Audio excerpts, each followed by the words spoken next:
they appeared to the human eye. Even their portrayals of gods became more human-like. Later, these objective and natural views of humans and nature turned into 196. Mediterranean coins. From the 6th century BCE onward, money in the form of precious metal coins began spreading through the city-states of the Mediterranean, beginning with the Greek city-states in the western parts of what is today Turkey, then spreading to the other Greek polis and beyond. On the left here is the classic tetradrachm, 4-drachma piece, coin of Athens with its owl of the goddess Athena. On the right is a silver coin of shekel weight produced by the city of Carthage in the western Mediterranean. And their place in society. Finally, some thinkers tried to describe an ideal state, possessing harmonious relationships and being free from corruption and political decline. Socrates, 469 to 399 BCE, a philosopher in Athens, encouraged people to reflect on ethics and morality. He stressed the importance of honor and integrity as opposed to wealth and power, just as Confucius had done in Eastern Zhou China. 197. Warring ideas in the Mediterranean world. In what ways did city-states integrate the dispersed settlements of the Mediterranean? The human form.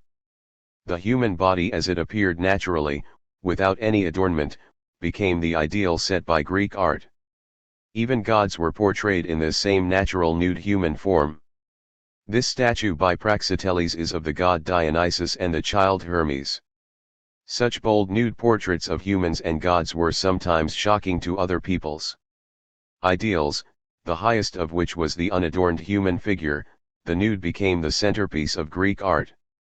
The public display of the uncovered human body, in both art and everyday life, notably in men's athletic training and competition, signaled the sharp break between the moral codes of the older, traditional societies of the East and those of the revolutionary cities of the Mediterranean. Vase painters such as Exekias signed their works and became known as individual artists. Sculptors like Praxiteles also became famous. No less assertive were creative writers, such as the poets Archilochus and Sappho, who wrote lyrics exploring their own emotions, a clear manifestation of the new sense of the individual being freed of the restraints of an autocratic state or a controlling religious system. New thinking and Greek philosophers armed with their own ideas and this borrowed knowledge, thinkers in cities such as Miletus and Ephesus did not accept traditional explanations of how and why the universe worked. Rather than focusing on gods, they looked to nature as constituting some fundamental substance, usually one of the traditional elements, earth, air, or breath, fire, or water. Thales, c. 636 to 546 BCE, believed that water was the primal substance from which all other things were created. As each thinker competed to outdo his peers in offering persuasive and comprehensive explanations, theories became ever more radical. Men like Xenophanes, c. 570 to 480 BCE, from the city of Colophon, doubted the very existence of gods as they had been portrayed. He asserted instead that only one general divine aura suffused all creation. He pointed out that each ethnic group in fact produced images of gods that resembled themselves. Ethiopians represented their gods with dark skins and broad noses, while Thracians depicted theirs as blue-eyed redheads. Such variation in beliefs about divine attributes suggested that the gods existed only in the human imagination. Some thinkers proposed that the real world had a physical, tangible basis. Among them was Democritus, c. 460 to 370 BCE, who claimed that everything comprised small and ultimately indivisible particles. Democritus called them atoma, uncuttables, or atoms. Even more radical were thinkers like Pythagoras, who devoted himself to the study of numbers, although the famous Pythagorean theorem had already been discovered by Babylonian priests and mathematicians. Prefiguring the modern digital revolution, he held that a wide range of physical phenomena, like musical sounds, was in fact based in numbers. The competition among ideas led to a more aggressive mode of public thinking. The Greeks called it philosophia, love of wisdom, and the professional thinkers who were good at it philosophoi, philosophers. Some of the earliest recorded debates addressed the nature of the cosmos, the environment, and the physical elements of human existence. By the 5th century BCE, philosophers were focusing on humans. Warring ideas, Plato versus Aristotle on gaining knowledge of the essence of the world. The Greek philosopher and mathematician Pythagoras suggested that numbers were the basis of everything. Some later thinkers, notably Plato, took this argument further and argued that all existence and therefore all human knowledge is based on absolute concepts that are like numbers, existing independent of time and place. Each of them Plato called an idea, a word whose meanings in Greek include shape, form, and appearance. In a number of Plato's dialogues, his teacher, Socrates, tries to explain this theory. Socrates, I am going to try to explain to you the theory of causes that I myself have thought out. I assume that you admit the existence of absolutes like beauty and good and size and the rest. If you admit that these absolutes exist, then I can hope with their help to show you what causes are. I remain obstinately committed to the explanation that the one thing that causes a thing to be beautiful, for example, is the existence in it of the beautiful or its sharing in the beautiful, winky face. And so, is it not also the case that things that we call big are big because they share the idea of bigness, and similarly that things that we call small are small because they share in the idea of smallness? Socrates then dismisses the claim that in calling things tall or small we are simply describing them in relation to other things. Phaedo, I believe that Socrates has persuaded us of these matters and that we have agreed that these different ideas do exist, and he has also persuaded us that the reason why specific things in our world are named after these ideas is that they share in the existence of the specific idea. Phaedo 99d, 102b. Still other thinkers drew on some of the first Greek philosophers of the 6th century BCE to argue that the basis of all existing things was, quite simply, other things. They rejected the proposal that all things we perceive with our senses are poor copies of permanent ideas of them that exist in a separate, unchangeable realm. Human knowledge, they argued, was in fact acquired through careful observation of existing things and through meticulous collection of data about them. Thus in the following passage Aristotle rejects Plato's concept of ideas. As for the followers of Plato who claim that ideas, or shapes, are the causes or origins of all things, this too is objectionable. First of all, in their struggle to find causes for things that exist in our world of sense perceptions, they simply introduce as many new things into the equation as they are attempting to explain, winky face, so their ideas are as many as the things whose causes they are seeking to explain and for which reason they were led to invent these ideas. They must do this because they must create an idea to match every substance that exists in our real everyday world. And also one in the realm of the eternal heavenly entities. Not one of the arguments by which they try to demonstrate that these ideas actually exist can demonstrate or prove their claim.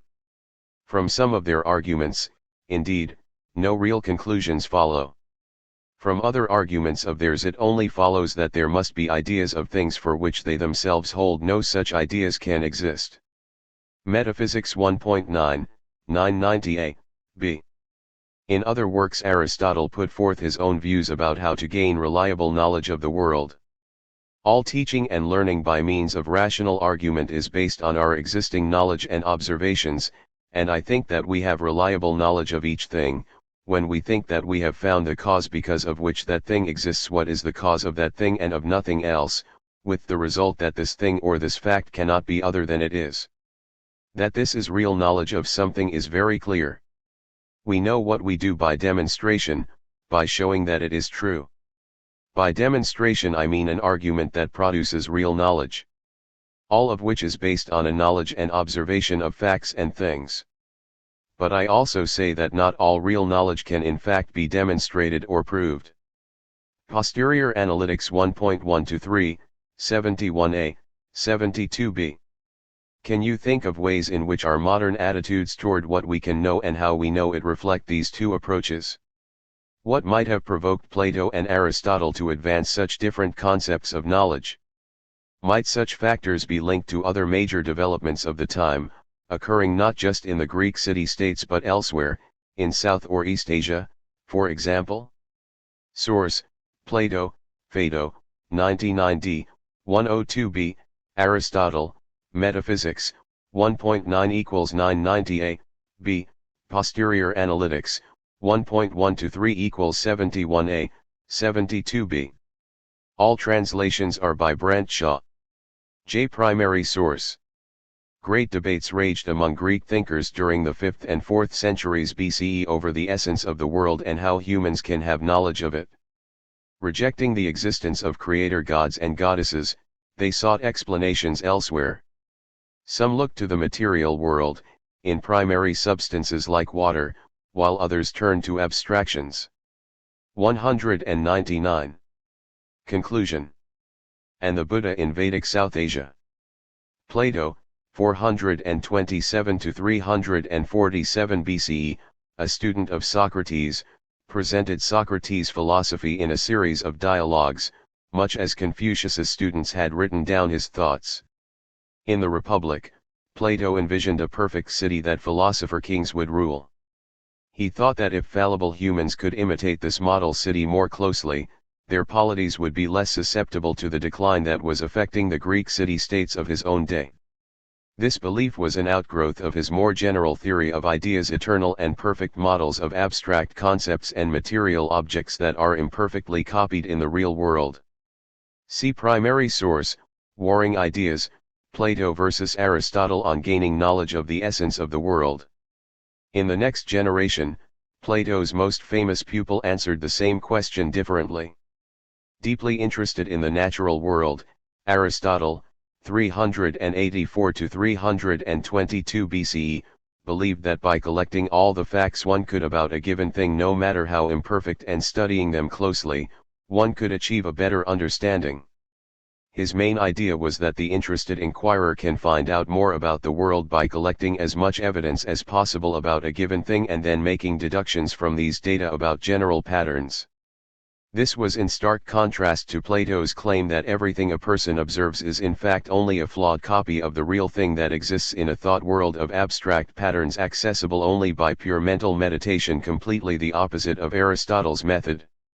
Following his approach, Aristotle collected evidence from more than 150 Greek city-states, and in the Politics he proposed institutional responses and codes of moral conduct that would allow urban communities to function better. But neither Plato nor Aristotle was able to preserve the city-state as the exemplary civilized society. During their lives the world of the independent city-state was to change dramatically, as new forms of bigger states emerged and became dominant. ZC Inclusion Afro-Eurasia's Great River Basin areas were still important in the first millennium BCE, but their time as centers of world cultures was passing. Now they yielded some of their leadership to regions that had been on the fringes, giving way to a generation of cultural and intellectual flourishing in search of alternative, new orders. As these borderland areas developed, the increased contacts fostered by city-states, in the Mediterranean world, smaller territorial states, in China, and smaller kingdoms and oligarchies, in Vedic South Asia, created great social dynamism. During this period influential thinkers came to the fore with perspectives quite different from those of the river basin civilizations. The Greek philosophers offered new views about nature, their political world, and human relations and values, all based on secular rather than religious ideas. In South Asia, dissident thinkers challenged the Brahmanic spiritual and political order, and the Buddha articulated a religious belief system that was much less hierarchical than its Vedic predecessor. In China, the political instability of the Warring States period propelled scholars such as Confucius to engage in political debate, where they stressed respect for social hierarchy. Even where contacts with other societies were less intense, innovation occurred. In the Americas, the Olmecs developed a worldview in which mortals had to appease angry gods through human sacrifice and elaborate temples where many peoples could pay homage to the same deities. In sub-Saharan Socrates. Africa, settled pockets devised complex cultural foundations for community life. The Mediterranean and Egyptian cultures continued to expand their influence up the Nile through Nubia and into sub-Saharan Africa. A spectacular example of sub-Saharan and Egyptian synthesis was the culture of Meroe. And in West Africa, the Nok peoples promoted inter-regional trade and cultural contact as they expanded their horizons. As the world was coalescing into culturally distinct regions, all the ideas newly forged in Afro-Eurasia, the Americas, and Sub-Saharan Africa would endure. No matter where they were created, they had a continuing impact on societies that followed. Review and research materials are available at StudySpace, onorto.com/studispaki. KEYTERMS. Chronology 1500 BCE 1000 BCE. The Americas. Sub-Saharan Africa. The Mediterranean.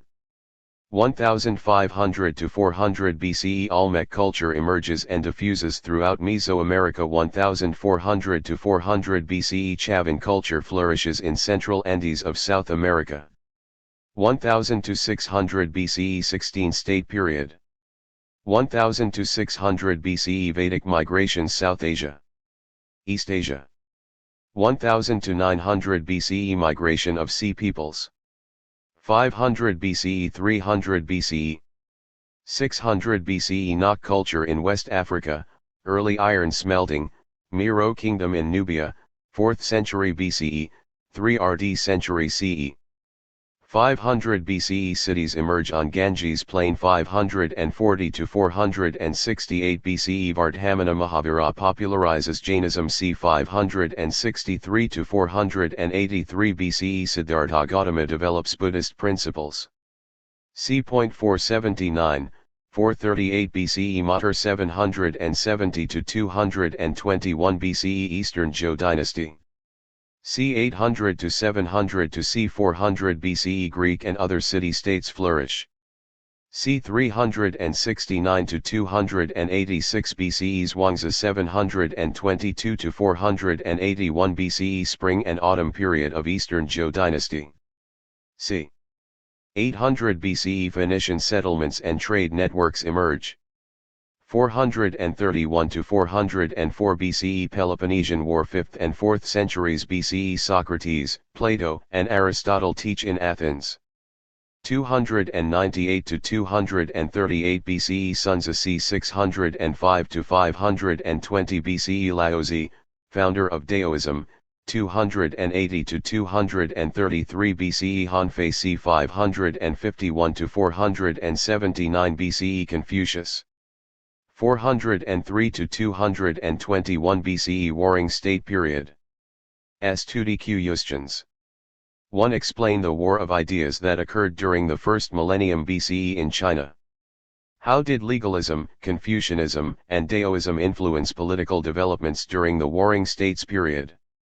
2. Analyze the impact of commerce and urbanization on the Vedic belief system in South Asia at this time. Why were urban audiences more receptive to Buddhist and other challenges than to Vedic concepts? 3. Compare and contrast Buddhist and Confucian philosophies. What problems and issues did they address, and what solutions did they propose? 4. Explain the broad cultural features that characterized Olmec and Chavan societies in the Americas in the first millennium BCE. To what extent did each cultural group leave an imprint on its region? 5. Analyze the extent to which diverse sub-Saharan peoples were connected to one another and to the larger world during this period. What processes brought groups together, and what kept them apart? 6. Describe the political and economic innovations in the Mediterranean world in the first millennium BCE. What impact did these ideas have on peoples living on the periphery of that world? 7. Analyze how the use of coins shaped economic systems in Afro-Eurasia. Which regions adopted this practice? 8. Compare and contrast the Greek philosophers Socrates, Plato, and Aristotle with Confucius in China and the Buddha in South Asia. What was similar and what was different in their proposals for creating a better world?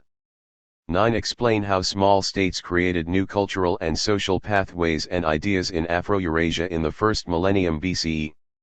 What alternative approaches to philosophy, economics, and religion emerged in East Asia, South Asia, and Western Afro-Eurasia.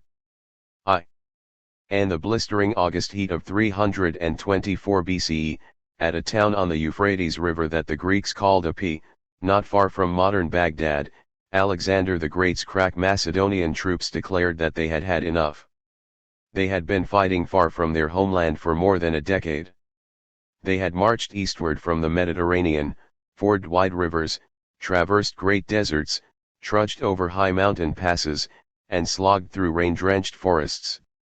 Along the way they had defeated massive armies, including those armed with fearsome war elephants. Some had taken wives from the cities and tribes they vanquished, so the army had become a giant swarm of ethnically mixed families. This was an army like no other. It did more than just defeat neighbors and rivals, it forcefully connected entire worlds, bringing together diverse peoples and lands.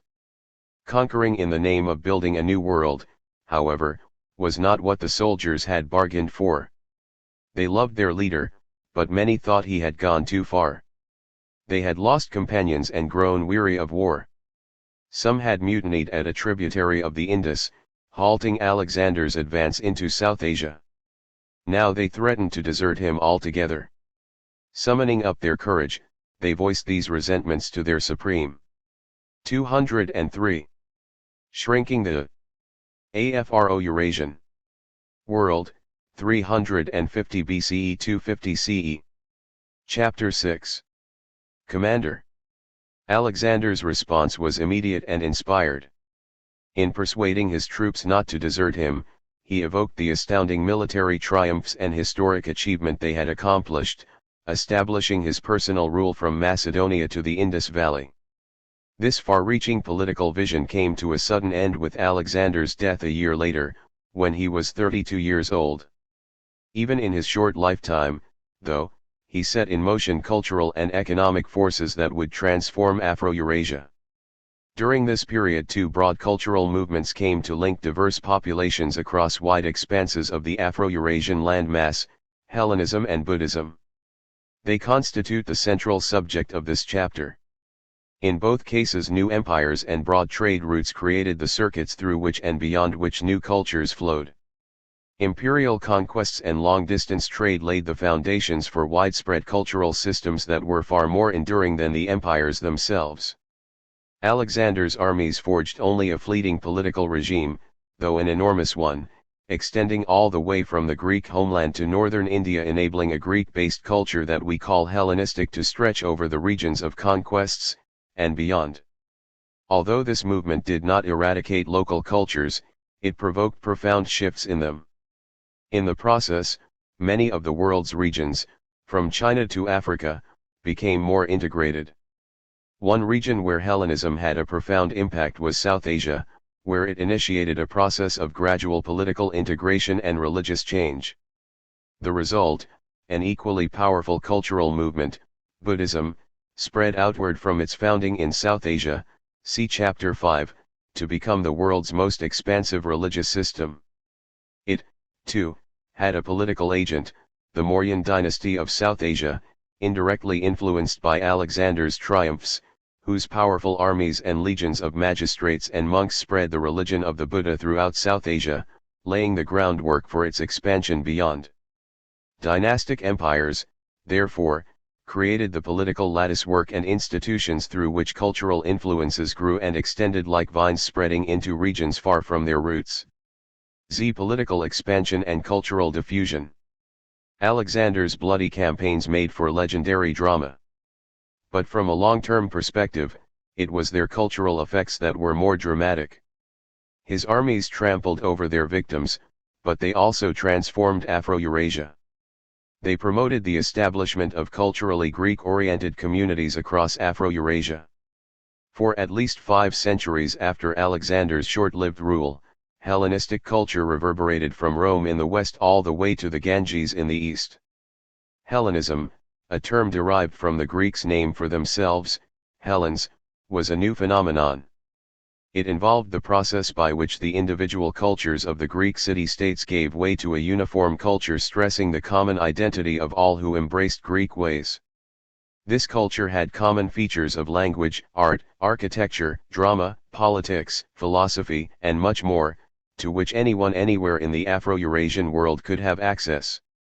By diffusing well beyond its homeland, it brought worlds together. Its influence spread from Greece to all shores of the Mediterranean, into parts of sub-Saharan Africa, across Southwest Asia, and through the Iranian plateau into Central and South Asia. It even had echoes in China. Alexander not only conquered but also laid the foundations for state systems and introduced institutional stability for, and protection and patronage of, trading systems. Instead of plundering, governments under his rule promoted trade. With their fear of attack reduced, cities could thrive. How did political expansion facilitate exchanges among different parts of the Afro-Eurasian world? Unorto encom/studispaki. How did political expansion facilitate exchanges between different parts of the Afro-Eurasian world? How did the spread of Hellenism reshape the Mediterranean world? In what ways did the transformation of Buddhism represent cultural integration in South Asia? How did long-distance exchanges affect the cultural geography of Afro-Eurasia? What factors promoted sea trade on the Indian Ocean? Increasingly, states encouraged the use of money and a common language for contracts, innovations that aided commercial transactions. In effect, major commercial arteries replaced the early passageways that had carried small bands of traders. Political expansion facilitated all kinds of exchanges within the Afro-Eurasian world. One consequence was the emergence of the Silk Road, an artery that for nearly 1,000 years was the primary commercial network linking East Asia and the Mediterranean world. This trade route extended over 5,000 miles and took its name from the huge quantities of precious silk that passed along it. We cannot make sense of Alexander and the Hellenistic cultural movement or the spread of Buddhism without acknowledging the important ways in which distinct parts of the Afro-Eurasian world were already in contact. Indeed, political expansion driven by military conquest followed a period of extensive migration, trade, and technological diffusion. Alexander's conquests did not take arbitrary pathways, because earlier long-distance trade and cross-cultural exchanges had laid the trails for them. Similarly, Buddhism spread along pre-existing trade routes. Slowly a new idea took hold: common cultures and shared commodities could integrate the Afro-Eurasian world. These changes created grand opportunities for expanded trade, migration, and religious conversion. Regular trade routes now supported commercial centers that crisscrossed the land mass from China to the Mediterranean. Merchants joined with monks and administrators in connecting widespread parts of Afro-Eurasia, enabling busy sea lanes and the Silk Road to flourish. Merely a few centuries after the conquests of Alexander and Mauryan kings, the world looked very different from the realms his armies had traversed. Main themes: two broad cultural movements, Hellenism and Buddhism, linked diverse populations across Afro-Eurasia. Conquests by Alexander the Great and the influence of his successor states spread Hellenism across Southwest Asia and into South Asia, where it begins the gradual process of cultural and political integration. The Mauryan Empire accelerates the integration of South Asia and helps Buddhism spread throughout that region and into Central and East Asia via the Silk Road. Focus on forces that unify Afro-Eurasia. The Mediterranean world. The spread of Hellenism around the Mediterranean via Alexander's conquests leads to a common language, cosmopolitan cities, new types of philosophy and religion, plantation slavery, and money-based economies. Central and South Asia. Alexander's withdrawal from the Indus Valley leads to the creation of the Mauryan Empire, which integrates the northern half of India. The Seleucid and Bactrian kingdoms further solidify the spread of Hellenism into Central Asia. Transformation of Buddhism. The combined influences of Hellenism, nomadism, and Arab seafaring culture transform Buddhism into a world religion. Storylines: shrinking the Afro-Eurasian world. Formation of the Silk Road. Nomadic warriors from Central Asia complete the final links of the overland Silk Road, strengthening the ties that joined peoples across Afro-Eurasia. Overland traders use camels to carry spices, transport precious metals, and convey Buddhist thought along the Silk Road into China. Seafaring Arab traders used new navigation techniques and larger ships called dhows to expand the transport of Silk Road commodities to the Mediterranean world via the Indian Ocean. The emergence of a Cosmopolitan world. The armed campaigns of a minor Greek people, the Macedonians, and their leader, Alexander the Great, began a drive for empire from the west. Alexander's novel use of new kinds of armed forces in a series of lightning attacks on the Persian Empire broke down barriers between the Mediterranean world and the rest of Southwest Asia. The massive transfers of wealth and power resulting from his conquests transformed the Mediterranean into a more unified world of economic and cultural exchange. See Map 6-1. Conquests of Alexander the Great. Historians and biographers have filled libraries with books about Alexander the Great, 356 to 323 BCE, yet he remains one of the most fascinating figures in world history. Alexander came from the frontier state of Macedonia to the north of Greece and for a dozen years commanded a highly mobile force armed with advanced military technologies that had developed during the incessant warfare among Greek city-states, see Chapter 5. Under Alexander's predecessors, especially his father, Philip II, Macedonia had become a large ethnic and territorial state. Philip had unified Macedonia and then gone on to conquer neighboring states. Importantly, a region of Macedonia boasted gold mines that could finance his new military technology and a disciplined, full-time army.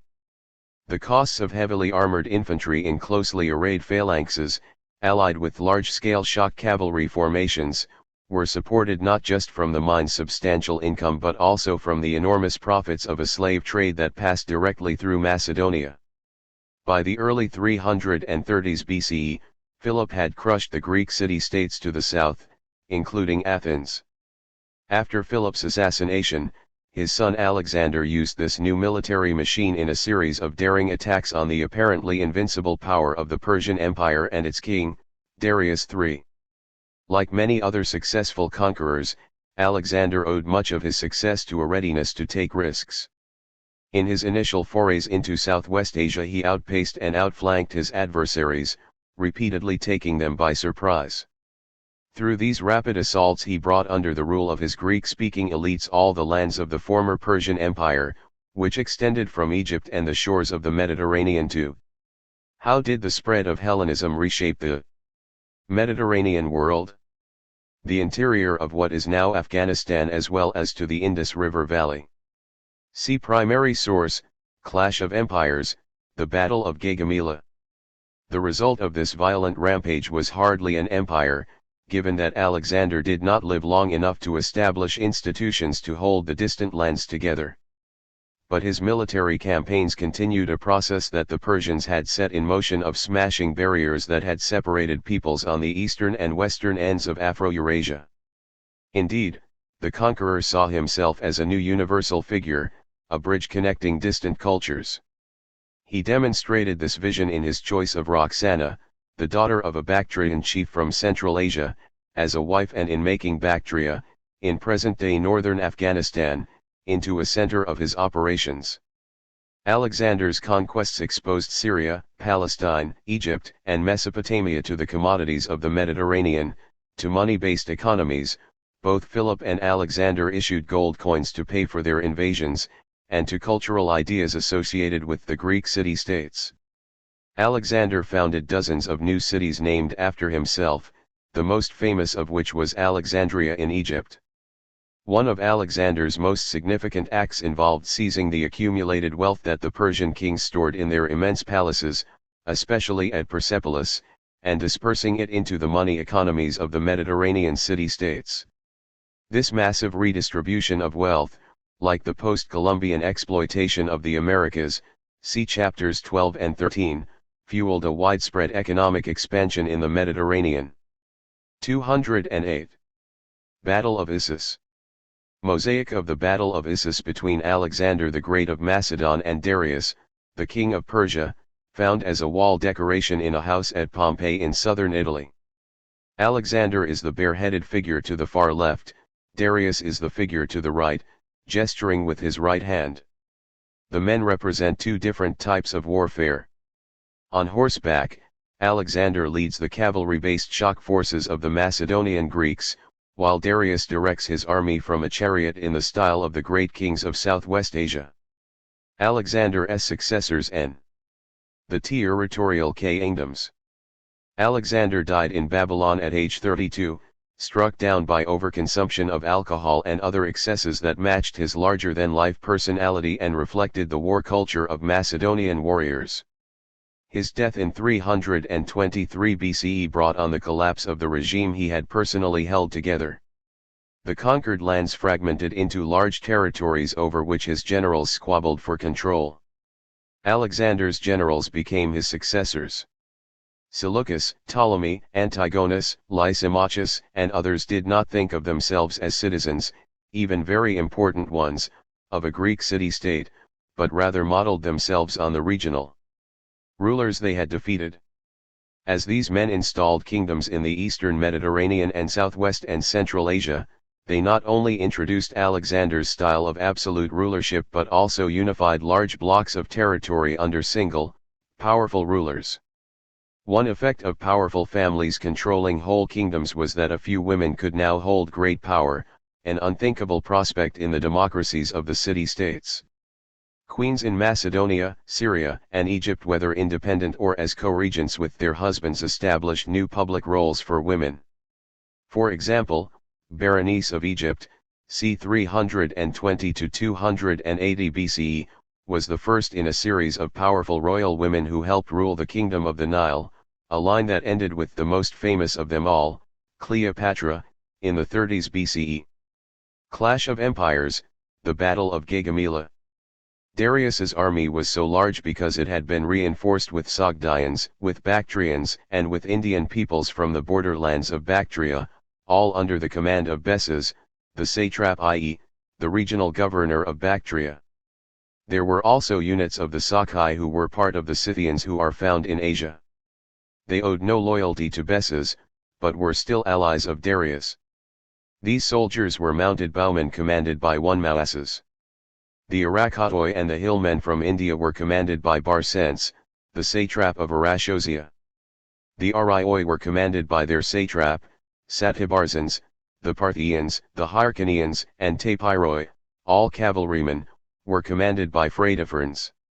The Medes, to whom were attached the Catagioi, the Albanoi, and Saxini, were commanded by Atropates the Mede. All the units from the lands near the Red Sea were commanded by Orontobates, Ariobarzans, and Orxenes. The Uxioi and Sauzianoi were commanded by Oxathras, son of Abultius. The men from Babylon, to whom were attached the Saracenoi and Carians, were commanded by Bupares. These Carians had been resettled in the empire by a mass transfer of their people. The Armenians were commanded by Oront and Mithrasts, the Cappadocians, by Ariases. The Syrians from Hollow Syria, i.e., the Bekaa Valley in modern Lebanon, and from Mesopotamia were commanded by Mausias. The total number of men in the army of Darius was reported to be 40,000 cavalry, 1 million infantry, 200 scythe chariots, i.e., war chariots with blades mounted on both ends of the axle, and some war elephants. The Indians who came from this side of the Indus River had about 15 of them. How many ethnic groups can you identify in this passage? What does Darius's command of so many ethnic loyalties tell us about the nature of the Persian Empire? How do you think Alexander was able to defeat such a large and talented army? Source: Orion, The History of Alexander 3.8, translated by Brent Shaw. J. The following passage, taken from the Greek historian Orion, delineates the makeup of Darius's army as it prepared to confront Alexander and his forces in 331 BCE. In describing the size of the army, much larger than that of the largest Greek city-state, Athens, Orion mentions the various ethnic groups of the Persian Empire that contributed troops. Contingents came from lands as far-flung as Bactria, near modern-day Afghanistan, Scythia, the broad area stretching from Ukraine to Kazakhstan, Armenia, Cappadocia, in east-central Turkey, and Caria, in southwestern Turkey, as well as from lands close to the Red Sea. Primary source: the old city-states of the Mediterranean, such as Athens and Corinth, still thrived, but now they functioned in a world dominated by much larger power blocks.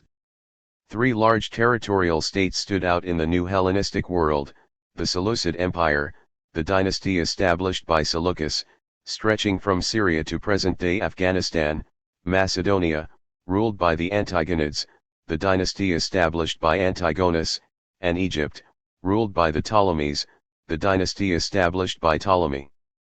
In areas between these larger states, middle-sized kingdoms emerged. Elsewhere, polities banded together to survive. On mainland Greece, larger confederations forced previously independent city-states to join them. In general, political states coalesced into larger units that displayed a uniformity unknown in the governments of the earlier city-states. Their impulse to standardization is evident not just in politics but in every aspect of daily life. Unlike the early empires described in Chapter 4, which subordinated neighbors as colonies or tribute states, these kingdoms integrated neighboring peoples as fellow subjects. They believed that their cultural assets merited dissemination across broader geographic areas. Competition in war remained an unceasing fact of life, but the wars among the kingdoms of Alexander's successors were broader in scope and more complex in organization than ever before. At the same time, their relative parity in strength meant a near constant state of wars between the new kings that never achieved very much. After all, every large state had access to essentially the same advanced military technology. Rulers went into the marketplace and acquired the highly trained soldiers, mercenaries, generals, and military advisors required to run their armies. After battles that killed tens of thousands, and severely injured and wounded hundreds of thousands more, the three major kingdoms and even the minor ones remained largely unchanged. The great powers therefore settled into a centuries-long game of watching one another and balancing threats with alliances. What emerged was a fierce competition that dominated international relations, in which diplomacy and treaty-making sometimes replaced actual fighting. This was an equilibrium reminiscent of the first age of international interstate relations in the second millennium BCE, see Chapter 3. Long periods of peace began to grace the intervals between the new kingdoms' violent and destructive wars. Hellenistic see Ulture. Just as broad uniformity in politics and war trumped the small size and diversity of the old city-state, so the individual city-state cultures now gave way to a homogenized Hellenistic culture. Following the existing commercial networks, this uniform Greek culture spread rapidly through the entire Mediterranean basin and beyond. It was an alluring package, and ruling elites in all regions that encountered it fell under its powerful spell. Hellenistic culture included philosophical and political thinking, secular disciplines ranging from history to biology, popular entertainment in theaters, competitive public games, and art for art's sake in all kinds of media. No other society at the time had such a complete package of high culture, hence its widespread appeal and diffusion.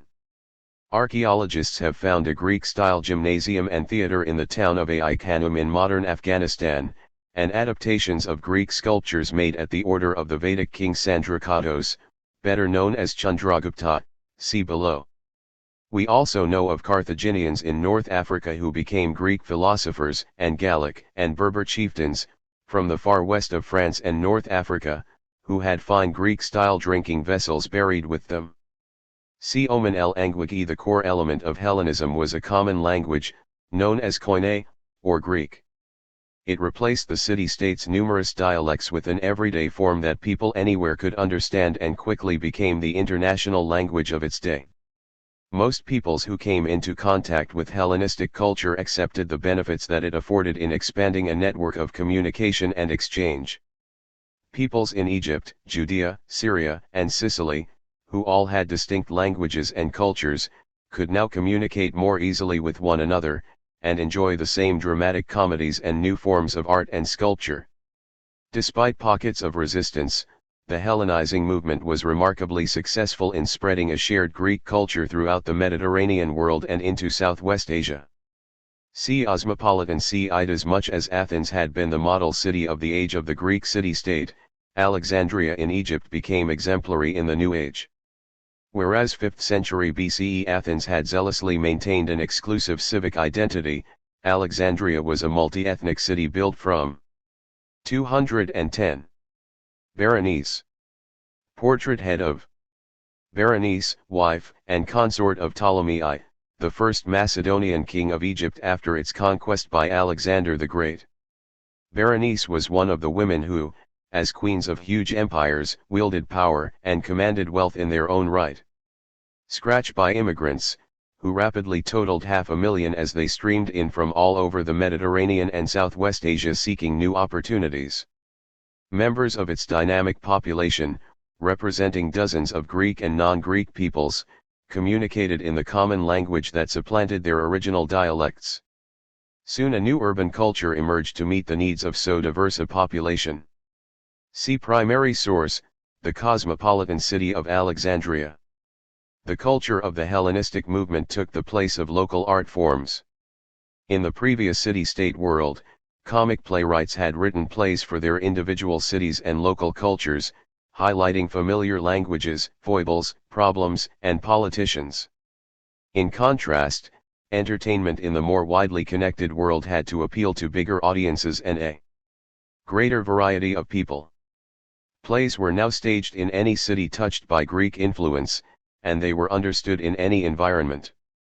Distinctive regional humor and local characters gave way to dramas populated by stock characters of standard sitcoms that any audience could identify with: the miser, the old crone, the jilted lover, the golden-hearted whore, the boastful soldier, the befuddled father, the cheated husband, the rebellious son.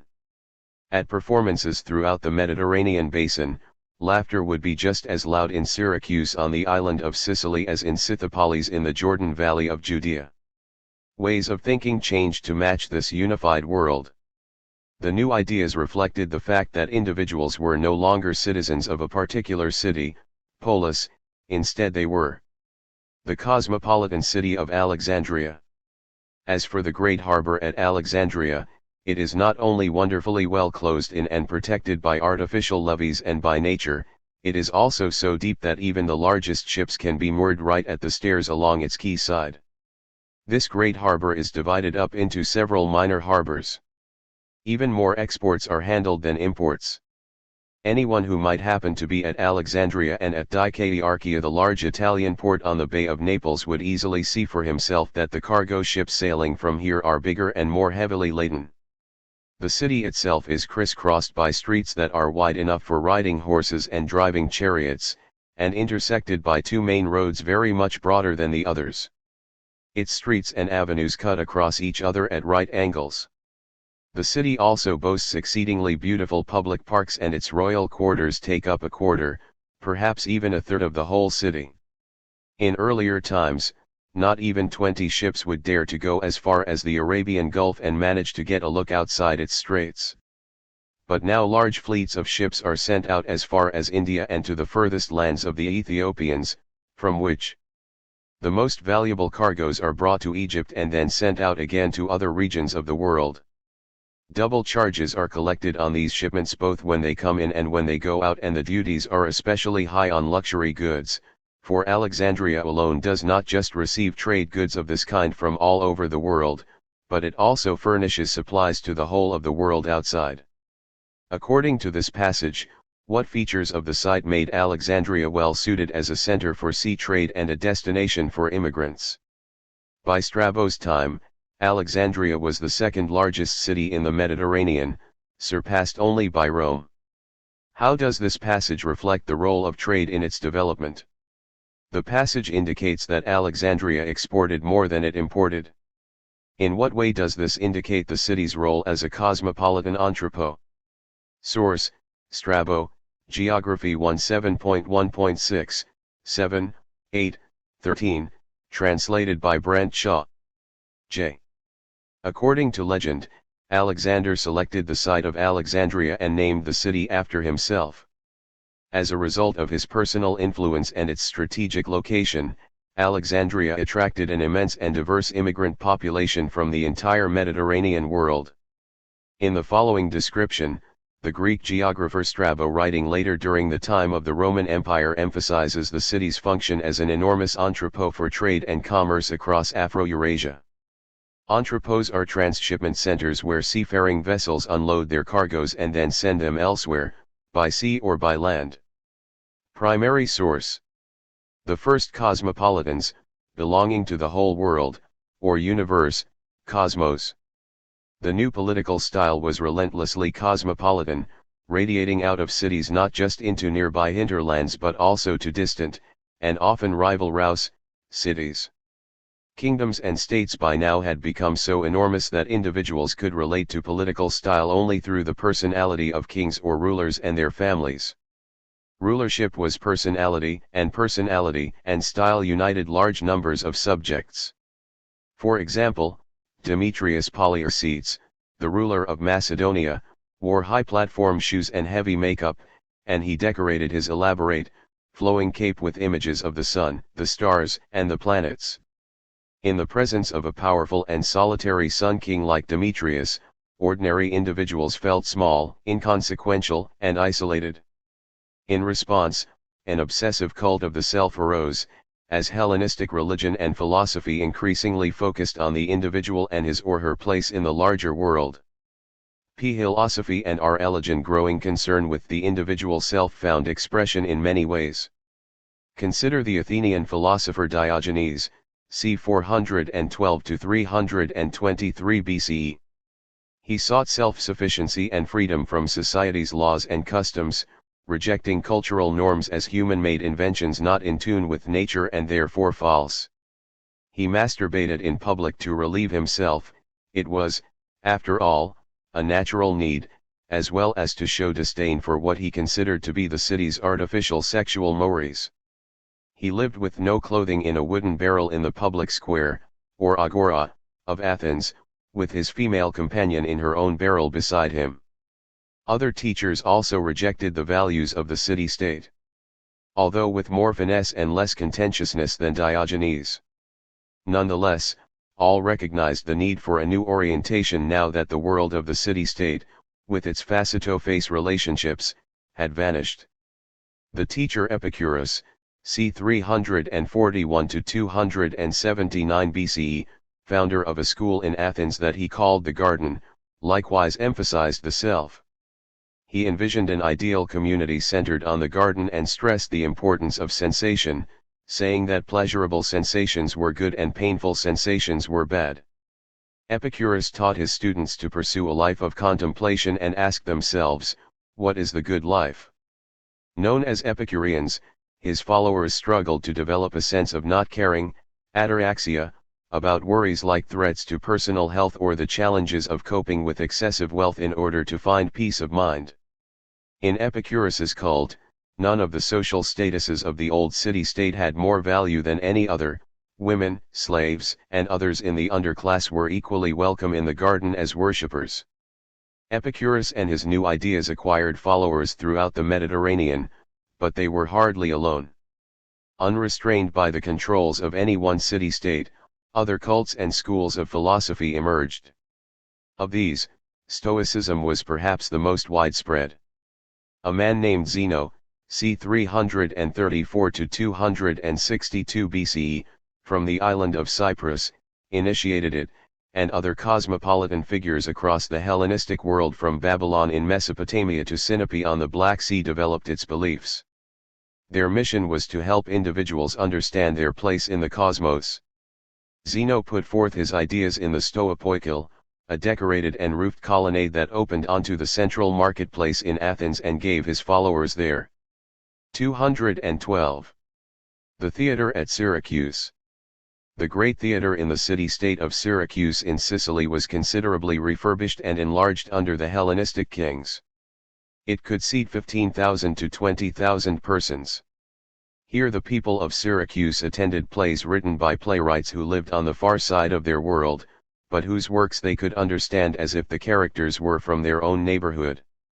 In the common culture of the Hellenistic period, plays deliberately featured typecast characters and situations, thereby broadening their audience. Name. For the Stoics, everything was grounded in nature itself, which they saw as the ultimate, permanent world. They regarded cities and kingdoms as human-made things, important but transient.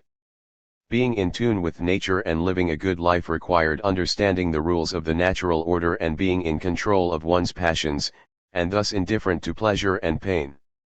Greek colonial control of other lands transformed long-established religions, and then re-exported them throughout the Mediterranean. For example, the Greeks in Egypt drew on the indigenous cult of Osiris and his consort, Isis, formerly a vital element in pharaonic temple rituals, see Chapter 2, to fashion a new narrative about Osiris's death and rebirth that represented personal salvation from death. Isis became a supreme goddess whose excellencies or supreme virtues encompassed the powers of dozens of other Mediterranean gods and goddesses. Believers experienced personal revelations and out-of-body experiences, ecstasis, ecstasy. A ritual of dipping in water, baptizein, to baptize, marked the transition of believers, born again into lives devoted to a personal Savior who delivered an understanding of a new life by direct revelation.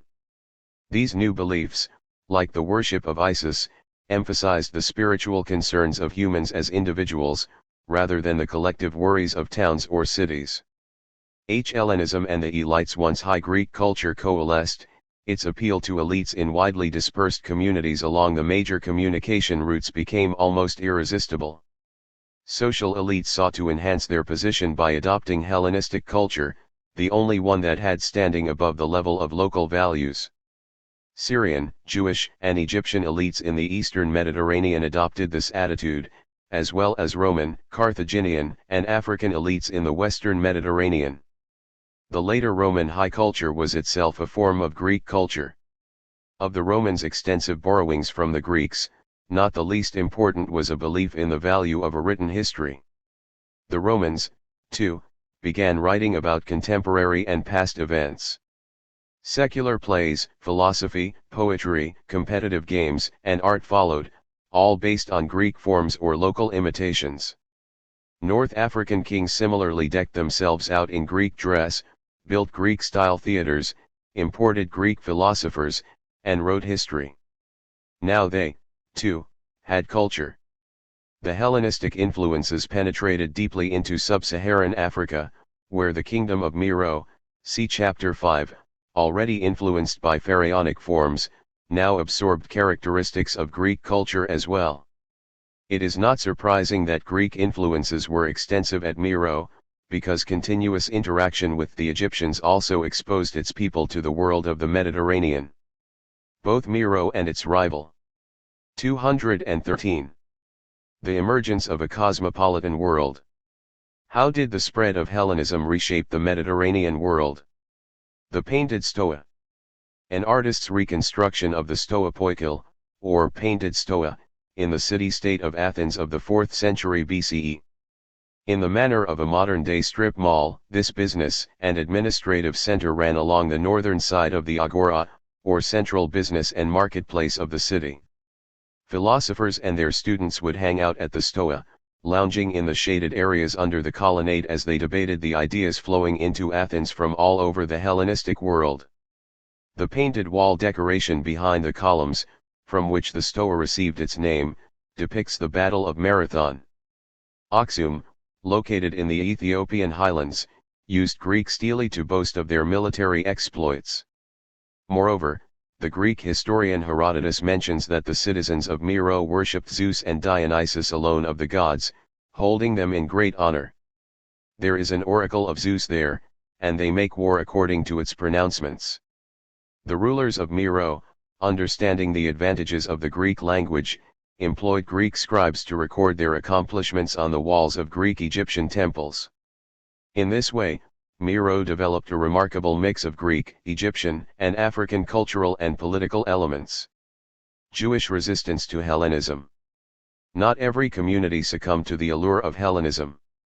The Jews in Judea, squeezed between Egypt and the superstates of Mesopotamia, offer a striking case of resistance to its universalizing forces. The Jews had a long schooling in surviving and resisting foreign rule, having been conquered by the Assyrians and the Babylonians, see Chapter 4. After the Persians defeated Babylon, a royal edict of restoration issued by the Persian monarch Cyrus led to the integration of Judea, now a province, into the Persian Empire. As the Jews who had once been forced to move to Babylon returned to Judea, the process of rebuilding Jerusalem began. All this rebuilding of Jewish society occurred under the administration of another great Southwest Asian empire, that of the Persians, who tolerated local customs and beliefs. It took Alexander's lightning defeat of the Persian Empire in the 330s BCE to introduce a shocking new openness to the cultural innovations of the Mediterranean world. Hellenism came in the wake of Alexander's sweep through the region. While some parts of the Jewish ruling elite began to adopt Greek ways to wear Greek clothing, to introduce the culture of the gymnasium with its cult of male nudity, to produce images of gods as art, others rejected the push. Those who spurned assimilation rebelled against the common elements of Hellenism, its language, music, gymnasia, nudity, public art, and secularism, as being deeply immoral and threatening to their beliefs. Ultimately, this resistance led to a full-scale armed revolt, headed up by the family of the Maccabees, in 166 BCE, provoked when Syrian overlords, the Seleucids, forbade the practice of Judaism and profaned the Jews' temple. Though the Maccabees succeeded in establishing an independent Jewish state centered on the temple in Jerusalem, they did not entirely overcome the impact of the new universal culture. By the beginning of the 1st century BCE, descendants of the Maccabees were calling themselves kings, minting coins with Greek legends, and presiding over a largely secular kingdom. Moreover, a huge Jewish society in the Hellenistic city of Alexandria in Egypt embraced the new culture.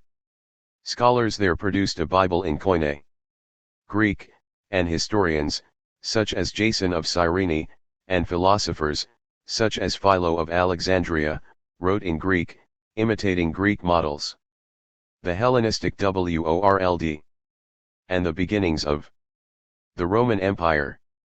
Other cities were less reluctant than Jerusalem to follow Hellenistic ways. Early on, the Romans saw the Greek model as offering opportunities to increase their own importance. In the 330s and 320s BCE, when Alexander was uniting the eastern Mediterranean, a city-state on the Tiber River in central Italy took the first critical military actions to unify Italy. Eventually it would bring together the rest of the Mediterranean and parts of Southwest Asia. Rather than beginning as a kingdom like Macedonia, Rome went from being a city-state to flourishing as a large territorial state. During this transformation it adopted significant elements of Hellenistic culture. Greek-style temples, elaborately decorated Greek-style pottery and paintings, and an alphabet based on that of the Greeks. The Roman elite saw immersion in Greek culture and language as a way to appear to the rest of the world as civilized. Yet the Roman elites did not accept this notion without resistance, worry, and debate. Consider the Roman senator Cato the Elder, 234 to 149 BCE, who struggled with the tensions that these changes involved.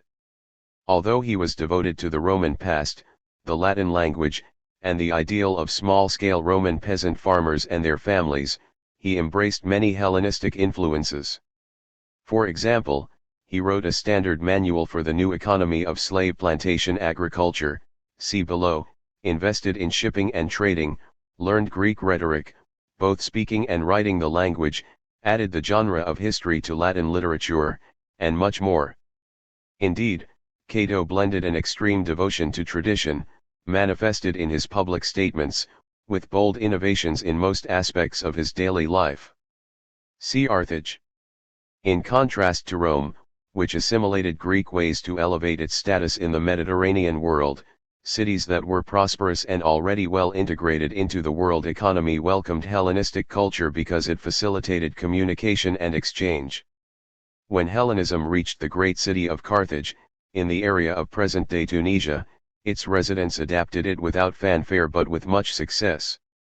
Not only did Carthaginian merchants trade with other Phoenician colonies in the western Mediterranean, but the city's ruling families took control over western Sicily and 214. Sardinia. Remains of pottery and other materials demonstrate that the Carthaginians' trading contacts extended far beyond other Phoenician settlements to towns of the Etruscans and the Romans in Italy, to the Greek trading city of Massilia, modern Marseilles, in southern France, and to Athens in the eastern Mediterranean. In addition, the Carthaginians expanded their commercial interests into the Atlantic, moving north along the coast of Iberia and south along the coast of West Africa, which, as noted in Chapter 5, the commander Hanno explored and colonized. Pushing their influence even farther, they established a trading post at the island of Magadir more than 600 miles down the Atlantic coast of Africa. Carthaginian culture, or Punic culture, to use the Romans' name for the people with whom they would soon be at war, see Chapter 7, took on important elements of Hellenistic culture. For example, some Carthaginians went to Athens to become philosophers. Also, the design of their sanctuaries, temples, and other public buildings reveals a marriage of styles, Greek-style pediments and columns mixed with Punic designs and measurements, and local North African motifs and structures added to the mix. The splendid jewelry that Phoenician women adorned themselves with reflected styles from Egypt, such as ornate necklaces of gold and earrings of lapis lazuli. The finest tableware and pottery were imports from Etruscans in Italy, and coinage and innovative ideas on political theory and warfare came from the Greek city-states. Economic see hangs. Plantation slavery and money based economize. The main economic innovation that accompanied unification of the Mediterranean world was the use of large numbers of slaves in agricultural production, especially in Italy, Sicily, and North African regions close to Carthage. After all, Alexander's conquests and Rome's political rise produced unprecedented wealth for a small elite. These men and women used their riches to acquire huge tracts of land and to purchase slaves, either kidnapped individuals or conquered peoples, on a scale and with a degree of managerial organization never seen before. The slave plantations, wholly devoted to producing surplus crops for profit, became one of the engines driving a new Mediterranean economy. The estates created vast wealth for their owners, though at a heavy price to others, as reliance on slave labor now left the free peasants who used to work the fields with no option but to move into overcrowded cities, where employment was hard to find. However, the sudden importation of so many slaves to work in harsh conditions had an unanticipated outcome. Between 135 and 70 BCE, authorities on Sicily and in southern Italy faced several massive slave uprisings, led by the religious seer Eunice in 130 and the slave gladiator Spartacus in the late 70s. These were among the greatest slave wars in world history. The Superior. 215. The emergence of a cosmopolitan world. How did the spread of Hellenism reshape the Mediterranean world? Aerial view of Punic. Carthage. Carthage was located on a promontory in the Bay of Tunis. In the lower foreground of this artist's reconstruction is a rectangular area of water and above it a circular-shaped one. These were the two major harbors of Carthage. The rectangular one was the commercial port and the circular one was the military harbor. Above these harbors are the main market square and the high central point named the Bursa. To the left is the 20-mile-long wall that defended the city on its land side. Military force of the Roman state prevailed in all three wars, and the rebels were finally defeated. But the political repercussions of the wars had a fundamental impact in the subsequent political crises that transformed the Roman state. The circulation of money reinforced the effects of forced labor. With more cash in the economy, wealthy landowners, urban elites, and merchants could more easily do business. The increasing use of Greek-style coins to pay for goods and services, in place of barter, promoted the importation of commodities such as wine from elsewhere in the Mediterranean. As coined money became even more available, it led to even more commercial exchanges. The forced transfer of precious metals to the Mediterranean from Southwest Asia by Alexander's conquests actually caused the price of gold to fall. In the West, Carthage now began to mint its own coins, at first mainly in gold, but later in other metals. Rome moved to a money economy at the same time. By the 270s and 260s BCE, the Romans were issuing coins on a large scale under the pressures of their first war with Carthage, 264 to 241 BCE. By the end of the 3rd century, even borderland peoples such as the Gauls had begun to mint coins, imitating the galloping horse images found on Macedonia's gold coins. So, too, did kingdoms in North Africa, where the coins of kings Massinissa and Syphax bore the same Macedonian royal imagery. By the end of this period, inhabitants of the entire Mediterranean basin and surrounding lands were using coins to buy and sell all manner of commodities. To pay for the goods that satisfied their newly acquired tastes, Celtic chieftains in the regions encompassing modern-day France began selling their own people in the expanding slave markets of the Mediterranean. Slavery and slave trading also became central to the economies of the Iberian Peninsula, especially in the hinterlands of large river valleys like the Ebro, where local elites founded urban centers imitating Greek styles. If Alexander's triumphs broadcast political and military influences from the Hellenistic world, the more influential aftershocks were economic and cultural. From North Africa to South Asia and beyond, Hellenistic influences and the very idea of a universal culture incorporating all urban, settled peoples reverberated. Converging influences in Central and South Asia. The mountains of what we know today as Afghanistan are formidable but not impenetrable. Their passes, between the high plateau of Iran to the west and the towering ranges of Tibet to the east, are pinched like the narrow neck of an hourglass, but they offer the shortest route through the mountains. How did Hellenistic and pastoral nomadic cultures influence Central and South Asia? 216. Early Roman coin. Coins like this one were the standard means by which the state paid its expenditures. They later were widely used in ordinary commercial dealings. This coin features the prow of a ship with an evil eye decoration and armed beak for ramming other ships.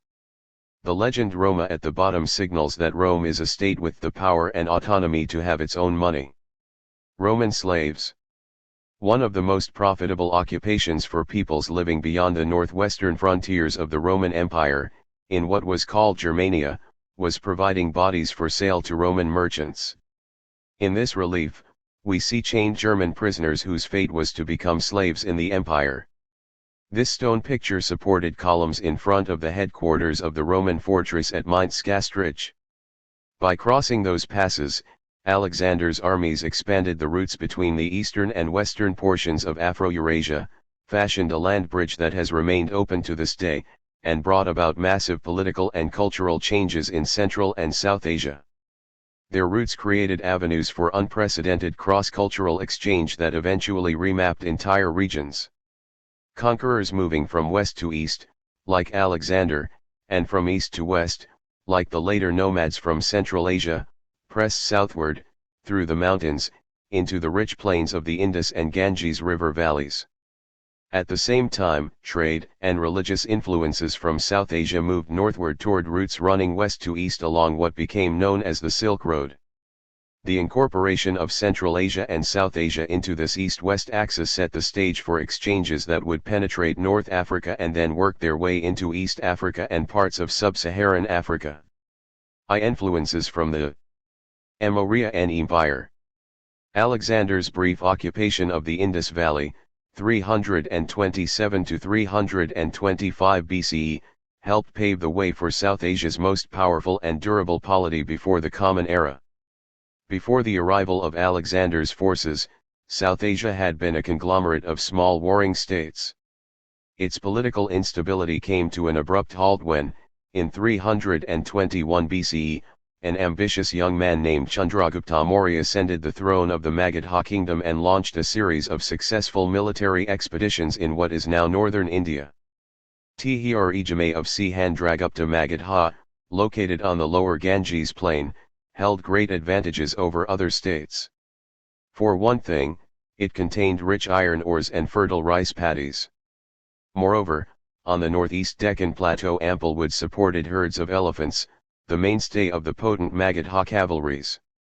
The Maurya family, or Mauryans, did not start out as a distinguished ruling family, but economic strength and military skill elevated them over their rivals. Alexander's retreat created a momentary political vacuum that gave the Mauryans an opportunity to extend the dynasty's claims to the northwest areas of South Asia, the region previously controlled by the Persian Empire. Chandragupta's regime, which historians call the Mauryan Empire, constituted the first empire in South Asia and served as a model for later Indian empire builders. The contemporary Greek world knew this empire as India, stretching from the Indus River eastward. Indeed, the Mauryan regime began to etch out the territorial contours of what would become, many centuries later, modern India. Chandragupta, r. 321 to 297 BCE, used his military resources to reach beyond the Ganges plain to the northwest into the Punjab, 5 rivers, the area around the upper stream of the Indus where 4 tributaries join it. Here he pushed up to the border with the Seleucid kingdom, the largest successor kingdom of Alexander's empire. Its king, Seleucus Nicator, fretted about his neighbor's challenge and invaded Mauryan territory only to face Chandragupta's impregnable defenses. Soon thereafter, a treaty between the two powers gave a large portion of Afghanistan to the Mauryan Empire. This territory remained Greek-speaking for centuries, and some garrison towns developed into genuine Greek-style city-states. The treaty yielded a round of gift exchanges and diplomacy. One of the daughters of Seleucus went to the Mauryan court at Pataliputra, accompanied by a group of Greek women. Seleucus also sent an ambassador, Megasthenes, to Chandragupta's court. Megasthenes lived in South Asia for years, gathering his observations of life there in a book titled Indica. In return the Mauryans sent Seleucus many South Asian valuables, including hundreds of elephants, which the Greeks soon learned to use in battles. 217. The Bolan Pass. The formidable Bolan Pass separated India from the highland of Baluchistan. It was both an artery for transportation and a strategic military spot. Megasthenes's Indica depicted a well-ordered and highly stratified society divided into 7 groups: philosophers, farmers, soldiers, herdsmen, artisans, magistrates, and counselors. People respected the boundaries between groups and honored rituals that reinforced their identities. Members of different groups did not intermarry or even eat together. Meanwhile, Megasthenes noted some ways in which rulers integrated the region, for example, with extensive roads connecting major cities. These arteries were lined with trees and mileage stones to beautify the realm. If these roads helped traders, they also enabled the ruler's troops to march around his dominions. According to Megasthenes, soldiers were a profession separate from the rest of the population. This surprised the Greek observer, who was more accustomed to the idea of the military closely integrated into civil society. Mauryan troops did not pretend to work when there was no war. They constituted a standing force of immense proportions, ready to obey their commander. This military force was huge, boasting cavalry divisions of mounted horses, war elephants, and scores of infantry. Most of the fighters evolved into a warrior caste of their own. Thrd of Asaka. The Mauryan Empire reached its height during the reign of the third king, Asaka, r. 268–231 BCE, Chandragupta's grandson. Asaka's lands comprised almost the entirety of South Asia, including the Deccan Plateau. Only the southern tip of the peninsula remained outside his control. In 261 BCE, Asaka waged the dynasty's last campaign, the conquest of Kalinga, a kingdom on the east coast of the South Asian peninsula. It was a gruesome and despicable operation. The Mauryan army triumphed, but at a high price. About 100,000 soldiers died in battle, many more perished in its aftermath, and some 150,000 people endured forcible relocation. Asaka himself, when he learned of the devastation, was shocked and appalled at his own handiwork, and in a fit of guilt he issued a famous edict renouncing his brutal ways. Asaka was a faithful follower and patron of Buddhism. In fact, the Kalinga campaign redoubled his devotion to Buddhism, which informed his peaceable edict. See primary source, Asaka's Kalinga edict. All over his domain he built stupas, or dome monuments, marking the burial sites of relics of the Buddha. In the Kalanga Edict, he claimed to rule over his subjects according to Dhamma, a vernacular form of the Sanskrit word dharma, a set of moral regulations that applied to all including the priestly Brahmans, Buddhists, members of other religious sects, and even the Greeks. Dhamma or dharma became a concept that all religious schools in South Asia used, irrespective of faith. It was an encompassing moral code for all sects. Using Dhamma as a unifying symbol, Asaka wanted all people whatever their religious practices and cultural customs, to consider themselves his subjects, to respect him as their father, and to conform to his moral code starting with the precept that people of different religions or sects should get. 218. Asaka. Buddhist legend claims that Asaka placed relics of the Buddha into the many stupas he had built. The stupa at Sarnath, left, is the best preserved one from the time of Asaka. Asaka had his edicts carved on pillars like the one on the right all over India. The majestic lion at the top of the pillar shows the influence of Persian art, in which the lion was the symbol of royalty. 219. Asaka's Kalanga Edict. Beloved of the gods, is that those who dwell there, whether Brahmans, Sramanas, or those of other sects, or householders who show obedience to their superiors, obedience to mother and father, obedience to their teachers and behave well and devotedly towards their friends, acquaintances, colleagues, relatives, slaves, and servants suffer violence, murder, and separation from their loved ones. Even those who are fortunate to have escaped, and whose love is undiminished by the brutalizing effect of war, suffer from the misfortunes of their friends, acquaintances, colleagues, and relatives. This participation of all men in suffering weighs heavily on the mind of the beloved of the gods. Except among the Greeks, there is no land where the religious orders of Brahmans and Sramanas are not to be found, and there is no land anywhere where men do not support one sect or another. Today if 100th or 1,000th part of those people who were killed or died or were deported when Kalanga was annexed were to suffer similarly, it would weigh heavily on the mind of the beloved of the gods. The beloved of the gods believes that one who does wrong should be forgiven as far as it is possible to forgive him. And the beloved of the gods conciliates the forest tribes of his empire, but he warns them that he has power even in his remorse, and he asks them to repent, lest they be killed. For the beloved of the gods wishes that all beings should be unharmed, self-controlled, calm in mind, and gentle. The beloved of the gods considers victory by Dhamma to be the foremost victory.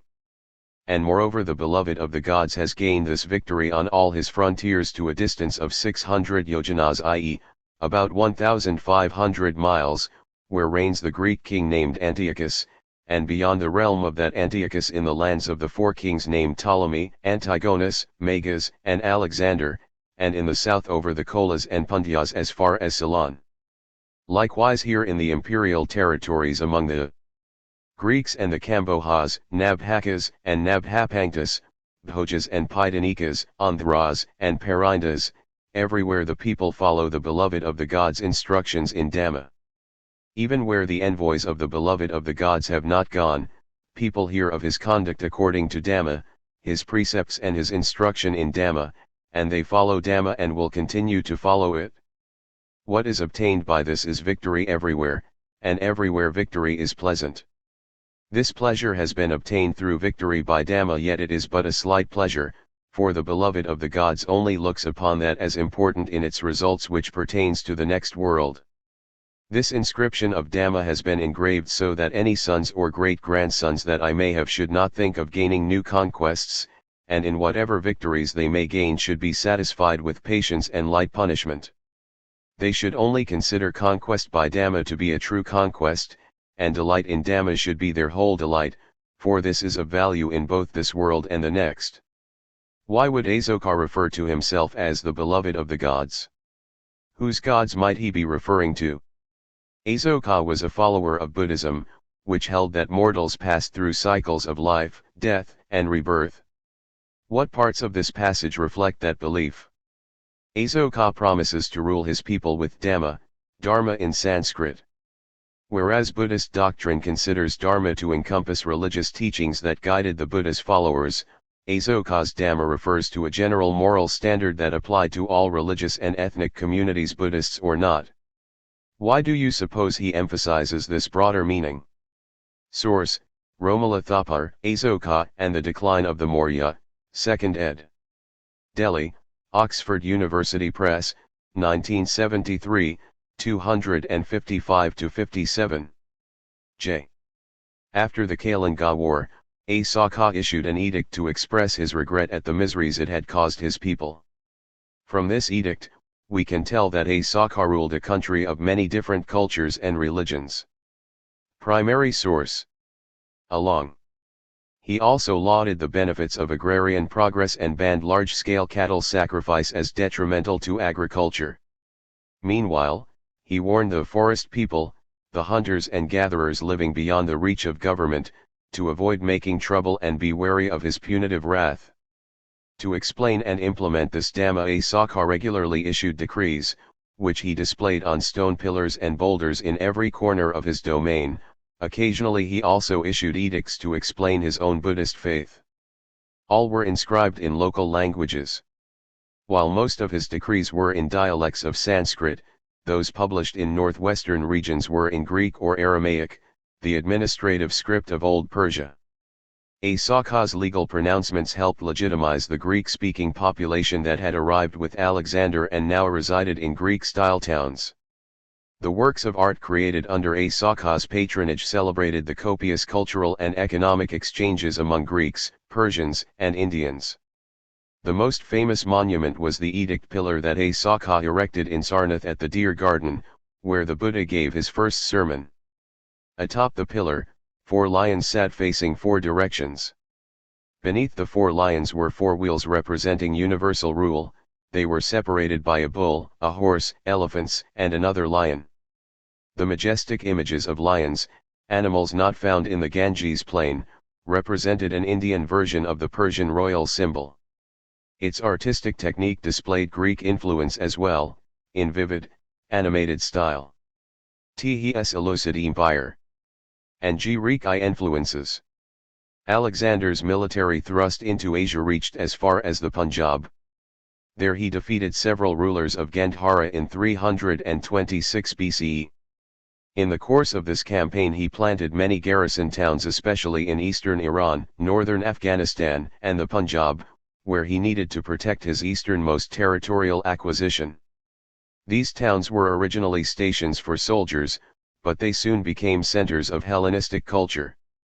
Many of these outposts, such as those at Ghazni, Kandahar, Kapasi, and Bactra, modern Balkh, displayed the characteristic features of a Greek polis, a colonnaded main street lined by temples to patron gods or goddesses, a theater, a gymnasium for education, a palace administration center, a marketplace.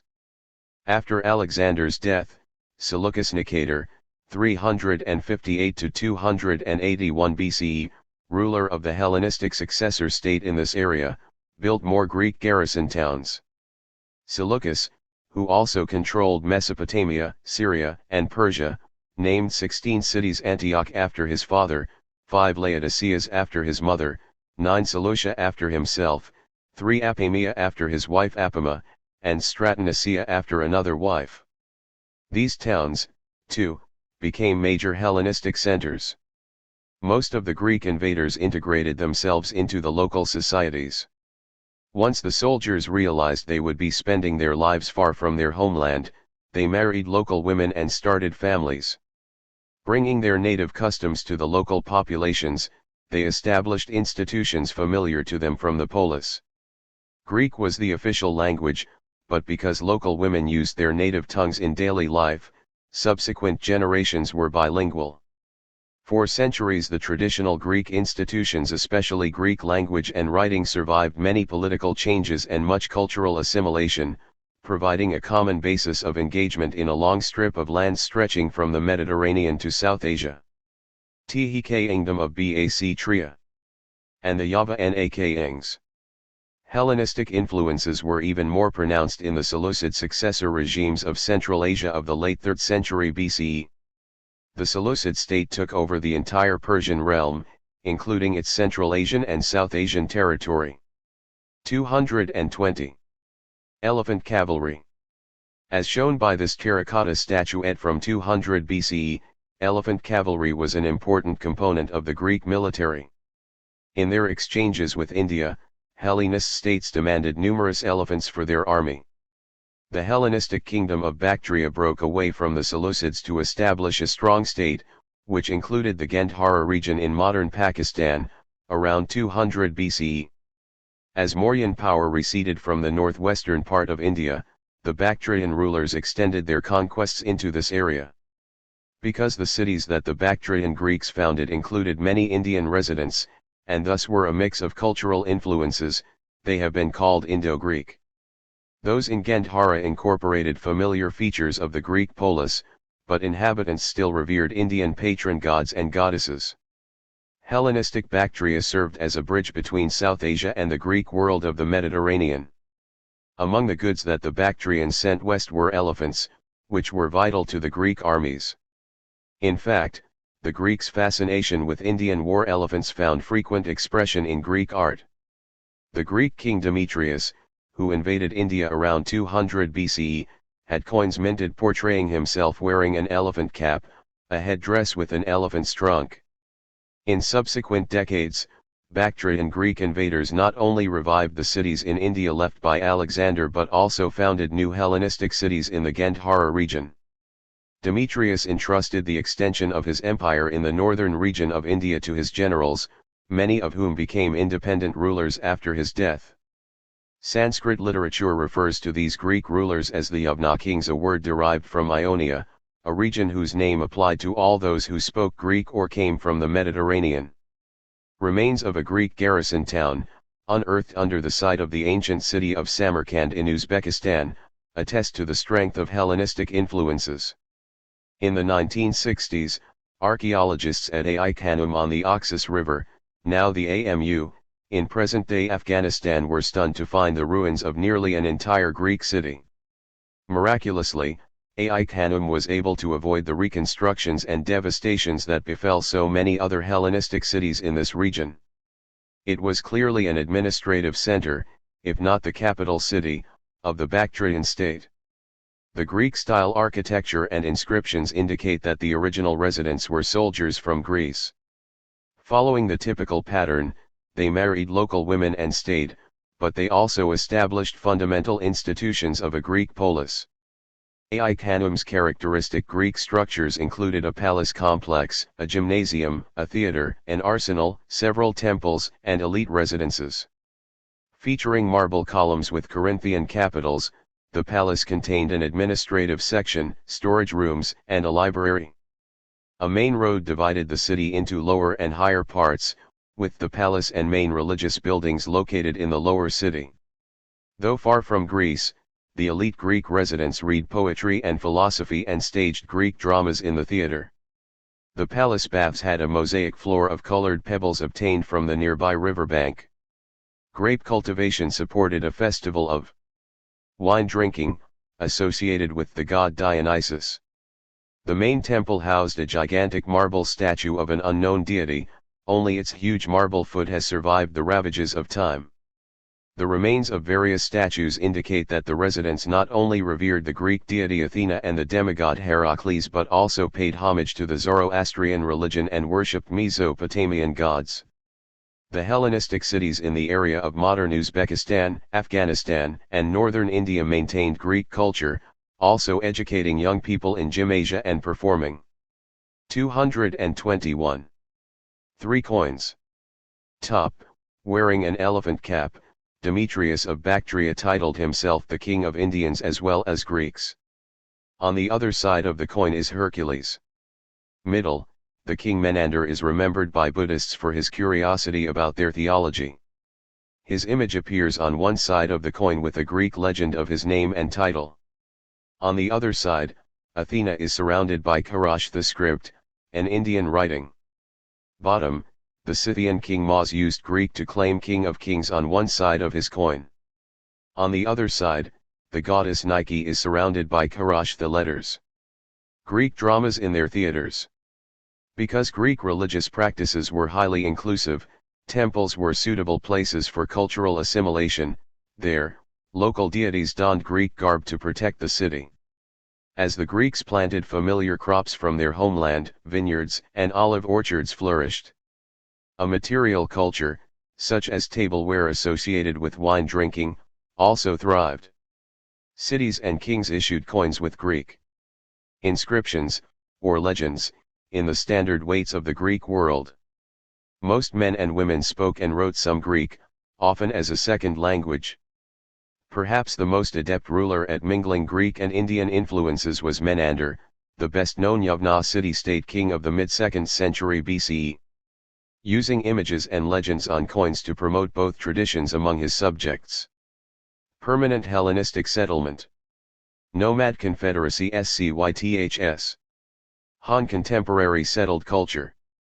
Menander claimed legitimacy as an Indian ruler but also cultivated Greek cultural forms. The face of his coins bore his regal image surrounded by the Greek words basileus ter menandros, king, savior, Menander. The reverse side featured the Greek goddess Athena and the king's title in the local Pakrat language. These legacies persisted long after the Hellenistic regimes collapsed, because they remained essential to communication and trade around the Indian Ocean rim. Nomadic influences of Parthians and Chaosians. Although much of Central and Southwest Asia came under the control of Alexander's successor kingdoms, and some smaller independent kingdoms, nomadic populations continued to be influential in this period. See Map 6-2. First to feel the impact of nomads was the Seleucid state in Iran. Having lost control of Bactria, it now came under relentless pressure from nomadic peoples living on the steppes to the north. The first to prey on them were the horse-riding Parthians, who wiped out the Greek kingdoms in Iran. The Parthians then extended their power all the way to the Mediterranean, where they would ultimately encounter the Roman Empire in Anatolia and Mesopotamia. Parthians. The Parthian people had moved south from present-day Turkmenistan and settled in the region comprising the modern states of Iraq and Iran.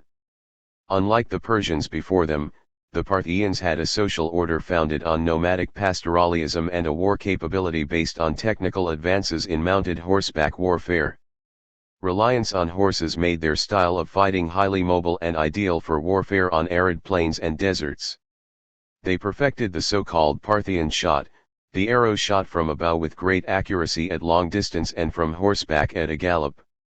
On the flat, open plains of Iran and Iraq, the Parthians had a decisive advantage over slow-moving, cumbersome mass infantry formations that had developed for war in the Mediterranean. Eventually the expansionist states of Parthia and Rome became archenemies. They confronted each other in Mesopotamia for nearly 4 centuries. Because the Parthians probably did not have their own writing system, their empire left no historical record. We know it only through the descriptions of Greek observers who remained in Central Asia after the Greek powers retreated. According to these sources, the Hellenistic caravan cities on the Roman Empire's eastern frontier continued to trade with the East in spite of the conflicts between Romans and Parthians. From the eastern shore of the Mediterranean all the way to Afghanistan, Greek was still the essential language for commercial activities. During a second wave of invasions, other nomadic peoples swept out of Mongolia and Central Asia around 130 BCE.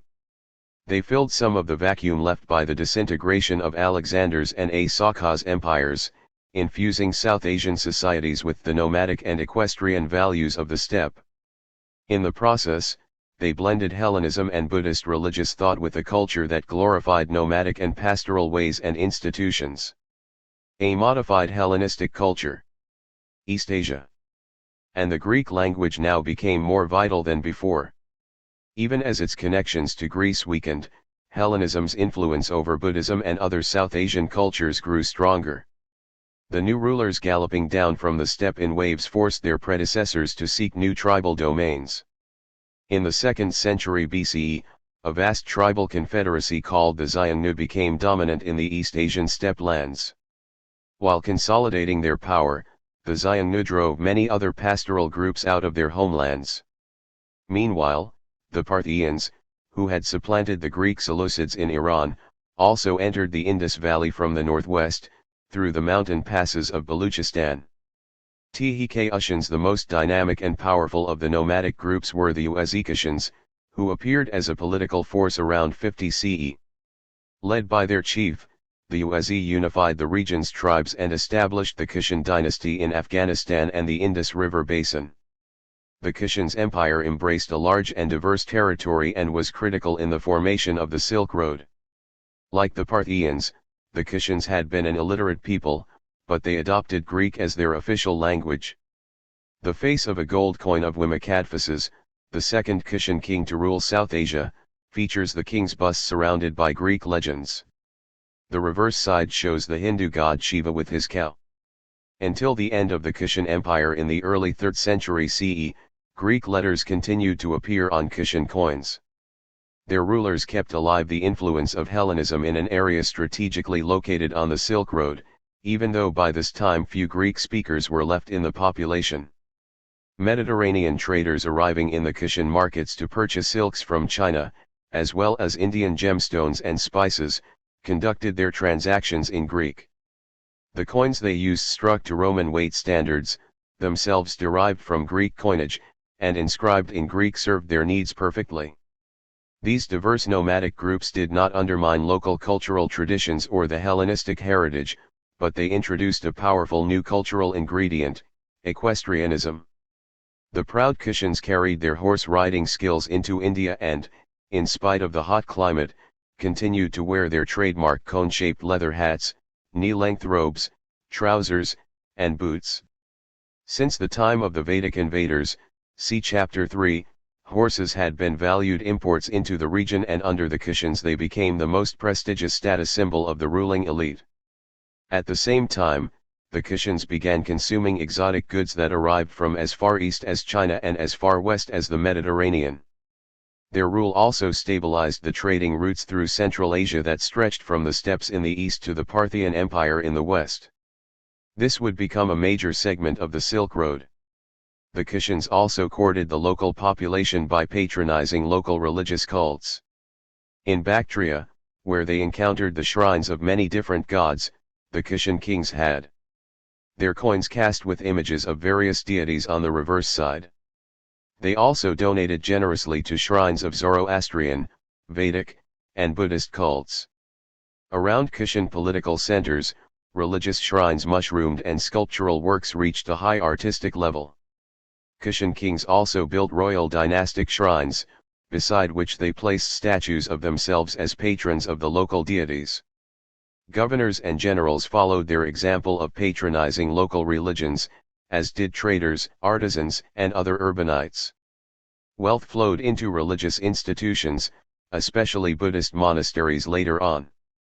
The transformation of Buddhism.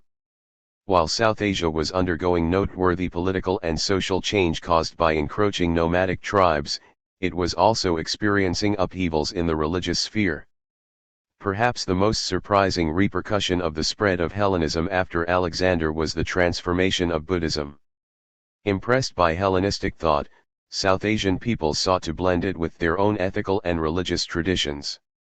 This merging began among the Yavna, that is, Greek, city-states in the northwest, where Buddhism's sway was most pronounced and readily absorbed into the mix of cultural pulses swirling throughout the area.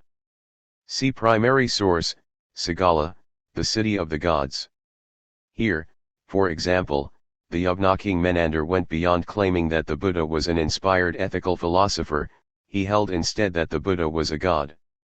He reached this conclusion through a discussion with a Buddhist sage named Nagasena, during which Menander asked many questions about Buddhist theology and Nagasena explained away all his doubts.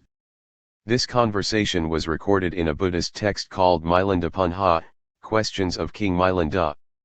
Nonetheless, the transformation of Buddhism into a religion with Hellenistic influences and wide-ranging support in other states was far from complete when Menander died around 130 BCE. It would occur only after accommodating other influences, and other gods and beliefs, see Chapter 8. India as a spiritual crossroads. Hellenism was not the sole cultural movement to affect other cultures. The nomads in India added another layer of cultural change, as did Arab and other seafarers. The latter's mastery of the monsoon trade winds opened the Indian Ocean to commerce, sea below, and made India the hub for. In what ways did the transformation of Buddhism represent cultural integration in South Asia? 224. Long-distance ocean traders and travelers. In fact, all land and sea roads seemed to lead to India. During this era the region became a melting pot of ideas and institutions, from which a powerful spiritual synthesis emerged. Indeed, the combined influences of Hellenism, nomadism, and Arab seafaring culture profoundly transformed Buddhism. As a result, Buddhism changed dramatically from the early days when the Buddha walked from city to city preaching to his community of followers, Sangha, and general audiences. Under the Kshans, whom we noted earlier as energetic patrons of many religions, the Buddhist Sangha grew so rich through India's commercial prosperity that monks began to live in elegant monastic complexes. The center of each was a stupa, decorated with sculptures depicting the Buddha's life and teachings. Such monasteries provided generously for the monks, with halls where they gathered and worshipped and rooms where they meditated and slept. During this age, Buddhist monasteries also opened to the public as places for worship. The New Buddhism. The Mahayana school. The mixing of new ways nomadic, Hellenistic, Persian, and Mesopotamian with traditional Buddhism produced a spectacular spiritual and religious synthesis.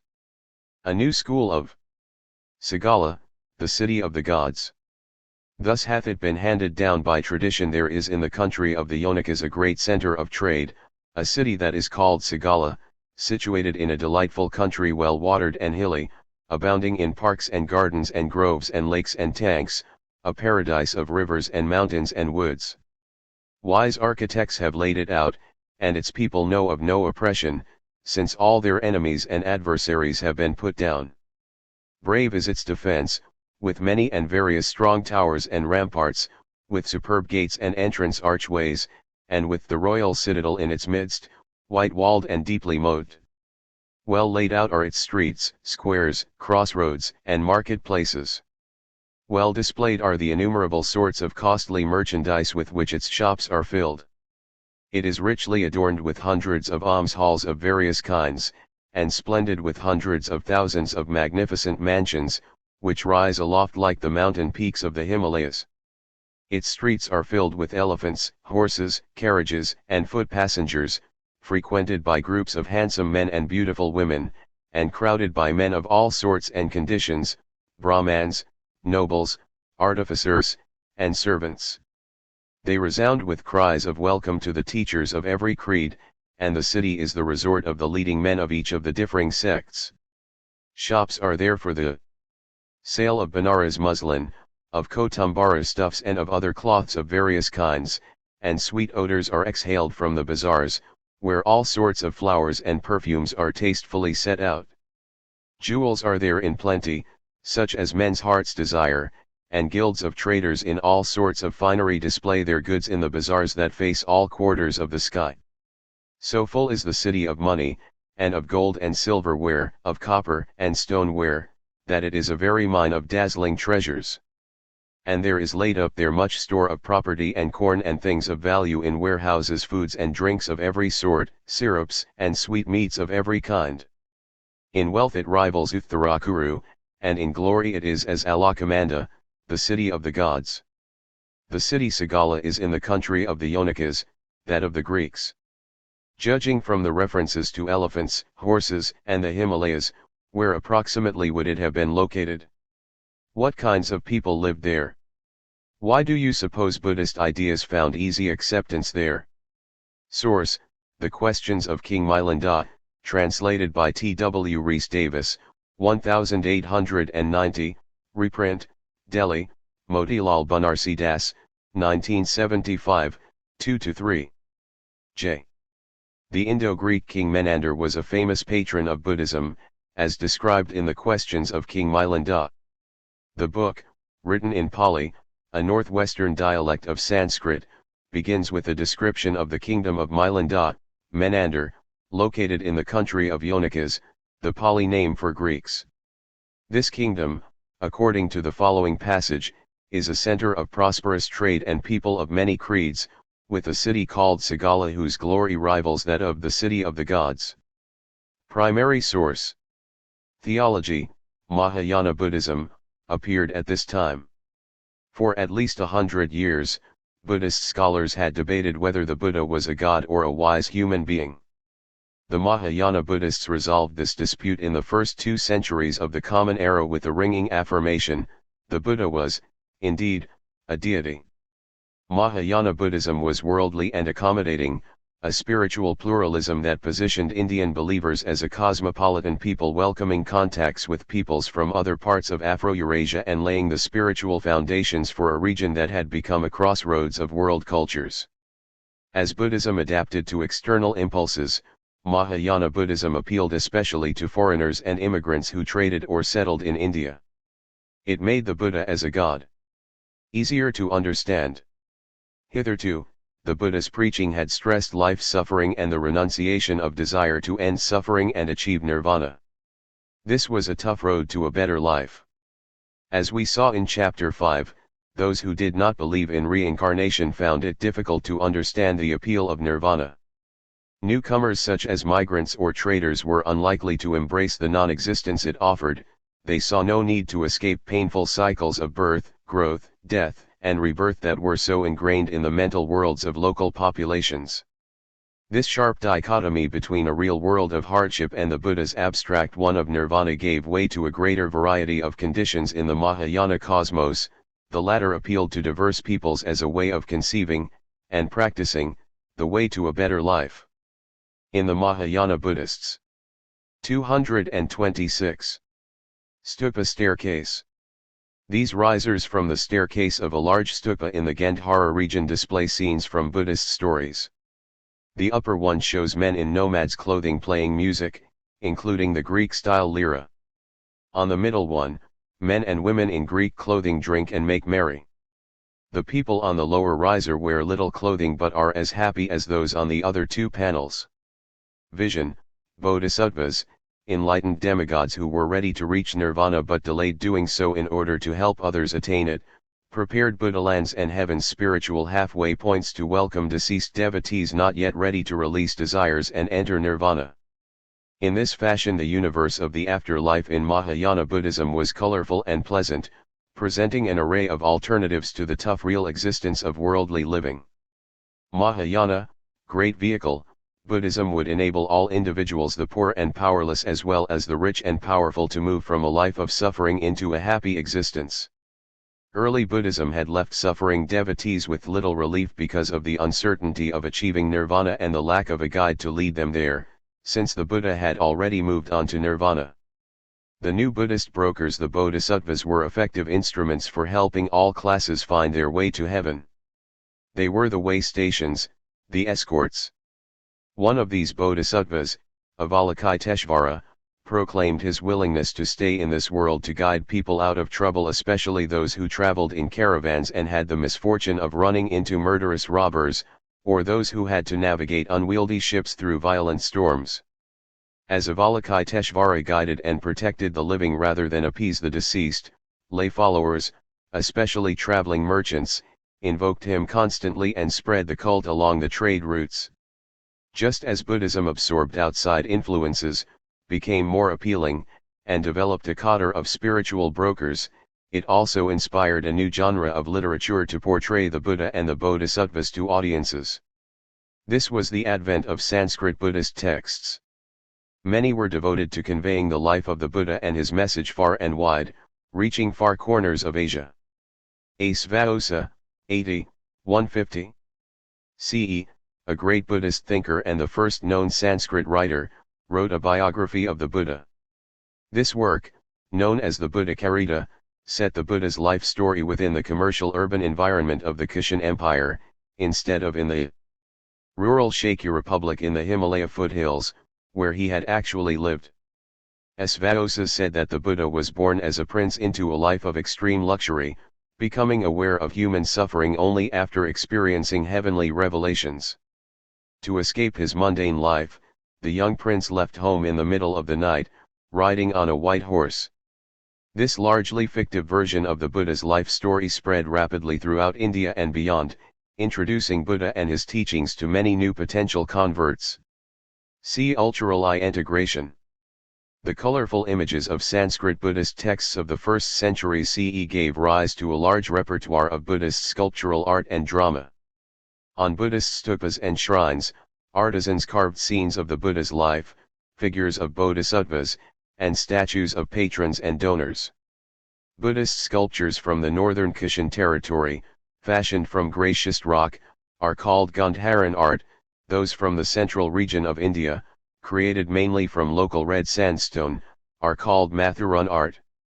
Gandharan Buddhist art shows strong Greek and Roman influences, whereas the Mathuran style evolved from the carved idols of folk gods and goddesses. Despite their stylistic differences, the schools shared themes and cultural elements. Inspired by Hellenistic art and religious tradition, both took the bold step of sculpting the Buddha and Bodhisattvas in realistic human, rather than symbolic, form, such as a Bodhi tree, which symbolizes Buddha's enlightenment. Though the Buddha wore no decorations because he had cut off all links to the world, Bodhisattvas were dressed as princes because they were still in this world, generously helping others. What was important was bringing the symbolic world of Buddhism closer to the people. Buddhist art depicted a society of diverse populations, reflecting a spiritual system that appealed to people of diverse. 227. The transformation of Buddhism. In what ways did the transformation of Buddhism represent cultural integration in South Asia? Buddhist cave temple at Ajunta. Buddhists excavated cave temples along the trade routes between ports on the west coast of India and places inland.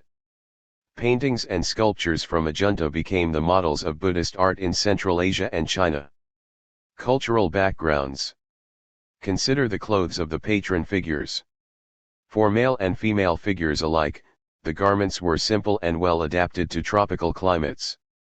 Those indigenous to the semi-tropical land had nude upper bodies and, covering their lower bodies, a wrapping akin to the modern dhoti, or loincloth.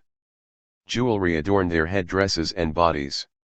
By contrast, the nomadic patron figures wore traditional cone-shaped leather hats, knee-length robes, trousers, and boots. Figures with Greek clothing demonstrate continuing Hellenistic influence, and those wearing Roman togas reveal Imperial Rome's influence. The jumble of clothing styles illustrates that Buddhist devotees could share a faith while retaining their ethnic or regional differences. The many peoples who lived under Kushan rule had important cultural traits in common. They preferred Hellenistic or pseudo-Hellenistic architecture, particularly favoring columns, and they reveled in Greek music and dance. We can recognize many of their musical instruments: the lyra, a small version of the harp, the flute, the cymbal, the drum, the xylophone. In their carvings, grape and grape leaf motifs celebrated wine's intoxicating pleasures. In fact, those found near Buddhist shrines often highlighted festive drinking scenes. The story of the Buddha also celebrated the horse, an important nomadic cultural symbol. Under the Kushans, Buddhist monasteries were cosmopolitan organizations where Greco-Roman, Indic, and steppe nomadic cultural themes blended together. These organizations also welcomed traders converging on India over mountain passes or from the Indian Ocean, bringing incense and jewels to decorate bodhisattvas and stupas. ZTEF formation of the Silk Road. In the 1st century BCE, trade routes stretching from China to Central Asia and westward had merged into one route. It became famously known as the Silk Road. Though caravans transported many commodities, it was silk that exemplified the commercial integration of the Afro-Eurasian world. Traders traveled segments of the route, passing their goods on. How did long-distance exchanges affect the cultural geography of Afro-Eurasia? 228. Buddhas. The bronze Buddha on the left often strikes viewers as a Jesus Christ. Greco-Roman influence on the iconography of Buddha was probably responsible for the Gandharan-style attire and facial expression of Buddhas and Bodhisattvas. The Mathuran Buddha of Gupta times, right, is more refined than the Buddhas of the Kushan era. The robe is so transparent that the artist must have had very fine silk in mind when sculpturing. To others who took them farther along the road and, in turn, passed them on.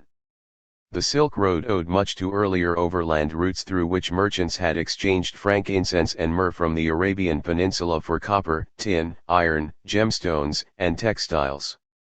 See Map 6-3. The expansion of commerce between the Mediterranean and South Asia reinforced a frenetic rise in commercial activity within each region. Overland and across the seas, traders loaded textiles, spices, and precious metals onto the backs of camels and into the holds of ocean-going vessels destined for distant markets. Trade thereby strengthened the political, intellectual, and spiritual shift. Other areas that had once been on the fringes of the Southwest Asian heartlands were becoming heartlands in their own right. ANEUMIDLGROUND. The effects of long-distance exchanges altered the political geography of Afro-Eurasia.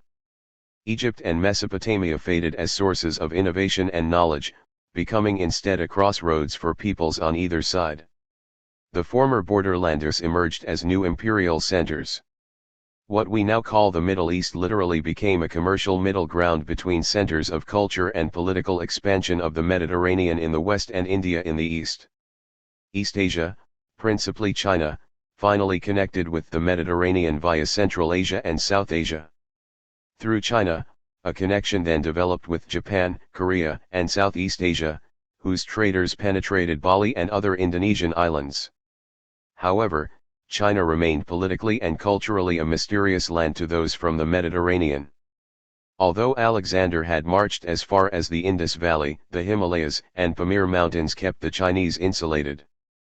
Products made of silk, a word derived from Ceres, the Greek and Roman name for the people of northwestern China, revealed to the Greeks and Romans that an advanced society lay far to the east, though the Greeks and Romans knew little more about it.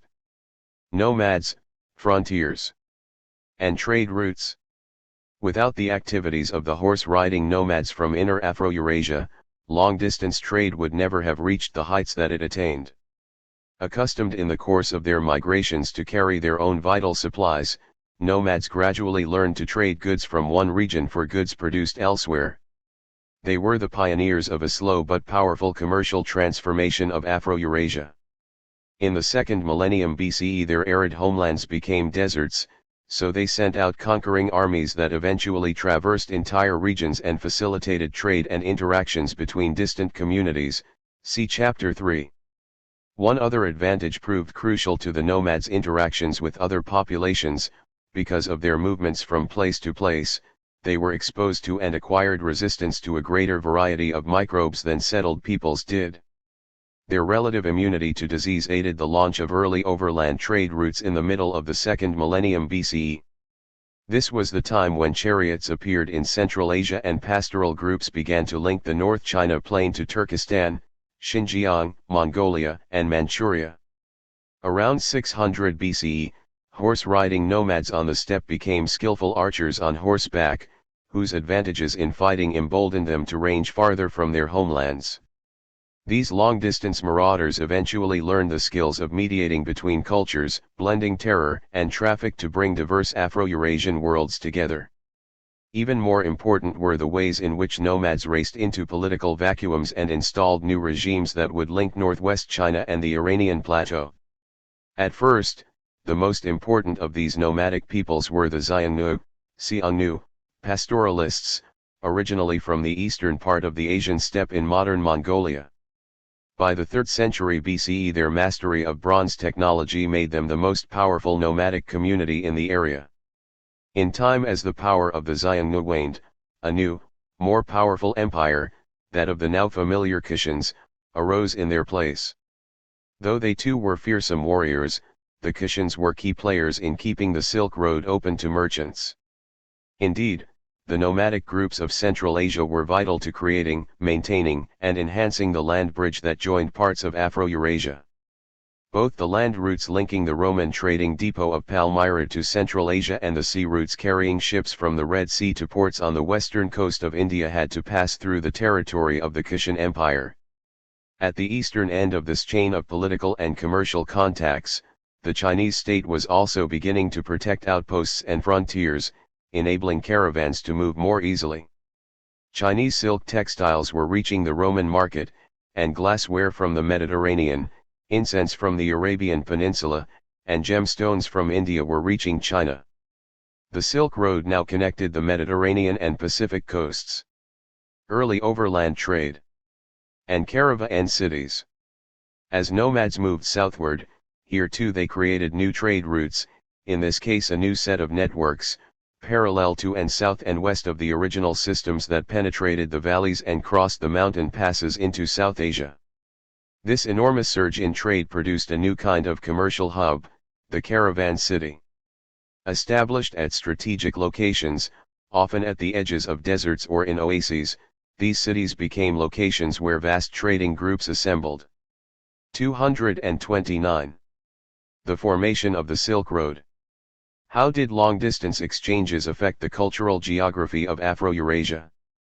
Before beginning their arduous journeys, some caravan cities originating as Greek garrison towns became centers of Hellenistic culture, displaying such staples of the polis as public theaters. Even those founded by Arab traders had a Hellenistic tinge, as local traders often admired Greek culture and had frequent commercial interactions with the Mediterranean world. They wrote in Greek, sometimes speaking it in addition to their native tongues. Caravan cities were among the most spectacular and resplendent urban centers of this era. They often emerged at the endpoints of major trade arteries. One such endpoint for traders was at the extreme southwestern tip of the Arabian Peninsula, in the area of present-day Yemen, a land watered by the same rains responsible for the annual flooding of the Nile. The area was a wonder of its own, a vivid patch of green at the end of 1,200 miles of desert. Its prosperity was in part due to its role as a major gathering place both for long-distance spice traders heading north through the Arabian desert and for sailors whose ships traveled the Red and the Arabian Seas and later crossed the Indian Ocean. The southern Arabian Peninsula had long been famous for its frankincense and myrrh, products that the Greeks and Romans used to make perfume and incense. They reached their buyers via an overland route sometimes called the incense or spice road. The Sabaeans of southern Arabia became fabulously wealthy from these sales and from the Indian Ocean spice trade. The traders who transported the spices and fragrances to the Mediterranean were another Arabic-speaking people, the Nabateans, sheep herders who eked out a living in the Sinai Desert and the northwestern Arabian Peninsula. Because the Greeks and later the Romans needed large quantities of incense to burn in worshipping their gods, the trade passing through this region was extremely lucrative. But the camel caravans had a difficult journey through the rock ravines stretching from the Dead Sea to the Red Sea's Gulf of Aqaba. Here, Nabatean herders had learned to cut cisterns out of solid stone to catch rainwater and to create cave shelters. Now the Nabateans profited by supplying water and food to the travelers. In one of these valleys the Nabateans built their capital, a rock city called Petra. Rock in Greek is Petros, which displayed abundant Greek influences. Many of the houses and shrines were cut directly out of the mountains. Their colonnaded facades and tombs, constructed for common people as well as nobles, projected Hellenistic motifs. See primary source, the caravan city of Petra. Most striking was a vast theater. The entire structure, the stage platform, orchestra, and 45 rows of seats was carved out of the sandstone terrain and could accommodate an audience of 6,000 to 10,000 people. Actors performed plays at first in Greek and later in Latin, for being cosmopolitan required participating in the language of high culture. Petra's power and wealth lasted from the mid-2nd century BCE to the early 2nd century CE. Greek persisted as the common language among Petran merchants seeking to maintain their trading ties. The caravan traders, the ruling elite of the rock city, controlled the supply of spices and fragrances from Arabia, North Africa, and India to the ever-expanding Roman Empire. During these years, Nabatean traders based in Petra traveled throughout the eastern Mediterranean, erecting temples wherever they established trading communities. Yet the glory of this commercial people dimmed with the coming of the Romans, who took over the province of Arabia and with it, the profitable spice road trade. The western end of the Silk Road, Palmyra. As trading hubs proliferated in Central Asia, similar commercial cities thrived in Southwest Asia as well. They soon overshadowed the older political or religious capitals. With Petra's decline during the Roman period, another settlement became the most important caravan city at the western end of the Silk Road, Palmyra. Rich citizens of Rome relied on the Palmyran traders to procure luxury goods for them, importing Chinese silks for women's clothing and incense for religious rituals, as well as gemstones, pearls, and many other precious items. Administered by the chiefs of local tribes, Palmyra had considerable autonomy even under formal Roman control. Although the Palmyrans used a Semitic dialect in daily life, for state affairs and business they used Greek. Their merchants had learned Greek when the region came under Seleucid rule, and it remained useful when doing business with caravans from afar, long after the political influences of Hellenism had waned. Palmyran traders handled many kinds of textiles, including cotton from India and cashmere wool from Kashmir or the nearby Central Asian highlands. The many silk textiles discovered at this site were products of Han China, see Chapter 7, indicating that the Silk Road had reached the Mediterranean by the 1st century CE. While the oligarchs retained some of the exquisite silks for themselves, most were headed to wealthier consumers in the Mediterranean.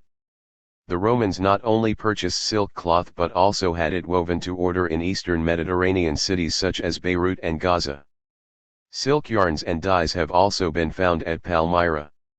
This lucrative trade enabled the Palmyrans to build a splendid marble city in the desert. A colonnade, theater, senate house, agora, and major temples formed the metropolitan area.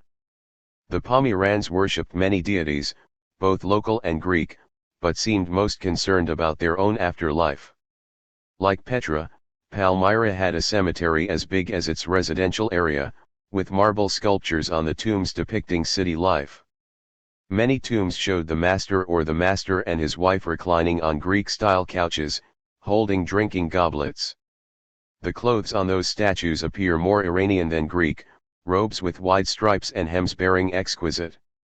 232. When one descends into the valley from the surrounding heights towards the place where the river has cut for itself a passage between the dark red rocks, one seems to be gazing at some large and fantastic excrescence, a piece of reddish mauve raw flesh set between the gold of the desert and the green of the hills.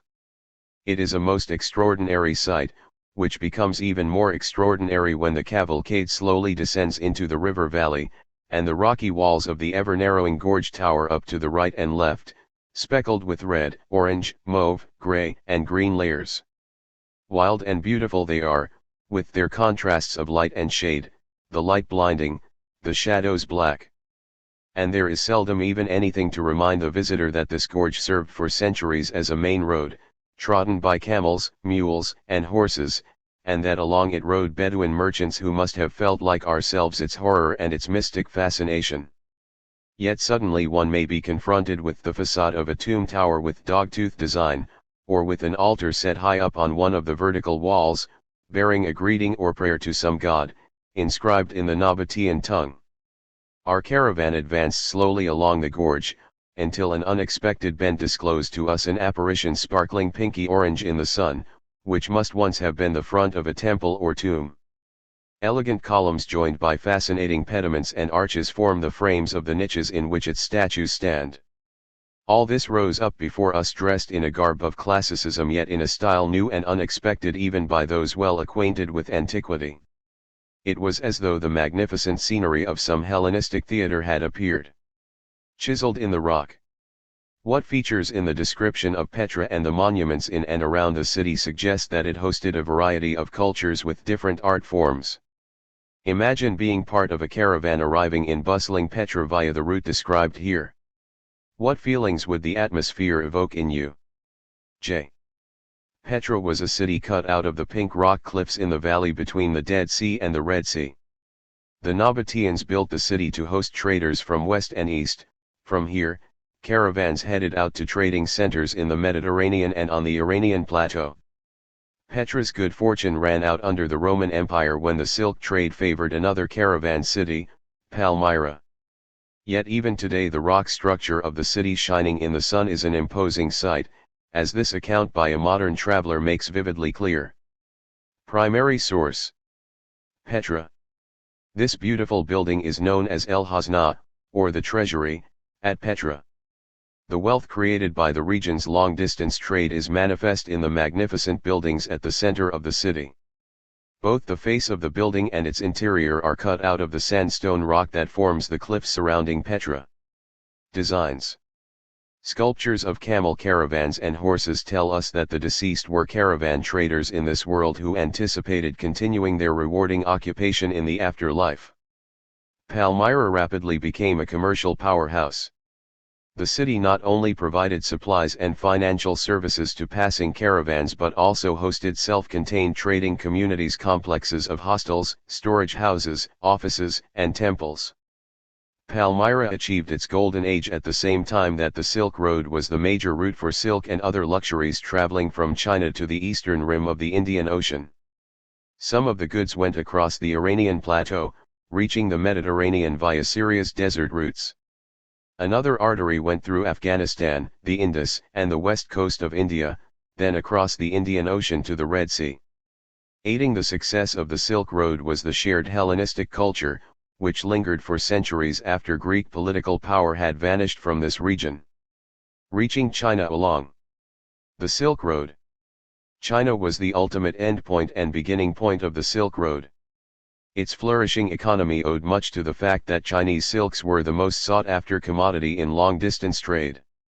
As thousands of precious bales made their way to Indian, Central Asian, and Mediterranean markets, silk became the ultimate prestige commodity of the region's ruling classes.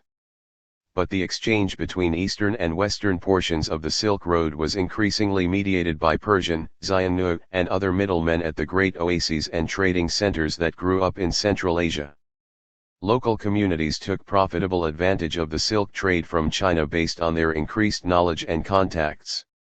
The silk economy not only was silk China's most valuable export, but it also served as a tool in diplomacy with the nomadic kingdoms on China's western frontiers and in underwriting the Chinese armies.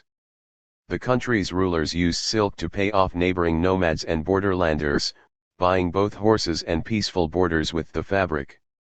During the Zhou dynasty, it served as a precious medium of exchange and trade. Silk has always been prized as a material for clothing, as a filament made by spinning the protein fibers extracted from the cocoons of silkworms. It is smooth yet strong. Whereas cloth spun from hemp, flax, and other fibers tends to be rough, silk looks and feels rich. Moreover, it is cool against the skin in hot summers and warm in the winter. Silk also has immense tensile strength, being useful for bows, lute strings, and fishing lines. Artisans even spun it into a tight fabric to make light body armor or light bags for transporting liquids, particularly useful for traders crossing arid expanses. Before the Chinese invented paper, silk was a popular writing material that was more durable than bamboo or wood. Brush writing on silk was the medium of choice for correspondence, maps, and illustrations and important texts writ.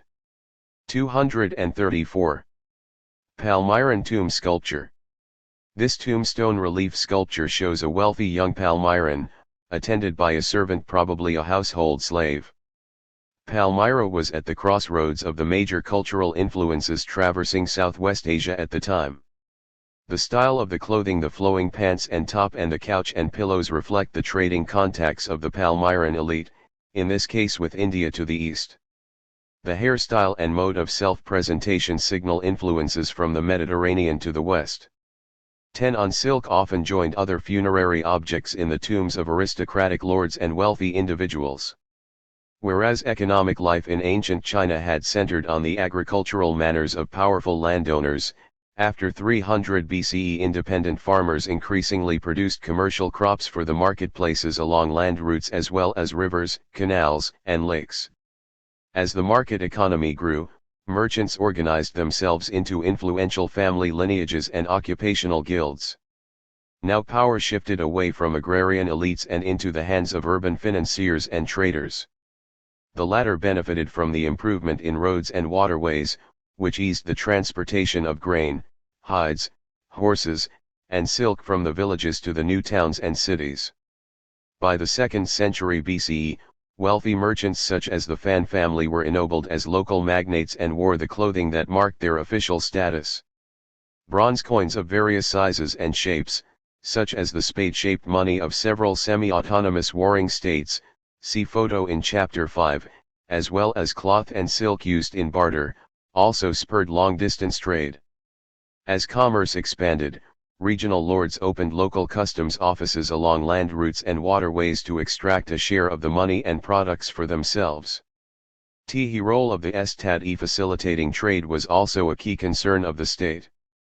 For example, merchant ships now enjoyed the protection of military boats, able to cover 75 miles in a day and carry 50 soldiers and supplies for a 3-month voyage. Though China still had little intellectual interaction with the rest of Afro-Eurasia, its commercial exchanges skyrocketed. Southern silk was only the first of many Chinese commodities that reached the world beyond the Taklamakan Desert. China also became an export center for lacquer, hemp, and linen. From Sichuan came iron, steel, flint, hardstone, silver, and animals, while jade came from the northwest. At the same time, China was importing Mediterranean, Indian, and Central Asian commodities. Despite its early development of commerce, China still had no major ports that could compare to the oasis hub of Palmyra. Inter-regional trade predominated, and it fed into the Silk Road through decentralized networks. Most cities in the landlocked north were administrative centers where farmers and traders gathered under the regional state's political and military protection. The larger cities had gates that closed between sunset and sunrise. During the night, mounted soldiers patrolled the streets. Newer towns along the southeastern seacoast still looked upriver to trade with inland agrarian communities, which also produced silk for export. Later, during the 6th and 7th centuries, China would become the site of massive trading centers. The Chinese people and the Chinese state remained little affected by Hellenism and Mahayana Buddhism, which were so important elsewhere during this period. China went about dealing with its own crises, laying the foundations for the magnificent Han Empire, see Chapter 7. The esprit of Buddhism. Along the trade routes. Silk traders were not the only individuals who traversed Afro-Eurasian trade arteries. Monks also plied these roads to spread the word of new religions. The chief expansionist faith in this period came out of India, inspired in part by the successful spread of Hellenism. The Buddha was no longer just a sage departed to the state of nirvana, he was also a god whom people could worship like any Greek deity. Under Kushan patronage during the 1st century CE, Buddhism reached out from India to China and Central Asia, following the Silk Road. Monks from the Kushan Empire accompanied traders to Luoyang, the eastern capital of the Han Empire. There they translated Buddhist texts into Chinese, aided by Chinese converts who were also traders. Buddhist ideas were slow to gain acceptance, however. It took several centuries, and a new wave of nomadic migrations, for Buddhism to take root in China. Buddhism fared less well when it followed the commercial arteries westward. Although Buddhists did gain some followers in the Parthian Empire, the religion never became established on the Iranian plateau and made no further headway toward the Mediterranean. The main barrier was silk texts. Before the invention of paper, silk was widely used as writing material because it was more mobile and durable than bamboo or wood for correspondence, maps, illustrations, and important texts included as funerary objects in the tombs of aristocrats. The Mawangdui silk texts shown here are from a Hunan tomb that was closed in 168 BCE and opened in 1973. Zoroastrianism, which had been a state religion in the Persian Empire during the 5th and 4th centuries BCE, see Chapter 4, by the time Buddhism began to spread, Zoroastrianism had long been established in Iran. Iranian Hellenism had done little to weaken the power of Zoroastrianism, whose adherents formed city-based religious communities affiliated primarily with traders. Following the Silk Road, Zoroastrian traders traveled both eastward to China and westward to the coast of the Mediterranean, impeding the westward spread of Buddhism. Taking to the Seas, Commerce on the Red Sea and Indian Ocean. Although land routes were the tried and true avenues for migrants, traders, and wayfarers, they carried only what could be borne on the backs of humans and animals. Travel on them was slow, and they were vulnerable to marauders. With time, some risk-takers found ways of traversing waterways eventually on an unprecedented scale and with an ease unimaginable to earlier merchants. These risk-takers were Arabs, from the commercial middle ground of the Afro-Eurasian trading system. Arab traders had long carried such spices as frankincense and myrrh to the Egyptians, who used them in religious and funerary rites, and later to the Greeks and Romans. Metals such as bronze, tin, and iron passed along overland routes from Anatolia, as did gold, silver, and chlorite from the Iranian plateau. Gold, ivory, and other goods from the northern part of India passed through Taxila, the capital of Gandhara, and the Hindu Kush mountains into Persia as early as the 6th century BCE. Following the expansion of the Hellenistic world, however, ships increasingly conducted long-distance trade. They sailed down the Red Sea and across the Indian Ocean as they carried goods between the tip of the Arabian Peninsula and the ports of the Indian landmass. Arab seafarers led the way into the Indian Ocean, forging links that joined East Africa, the Eastern Mediterranean, and the Arabian Peninsula with India, Southeast Asia, and East Asia. Such voyages involved longer stays at sea and were far more dangerous than sailing in the Mediterranean. Yet by the 1st century CE, Arab and Indian sailors were transporting Chinese silks, Central Asian furs, and fragrances from Himalayan trees across the Indian Ocean. The city of Alexandria in Egypt soon emerged as a key transit point between the Mediterranean Sea and the Indian Ocean. Boats carried Mediterranean exports of olives and olive oil, wine, drinking vessels, glassware, linen, and wool textiles, and red coral up. What factors promoted sea trade on the Indian Ocean? The Nile, stopping at Coptos and other port cities from which camel caravans took the goods to the Red Sea ports of Meuse, Hormuz and Berenice. For centuries, Mediterranean merchants had considered the Arabian Peninsula to be the end of the spice road. But after Alexander's expedition and the establishment of colonies between Egypt and Afghanistan, they began to value the wealth and opportunities that lay along the shores of the Indian Ocean. Arab sailors who ventured into the Indian Ocean benefited from new navigational techniques, especially celestial bearings, using the position of the stars to determine the position of the ship and the direction to sail. They used large ships called dhows, whose sails were rigged to easily capture the wind. These forerunners of modern cargo vessels were capable of long hauls in rough waters. Beginning about 120 BCE, mariners came to understand the seasonal rain-filled monsoon winds, which blow from the southwest between October and April and then from the northeast between April and October, knowledge that propelled the maritime trade connecting the Mediterranean with the Indian Ocean. Mariners accumulated the new sailing knowledge in books each called a periplus, sailing around, in which sea captains recorded the landing spots and ports between their destinations, as well as their precious cargoes. See Global Connections and Disconnect Ions, the Worlds of Periplus. From such books, for example, we learn that trading ships left the southern Arabian coast with the monsoon winds behind them, heading for the entrepôts, trading centers, of India. Barbaricum, at the mouth of the Indus, was the first Indian port reached from the west.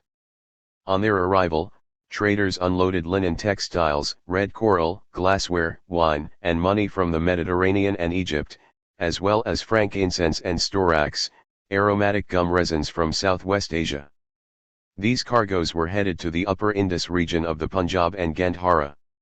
While at harbor in India, traders loaded their ships with treasures from the east, fragrances or spices from the Himalayas and India, such as costus root and bdellium, turquoise from Khorasan in Iran, lapis lazuli from Badakhshan in Afghanistan, indigo dye and cotton textiles from India, furs from Central Asia, and silk textiles and yarn from China. By now, the revolution in navigational techniques and knowledge had dramatically reduced the cost of long-distance shipping and multiplied the ports of call around large bodies of water. Some historians have argued that there were now two Silk Roads, one by land and one by sea. Conclusion: Alexander's conquests were awesome in their scale and brilliant in their execution. But his empire was as transitory as it was huge. Though it crumbled upon his death, this empire. 236. Periplus Maris Erythraei, or Periplus of the Red Sea, was written in Greek by an Egyptian sailor and trader late in the 1st century CE. Its author, a shrewd businessman, keen observer, and experienced navigator, described the whole world of commerce of the Red Sea, the Mediterranean, and the Indian Ocean. He catalogued the navigable routes and listed the goods that were marketed in the ports. Starting from the Red Sea, he moved southward along East Africa's coast and then eastward all the way to India. The result is the first historical record of the city-states existing along the coast of East Africa and one of the earliest accounts of Africa south of the Sahara. Throughout, he supplied data on currencies, customs, and the political regimes that controlled the ports and radiated into their hinterlands. The author's voyage began from Berenice. After leaving this Red Sea port, he encountered tribal countries on the coastal lands of today's Sudan and Eritrea. The Periplus named the region Barbaria, the land of barbarians, and identified its inhabitants with such labels as eaters of fish and eaters of wild animals. Farther south, the author noted the coastal area of a former Ptolemaic Egyptian colony that had fallen into decline and now exported only tortoise shells and ivory. On the other side of the Red Sea lay the coast of Arabia, where the waters were so calm that ships did not need to be anchored but where pirates from the Nabatean tribes preyed on them. Once it sailed out of the narrow strait, the ship entered the Gulf of Aden, famed as the land of frankincense and myrrh. Beyond the territory from which incense was exported, traders brought ivory, tortoise shells, and slaves to the markets. The Somali ports received goods from India such as rice and ghee, clarified butter, sesame oil, cotton textiles, and sugar. The southernmost port along the east coast of Africa known to the author was Bapta, nearly 3,000 miles from Berenice. This region had fallen under the influence of Arabs through intermarriage and trade. Next the ship headed back up along the East African coast and proceeded across the Arabian Sea toward India. The most important Indian port at the time was Barigaza on the Gulf of Cambay, near the modern city of Broach in Gujarat, but its harbor was very difficult to navigate. The coast was rugged, the sea bottom was uneven, and the tidal waves were high and variable. Local fishermen under the king's service came out to guide foreign ships to the harbor. In fact, the entire northwestern and western parts of India were connected to the Mediterranean through Barigaza. Here the author focused on the abundance of Greek influences. For example, he noted that in the market of Barigaza old drachmas, coins, of the Indo-Greek kings Apollodotus and Menander, inscribed with Greek letters, were still circulating. Although he often garbled the names of places and people, his general point was clear: Greek culture played a critical role in the long-distance trade of India. Global connections and disconnect ions. The worlds of Periplus J. Map from a Periplus had effects more profound than those of any military or political regime that preceded it. Alexander's armies ushered in an age of thinking and practices that transformed Greek achievements into a common culture Hellenism whose influences, both direct and indirect, touched far-flung societies for centuries thereafter. This Hellenistic movement was most strongly represented by a common, simpler Greek language, which linked culture, institutions, and trade.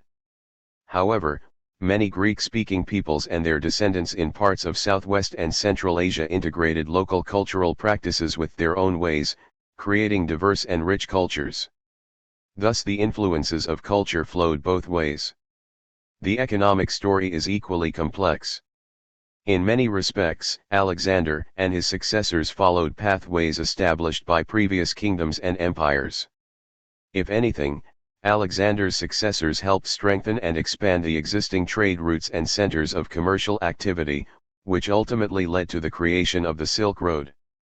Although the effects of this Hellenistic age lasted longer than most cultural systems and had a wider appeal than previous philosophical and spiritual ideas, they did not sweep away everything before it. Indigenous cultures accommodated to this movement or fought against it with all their might, fearing the loss of their own cultural identities. Others took from it what they liked and discarded the rest.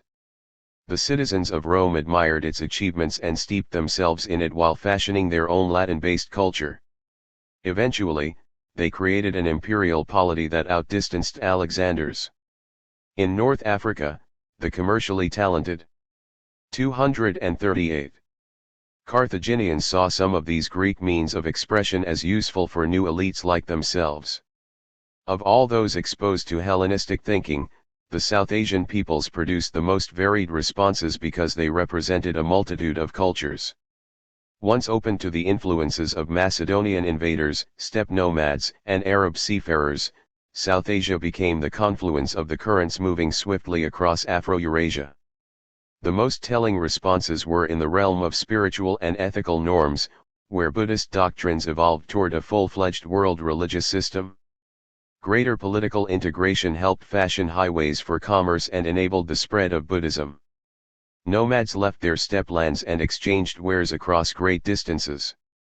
As they found greater opportunities for business, their trade routes shifted farther south, radiating out of the oases of Central Asia.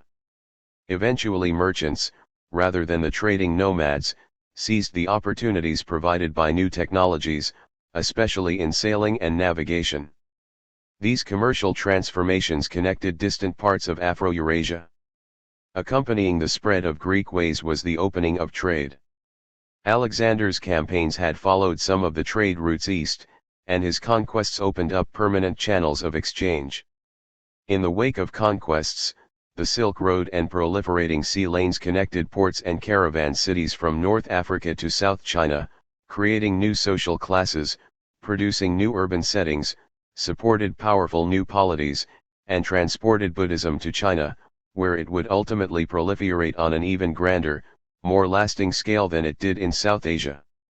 Chronology 400 BCE 300 BCE 200 BCE East Asia, Southwest Asia, and Northern Africa 334 to 323 BCE Conquests of Alexander the Great 323 BCE Emergence of Hellenistic successor kingdoms begins 240 BCE, 224 CE Parthian Kingdom.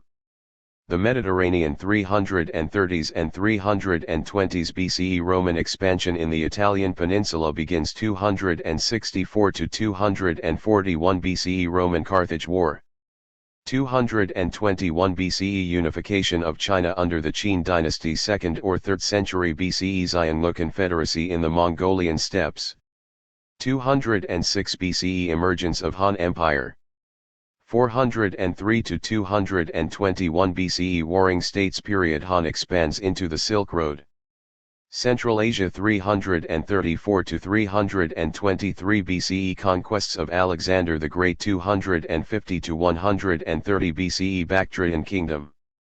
South Asia c. 200 BCE Yavna kings emerge. 321 to 184 BCE Mauryan Empire c. 200 BCE Saka invasions from Central Asia.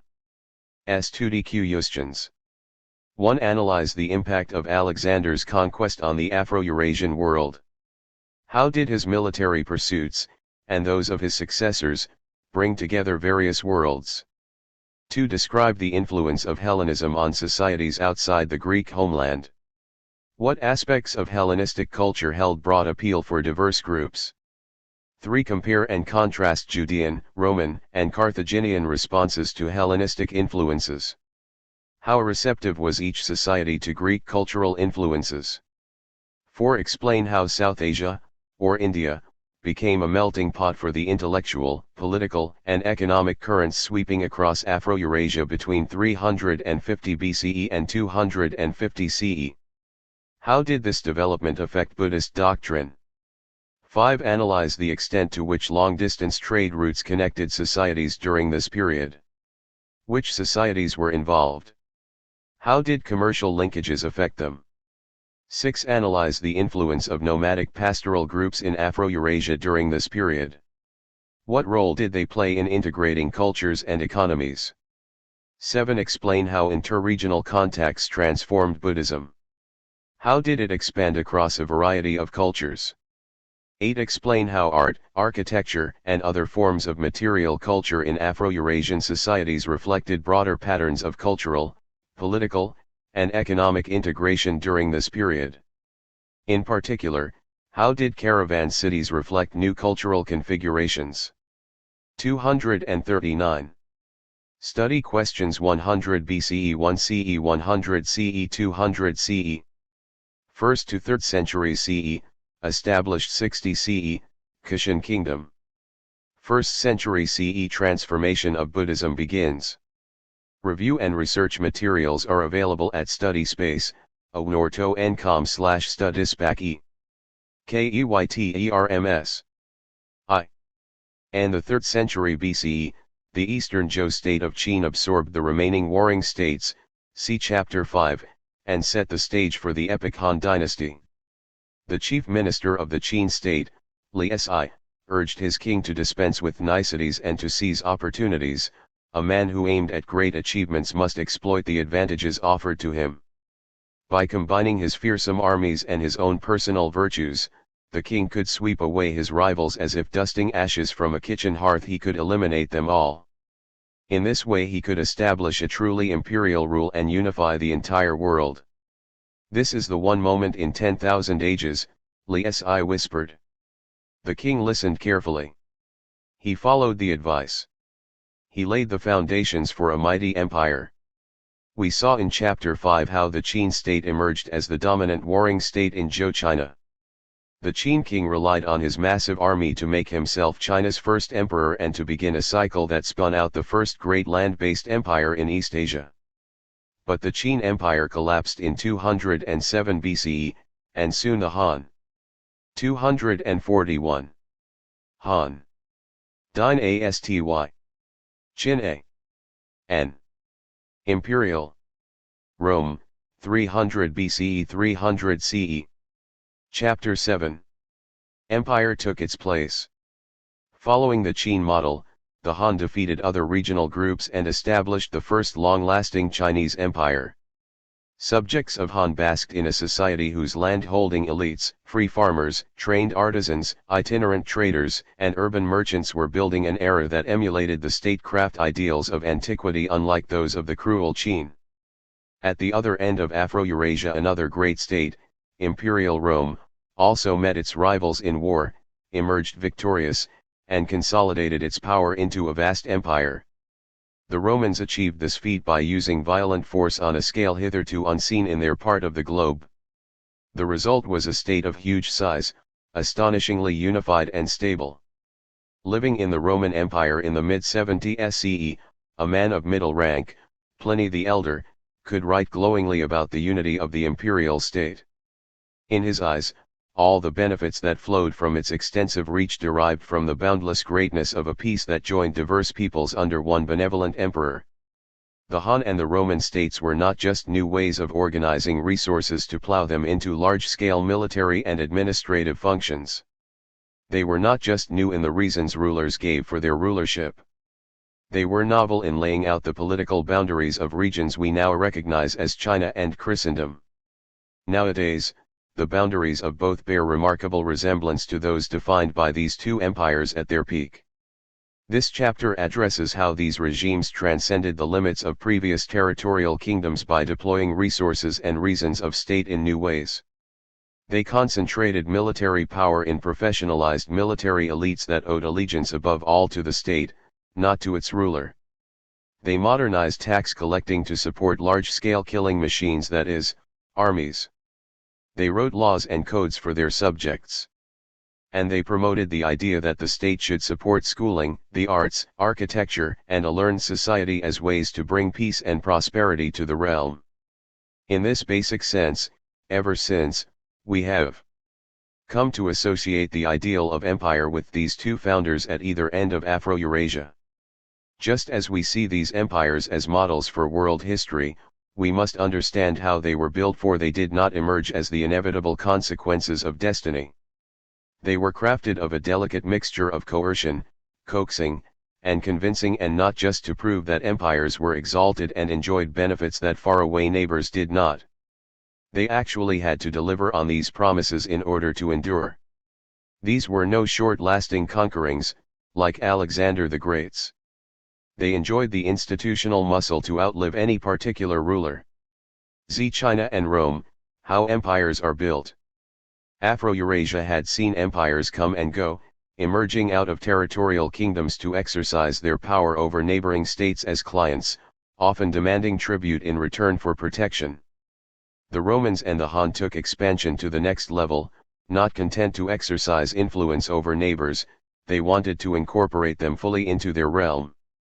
What distinguished these two from their predecessors was their commitment to integrating conquered neighbors and rivals into the system by extending laws, offering systems of representation, exporting belief systems, colonizing lands, and promoting trade within and beyond the empires.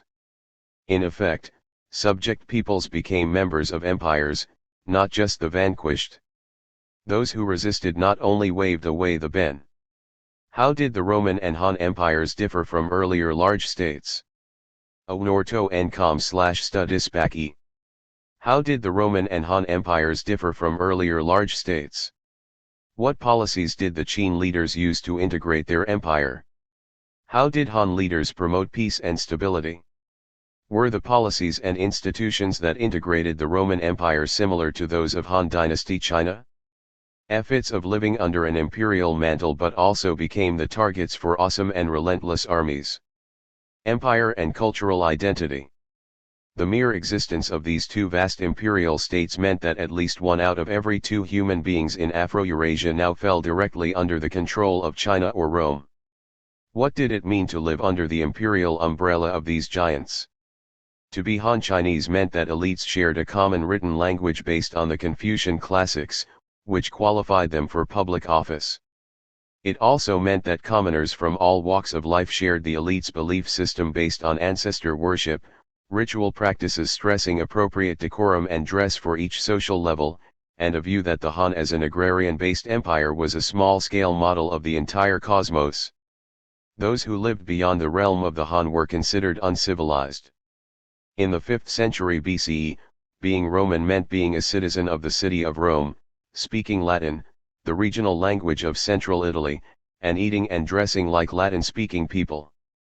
By the late 2nd century BCE, however, the concept of citizenship expanded to include anyone who had formal membership in the larger territorial state that the Romans were building.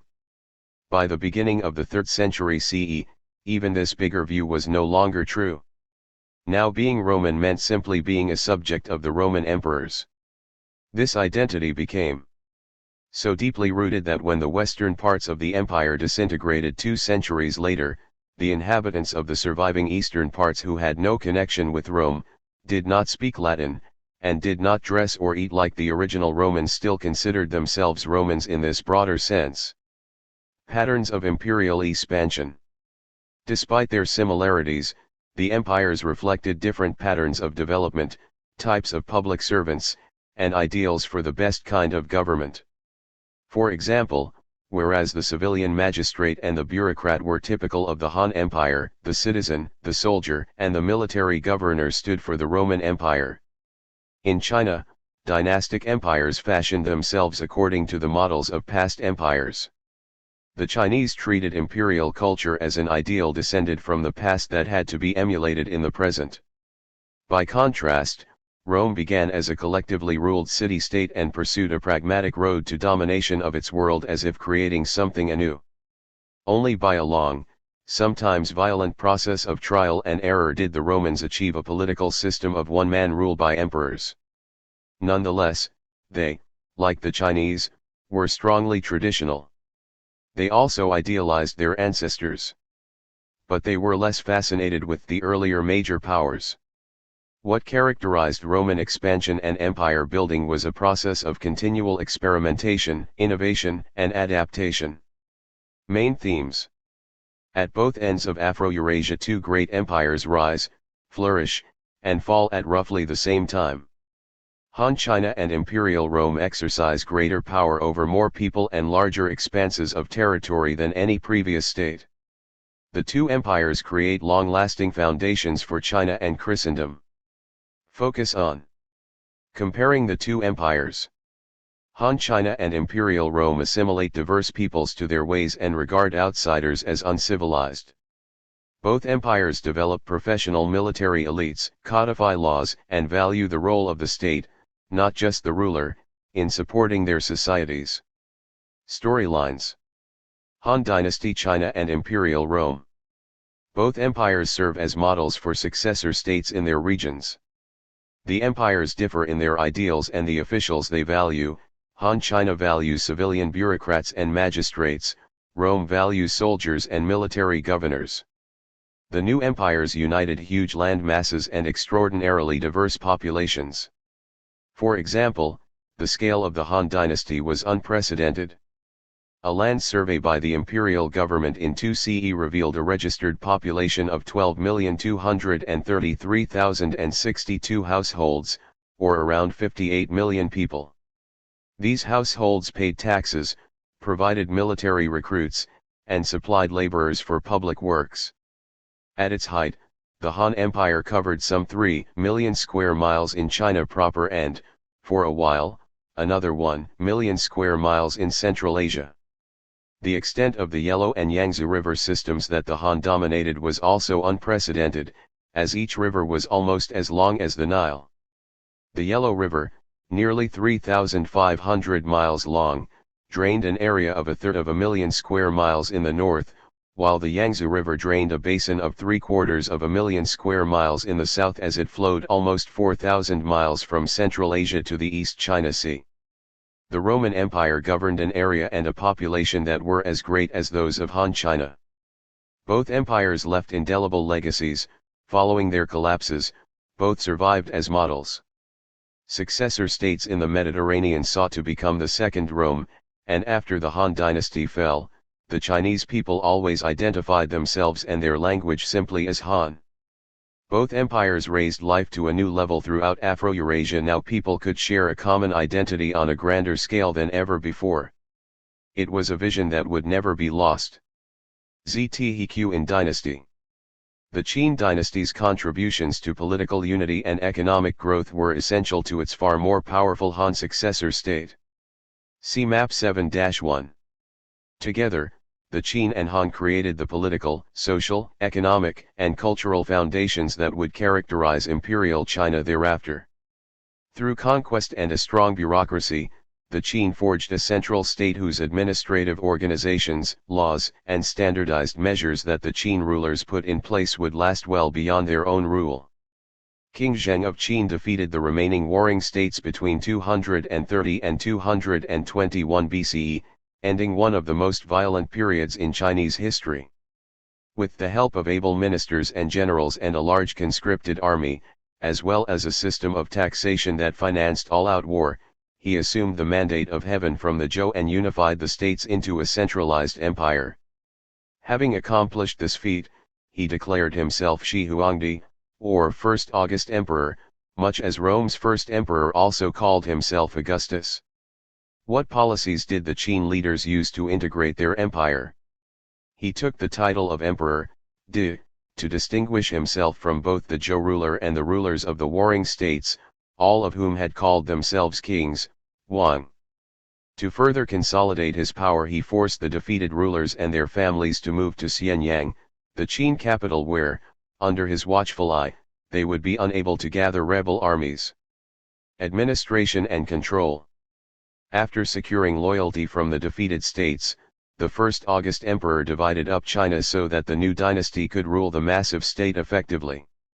He parceled the territory into 36 provinces, or commanderies, Jun, which he subdivided into counties, Xian.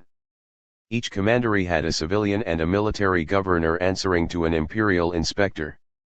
Crucial to this administrative strategy were requirements that regional and local officials answer directly to the emperor and that he could dismiss them at will.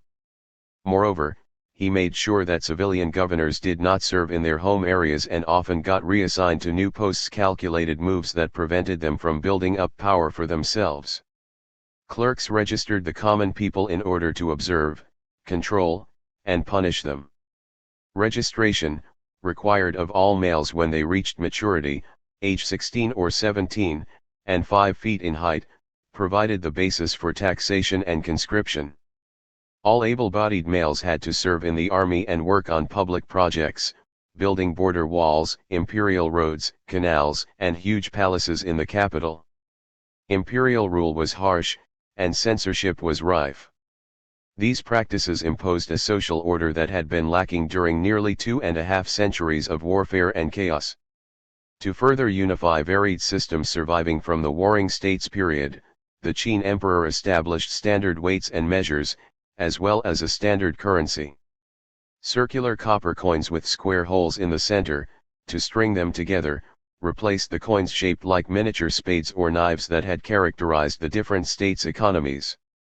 To rule out currency forging and ensure that these coins kept their value, thus being more than mere symbols, the new Qin and later the Han Panliang copper coins bore simple Qin coin.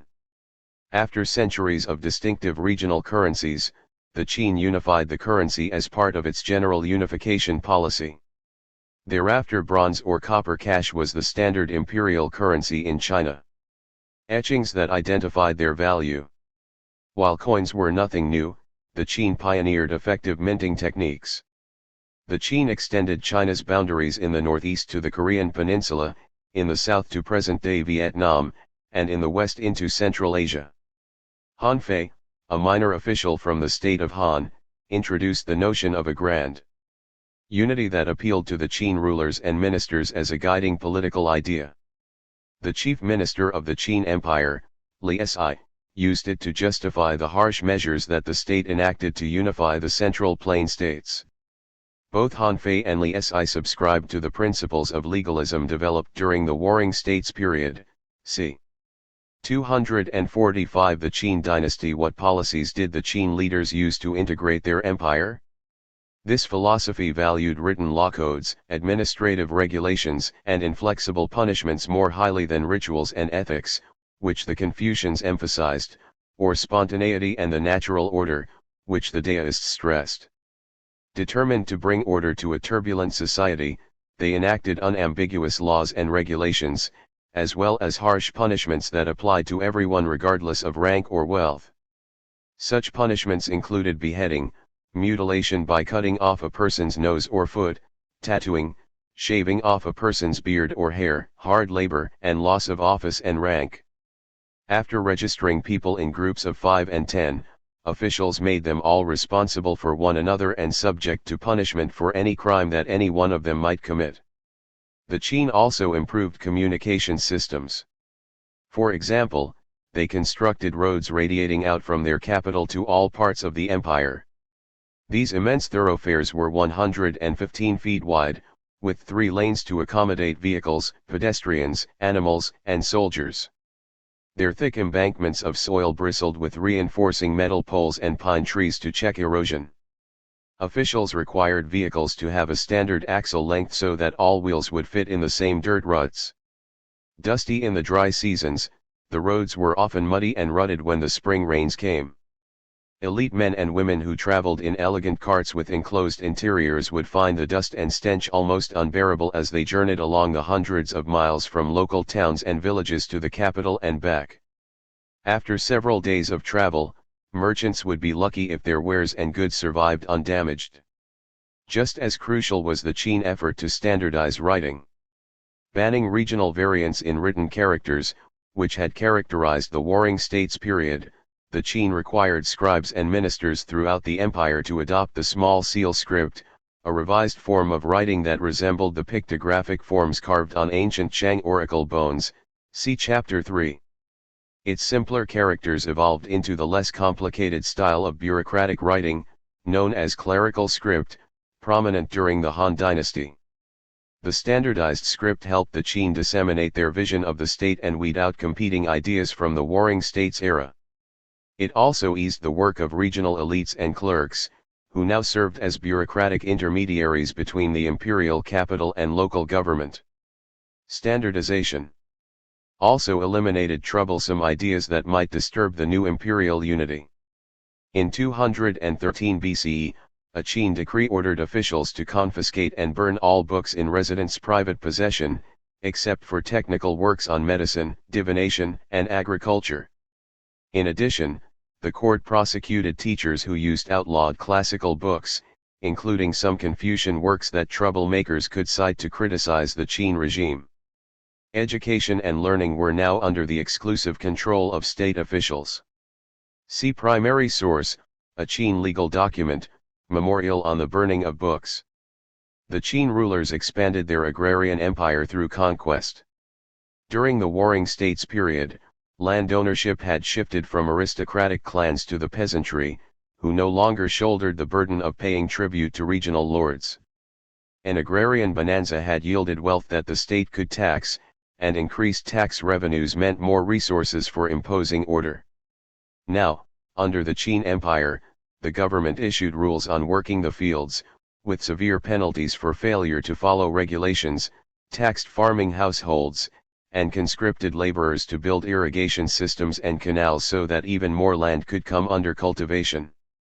Whereas the Greek city-states and the Roman Empire relied on slave labor, the Qin and, later, the Han dynasties championed free farmers and conscripted able-bodied sons into their huge armies. Free to work their own land, and paying only a small portion of their crops in taxes, peasant families were the economic bedrock of the Chinese Empire. Consolidation of power led to major economic changes, as self-sufficient royal manors gave way to farms that produced goods for the marketplace. As production rose, landowners, some of them peasants, could enjoy profiting from their surpluses.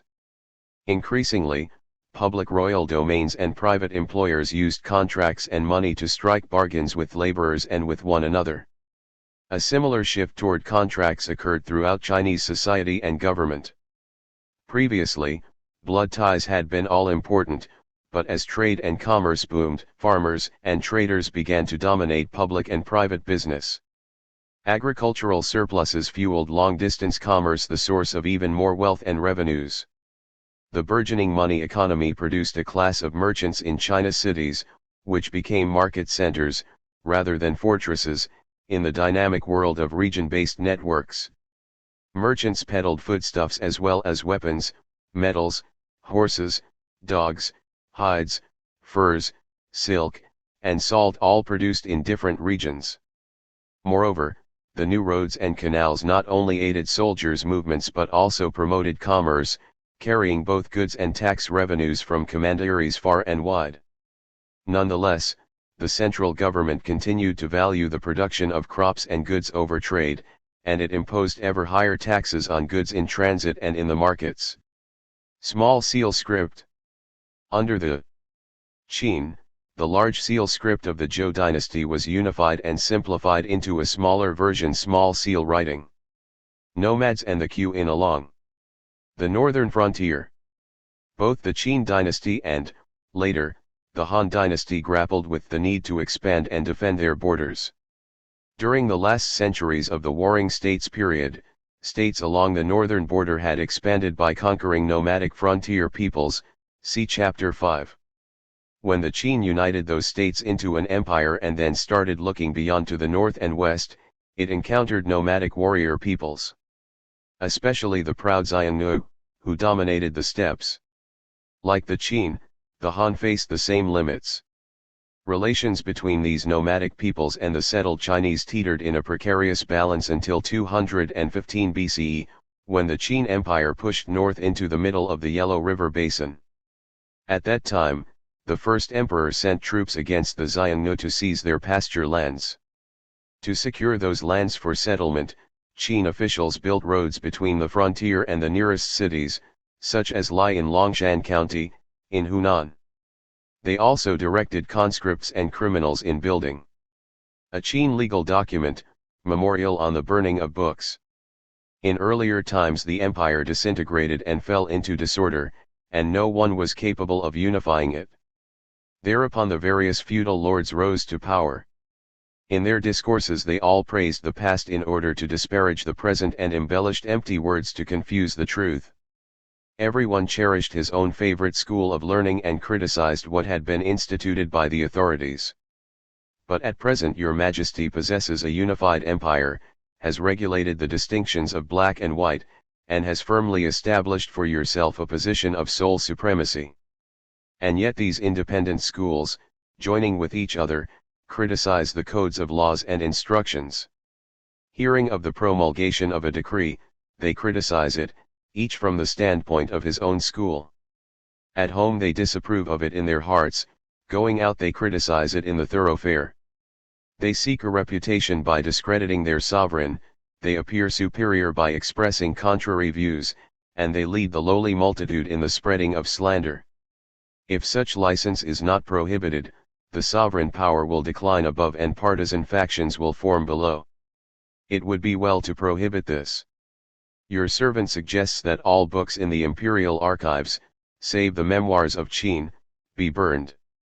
All persons in the empire, except members of the Academy of Learned Scholars, in possession of the classic of odes, the classic of documents, and discourses of the 100 philosophers should take them to the local governors and have them indiscriminately burned. Those who dare to talk to each other about the odes and documents should be executed and their bodies exposed in the marketplace. Anyone referring to the past to criticize the present should, together with all members of his family, be put to death. Officials who fail to report cases that have come under their attention are equally guilty. After 30 days from the time of issuing the decree, those who have not destroyed their books are to be branded and sent to build the Great Wall. Books not to be destroyed will be those on medicine and pharmacy, divination by the turtle and milfoil, and agriculture and arboriculture. People wishing to pursue learning should take the officials as their teachers. According to Li Si, how would the burning of classic texts help the Qin emperor keep a unified empire and sole supremacy? What types of books were still acceptable? Why would the first Qin emperor want to keep these practical works alive? Source: a Qin legal document, Memorial on the Burning of the Books from Sources of Chinese Tradition, Volume 1, eds.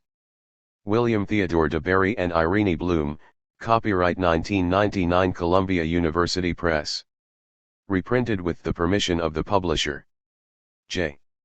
When the first Qin emperor came to power, his minister, Li Si, devised a policy to enhance state power through a unified political ideology. Any traditions of learning that differed from the Qin orthodoxy were targets for elimination.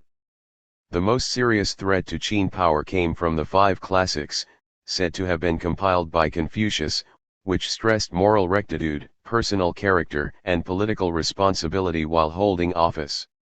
Such texts were an affront to imperial power, Li thought, so he called for their destruction and the execution of scholars who defended them in public. Primary source: a massive defensive wall along the northern border, the beginnings of the Great Wall of China, though north of the current wall, which was constructed more than a millennium later. As a result of these imperial efforts, in 211 BCE the Qin settled 30,000 colonists in the steppe lands of Inner Eurasia. Qin debacle. Despite its military power, the Qin dynasty collapsed quickly. Its rule weighed heavily on taxpayers because of constant warfare, which consumed not just massive tax revenues but also huge numbers of laborers. Dissension at court became apparent when Chief Minister Li Si was implicated in a conspiracy and executed. When desperate conscripted workers mutinied in 211 BCE, they found allies in descendants of warring states' nobles, local military leaders, and influential merchants. The rebels swept up thousands of supporters, with their call to arms against the tyrannical Qin. Shortly before the first emperor died in 210, even the educated elite joined former lords and regional vassals in revolt. The second Qin emperor committed suicide early in 207, and his weak successor surrendered to the leader of the Han forces later that year. The resurgent Xiongnu Confederacy also reconquered their old pasture lands as the Qin dynasty fell.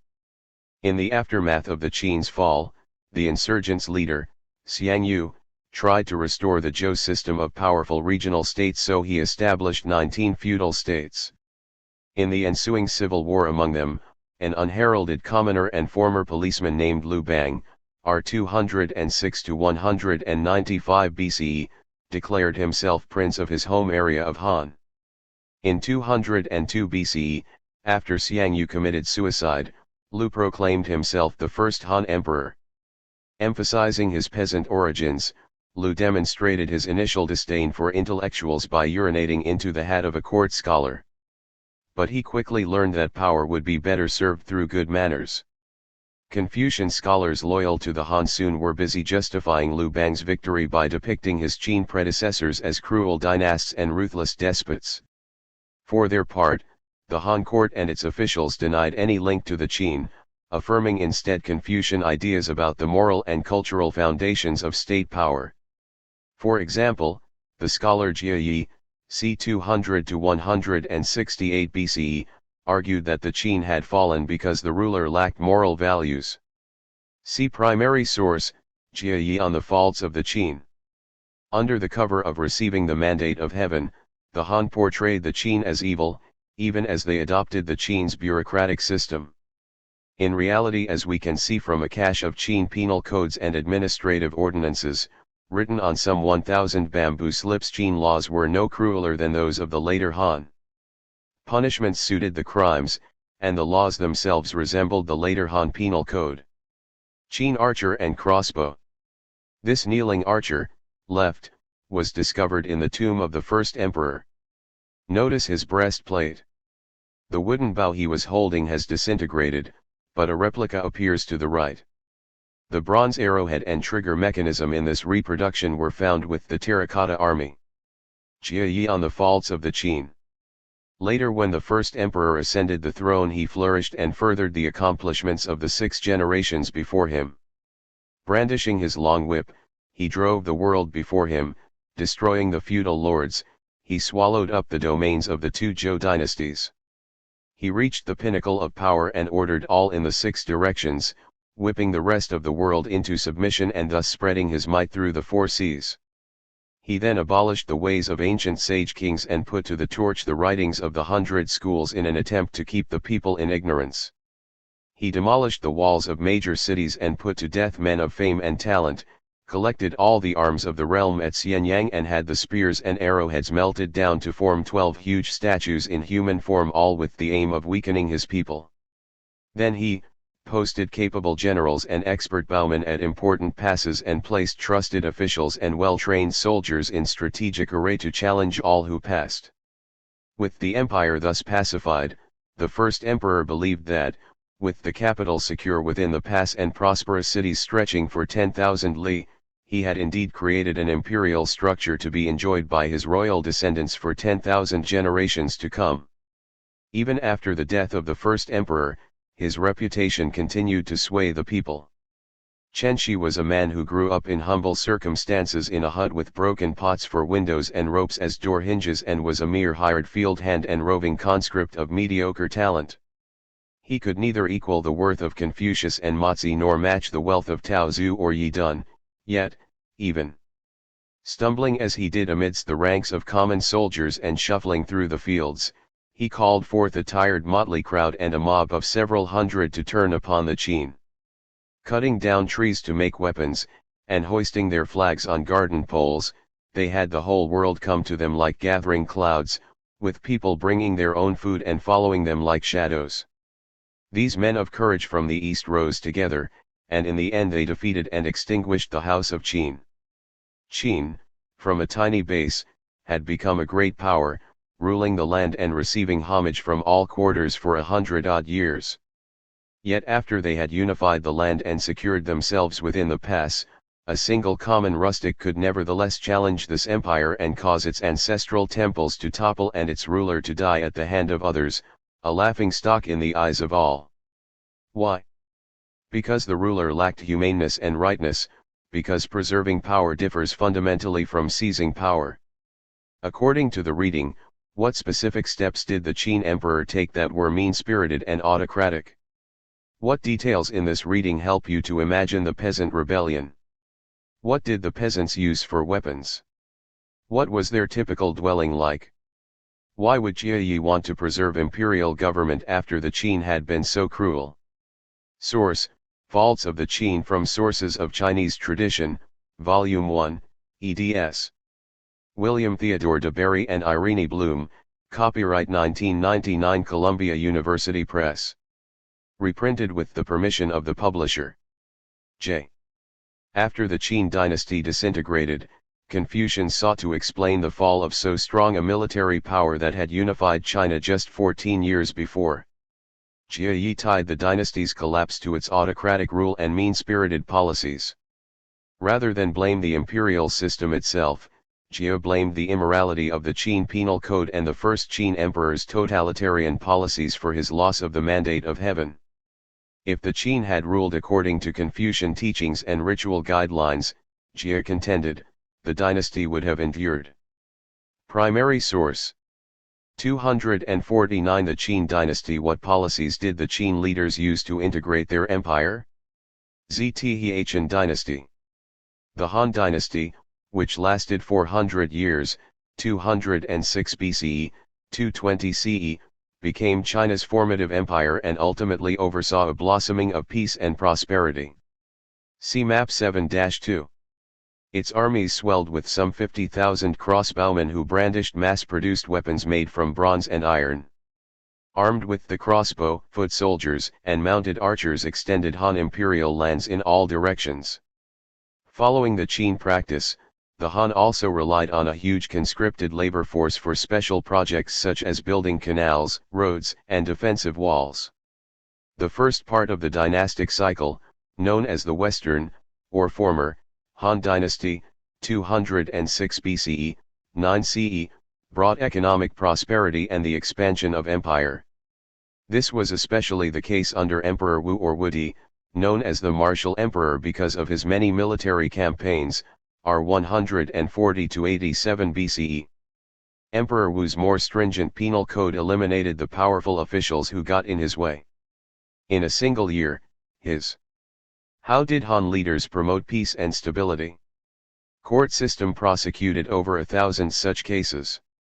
See primary source, Han legal philosophy from Dong Zongshu. After Wu's reign, a burden of poor harvests, heavy taxes, and increased debt forced many peasants to sell their land to the wealthy, causing social tensions to simmer. A usurper who tried to introduce land reforms took power from 9 to 23 CE, but he lost control to a coalition of landowners and peasants who restored the Han dynasty to power. Thereafter Lu Xiu reconsolidated the Han Empire as the Eastern, or later, Han Dynasty, 25 to 20 CE, and moved the capital to Luoyang on the North China Plain. Out of the experience of the Han, the Chinese produced a political narrative known as the dynastic cycle.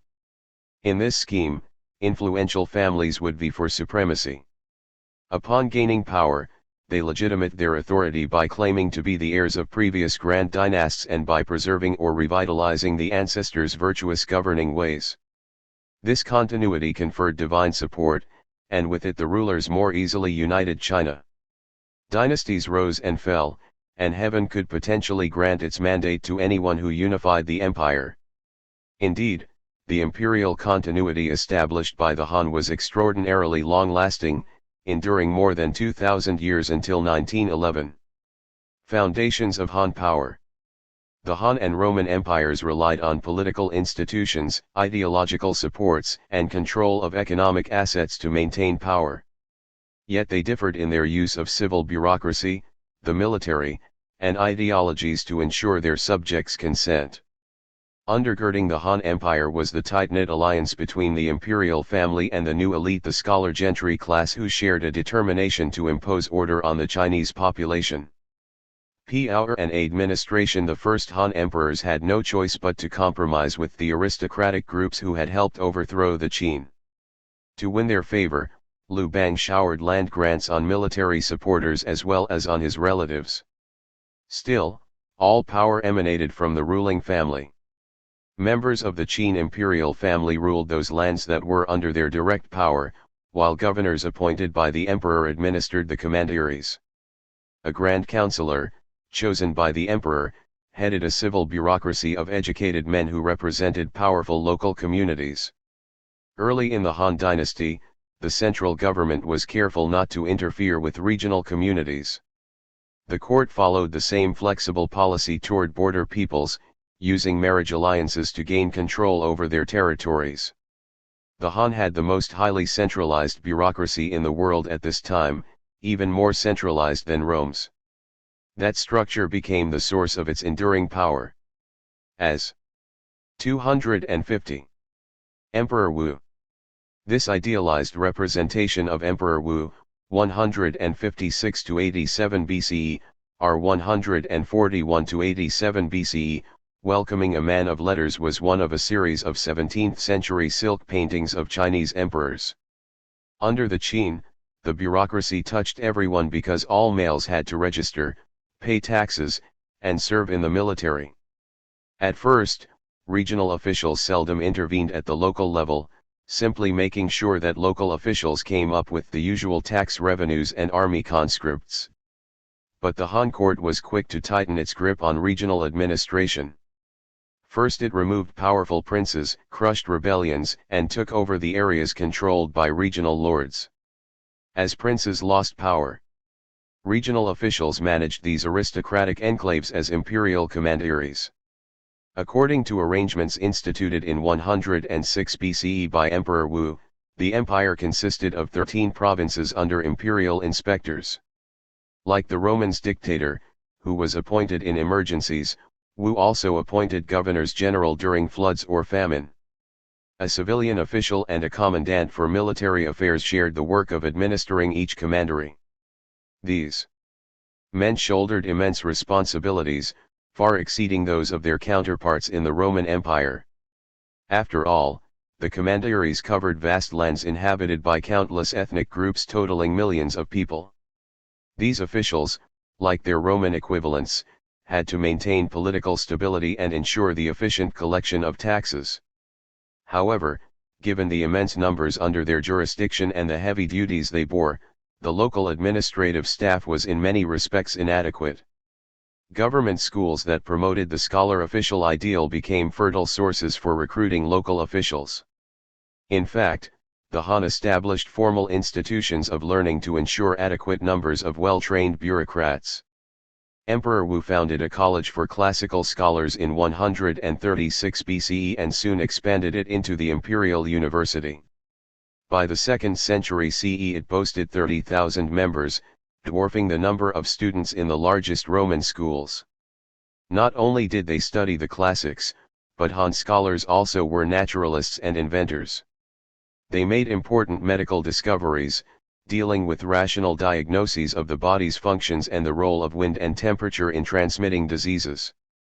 They also invented the magnetic compass and developed high-quality paper, which replaced silk, wood, and bamboo strips as media for communicating laws, ideas, rituals, and technical knowledge. Increasingly, even local elites encouraged their sons to master the classical teachings of Confucianism. This practice not only guaranteed a future entree into the ruling class but also planted the Confucian classics at the heart of the imperial state. Confucian ideology and legitimate rule. Confucian thought stood as the ideological buttress of the Han Empire. According to Han political philosophy, the people's welfare was the foundation of legitimate rule. See primary source, Dongzhongshu on responsibilities of Han rulership. When the Confucian scholar and official Jia Yi wrote that the state, the ruler, and the officials all depend on the people for their mandate, he was underscoring the primacy of the people in affirming the mandate of heaven. Claims like these promoted classical political principles of civilizing the people and supporting local elites. However, such principles did not imply that the people actually chose their own leaders, as in the Greek city-states, see Chapter 5. Han legal philosophy from Dongzhongshu. At the time, there were those who questioned the verdict saying, A had no son. On the side of the road, he picked up the child B and raised him as his own son. When B grew up, he committed the crime of murder. The contents of the accusation against B included the fact that A had concealed B after the crime. What should be the judgment regarding A? Tung Chung-shu passed judgment saying, A had no son. He restored B to life and raised him as his own son. Although B was not A's natural son, who would think of seeing B as anyone but A's son? The poetry classic says, the mulberry tree caterpillar has little ones, but the wasp raises them.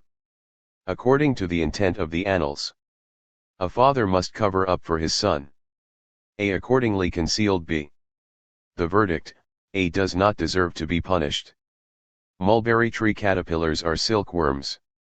What does the use of this example in a classic text indicate about the importance of that creature to Chinese culture? Why would the Han Penal Code exonerate a stepfather for harboring his son even though the son had committed a serious crime? Source, Panku, Hanshu 3:1714, Chuan 30, quoted in Benjamin A. Ellman, Classicism, Politics, and Kinship, the Ch. Hangzhou School of New Text Confucianism in Late Imperial China, Berkeley, University of California Press, 1990, p. 262. J. The Qin legal system was considered brutal in its application of uniform punishments against criminals. Scholars claimed that the Qin punished all equally, regardless of the accused's motive or social status. Under the Han Emperor Wu, Dong Zhongsha devised an ingenious way to humanize the Han Penal Code by using Confucian philosophy, so that jurists could consider the litigant's social status and personal motives behind allegedly criminal behavior. In essence, Dong as a Confucian argued that the spirit of the law took precedence over its letter when true justice was the goal. Primary source. The people's only power was the ability to reject rulers who did not promote general well-being. By 50 BCE, 3 Confucian ideals reigned as the official doctrine of the Han Empire: honoring tradition, respecting the lessons of history, and emphasizing the emperor's responsibility to heaven. Confucian scholars now tutored the princes. To mark the lessons of the past, the grand historian Sima Qian provided a historical vision of good and evil Shang and Zhou rulers. By embracing Confucian political ideals, the Han rulers established a polity based on the people's mandate and crafted a careful balance between two arms of government in which the officials provided a counterweight to the emperor's autocratic strength. Of course, when the interests of the court and the bureaucracy clashed, the emperor's will was paramount. He knew social order and the economy. Part of the Han's genius was their ability to win the support of diverse social groups that had been squabbling for centuries. They did so by forming alliances with key leaders, for example, by letting aristocratic Qin survivors reacquire some of their former power and status. They also urged enterprising peasants who had worked the nobles' lands to become local leaders in the countryside. Successful merchants won permission to extend their influence in cities, and in local areas scholars found themselves in the role of masters when their lords were removed. Out of a massive agrarian base flowed a steady stream of tax revenues and labor for military forces and public works. The Han court also drew revenues from state-owned imperial preserves, mining, and mints, tribute from outlying domains, household taxes on the nobility, and surplus grains from wealthy merchants who were hungry for noble ranks, official appointments, or smaller tax burdens. Emperor Wu established state monopolies in salt, iron, and wine to fund his expensive military campaigns.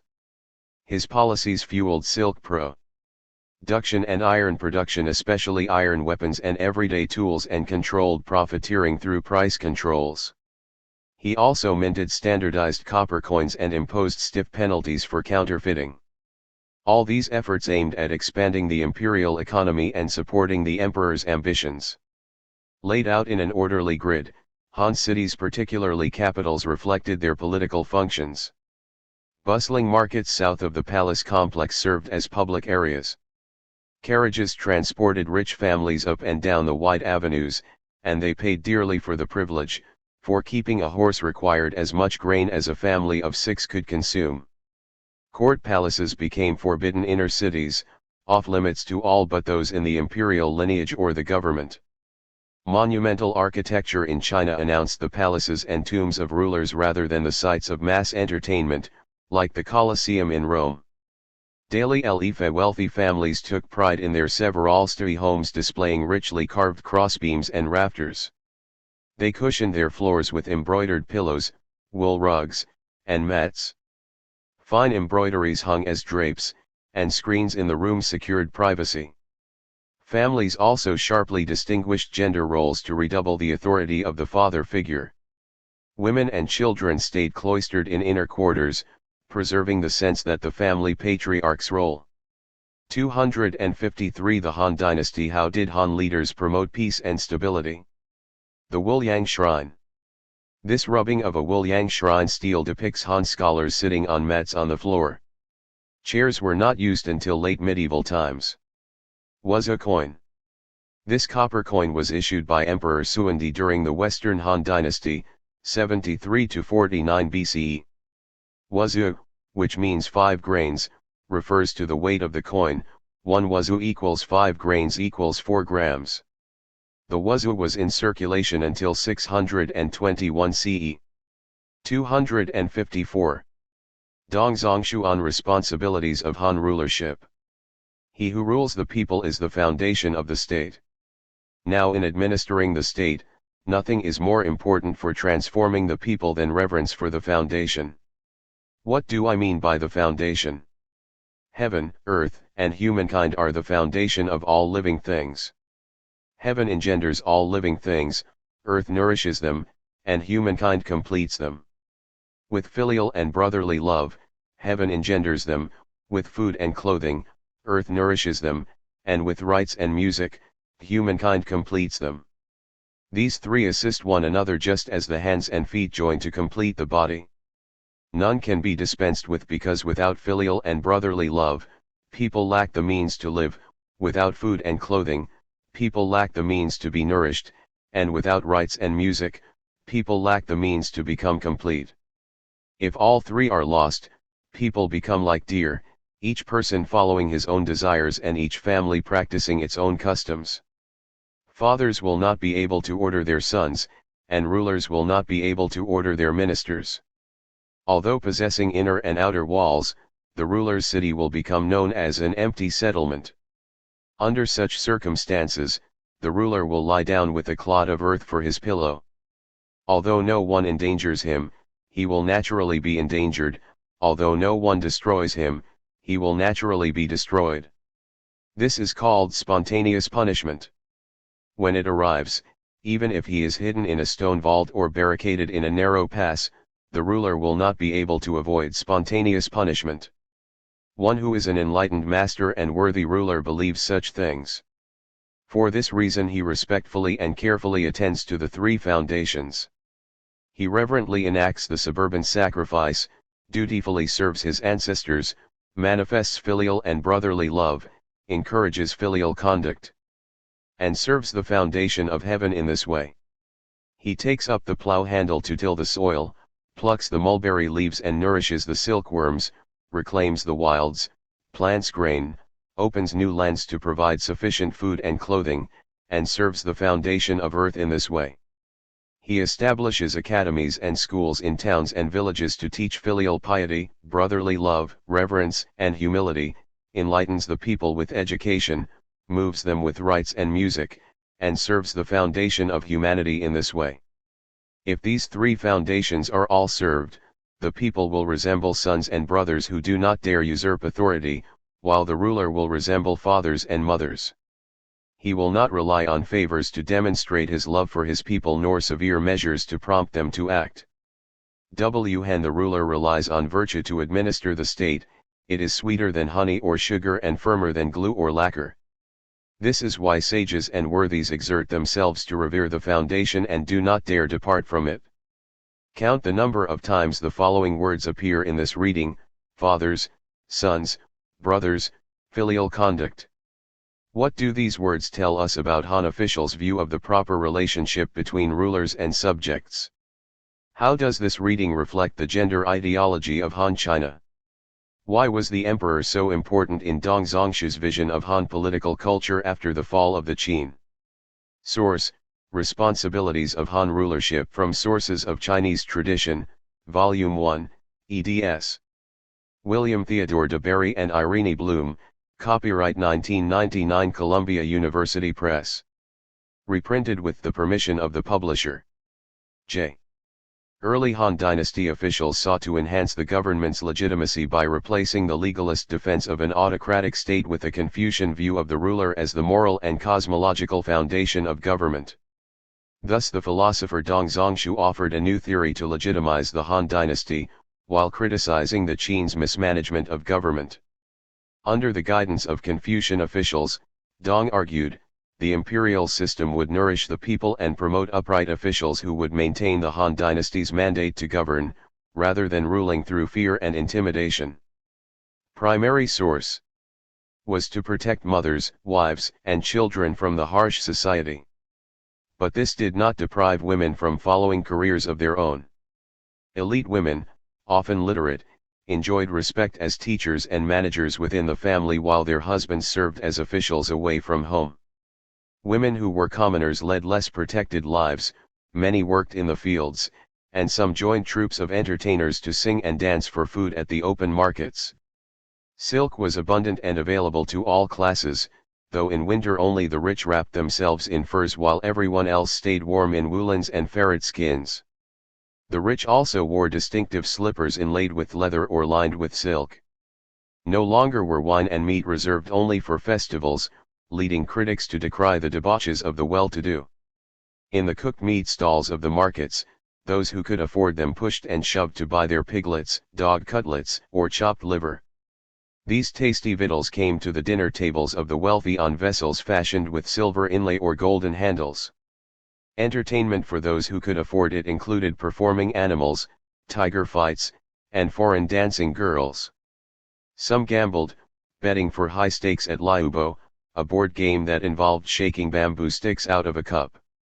Live music was popular at private homes, and rich families kept their own orchestras, complete with bells and drums. Although events like these had occurred during the Zhou dynasty, they had marked only public ritual occasions. Now, Han elites called on the gods for their own spiritual and private benefits. They still took funerary rites very seriously, however. The rich ordered the finest wood for their coffins, and even the poor had at least their coffin lids painted. Social hierarchy at the base of Han society was a free peasantry, farmers who owned and tilled their own land. The Han court upheld an agrarian ideal by honoring the peasants' productive labors, while subjecting merchants to a range of controls, including regulations on luxury consumption, and belittling them for not doing physical labor.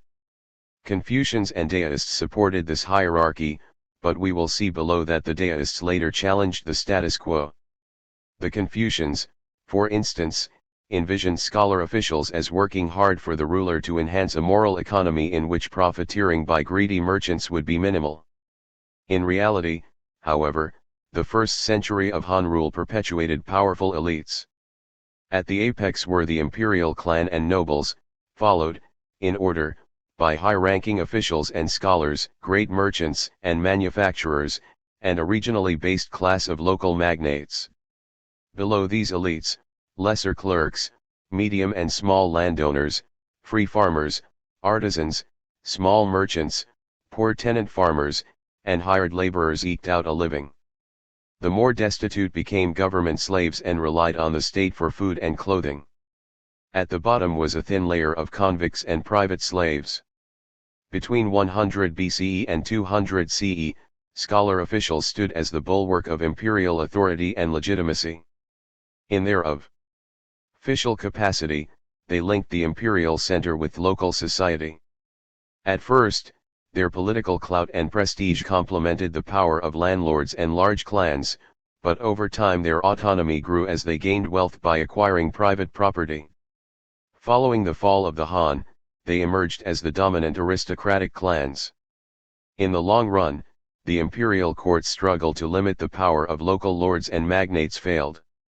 Indeed, dynasts had to rely on local officials to enforce their rule, but those officials could rarely stand up to the powerful men they were supposed to be governing. And when central rule proved too onerous for local elites, they always had the option of rebelling. Local uprisings against the Han that began in 99 BCE forced the court to relax its measures and left landlords and local magnates as dominant powers in the provinces. Below these privileged groups, powerless agrarian groups turned to deist religious organizations to provide the framework that crystallized into potent cells of dissent. Model of a Han house. Elite families in Chang'an and other Han cities typically lived in two-story houses with carved crossbeams and rafters and enclosed courtyards. The floors were covered with embroidered cushions, wool rugs, and mats for sitting. Screens were used for privacy. Women and children were cloistered in the inner quarters. 255 The Han Dynasty. How did Han leaders promote peace and stability? Religion and omens. Under Emperor Wu, Confucianism took on religious overtones. Dong Zhongshu, Wu's chief minister, advocated a more powerful view of Confucius, promoting texts that cast Confucius as a man who possessed aspects of divinity. One treatise portrayed him not as a humble teacher but as an uncrowned monarch, and even as a demigod and a giver of laws. Classical learning was not just state orthodoxy, it also informed popular religion.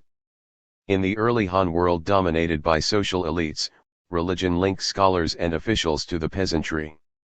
Although classical learning remained the preserve of the Confucians at court, many local communities practiced forms of a remarkably dynamic popular Chinese religion. Imperial cults, magic, and sorcery reinforced the court's interest in astronomical omens such as the appearance of a nova, a suddenly bright star, solar halos, meteors, and lunar and solar eclipses. Unpredictable celestial events, as well as earthquakes and famines, were taken as signs of the emperor's lack of virtue, and powerful ministers exploited them to intimidate their ruler. A cluster of calamities, prodigies, and heavenly omens usually meant that the emperor had lost the mandate of heaven. At the same time, people of high and low social position alike took witchcraft very seriously, believing that its practitioners could manipulate natural events and interfere with the will of heaven. Though the Chinese were not a deeply religious or otherworldly people like the Romans, thought about the supernatural did affect imperial power, usually buttressing it but then at times of disorder promoting dissident leaders and movements. 256. Han entertainment. Han entertainment included dancing, particularly by foreign girls, top left, and acrobatics, for which the Chinese remain famous today, bottom left. Music was often played at the homes of rich families, who kept their own orchestras complete with bells and drums. Musical events became so popular, for both the entertainers, note the face in the Han statue on the right, and the entertained, that performances ceased being only somber ritual occasions. Expansion of the empire. And the Silk Road. Empires seldom stand on shared political and cultural beliefs alone. More often, they survive by force. The Han Chinese were no exception to the general rule.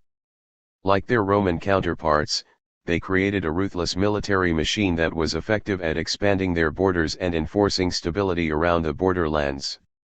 Peace was good for business, specifically for creating stable conditions that allowed the safe transit of goods over the Silk Road. Emperor Wu did much to transform the military forces. Following the Qin precedent, he again made military service compulsory. The number of men under arms was stunning. Some 100,000 crack troops in the Imperial Guard were stationed in the capital, and more than 1 million in the standing army. In contrast, the armies of Athens, the largest Greek city-state, rarely exceeded 20,000 men, even the Roman field armies rarely exceeded 30,000. The Han simply created armies on an entirely different scale. Expanding orders during the reign of Emperor Wu, Han control extended from southeastern China to northern Vietnam. Because of similar strife in the northeast, pro-Han Koreans could appeal for Han help against rulers in their internal squabbles. After Emperor Wu's expeditionary force defeated the Korean king, 4 Han commanderies sprang up in northern Korea. Incursions into Sichuan and the southwestern border areas were less successful, as both mountainous terrain and malaria hampered the Han armies. Nevertheless, a commandery took root in southern Sichuan in 135 BCE, and soon it opened trading routes to Southeast Asia. The Xiongnu, the Yuezhi, and the Han dynasty. Mighty as this empire was, expansion invariably renewed conflicts along more extended borders. The Han's most serious military threat came from nomadic peoples in the north, especially the Xiongnu. The Han inherited from the Qin a symbiotic relationship with these proud, horse-riding nomads from outside the frontier's defensive wall. Merchants of the Han Empire brought silk cloth and thread, bronze mirrors, and lacquerware to the nomadic chiefs, exchanging them for furs, horses, and cattle. At first, the Han suffered humiliating defeats at the hands of the Xiongnu. But as the regime grew more powerful, the tables turned. Under Emperor Wu, the Han launched offensive campaigns across the Mongolian steppe to drive back the raiders. Between 129 and 124 BCE, they repelled several Xiongnu invasions. In subsequent campaigns, Han forces penetrated deep into Xiongnu territory, reaching as far as the northern Mongolian steppe. Eventually the Han armies split the Xiongnu tribes. The southern tribes surrendered, but the northern ones moved westward toward the Mediterranean, where they eventually threatened the eastern flank of the Roman Empire. The Sea-Chinese peace, trade, oases, and the Silk Road, the retreat of the Xiongnu, and other nomadic peoples, introduced a glorious period of peace and prosperity. Now China achieved a Pax Sinica, 149 to 87 BCE, that was much like the Pax Romana, 25 BCE, 235 CE, in the West. Long-distance trade flourished, cities ballooned, standards of living rose, and the population surged. As a result of their military campaigns, Emperor Wu and his successors became monarchs enjoying tribute from distant vassal states. Normally the Han did not intervene in the domestic policy of such states unless they rebelled. Instead, the Han relied on trade and markets to induce their vassals to work within the tribute system and become prosperous satellite states. Although clashes occurred between the nomadic Xiongnu and the sedentary Chinese farmers, more often relations in the borderlands produced benefits for both sides. After all, Han expansion coincided with the flourishing of the silk. 257 The Han Dynasty. How did Han leaders promote peace and stability? Bronze Horsemen. Two bronze horsemen holding Qi halberds from the later Han Dynasty, circa 2nd century CE. These statues were excavated in 1969 in Gansu along the Silk Road. Note the size and strength of these Ferghana horses from Central Asia. Road, where Xiongnu nomads were key middlemen. When the Xiongnu were no longer a threat to the north, Emperor Wu expanded westward. By 100 BCE, he had extended the northern defensive wall from the Tian Shan Mountains to the Gobi Desert. Along the wall stood signal beacons for sending emergency messages, and its gates opened periodically for trading fairs. The westernmost gate was called the Jade Gate, since jade from the Taklamakan Desert passed through it. Wu also built garrison cities at oases to protect the trade routes. Farthest west was Dunhuang, which later became a culturally diverse center of Buddhist thought and activity. It was expensive to maintain a strong military force in such a remote and barren country, so Wu established military and farming settlements in the semi-desert region. The state even encouraged soldiers to bring their families to settle on the frontier. As warfare in these territories was relatively infrequent, soldiers could spend time digging wells, building canals, and reclaiming wastelands. The government gave them seeds, tools, and technical support. Soon after its military power expanded beyond the Jade Gate, the Han government set up a similar system of oases on the rim of the Taklamakan Desert. With irrigation, oasis agriculture attracted many more settlers. Traders now could find food for themselves and fodder for their animals as the Xiongnu fled westward. Trade routes passing through deserts and oases now were safer and more reliable than the steppe routes, which they gradually replaced. These new desert routes would flourish for another century, until fierce Tibetan tribes challenged the distant Han frontiers. Social convulsions. And the usurper. Emperor Wu's dramatic military expansions required the stationing of soldiers in garrisons from Central Asia to the Pacific and from Korea to Vietnam. However, further conquests failed to bolster the state's coffers, and the huge expenses of maintaining a gigantic army exhausted the imperial treasury. Wu raised taxes, which put a strain on small landholders and peasants, the bedrock of the empire. The strain continued after his death, and by the end of the 1st century BCE the Chinese Empire was drained financially. During this epoch large segments of the population suffered a dramatic economic blow, as natural disasters led to crop failures. These worsened the plight of poor farmers, for their taxes were based not on their crop yield but on the size of their holdings. Unable to pay their taxes, many free peasants had to sell their land to large landholders. They then became tenant farmers and sometimes slaves. As local landlords rebuilt their power and their land holdings, they accumulated even more wealth, which enabled them to obtain classical educations and pursue careers as government officials. As a burgeoning population faced land shortages in the countryside, the social fabric of Han society finally tore apart. In desperation, the dispossessed peasants rebelled. This crisis led Wang Mang, R9-23 CE, a former Han minister and regent to a child emperor, to take over the throne and establish a new dynasty, as he believed that the Han had lost the mandate of heaven. After usurping power, he enacted reforms to help the poor.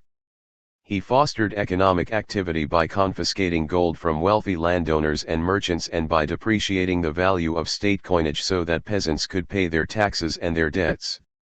He broke up large estates by limiting the amount of land each family could own, and he even prohibited the purchase and sale of land. His goal was to redistribute excess land equitably on the basis of an ancient ideal of a well-field land system. All families would work their own parcels and share in cultivating a communal plot whose crops would become tax surplus for the state. Wang Mang imposed higher taxes on artisans, hunters, fishermen, and silk weavers to pay for a storehouse system that would alleviate grain shortages, and he forbade slavery. Unfortunately, his reforms did not succeed. 258. The Jade Gate. From the Jade Gate, the most significant pass on the Silk Road, foods, fruits, and religions of the western regions were introduced into central China during the Han Dynasty. Chinese inventions, such as paper during the later Han and then the compass and gunpowder, traveled in the opposite direction. Natural disaster and rebellion. Wang Mang succumbed to a violent upheaval by peasants and large landholders against central authority. Bad luck also played a part. Up to 5 million Chinese lived along the Great Northern Plain south of the Yellow River, whose course unluckily for Wang changed soon after he assumed power. In 11 CE, the river broke through its dikes. Rather than bending northward on the central plain, it flowed due southward toward the Yellow Sea. This demographic catastrophe plunged the north part of China into famine and banditry. It would repeat itself several more times in Chinese history. Each time it changed course from north to south and then back again. China's sorrow, as the river was called, unleashed tremendous flooding that caused mass death and vast migrations. Peasant impoverishment and revolt followed with chilling regularity. Researchers estimate that the floods of 11 CE affected some 28 million Chinese, or half the population. Wang Mang's reforming regime was utterly unable to cope with a cataclysm of such magnitude. Rebellious peasants, led by Daoist clerics, used the disaster as a pretext to march on Wang's capital at Chang'an. The peasants painted their foreheads red and called themselves Red Eyebrows in imitation of demon warriors, and their leaders spoke to them through inspired religious mediums. By 23 CE they had overthrown Wang Mang. Wang's enemies attributed the natural disaster to the emperor's unbridled misuse of power. They created a history of legitimate Han dynastic power that Wang Mang had illegitimately overturned, and soon Wang became the model of the evil usurper. His fall also brought an end to his reformist policies, as the statecraft tradition of the first half of the Han dynasty died out. Instead, a conservative ethos emerged during the later Han dynasty that favored the hereditary privileged elite, who used Wang Mang's sudden fall to justify their own social and political power. After Wang Mang's fall, problems of social, political, and economic inequalities fatally diluted the central power of the emperor and the court. As a result, the later Han dynasty, 25 to 220 CE, followed a hands-off economic policy under which large landowners and merchants amassed more wealth and more property. Decentralizing the regime was also good for local business and long-distance trade, as the Silk Road continued to flourish. Chinese silk became popular as far away as the Roman Empire. In return, China received glass, jade, horses, precious stones, tortoise shells, and fabrics.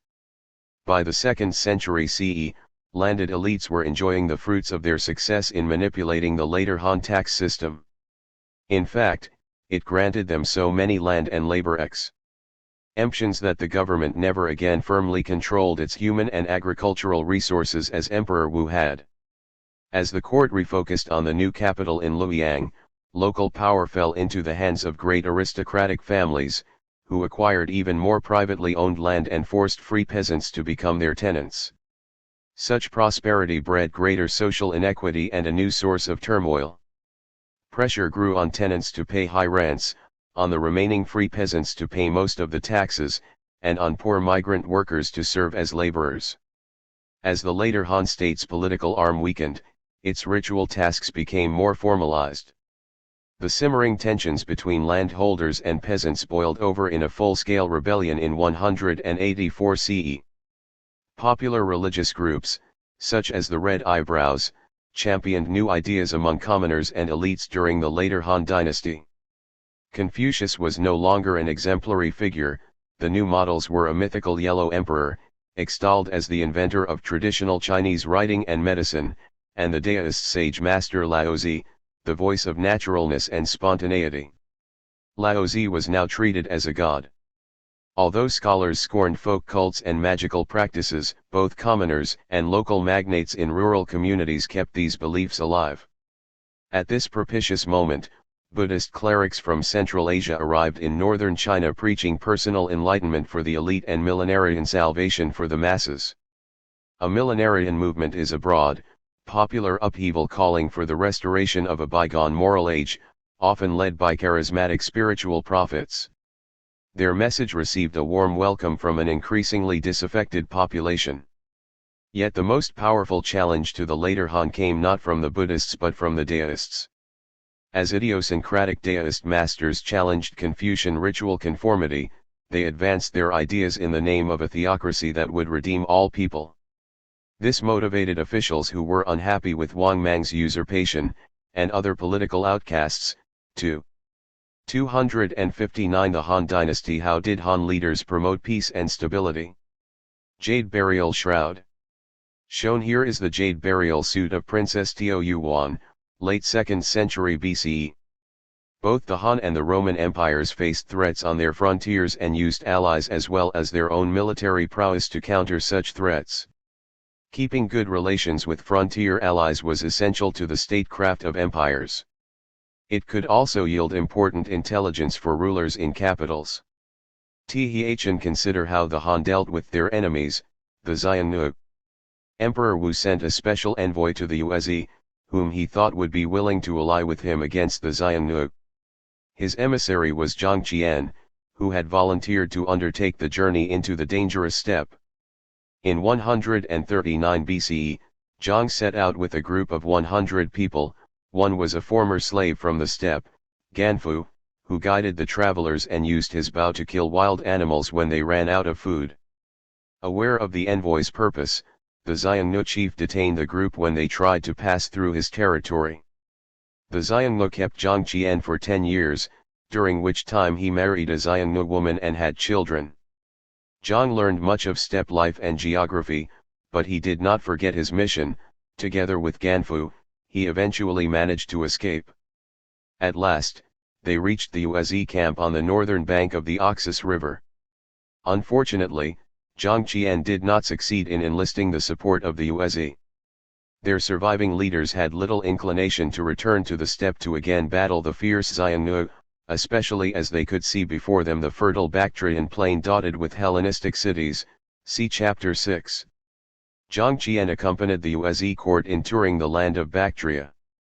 After consuming a year in feudal negotiations with the Yuezhi leaders, Zhang set out for home, bearing much information about the cultures and products of Bactria and regions beyond, including India and Persia. He finally reached Chang'an, the Han capital, 13 years after beginning his expedition. Although he had failed in his diplomatic mission, Zhang had collected invaluable information for Wudi about the frontier areas in Central Asia. The Romans also had to deal with their frontiers. To the north they contended with barbarians, and to the east they ran up against the powerful kingdoms of the Parthians and the Sasanians. But the Romans did have occasional contacts with kingdoms far to the east. For example, in the reign of Augustus, R27 BCE, 14 CE, an embassy came from Poros, a king in India. In a letter that his ambassadors carried, Poros described himself as the king over 600 other kings, and he offered any help that the Emperor Augustus might want of him. With the letter came gifts carried by 8 slaves, naked except for their scented loincloths, a freak, a number of large snakes, a huge turtle, and a partridge larger than a vulture. Although embassies of this sort did bring information from far afield, Rome knew little of communities outside the empire to the east except for the peoples and provinces of the Parthian and Sasanian empires, which were closest to its frontiers. Most of this knowledge was very local in nature, gained not through formal channels but in contacts between the two states over military or territorial problems or from merchants and other travelers. Diplomacy did exist, but the Roman Empire had no centralized office to manage intelligence reports. More important than statecraft were exchanges along the Silk Road that brought news, rumors, and impressions of distant empires. The Chinese were the source of the most expensive item in the Roman Empire, the highly valued commodity silk. But in Roman eyes, the Chinese were still very remote and unknown. As Pliny the Elder wrote, though mild in character, the Chinese still resemble wild animals in that they shun the company of the rest of humankind, and wait for trade to come to them. Although connected, the two empires that so dominated their own worlds were still worlds apart. Global connections and disconnect ions. Empires, allies, and frontiers. J. Zhang Qian. This painting shows Zhang Qian crossing the Yellow River during his journey to the Yuezhi. Although he failed to forge an alliance for Emperor Wu, he returned home with valuable information about frontier areas of Central Asia. Head up strong dissident groups and eventually form local movements. Under their leadership, religious groups such as the Yellow Turbans, so called because of the yellow scarves that they wrapped around their heads, championed Deist millenarian movements across the empire. Proclaiming the Deist millenarian belief in a future great peace, the Yellow Turbans demanded fairer treatment by the Han state and equal distribution of all farmlands. When agrarian conditions got worse, widespread famine ensued, a catastrophe that, in the rebels' view, demonstrated the emperor's loss of the mandate of heaven. The economy disintegrated when people refused to pay taxes and provide forced labor, and internal wars engulfed the dynasty. After the 180 CE, 3 competing states replaced the Han, the Wei in the northwest, the Shu in the southwest, and the Wu in the south. A unified empire did not return until 3 centuries later. The Roman Empire. The other large empire of the time flexed its muscle at the other end of Afro-Eurasia. There, Rome was a great power ruling 60 to 70 million subjects. The Roman Empire at its were the policies and institutions that integrated the Roman Empire similar to those of Han Dynasty China? Height encompassed lands from the highlands of what is now Scotland to the lower reaches of the Nile River in modern-day Egypt and part of Sudan, and from the borders of the inner Eurasian steppe in Ukraine and the Caucasus to the Atlantic shores of North Africa. See Map 7-3. It was comparable in size to Han Dynasty China. Whereas China dominated an enormous and unbroken land mass, the Roman Empire dominated lands around the Mediterranean Sea. Like Han China, though, the Romans acquired command over their world through an unprecedented exercise of violence. By the 1st century CE, almost unceasing wars against their neighbors had enabled the Romans to forge an unparalleled number of ethnic groups and minor states into a single, large political state.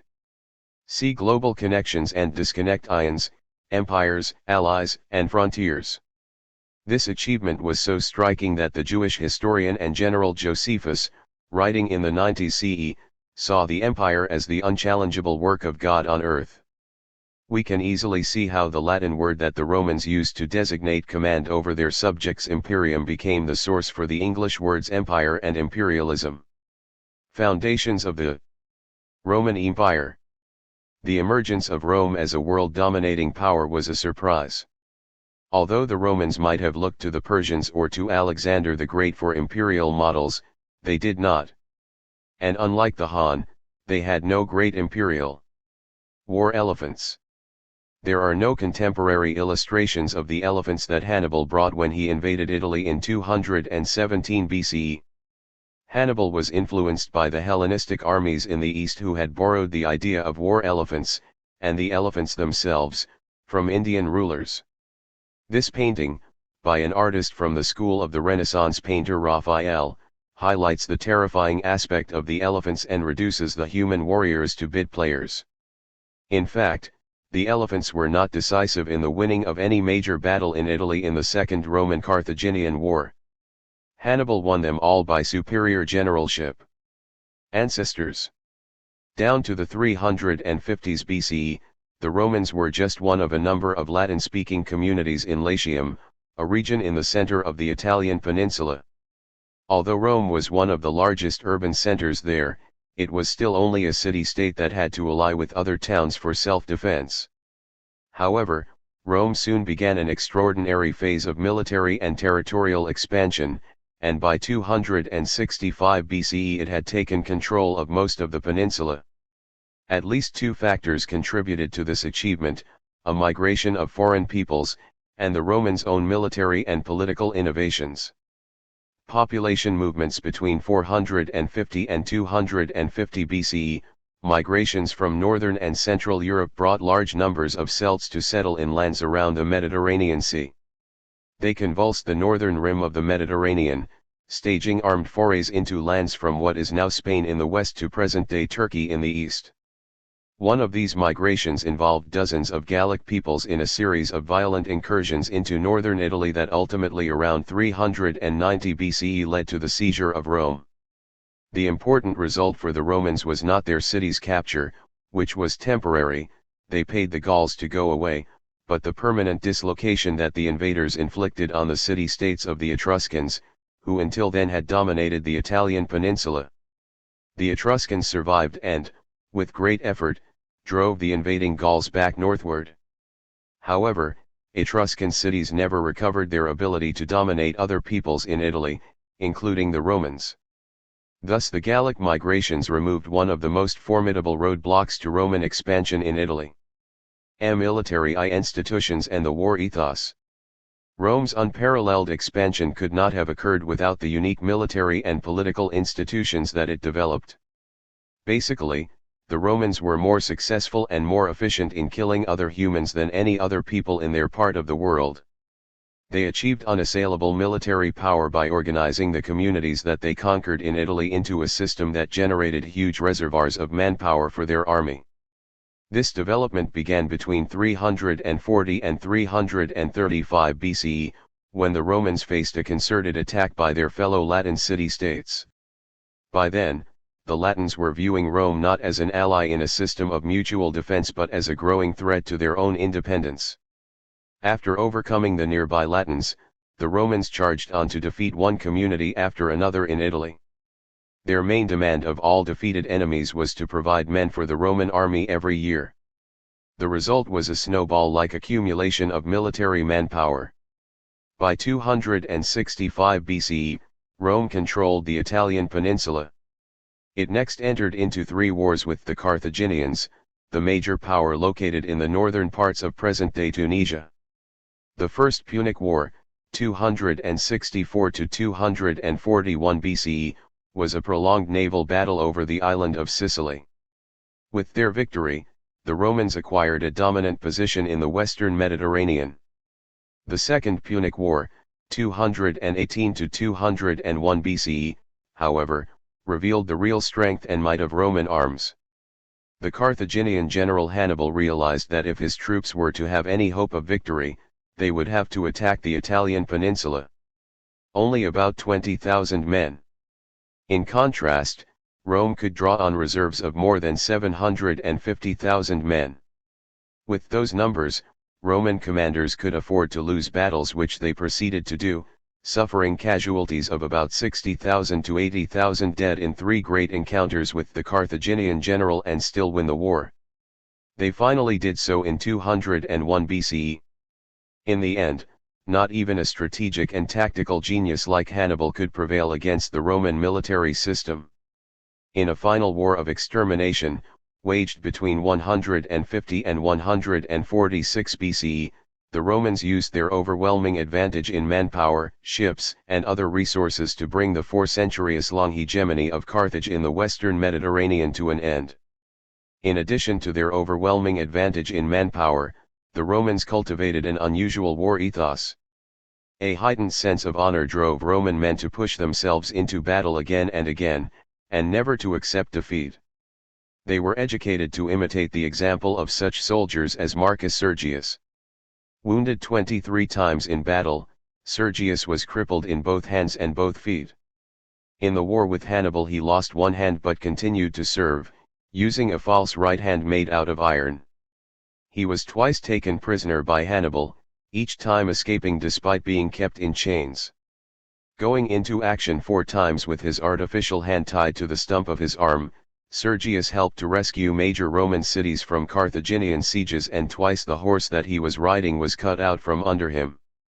Such men set a high standard of commitment to war. What also propelled Roman soldiers was an unusual regime of training and discipline, in which minor infractions of duty were punishable by death. In Greek armies, by contrast, misconduct merely drew fines.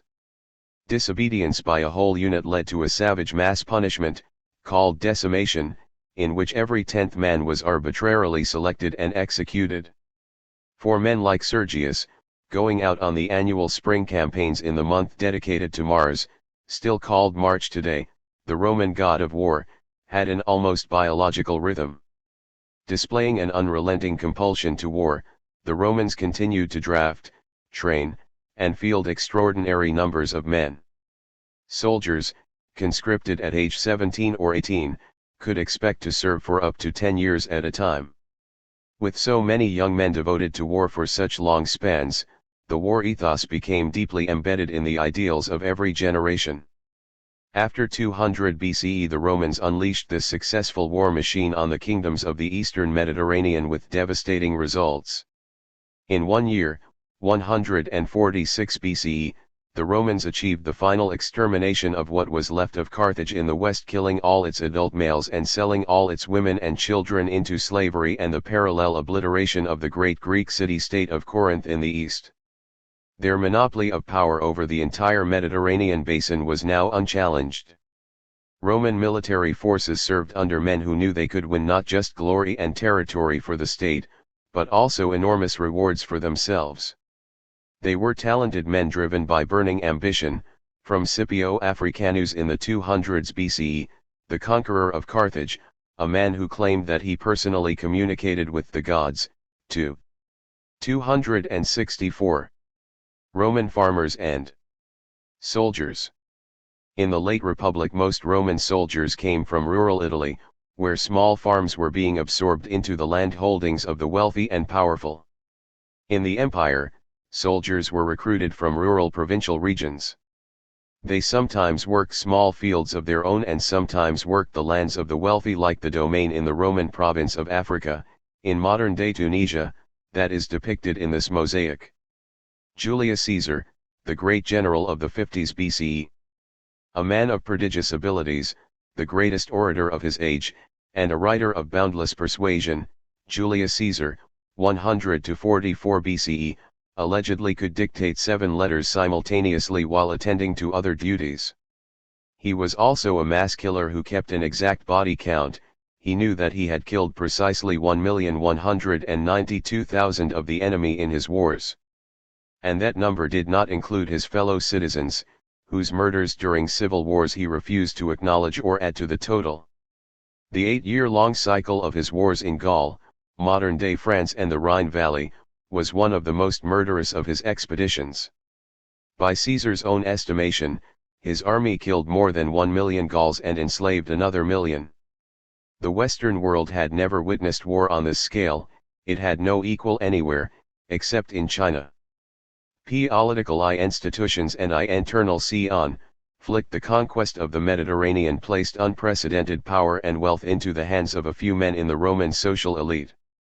The rush of battlefield successes had kept Romans and their Italian allies preoccupied with the demands of army service overseas.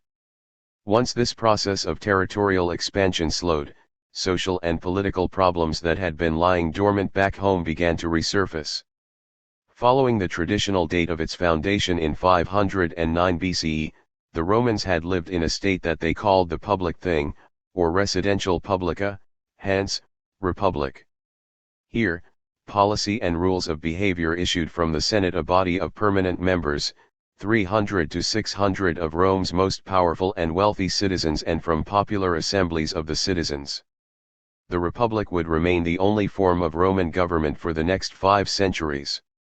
Every year the citizens elected the officials of state, principally 2 consuls who held power for a year and commanded the armies.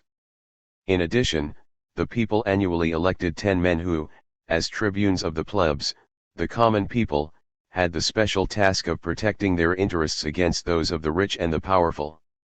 In severe political crises, the Romans sometimes chose one man to hold absolute power over the state. His words, or dicta, were law, so he was called a dictator. Under a similar device in China, centrally designated overlords were charged with stabilizing unruly provinces. Ordinarily the dictator could hold those powers for no longer than 6 months. The problems with using these institutions, originally devised for a city-state, to rule a Mediterranean-sized empire became glaringly apparent by the 2nd century BCE. Rome's power elite exploited the wealth from its Mediterranean conquests to acquire huge tracts of land in Italy and Sicily, and then they imported enormous numbers of slaves from all around the Mediterranean to work them. This process drove the free citizen farmers, the backbone of the army, off their lands and into the cities. The result was a severe agrarian and recruiting crisis.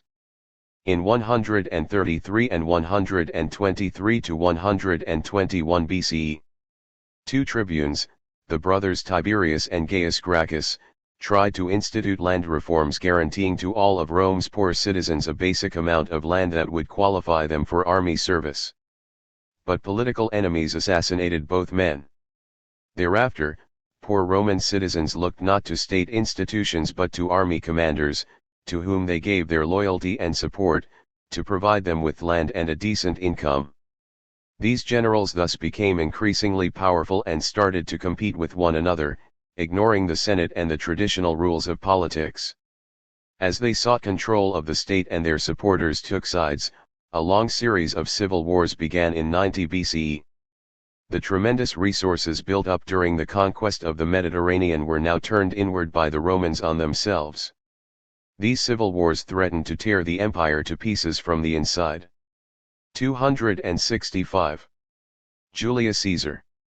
This full-size statue represents Caesar as a high-ranking Roman army commander and conveys some of the power and influence that a charismatic military and political leader like Caesar had over both soldiers and citizen voters. Caesar belonged to a generation of Roman politicians who were immensely attentive to their public images. Emperors, authoritarian rule, and administration. It is ironic that the most warlike of all ancient Mediterranean states was responsible for creating the most pervasive and long-lasting peace of its time, the Pax Romana, Roman peace, 25 BCE, 235 CE. Worn out by half a century of savage civil wars, by the 30s BCE the Romans, including their warlike governing elite, were ready to change their values. They were now prepared to embrace the virtues of peace. However, political stability came at a price: authoritarian one-man rule. Peace depended on the power of one man who possessed enough authority to enforce an orderly competition among Roman aristocrats. Ultimately, Julius Caesar's adopted son, Octavian, 63 BCE, 14 CE, would reunite the fractured empire and emerge as undisputed master of the Roman world. Octavian concentrated most of the state's surplus wealth, the most important official titles, and the positions of power in his own hands. To signal the transition to a new political order in which he alone would control the army, the provinces, and the political processes in Rome, he assumed a new name, Augustus, the Revered One. He also assumed a series of titles, Imperator, or Commander-in-Chief, compare the English word Emperor, Princeps, or First Man, whence the English Prince, and Caesar, pronounced Kaisar in Latin and the source of the words Tsar in Russian and Kaiser in German. Augustus became the first of dozens of men who, over the next 5 centuries, were to rule over Rome's vast dominions as emperors. Rome's subjects tended to see these emperors as heroic or semi-divine beings in life, and to think of the good ones as becoming gods on their death. This propensity to deify good emperors prompted the Emperor Vespasian's famous deathbed joke, "Dear me, I think I'm turning into a god." Yet emperors were always careful to present themselves as civil rulers whose power ultimately depended on the consent of Roman citizens and the might of the army. They contrasted themselves with the image of king, or absolute tyrannical ruler, whom the Romans for centuries had learned to detest. The emperor's powers were nevertheless immense. Moreover, many of them deployed their powers arbitrarily and whimsically, exciting a profound fear of emperors in general. One such emperor was Caligula, r. 37–41 CE, who presented himself as a living god on earth, engaged in casual incest with his sister, and kept books filled with the names of persons he wanted to kill. His violent behavior was so erratic that people thought he suffered from serious mental disorders. Those who feared him called him a living monster. Being a Roman emperor was a high-wire act that required finesse and talent, and few succeeded at it. Of the 22 emperors who held power in the most stable period of Roman history, between the first Roman emperor, Augustus, and the early 3rd century, 15 met their end by murder or suicide. As powerful as he might be, no individual emperor alone could govern an empire of such great size and population, encompassing a multitude of languages and cultures. He needed institutions and competent people to help him. In terms of sheer power, the most important institution was the army. So the emperors systematically transformed the army into a full-time professional force. Men now entered the imperial army not as citizen volunteers but as paid experts who signed up for life and swore loyalty to the emperor and his family. And it was part of the emperor's image to present himself as a victorious battlefield commander, inflicting 266 symbols of Roman power. Roman power was conveyed to people as much by symbols as by actual words. In this piece of sculpture from Santo Omobano in Rome dating to the 3rd century BCE, we see symbols of imperial power. The winged figures to the left and right of the military shield represent the idea of victory. The eagle on the shield, holding lightning bolts in its claws, represents brute power, and the garland at the top of the shield represents the wealth and rewards of empire. These powerful images have been copied by many modern states in the West. Defeat on the barbarians who threatened the empire's frontiers. Such a warrior emperor, like Trajan, was a good emperor. For most emperors, however, governance was largely a daily chore of listening to complaints, answering petitions, deciding court cases, and hearing reports from civil administrators and military commanders. By the 2nd century CE, the empire encompassed more than 40 provinces or administrative units. As in Han China, each had a governor appointed or approved by the emperor. In turn, these governors depended on lower-ranking officials. Compared with the Chinese imperial state, however, which had its ranks of senior and junior officials, the Roman Empire of this period was relatively understaffed in terms of central government officials.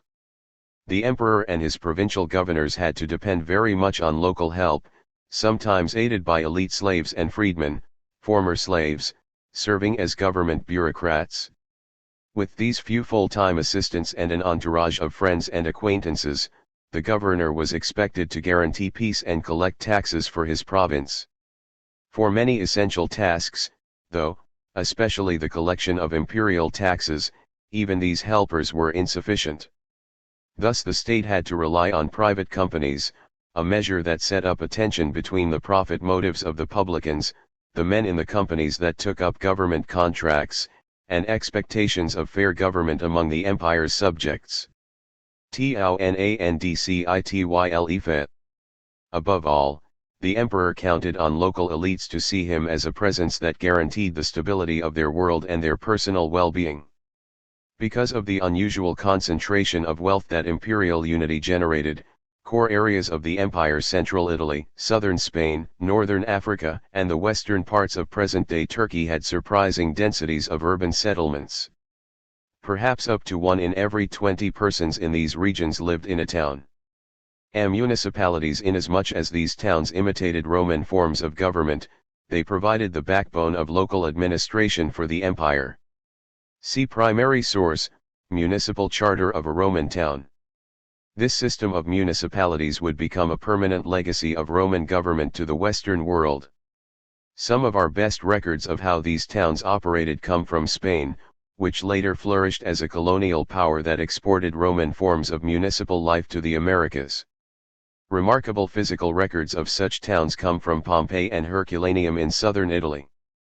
Both towns were almost perfectly preserved by the ash and debris that buried them following the explosion of a nearby volcano, Mount Vesuvius, in 79 CE. Their excavation has provided astounding information. Towns often were walled, and inside those walls the streets and avenues ran at right angles. A large, open-air, rectangular area called the Forum dominated the town center. Around it clustered the main public buildings, the markets, the main temples of principal gods and goddesses, and the building that housed city administrators. Residential areas featured regular blocks of houses, usually tiled with bright red roof tiles, close together and fronting on the streets. Larger towns like Ostia, the port city of Rome, contained large apartment blocks that were not much different from the 4- and 5-story buildings in any modern city. In the smaller towns, sanitary and alimentary conditions were reasonably good. Human skeletons discovered at Herculaneum in the 1970s revealed people in good health, with much better teeth than many people have today, a difference we can explain largely by the lack of sugar in their diet. Rome, the imperial metropolis of Rome, was another matter. With well over 1 million inhabitants, it was an almost grotesque exaggeration of everything good and bad in Roman city life. The only other urban centers of comparable size at the time were Xianyang and Chang'an, the Qin and Han capitals, respectively, each with a population of between 300,000 and 500,000. Rome's inhabitants were privileged, because there the emperor's power and state's wealth guaranteed them a basic food supply. 13. Huge and vastly. 267. A Roman town. Roman towns featured many of the standard elements of modern towns and cities.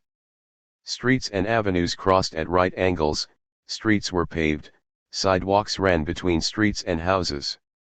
The houses were often several stories high and had wide windows and open balconies.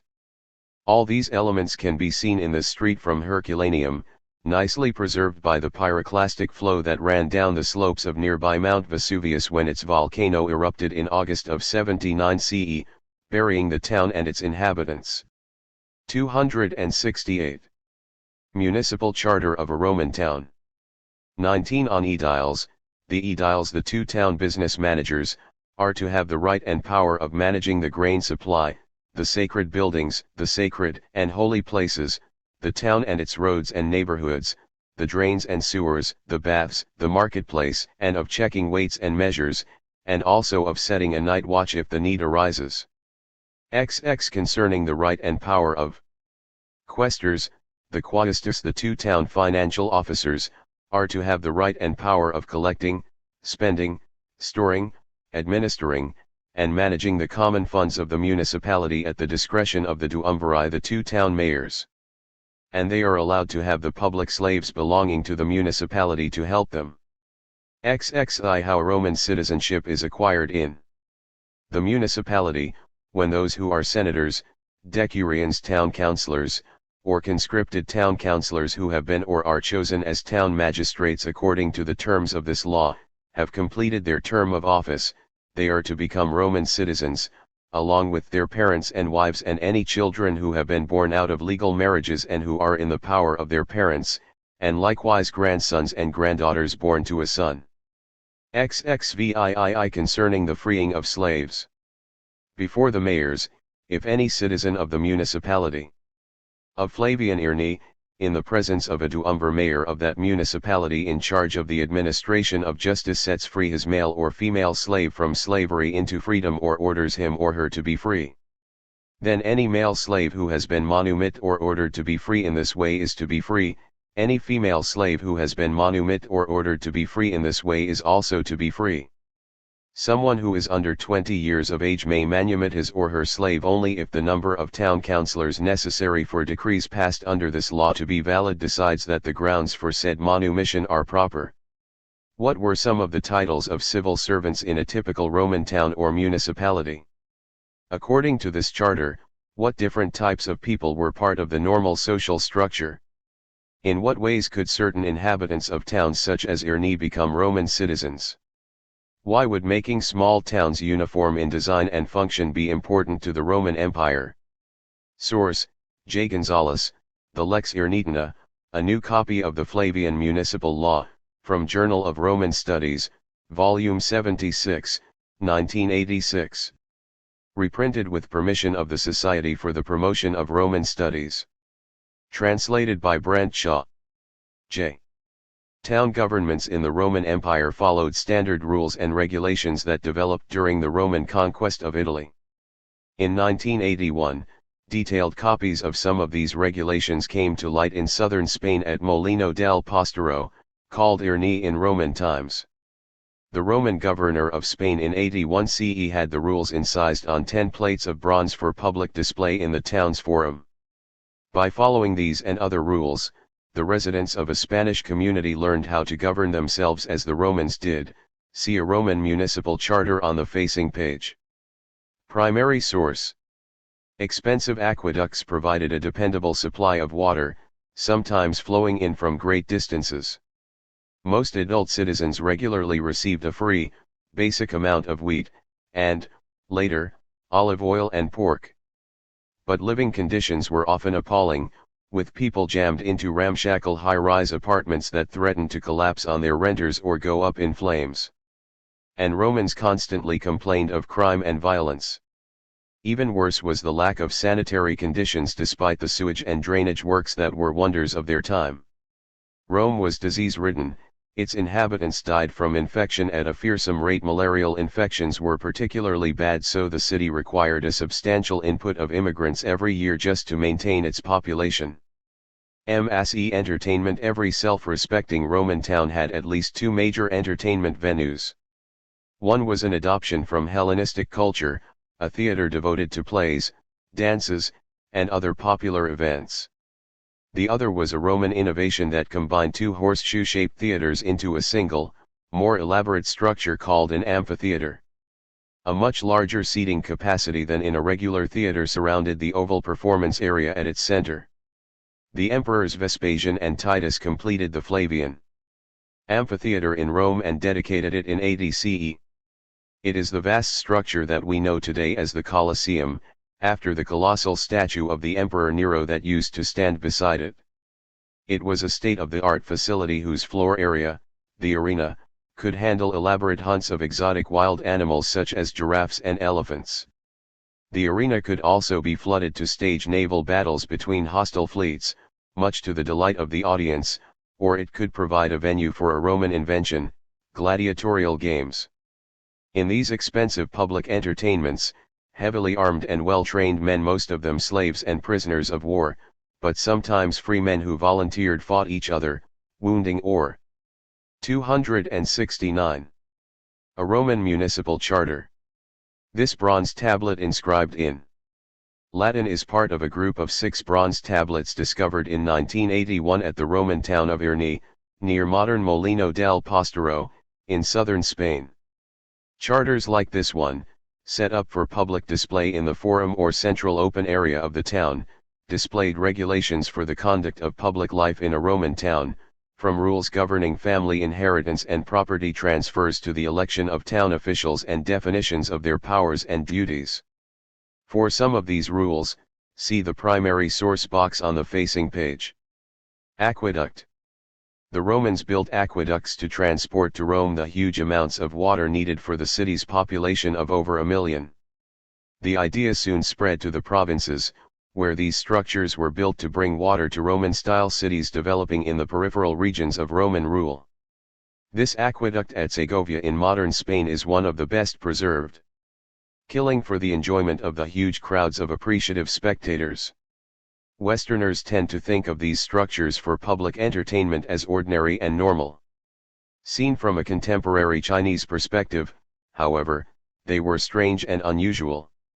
Among the Han, local elites and the imperial family created gigantic palace complexes complete with hunting parks to impress and amuse themselves, not the general public. In contrast, the public entertainment facilities of a Roman town reflected attitudes that stressed the importance of citizens in town life. Social and gender relations. Even more significant than political forums and game venues were the personal relations that linked the rich and powerful with the mass of average citizens. Men and women of wealth and high social status acted as patrons, protecting and supporting dependents or clients of a lower class. From the emperor at the top to the local municipal man at the bottom, these relationships were reinforced by generous distributions of food and entertainments from wealthy men to their people. The bonds between these groups in each city found formal expression in legal definitions of patrons' responsibilities to clients. At the same time, the informal social code raised expectations that the wealthy would be public benefactors. For example, a senator, Pliny the Younger, constructed for his hometown a public library and a bathhouse, supported a teacher of Latin, and established a fund to support the sons and daughters of former slaves. The emperors at the very top were no different. Augustus documented the scale of his gifts to the Roman people in his autobiography, gifts that exceeded hundreds of millions of sesterces, a small silver or bronze coin, in expenditures from his own pocket.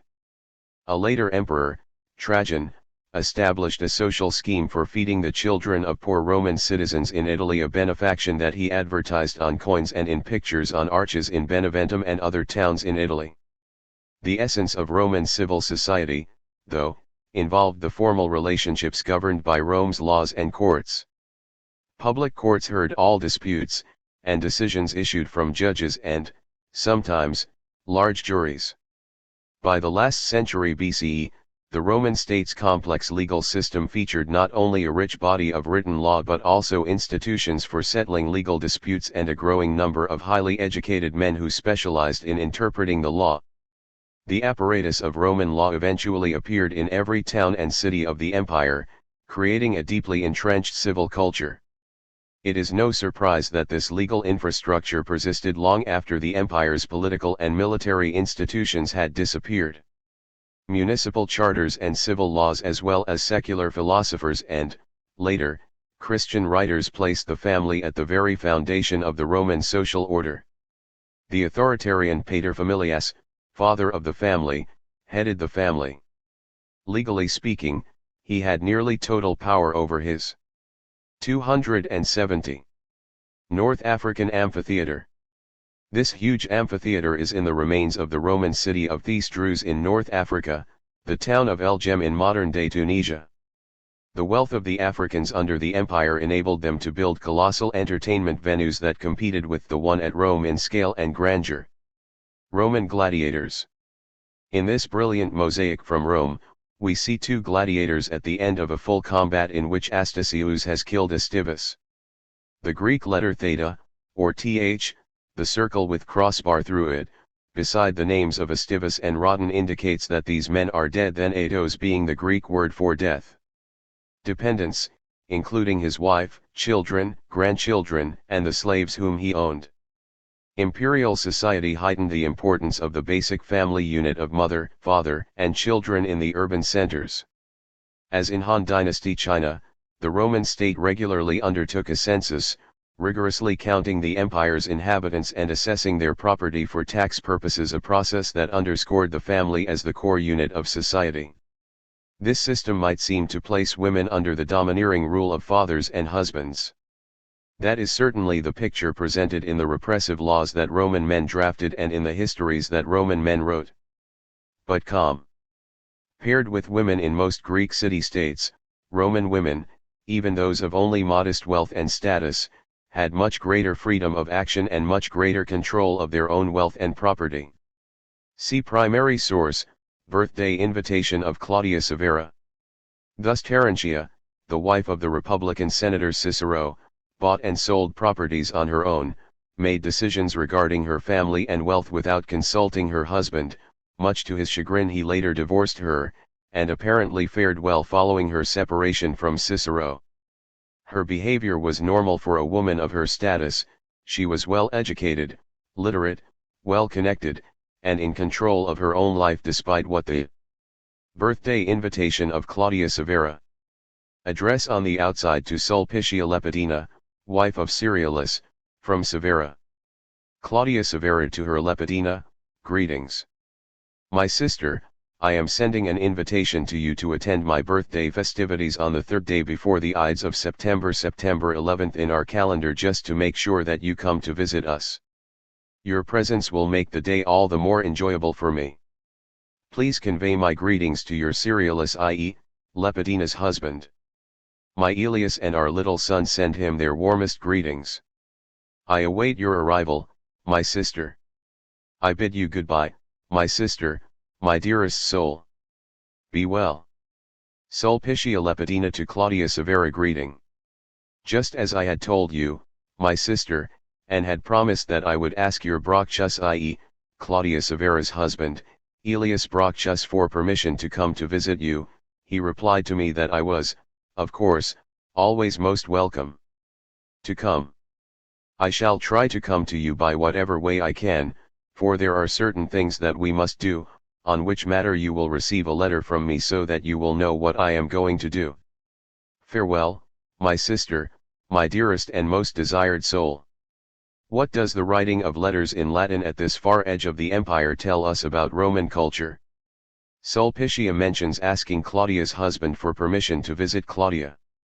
Why would she do this? Do you think it indicates that the women's husbands were of different military rank, or that Sulpicia was merely following Roman social customs for women, or both? Or something else? What does the very existence of these letters tell us about Roman women? Source: Alan K. Bowman and J. David Thomas, with contributions by J. N. Adams, The Vindolanda Writing Tablets, Tabulae Vindolandenses 2, London, British Museum Press, 1994, NOS 291 and 292, pages 256-62. Translated by Brent Shaw. J. The ability to write in Latin became so widespread under the Roman Empire that even its frontier areas could boast basic literacy.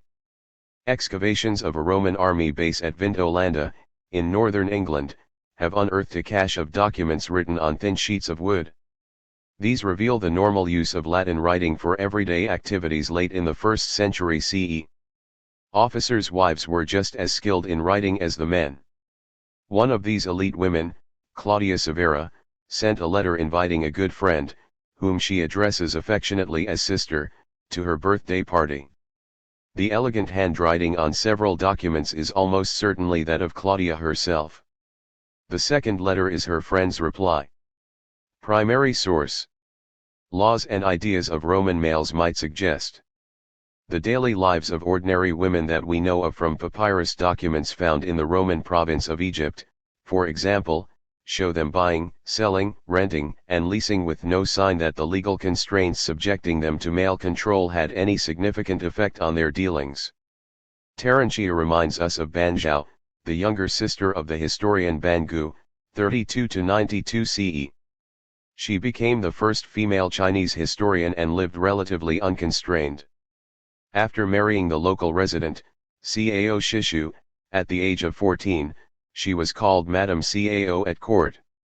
Subsequently she completed her elder brother's history of the former Han dynasty when he was imprisoned and executed. In addition to completing the first full dynastic history in China, Ban Zhao wrote Lessons for Women, in which she described the status of elite women and presented the ideal woman in light of her virtue, her type of work, and the words she spoke and wrote. Ban represented a conservative version of the perennial talented woman in China, whose virtue was never eclipsed by her literary production or lifestyle. Economy and new scales of production. Rome achieved staggering transformations in the production of agricultural, manufactured, and mined goods. Public and private demand for metals, for example, led the Romans to mine lead, silver, and copper in Spain in operations so massive that traces of the air pollution they generated remain in ice core samples taken from Greenland today. Evidence from Mediterranean shipwrecks similarly indicates a seaborne trade on an unprecedented scale. The area of land surveyed and cultivated rose steadily throughout this period, as Romans reached into arid lands on the periphery of the Sahara Desert to the south and opened up heavily forested regions in present-day France and Germany to the north. See Map 7-4. The Romans also built an unprecedented number of roads to connect far-flung parts of their empire. Although many roads did not have the high-quality flagstone paving and excellent drainage exhibited by highways in Italy, such as the Via Appia, most were systematically marked by milestones, for the first time in this part of the world, so that travelers would know their precise location and the distance to the next town. Also for the first time, complex land maps and itineraries specified all major roads and distances between towns. Adding to the road's significance was their deliberate coordination with Mediterranean sea routes to support the smooth and safe flow of traffic, commerce, and ideas on land and at sea. The mines produced copper, tin, silver, and gold, out of which the Roman state produced the most massive coinage known in the Western world before early modern times. 272. Roman roads. Like Qin and Han China, the Roman Empire was characterized by large-scale road building, which began as early as the late 4th century BCE. Roads eventually connected most land areas and larger urban centers in the empire, considerably easing ordinary travel, as well as trade and commerce. Here we see part of the Via Appia, the great highway that connected Rome with the southern parts of Italy. Coin hoard. The use of coins for a wide spectrum of economic exchanges became common in the Roman Empire. Looking at the batches buried for safekeeping gives us an idea of the range of coins in circulation at any one time. This coin hoard was found near Didcot in Oxfordshire, England. Buried about 165 CE, it contained about 125 gold coins minted between the 50s and 160s CE and represents the equivalent of about 11 years' pay for a Roman soldier. Gold coins were used for expensive transactions or to store wealth. Most ordinary purchases or payments were made with silver or brass coins. Coinage facilitated the exchange of commodities and services, which now carried standard values. Throughout the Roman Empire, from small towns on the edge of the Sahara Desert to army towns along the northern frontiers, people appraised, purchased, and sold goods in coin denominations. Taxes were assessed and hired laborers were paid in coin. The economy in its leading sectors functioned more efficiently because of the production of coins on an immense scale, paralleled only by the coinage output of Han Dynasty China and its successors. Roman mining, as well as other sizable operations, relied on chattel slaves, human beings purchased as private property. The massive concentration of wealth and slaves at the center of the Roman world led to the first large-scale commercial plantation agriculture, along with the first technical handbooks on how to run such operations for profit. These estates specialized in products destined for the big urban markets, wheat, grapes, and olives, as well as cattle and sheep. Such developments rested on a bedrock belief that private property and its ownership were sacrosanct. In fact, the Roman senator Cicero argued that the defense and enjoyment of private property constituted basic reasons for the existence of the state. See primary source, Cicero on the role of the Roman state. Roman law more clearly defined and more strictly enforced the rights of the private owner than any previous legal system had done. The extension of private ownership of land and other property to regions having little or no prior knowledge of it, Egypt in the east, Spain in the west, the lands of Western Europe, was one of the most enduring effects of the Roman Empire. Religious cults and the rise of Christianity. The political unification of the Mediterranean also suggested the possibility of uniting the beliefs of its diverse peoples. The world of gods, spirits, and demons remained hugely important, even as the region had seen the spread of new religions as part of the Hellenistic movement. Indeed, the municipal charters of Roman towns required local councillors to institute and 274. Cicero on the role of the Roman state. That man who undertakes responsibility for public office in the state must make it his first priority to see that every person can continue to hold what is his and that no inroads are made into the goods or property of private persons by the state. It was a bad policy when Philippus, when he was tribune of the plebs about 104 BCE, proposed an agrarian reform law. When his law was defeated, he took the defeat well and was moderate in his response. In the debates themselves, however, he tried to curry popular favor and acted in a bad way when he said, "In our community there are not more than 2,000 men who have real property." That speech ought to be condemned outright for attempting to advocate equality of property holdings. What policy could be more dangerous? It was for this very reason that each person should be able to keep his own property that states and local governments were founded. Although it was by the leadership of nature herself that men gathered together in communities, it was for the hope of keeping their own property that they sought the protection of states. Some men want to become known as popular politicians, and for this reason they engage in making revolutionary proposals about land, with the result that owners are driven from their homes and money lent out by creditors is simply given free to the borrowers with no need for repayment. Such men are shaking the very foundations of the state. First of all, they are destroying that goodwill and sense of trust which can no longer exist when money is simply taken from some people and given to others by the state. And then they take away fairness, which is totally destroyed if each person is not permitted to keep what is his own.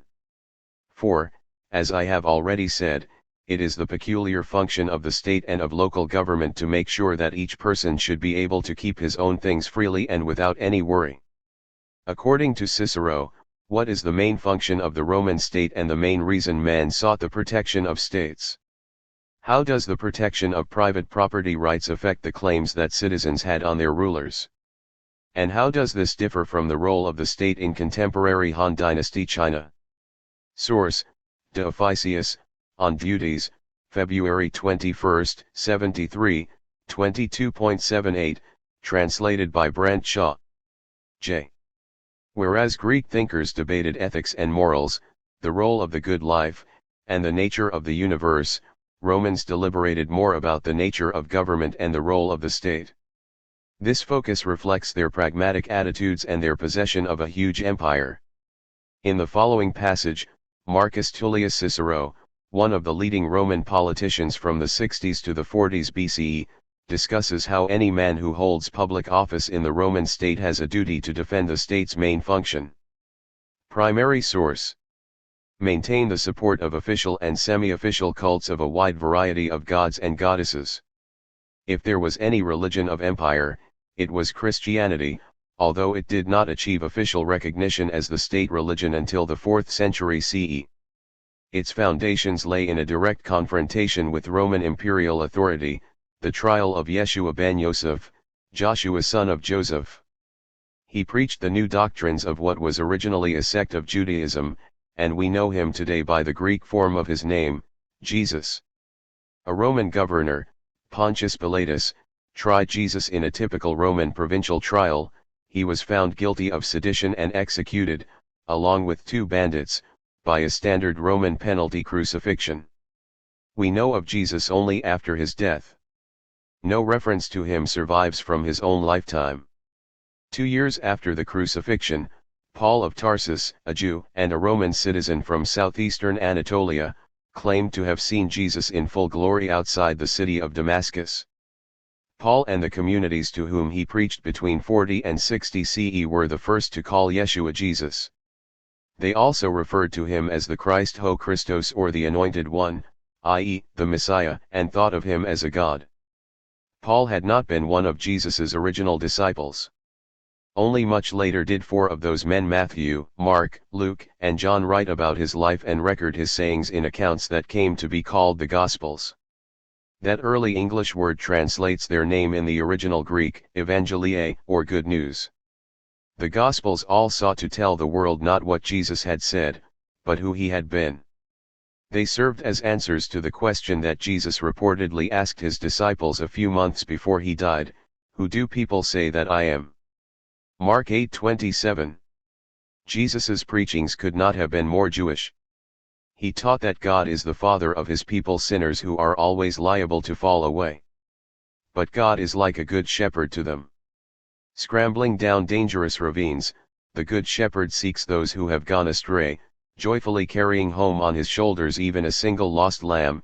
See John 10:1-18. We have already met the image of the great king as shepherd of his people in both Egypt and Mesopotamia, see chapter 3. With Jesus, this ancient image took on a new intimacy. Not a distant monarch but a preacher, Jesus had set out on God's behalf to gather a new, small flock. Jesus's teachings, like those of the Buddha, comforted people who lived at a distance from power, such as scholars, merchants, and farmers. To his followers, Jesus was a man who had slowly revealed an awesome, hidden identity. He was crucified not for what he had preached but for what he, or others, claimed that he was. Through the preaching of Paul in Greek and the textual portraits painted in the Gospels, also in Greek, this image of Jesus rapidly spread beyond Palestine, where Jesus had preached only to Jews and only in the local language, Aramaic, and entered the religious bloodstream of the Mediterranean. Core elements of Jesus's message, such as the special responsibilities of the well-off for the poor and the promised eventual empowerment of the meek, appealed to huge numbers of ordinary persons in the wider Mediterranean world. But it was the Apostle Paul who was especially responsible for recasting this message for a wider audience. While Jesus directed his teachings to villagers and peasants and cast his metaphors in that light, Paul's writing and preaching dealt with a world heavily populated by slaves. For him, God was a father figure who set converts free and embraced them as his children. His message was immediately accessible to the dwellers of the towns and cities of the Roman Empire. Just half a century after Jesus's crucifixion, the followers of Jesus saw in his life not the wanderings of an amiable Jewish charismatic but a moment of head-on conflict between God and the world. A charismatic is a person who uses his personal strengths or virtues, often laced with a divine aura, to command followers. Jesus had overcome the world and had even broken the boundaries of the human condition. God had raised him from the dead. Thus, the preaching that his followers brought to confront this world was no longer the preaching of a man. It was the message of a God who, for 30 years, half a century before, had moved, largely unrecognized, among human beings. The followers formed a church, a permanent gathering committed to the charge of leaders chosen by God and by their fellow believers. For these leaders and their followers, death for Jesus was the hallmark of their faith. In dying they witnessed for the faith. Indeed, the defining experience for Christians was that of the Roman trial and the idea of witnessing to God. The Greek word martys means a witness in a trial. From this came the English term martyr and the concept of martyrdom. The persecutions of Christians were sporadic and intensely local. Like imperial power itself, persecutions were responses to local concerns. Not until the Emperor Decius, in the mid-3rd century CE, did the state direct an empire-wide attack on Christians. And that attempt failed. Decius died within the year, and Christians interpreted their persecutor's death as evidence of the hand of God in human affairs. By the last decades of the 3rd century, Christian communities of various kinds, reflecting the different strands of their movement through the Mediterranean as well as the local cultures in which they settled, were present in every society in the empire. Limits of empire. The empire labeled outsiders as those whom it excluded. A crucial part of that process was the exercise of force in extending its borders. See Map 7-5. The limitations of that force determined who belonged in the empire and was subject to it, and who was outside it and therefore excluded. To the west the Romans pushed their authority to the shores of 275. The Atlantic Ocean, and to the south they drove it to the edges of the Sahara Desert. In both cases, little farther land was available to dominate for profit. To the east and north, however, things were different. On Rome's eastern frontiers, powerful Romans such as Marcus Licinius Crassus in the mid-50s BCE and Mark Antony in the early 30s BCE wished to imitate the achievements of Alexander the Great and conquer the arid lands beyond Judea and Syria. But they failed miserably, stopped by the Parthian Empire and their successors the Sasanian Empire. See Chapter 6 for a full discussion of the Parthians and Chapter 8 for more on the Sasanians. The Sasanians expanded the technical advances in mounted horseback warfare that the Parthians had used so successfully in open desert warfare against the slow-moving Roman mass infantry formations. King Shapur I, their greatest monarch, exploited the weaknesses of the Roman Empire in the mid-3rd century, even capturing the Roman Emperor Valerian. As successful as Parthians and Sasanians were in fighting the Romans, however, they could never equal the Romans' sway, and were not a threat to expand. Their highly decentralized political structure limited their coordination and resources, and their equestrian-style warfare was ill-suited to fight around the more rocky and hilly environment of the Mediterranean world. In the lands across the Rhine and Danube, to the north, environmental conditions largely determined the limits of empire. The long and harsh winters, but excellent soil and growing conditions, produced hardy populations clustered densely across vast distances. These illiterate, kin-based agricultural societies had changed little since the first millennium BCE. And because their warrior elite still engaged in armed competitions, war and violence characterized their connections with the Roman Empire. As the empire fixed its northern frontiers along the Rhine and Danube rivers, two factors determined its relationship with the Germans and Goths on the river's other side. First, these small societies had only one commodity for which the empire was willing to pay: human bodies. So the slave trade out of the land across the Rhine and Danube became immense. Gold, silver, coins, wine, arms, and other luxury items flowed across the rivers in one direction in exchange for slaves in the other. Second, their wars were unremitting, as every emperor faced the expectation of dealing harshly with the barbarians. These connections, involving arms and violence, were to enmesh the Romans ever more tightly with the tribal societies.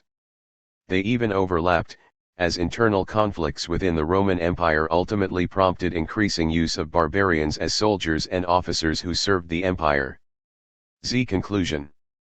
China and Rome both constructed empires of unprecedented scale and duration, yet they differed in fundamental ways. Starting out with a less numerous and less dense population than China, Rome relied on slaves and barbarian immigrants to expand and diversify its workforce.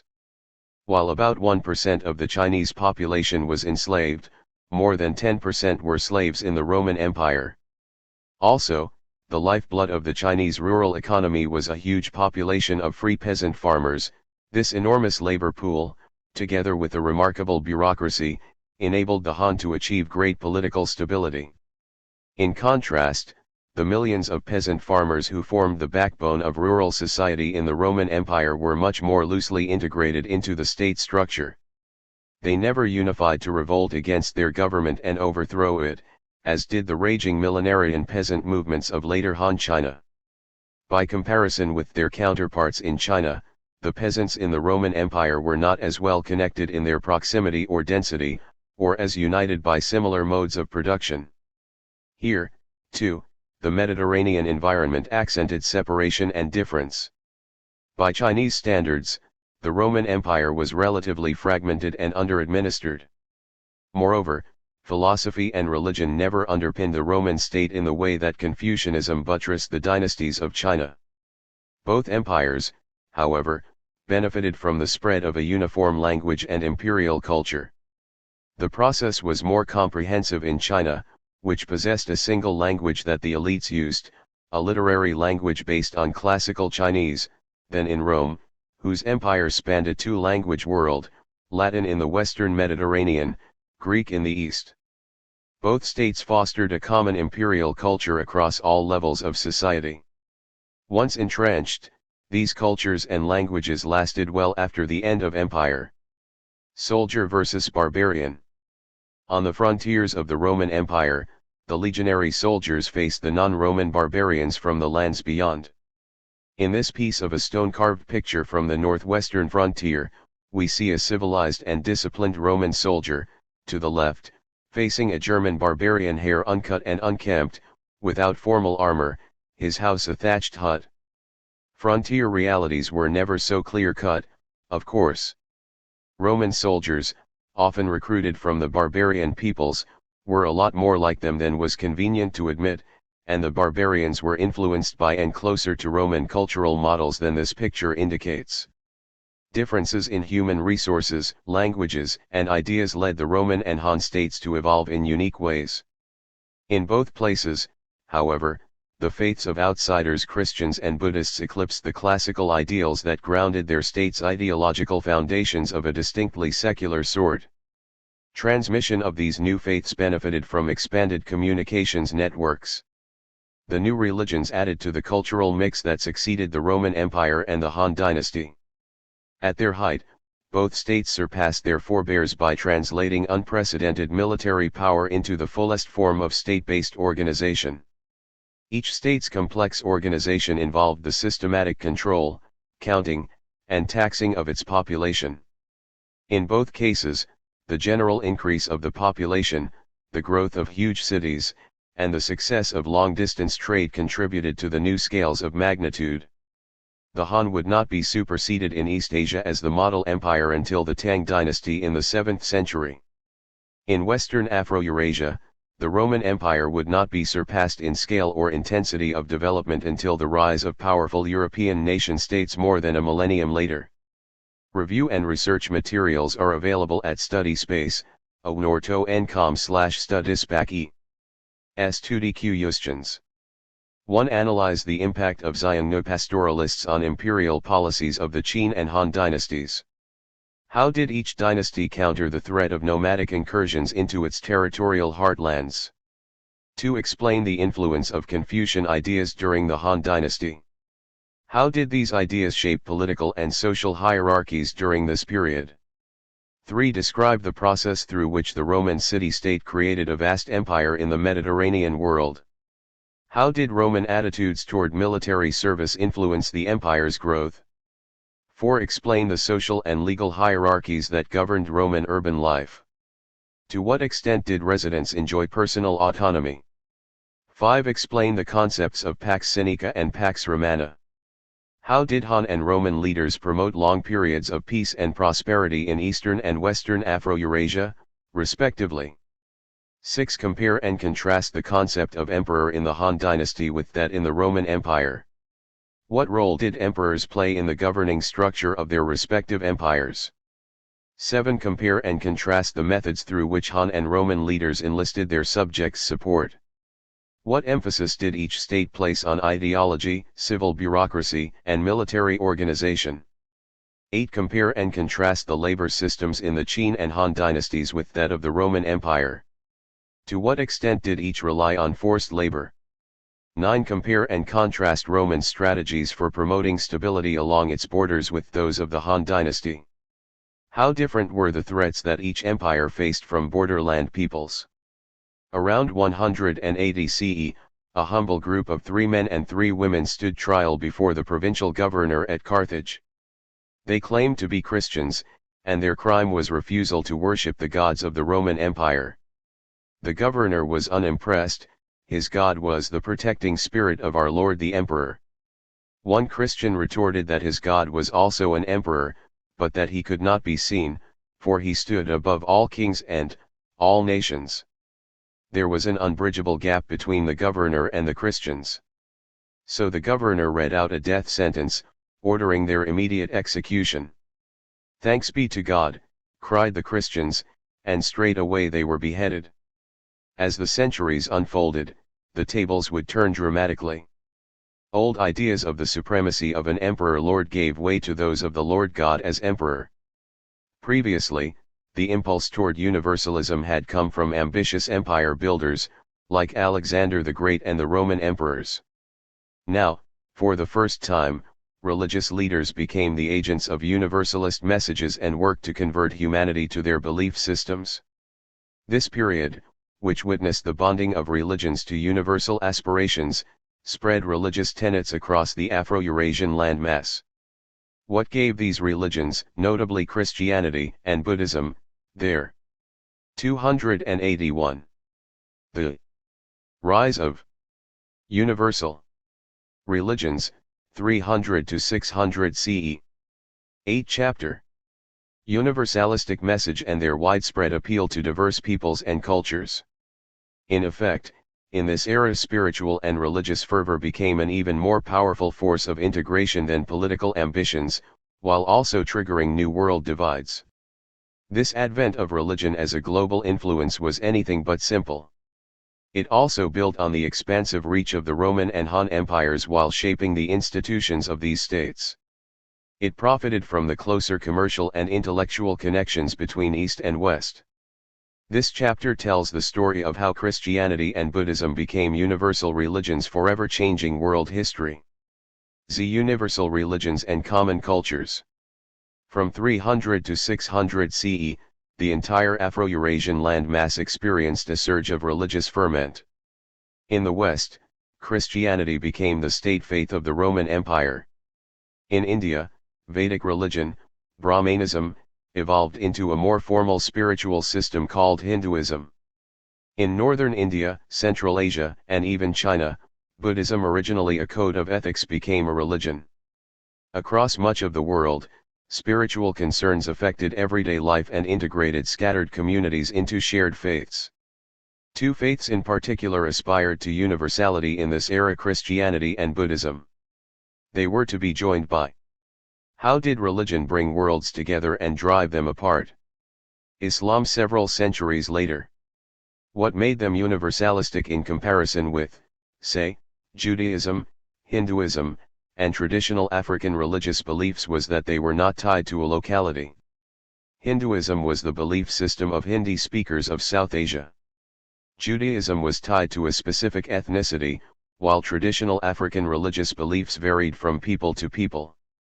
In contrast, Christianity and Buddhism appealed to diverse populations, men and women, freeborn and slaves, rich and poor, proved adaptable as they moved from one cultural and geographical area to another, were promoted by energetic and charismatic missionizing agents, and despite their many and insistent demands provided a deep sense of community to their converts.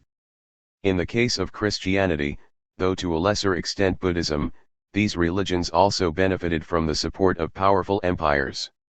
The new spirituality blossomed inside and also outside empires, see map 8:1.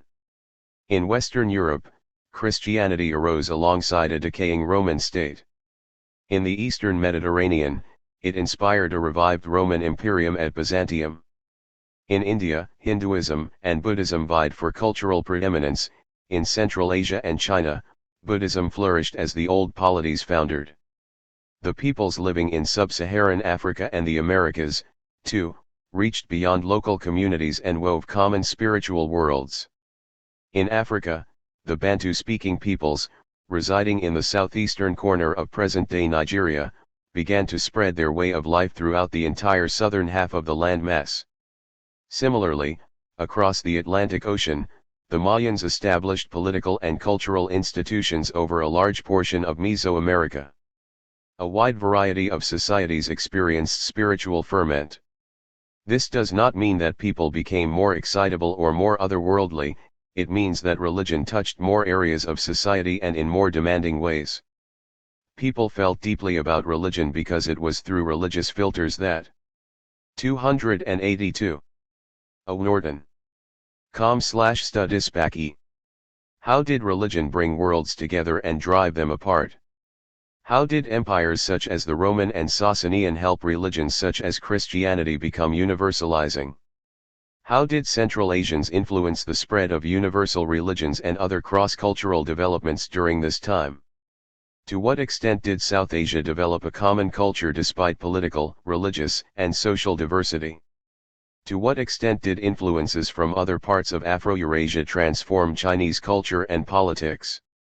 How similar and different were spiritual and cultural developments in worlds apart from Afro-Eurasia during this time? They processed the meaning of what was important to them. They discussed issues of truth, loyalty, and solidarity in terms framed by spiritual leaders who claimed to know the truth about an invisible other world. Consider how many questions in our own world are assumed to be answerable by science.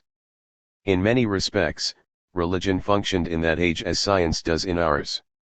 It claimed to give clear answers about the nature of human beings, why they lived in society, why they married and had children, whom they should obey, and the degree of allegiance they owed to something unseen, God, the gods, or a supernaturally guaranteed code of conduct, rather than to any ruler.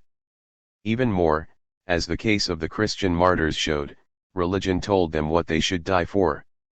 Because religion claimed to help its followers distinguish between right and wrong, it freed people from the past.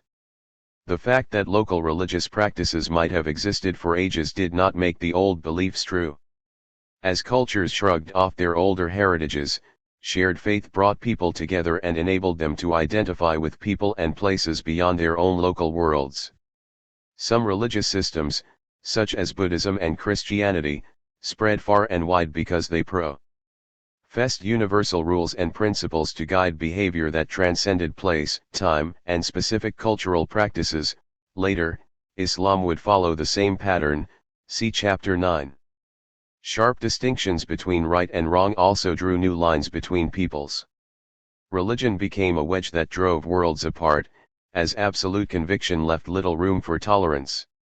Centuries of harmonious interaction offered few protections to neighbors now perceived to be wrong in their beliefs, and their errors could get them ostracized, exiled, or killed. For wrong beliefs were considered as dangerous as today's counterfeit medicines. Like noxious drugs, they had to be removed from circulation as quickly as possible. Conflict, even violence, and religious persecution accompanied this new sense of certainty. Moreover, religious beliefs came to apply equally from one end of Afro-Eurasia to the other. Religious leaders carrying written texts, books, scrolls, or tablets of wood or palm leaf, often traveled widely. Everywhere, universal religions were on the move. Christians from Persia went to China. Buddhists journeyed from South Asia to Afghanistan and used the caravan routes of Central Asia to reach China. In 643 CE, the Chinese Buddhist Xianzang brought back to Chang'an. Main themes: Afro-Eurasia and the Americas witnessed the rise of universalizing religions and unifying cultural beliefs. Two religions, Christianity and Buddhism, aspire to world missions and challenge the power of secular rulers and thinkers. While undermining Roman emperors, Indian satraps, and Chinese dynasts, these new religions also win important statesmen to their cause and use the authority of the state to gain converts and spread their faiths. Focus on religions and regions. Western and Eastern Europe and Southwest Asia, Christianity moves from a minority, persecuted faith to a state religion in the Roman Empire. Both Christianity and South Asian religious tenets buttress the powerful Sasanian state based in Iran. Sub-Saharan Africa and Mesoamerica, large parts of Africa and the Americas, develop common cultures based on religious beliefs shared by large, widely dispersed groups. Storylines: the rise of universal religions. South Asia and East Asia, Brahmanism, or Hinduism, becomes the dominant religion among the Vedic peoples of South Asia. Buddhism spreads out of South Asia along the Silk Road through Central Asia and into East Asia. Then the world's largest city, an entire library of Buddhist scriptures, 527 boxes of writings and 192 birch bark tablets that he had collected on a pilgrimage to Buddhist holy sites in South Asia. He lodged them in the Great Wild Goose Pagoda and immediately began to translate every line into Chinese. Here was the truth of Buddhism for Xuanzang, similar to the way we accept information we find in a modern science textbook, and as exciting as a revelation when they reached distant China as when Buddhist thinkers had elaborated them in northern India, more than 5,000 miles away. Some Chinese Buddhists now referred to India as the Central Kingdom. Voyages, translations, long-distance pilgrimages, and sweeping conversion campaigns remapped the spiritual landscape of the world. New religious leaders were the brokers of more universal but also more intolerant worldviews, premised on a new relationship between gods and their subjects. Religions and their brokers profoundly integrated societies. But they also created new ways to drive them apart. Empires and religious change in Western Afro-Eurasia. In Western Afro-Eurasia, the Roman Empire was hardly the political and military juggernaut it had been 300 years earlier. Surrounded by peoples who coveted its wealth while resisting its power, Rome was fragmenting. Yet its endurance was a boon to the new religious ferment, which took hold in its decaying political institutions. Although so-called barbarians eventually overran the western parts of the empire, in many ways those areas still felt Roman. They looked to the new faith of Christianity to maintain continuity with the past, eventually founding a papacy in Rome to rule the remnants of empire. This Christian empire split almost from the start, see map 8-2. In Rome's east, a powerful successor state appeared in the form of the Byzantine Empire based at Constantinople. Its claim to be the political arm of Christianity seemed more viable than that of the church based in Rome. But it faced a new foe still farther east. The Sasanian Empire of Persia, like the papacy at Rome and the Byzantine state, was unique. Indeed, these states represented something unprecedented. They claimed the blessing of new, or transformed, religions, and their rulers expected all subjects to worship the correct gods in the correct manner. Those who did not were treated as outsiders, in both this life and the next where hell awaited them. The rise and spread of Christianity. Ironically, the most crucial change ever to befall the Roman Empire had little to do with distant frontier wars. Instead, it grew from a religious war fought, from the bottom up, in the peaceful and tightly administered towns that were the nerve centers of the Roman Mediterranean. The rise of Christianity coincided with the appearance of a new figure in matters of spiritual belief, the martyr.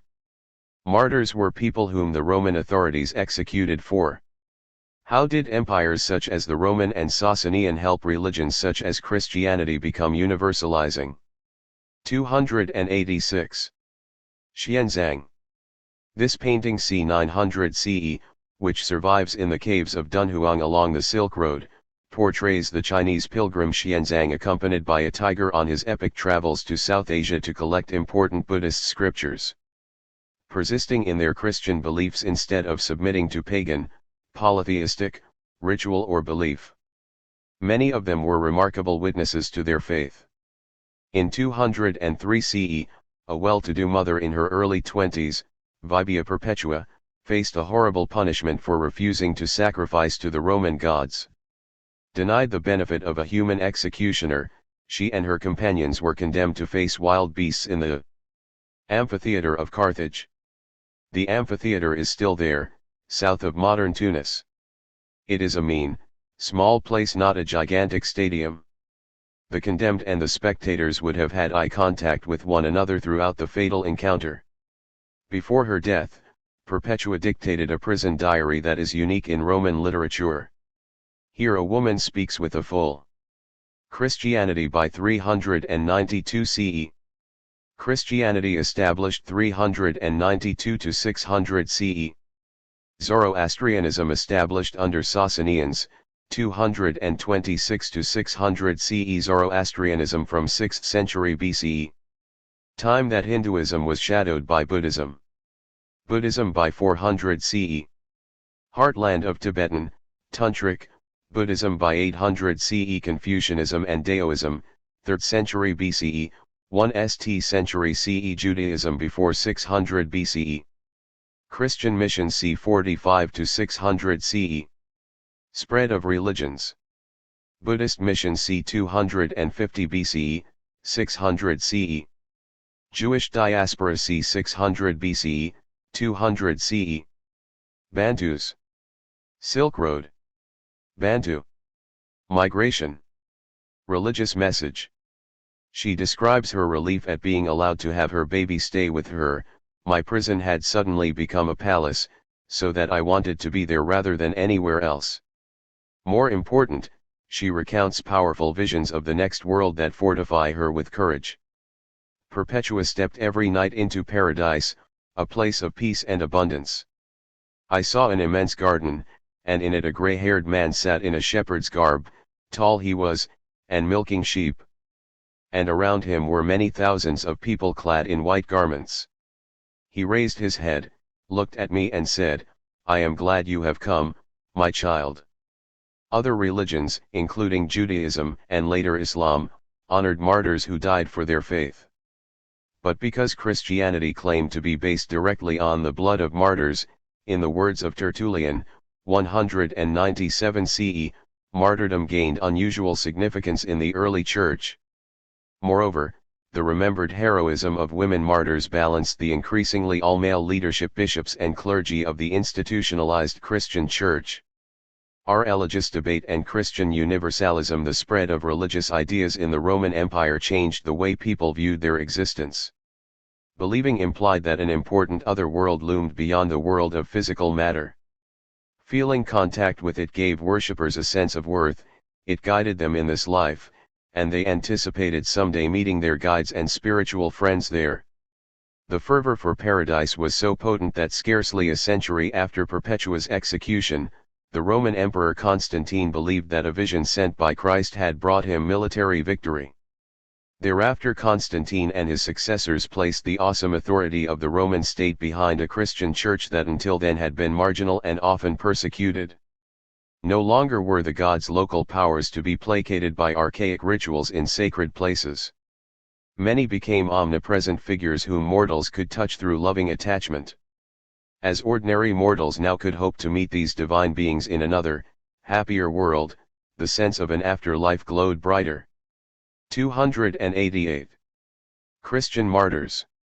The Christian martyr Perpetua, left, came to be represented as an upper-class Roman matron with carefully covered hair. Set in a circle of bright blue, in the golden dome of a church, she looks out from a distant, peaceful heaven. The detail from a mosaic found in a Roman circus in North Africa, right, shows a criminal tied to a stake and being pushed on a little cart toward a lunging leopard. Christian martyrs were treated much the same as criminals. They were executed exposed to animals without even the privilege of suffering at the hands of a human executioner. Above all, the gods now expected to be obeyed, as one would obey a human lord. And it was on the issue of obedience to God, rather than to a human ruler, that the Christians sparked a Mediterranean-wide debate on the nature of religion. Like the Jews, the Christians possessed divinely inspired scriptures that told them what to believe and do, even when those actions went against the empire's laws. In their emphasis on texts, the Christians were moving with the times. After 200 CE, published writings circulated widely in the Roman world.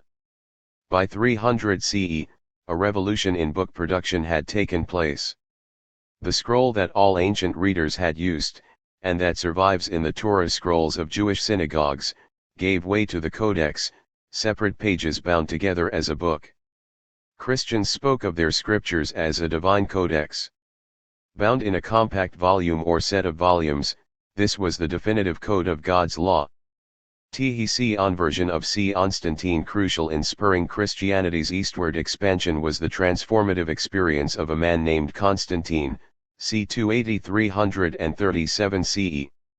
Born near the Danubian frontier, he belonged to a class of professional soldiers whose careers took them far from the Mediterranean.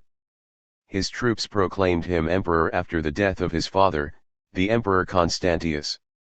It was a time of political confusion when several claimants fought for power. In 312 CE, Constantine's armies closed in on Rome in his first bid to rule the Mediterranean heartlands. Like earlier Roman emperors, Constantine looked for signs from the gods. Before the decisive battle for Rome, which took place for control of a strategic bridge, he supposedly had a dream in which he saw an emblem bearing the words, "In this sign conquer." He was told to place this mysterious sign on his soldiers' shields. It took the form of an X, the Greek letter chi, representing a CH sound, placed over P, the Greek letter rho, or R, the opening letters of the name of Christ. In the ensuing battle, the rival troops were routed and the rival emperor was pushed off the bridge and drowned. Thereafter, Constantine's visionary sign became known all over the Roman world. The persecuted Christian church was the beneficiary of Constantine's vision, as he soon issued a proclamation exalting the work of Christian bishops and giving them significant. 289. Empires and religious change in Western Afro-Eurasia. How did empires such as the Roman and Sasanian help religions such as Christianity become universalizing? Scroll and Codex. Left, the Torah scroll still used in Jewish synagogues is the same as that used in the ancient world. Sheets of papyrus were carefully glued together to produce a continuous roll. Right, the Codex of the Christian scriptures is written in simple letters. Each column of text is put on a separate page, and the pages are then bound together to form a book. Tax exemptions. But the edict's significance was much broader. Being evidence for the so-called conversion of Constantine, it took a typically Roman approach to a powerful new god. It gave privileges to a favored religious group who were responsible for that god's worship. The edict's effects were long-lasting, for it would be through the institutions and across the byways of the Roman Empire that Christianity would spread. By the time that Constantine embraced Christianity, it had already made considerable progress within the Roman Empire. At the outset, it was only one of many different new sects competing for attention within the empire. It prevailed in the face of stiff competition and intense persecution from the imperial authorities, largely because of the universalistic aspects of its message, the charisma of its holy men and women, the sacred aura surrounding its scriptural canon, and the fit that existed between its doctrines and popular pre-existing religious beliefs and practices. The new religion made few distinctions.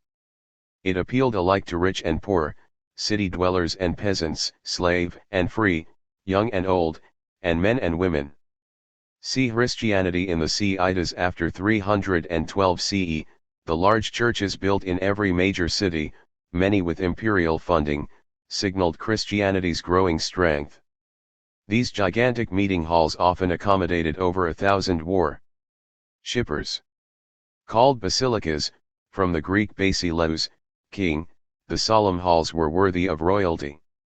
But unlike ancient temples, which housed the gods deep inside while the people worshipped outdoors, the basilicas were open to all. Those who entered found a vast space shimmering with the light of oil lamps playing on shining marble and mosaics. Rich silk hangings, swaying between rows of columns, increased the sense of mystery and directed the eye to the far end of the building, a semicircular apse furnished with particular splendor. Worshippers had come into a different world. This was heaven on earth. And it was a very orderly heaven. The bishop and priests sat under the dome of the apse, which represented the dome of heaven. The bishop had a special throne, or cathedra, the Latin word for both a teacher's seat and a governor's throne. Low marble screens and especially vivid floor mosaics marked off the holy space around the bishop and clergy. The church at Verona even had underfloor heating in this area. Ordinary worshippers would stand, as a gesture of respect, while the bishop sat and preached. Such churches became the new urban public forums, ringed with spacious courtyards where the city's poor would gather. In return for the tax exemptions that Constantine had granted them, the bishops were responsible for the metropolitan poor, becoming in effect their governors. Bishops also became judges, as Constantine turned their arbitration. 290. The conversion of Constantine. In this painting, the 17th century artist Rubens uses period details for historical accuracy, the XP, the first letters of the name of Christ in Greek, in the sky, beneath them, the dragon standard of the Roman cavalry of the year 312, the standard came from China and passed to Rome via the cavalry nomads of Central Asia, beside the dragon, the eagle of the traditional Roman standard. Process for disputes between Christians into a kind of small claims court. It was by such means offering the poor shelter, quick justice, and moments of unearthly splendor in grand basilicas that bishops throughout the Roman world secured a position that would last until modern times. And in their basilicas, Rome lived on for centuries after the empire had disappeared. The Christian Empire. Constantine and his successors were impressed by the Christian Church's emphasis on expansion. Indeed, Christianity was spreading into the hinterlands of Africa and Southwest Asia, and these efforts required the breaking of language barriers. After around 300 CE, the Christian clergy in Egypt replaced hieroglyphs which only a few temple priests could read with a more accessible script based on Greek letters. It is known today as Coptic, from the Greek Aegyptios, Egyptian. With this innovation, the Christian clergy brought the countryside and its local languages closer to the towns, and the towns closer to the countryside. A similar pattern unfolded in Nubia and Ethiopia, as each developed its own scripts and language under Christian influence. And in the crucial corridor that joined Antioch to Mesopotamia, Syriac, an offshoot of the Semitic language Aramaic, became a major Christian language. Christianity also spread farther east, to Georgia in the Caucasus and to Armenia. Christian clergy created the written languages that are still used in those regions. In 325 CE, Constantine celebrated his final conquest of the eastern provinces by summoning all the bishops to Nicaea, modern Iznik in western Turkey. Though their religion has since produced many denominations, all Christians still regard the Council of Nicaea as the foundational moment when their faith was summed up in a creed, from the Latin credo, I believe. It was a statement of religious belief formulated in technical, philosophical terms. It asked believers to balance three separate gods in one supreme being: God the Father, the Son, and the Holy Spirit. Also at Nicaea the bishops agreed to hold Easter, the day on which Christians celebrate Christ's resurrection from the tomb, on the same day in every church of the Christian world. Constantine died in 337 CE, and his legacy was monumental. He had converted to Christianity, but in such a way that Christianity itself became the religion of the Roman Empire. Writing near the end of Constantine's reign, an elderly bishop in Palestine named Eusebius presented a vision of the reconciled Roman Empire that would have surprised the martyrs of Carthage, who had willingly died rather than recognize any empire of this world. See primary source, Eusebius, in praise of one unity and concord. From the time of Constantine onward, many Christians around the eastern Mediterranean believed that Christianity, empire, and culture had flowed together. The fall of Rome, a takeover from the margins. Soon, however, the Roman world began to fall apart, see map 8-3.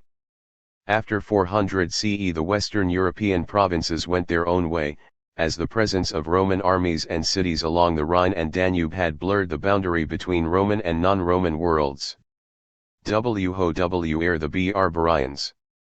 The so-called barbarian invasions of the late 4th and 5th centuries CE were simply a more violent and chaotic form of a steady immigration of young fighting men from the frontiers of the empire. Today the term barbarian implies uncultivated or savage, but its core meaning is foreigner, with overtones of inferiority. Inhabitants of the western provinces had become used to non-Roman soldiers from across the frontiers, and for them barbarian was synonymous with soldier.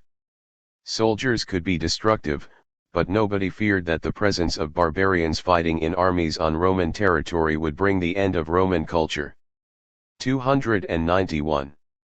Empires and religious change in Western Afro-Eurasia. How did empires such as the Roman and Sasanian help religions such as Christianity become universalizing? Basilica interior. The interior of a basilica was dominated by rows of ancient marble columns and was filled with light from upper windows, so that the eye was led directly to the apse of the church, where the bishop and clergy would sit under a dome, close to the altar. The Goths, the popular image of bloodthirsty barbarian hordes streaming into the empire, bears little resemblance to reality. In fact, it was the Romans' need for soldiers that drew the barbarians in. The process reached a crisis point when Gothic tribes petitioned the Emperor Valens, r. 365-378 CE, to let them immigrate into the empire. Desperate for manpower, Valens encouraged their entrance. But the Roman authorities failed to feed their guests. Thus it was a lethal combination of famine and anger at the breakdown of supplies, not innate bloodlust, that turned the Goths against Valens. When he marched against them at the flat plains outside Adrianople in the hot August of 378 CE, he was not seeking to halt a barbarian invasion. Rather, he was planning to teach a lesson in obedience to his new recruits. But the Goths had brought cavalry from the steppes, and its thunderous charge proved decisive. Valens and a large part of the Roman army of the east vanished in a cloud of red dust, trampled to death by the men and horses they had hoped to hire. Even the most notorious invasions followed a similar pattern, drawn into the crumbling empire by its civil wars. Eusebius, in praise of one unity and concord. Now formerly all the peoples of the earth were divided, and the whole human race cut up into provinces and tribal and local governments, states ruled by despots or by mobs. Because of this, continuous battles and wars, with their attendant devastations and enslavements, gave them no respite in countryside or city. But now two great powers, the Roman Empire, which became a monarchy at that time, and the teaching of Christ proceeding as if from a single starting point, at once tamed and reconciled all to friendship. Thus each blossomed at the same time and place as the other. For while the power of our Savior destroyed the multiple rule and polytheism of the demons, the old gods, and heralded the one kingdom of God to Greeks and barbarians and all men to the furthest end of the earth, the Roman Empire, now that the causes of manifold governments had been abolished, subdued the visible governments of, in order to merge the entire race into one unity and concord. Moreover, as one God and one knowledge of this God is heralded to all, one empire has waxed strong among men, and the entire race of mankind has been redirected into peace and friendship, as all acknowledged each other as brothers. All at once, as if sons and daughters of one Father, the one God, and children of one mother, true religion, they greeted and received each other peaceably, so that from that time the whole inhabited world differed in no way from a single well-ordered and related household. It became possible for anyone who pleased to make a journey and to leave home for wherever he might wish with all ease. Thus some from the east moved freely to the west, while others went from here the east back there, as easily as if traveling to their native lands. The elderly Eusebius was a bishop in Palestine, and as a younger man he had witnessed the persecution of Christians. Can you find evidence of this background in his praise of Constantine as the first Christian emperor, who fostered one unity and concord among the whole human race? Being patriarchal, Roman society highly valued the family unit. What lines in the excerpt reflect this outlook? What elements in the history of Christianity would have led Eusebius to emphasize its role as a unifying force in the Roman world? Source: Eusebius, Tricentennial Oration 16.2-7, Jubilee Oration on the 30th year of the reign of Constantine, delivered on July 25, 336, translated by H. L. Drake in Praise of Constantine, a historical study and new translation of Eusebius' Tricentennial Orations, Berkeley, University of California Press, 1976, pages 119-21. J. Eusebius, c. 263, 339, believed that the Roman Empire owed its success to divine providence. He viewed the birth of Christ during the rule of the Emperor Augustus as no coincidence. It showed God's choice to come to earth at a time when the preaching of his message could coincide with a blessed era of peace and unity in the Roman world. Christianity had risen to its favored position on the providential tide of a unified world empire. The excerpt below is from a speech commemorating 30 years of Constantine's rule. Primary source: Intermittent civil wars had long been a feature of Roman society, but the state could not survive this bout, constantly fed by non-Roman recruits. Thus the fall of the empire in Western Europe was the result of a long process of overextension. Rome could never be as strong along its frontiers as it was around the Mediterranean, because those frontiers were too far away. Despite the famous Roman roads, travel time between the Rhine border and Rome was more than 30 days. Lacking the vast network of canals that enabled Chinese emperors to move goods and soldiers by water, Roman power could survive in the north only at the cost of constant effort and high taxes. But after 400 CE the Western emperors could no longer raise enough taxes to maintain control of the provinces. While some loss of revenue was attributable to military defeat and civil wars, the primary cause may have been the rise of an aristocracy of Roman landowners throughout the western provinces. These big estate owners welcomed the Goths as a 293. Empires and religious change in Western Afro-Eurasia. How did empires such as the Roman and Sasanian help religions such as Christianity become universalizing?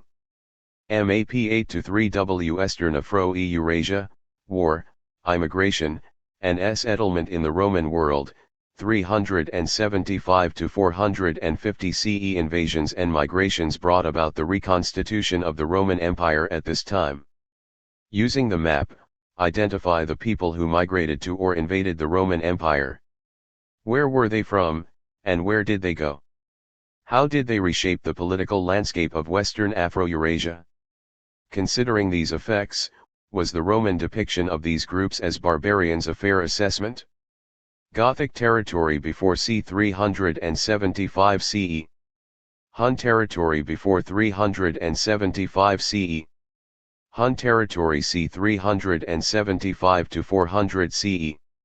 Hun territory c. 410 to 453 CE. Roman imperial frontier, 395 CE. Huns. Movements of peoples with approximate dates. Alans. Goths. Sarmatians and others. Vandals. Burgundians. Sueves. Anglo-Saxons. Hadrian's Wall. Kind of local militia who would maintain law and order in what had become increasingly lawless regions. In 418 CE, the Goths settled in southwest Gaul. Ruled by their own king, who kept his military in order, they suppressed the peasants' revolts that were occurring with alarming frequency. Though never as savage or widespread as the uprisings that had undermined the Han dynasty in China, they created a mood of emergency. Now the Roman landowners of Gaul and elsewhere anxiously allied themselves with the new military leaders rather than face social revolution and the raids of even more dangerous armies. The Goths came as allies of the aristocracy, not as enemies of Rome. Continuity in change. Romans and non-Romans also drew together because both suddenly confronted a common enemy. As happened many times in the history of Afro-Eurasia, a nomad confederation, in this case, that of the Huns, threatened the edge of Western Europe. For 20 chilling years a single king, Attila, 406 to 453 CE, imposed himself as sole ruler of all the Hunnish tribes. He was a harsh overlord who frightened the Germanic peoples even more than he frightened the Romans. The Romans had walls to hide behind: Hadrian's Wall, town walls, villa walls, city walls.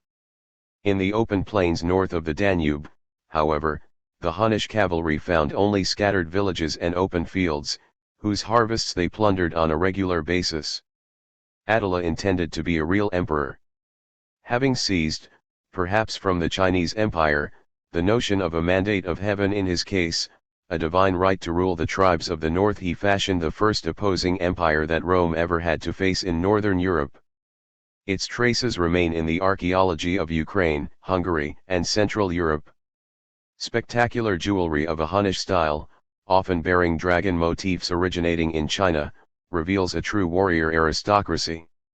Rather than selling his people's services to Rome, Attila extracted thousands of pounds of gold coins from the Roman emperors in tribute.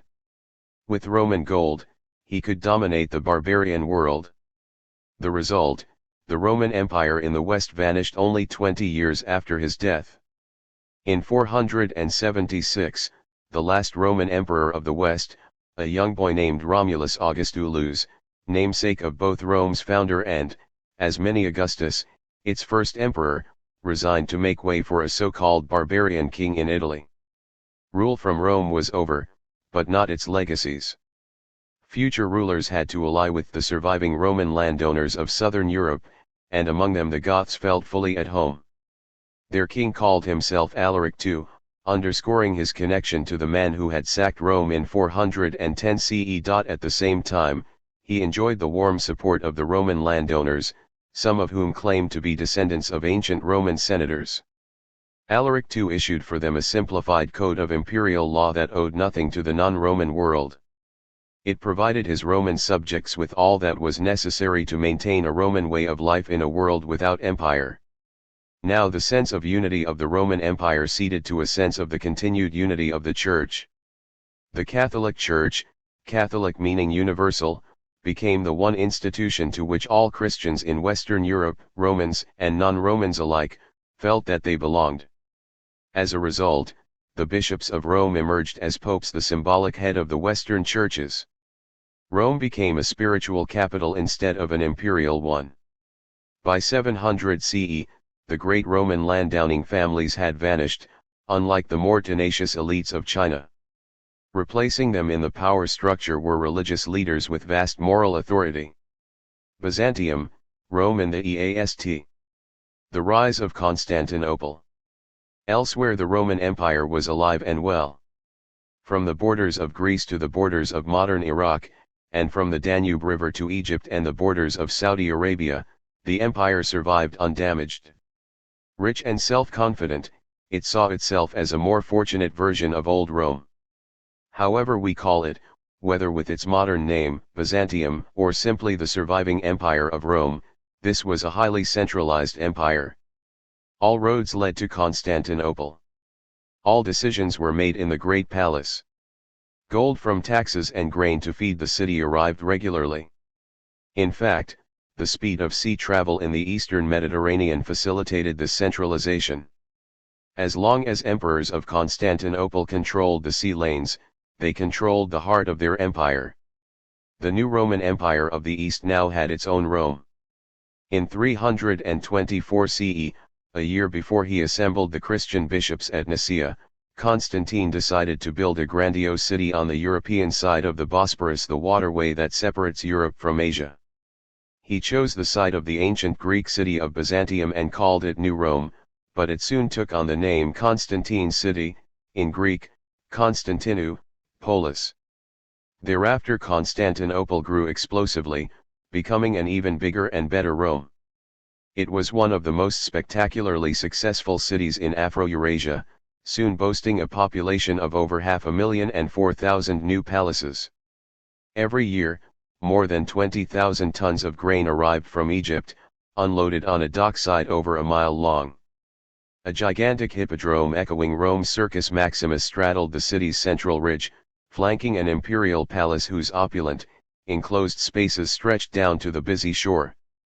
As in Rome, the emperor would sit in his imperial box, witnessing chariot races as rival teams careened around the stadium.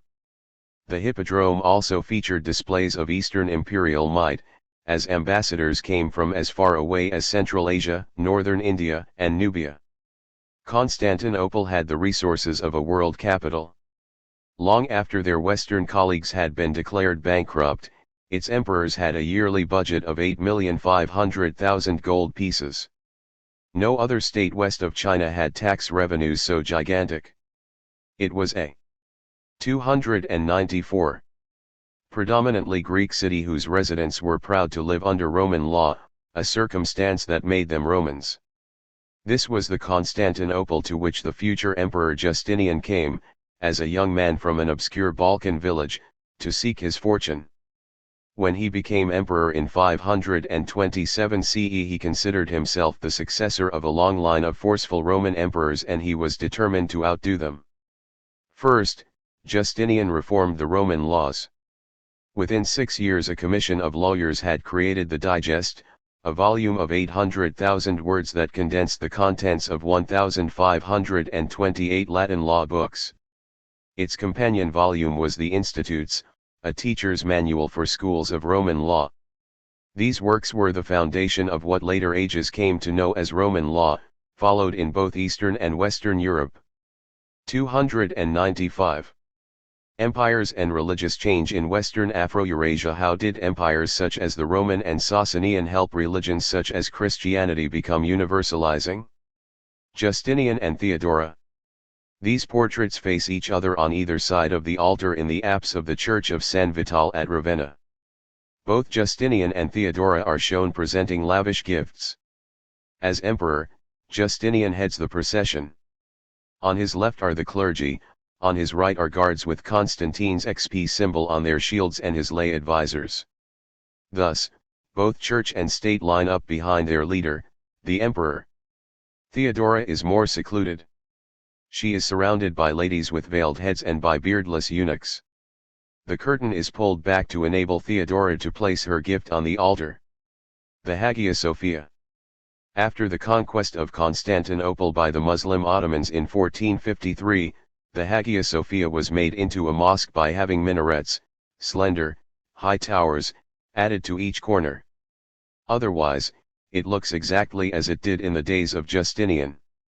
In modern times, it became the model for the domed mosques that appear all over the Islamic world. Justinian was equally determined to reassert Roman imperial authority in the Western Mediterranean. Relying on naval superiority and regiments of crack troops, which included Hunnish horse archers wielding the most advanced bows, he crushed the once formidable Vandals in Africa and made Carthage part of the true Roman Empire once again. He then turned to the heart of the old empire, wresting Rome itself from the Goths and reclaiming the former imperial capital of Ravenna in northern Italy. Reflecting the marriage of Christianity with empire was the Church of the Hagia Sophia at one end of the Hippodrome. Constructed on the spot where the city's old basilica church was destroyed during a riot, Hagia Sophia, Holy Wisdom, must have astounded those who first entered it. The nave was twice the span of the former basilica, 230 feet wide, and the new church was more than twice as high. The largest church built by Constantine, the Basilica of St. Peter in Rome, would have reached only as high as its lower galleries. Above all, the solemn straight lines of the traditional Christian basilica were transformed. Great cliffs of stone, sheathed in multicolored marble and supported on gigantic columns of green and purple granite, rose to a dreamlike height. Audaciously curved semicircular niches placed at every corner made the entire building seem to dance. And a spectacular dome lined with gleaming gold mosaics floated almost 200 feet above it all. In later centuries, Greek and non-Greek Christians of the East called Hagia Sophia the eye of the civilized world. It represented the flowing together of Christianity and imperial culture that, for another 1,000 years, would mark the Eastern Roman Empire of Constantinople. Sasanian Persia. Justinian had the misfortune of ruling an empire at the edge of Asia when Asia itself was changing dramatically, see map 8-4. To begin with, the contacts between East and West were intensifying. The most unexpected reminder of this was a sudden onslaught of the bubonic plague, the grim gift of the Indian Ocean. In 542 CE, the plague first appeared in an Egyptian port that linked the Mediterranean to commercial routes in the Red Sea and the Indian Ocean. Scholars are unsure where the plague originated, South Asia or Africa, but it quickly emptied the cities of the Mediterranean.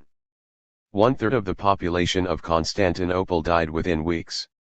Justinian himself survived, but thereafter he ruled an empire whose heartland was decimated. Another reminder of growing interconnectedness was an escalating rivalry for territorial control. Justinian's empire struggled with a formidable eastern rival for the control of Southwest Asia.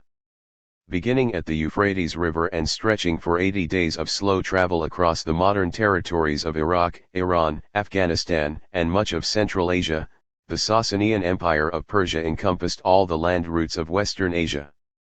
Kaying of Kayings of Iran and An Iran, as we saw in Chapter 7, the Sasanians had replaced the Parthians as rulers of the Iranian plateau and Mesopotamia. Westerners, Romans included, called this domain the Empire of Persia, but its precise title is more revealing of the Sasanians' universalistic aspirations. The Sasanian ruler was the king of kings of Iran and an Iran of the Iranian and non-Iranian lands. The ancient, irrigated fields of what is modern Iraq became the economic heart of this empire. Its capital, Ctesiphon, arose where the Tigris and the Euphrates rivers come close, only 20 miles south of modern Baghdad. Symbolizing the king's presence was a 110-foot-high vaulted arch decorated with rows of smaller, window-like arches.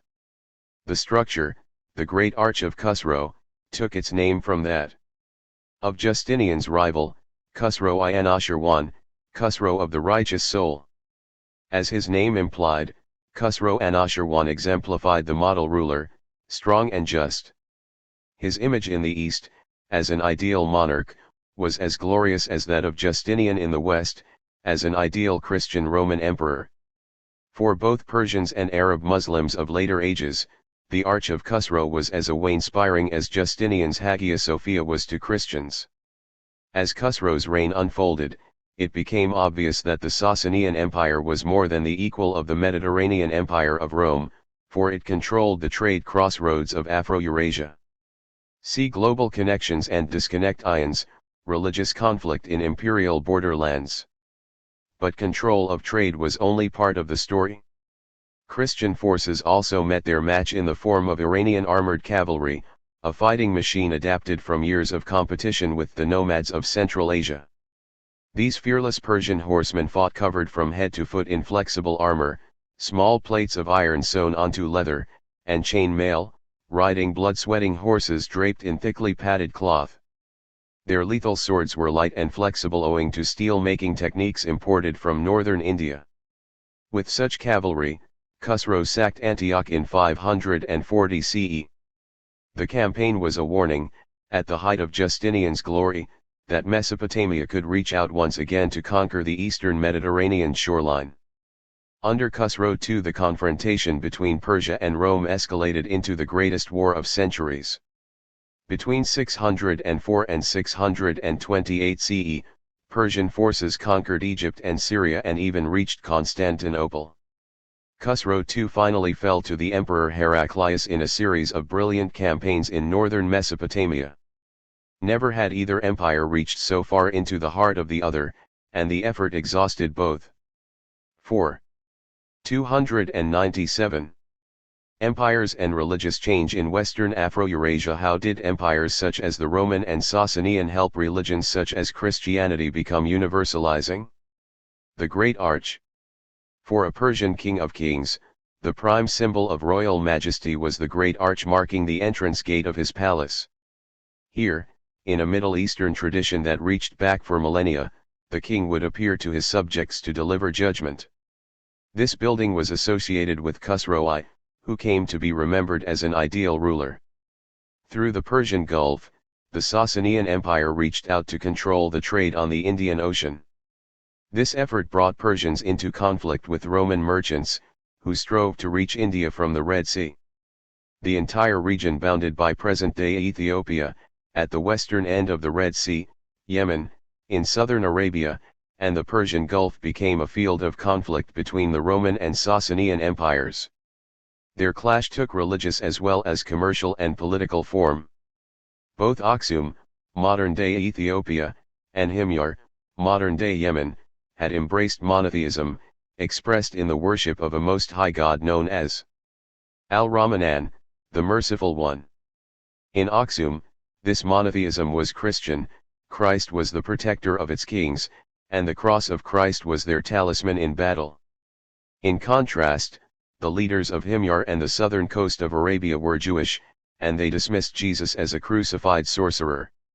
The kings of Aksum occupied the African side of the southern end of the Red Sea, looking down from the foothills of the well-watered and populous mountains of Ethiopia. Their formidable warrior kingdom stretched as far as the Nile to the northwest, south into equatorial Africa, and eastward across the Red Sea to southern Arabia and Yemen. Aksum's rulers, who became Christian around 340 CE, celebrated their victories on gigantic granite obelisks, they were monuments to a god that was very much a god of battles. Faced by the aggressive Christian kingdom of Aksum, the Sasanians reached out to support the kings of Himyar, who since 380 CE had been Jewish. Thus two monotheisms faced each other across the narrow southern opening of the Red Sea. Each was associated with a rich and aggressive kingdom. Each was backed by a great power, Aksum by Christian Rome and Himyar by the Persians. Between 522 and 530 CE, a Jewish king of Himyar, popularly known as Dhunu, was the man with the forelock, drove the Ethiopian Christian garrisons out of southern Arabia. He turned churches into synagogues, just as, in the Christian Empire far to the north, many synagogues had been turned into churches. In 523 CE, the Christians of the oasis city of Najran were ordered to become Jewish. Those who refused to do so, Dhunu was burned on pyres of brushwood piled into a deep trench. Swept by these rivalries, the Arabian Peninsula was no longer a world apart, shut off from civilization by its cruel deserts and by its inhabitants' nomadic lifestyle. Far from it. Arabia had become a giant soundboard that amplified claims about the pros and cons of Judaism and Christianity, argued over with unusual intensity for an entire century. The non-aligned Arabs of the intermediate regions, between southern Arabia and Mesopotamia, still worshipped their ancestral tribal gods. But they had heard much, of late, about Jews and Christians, Romans and Persians.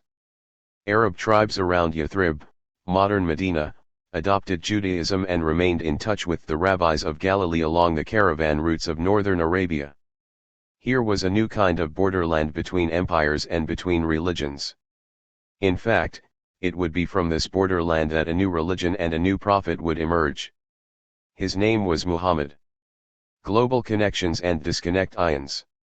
Religious conflict in imperial borderlands. J. Granite obelisks from Aksum. The giant obelisks shown above, built around 100 BCE, reflect the warrior culture of ancient Aksum. That reason, both fell easily to an Arab invasion only a few years later, see Chapter 9. An empire at the sea crossroads in their confrontations with Rome, Khusro I and Khusro II had the benefit of several factors. Culturally, Southwest Asia was already more united than its political boundaries implied. The political frontier cut across an exuberant common zone where Syriac was the main language and Christianity was making inroads. The Sasanians themselves were devout Zoroastrians, but they were forbearing rulers. Indeed, Jews and Christians enjoyed a tolerance in Mesopotamia that no Christian emperor had extended to non-Christians within the Roman Empire. Protected by the King of Kings, the rabbis of Mesopotamia compiled the monumental Babylonian Talmud at a time when their Western peers, in Roman Palestine, were feeling cramped under the Christian state. But the Sasanian court not only was interested in Western religions such as Christianity and Judaism. It also embraced offerings from northern India, including the Panchatantra stories, moral tales played out in a legendary kingdom of the animals, polo, and the game of chess. In this regard, Khusro's was truly an empire of crossroads, where the cultures of Central Asia and India met that of the Eastern Mediterranean.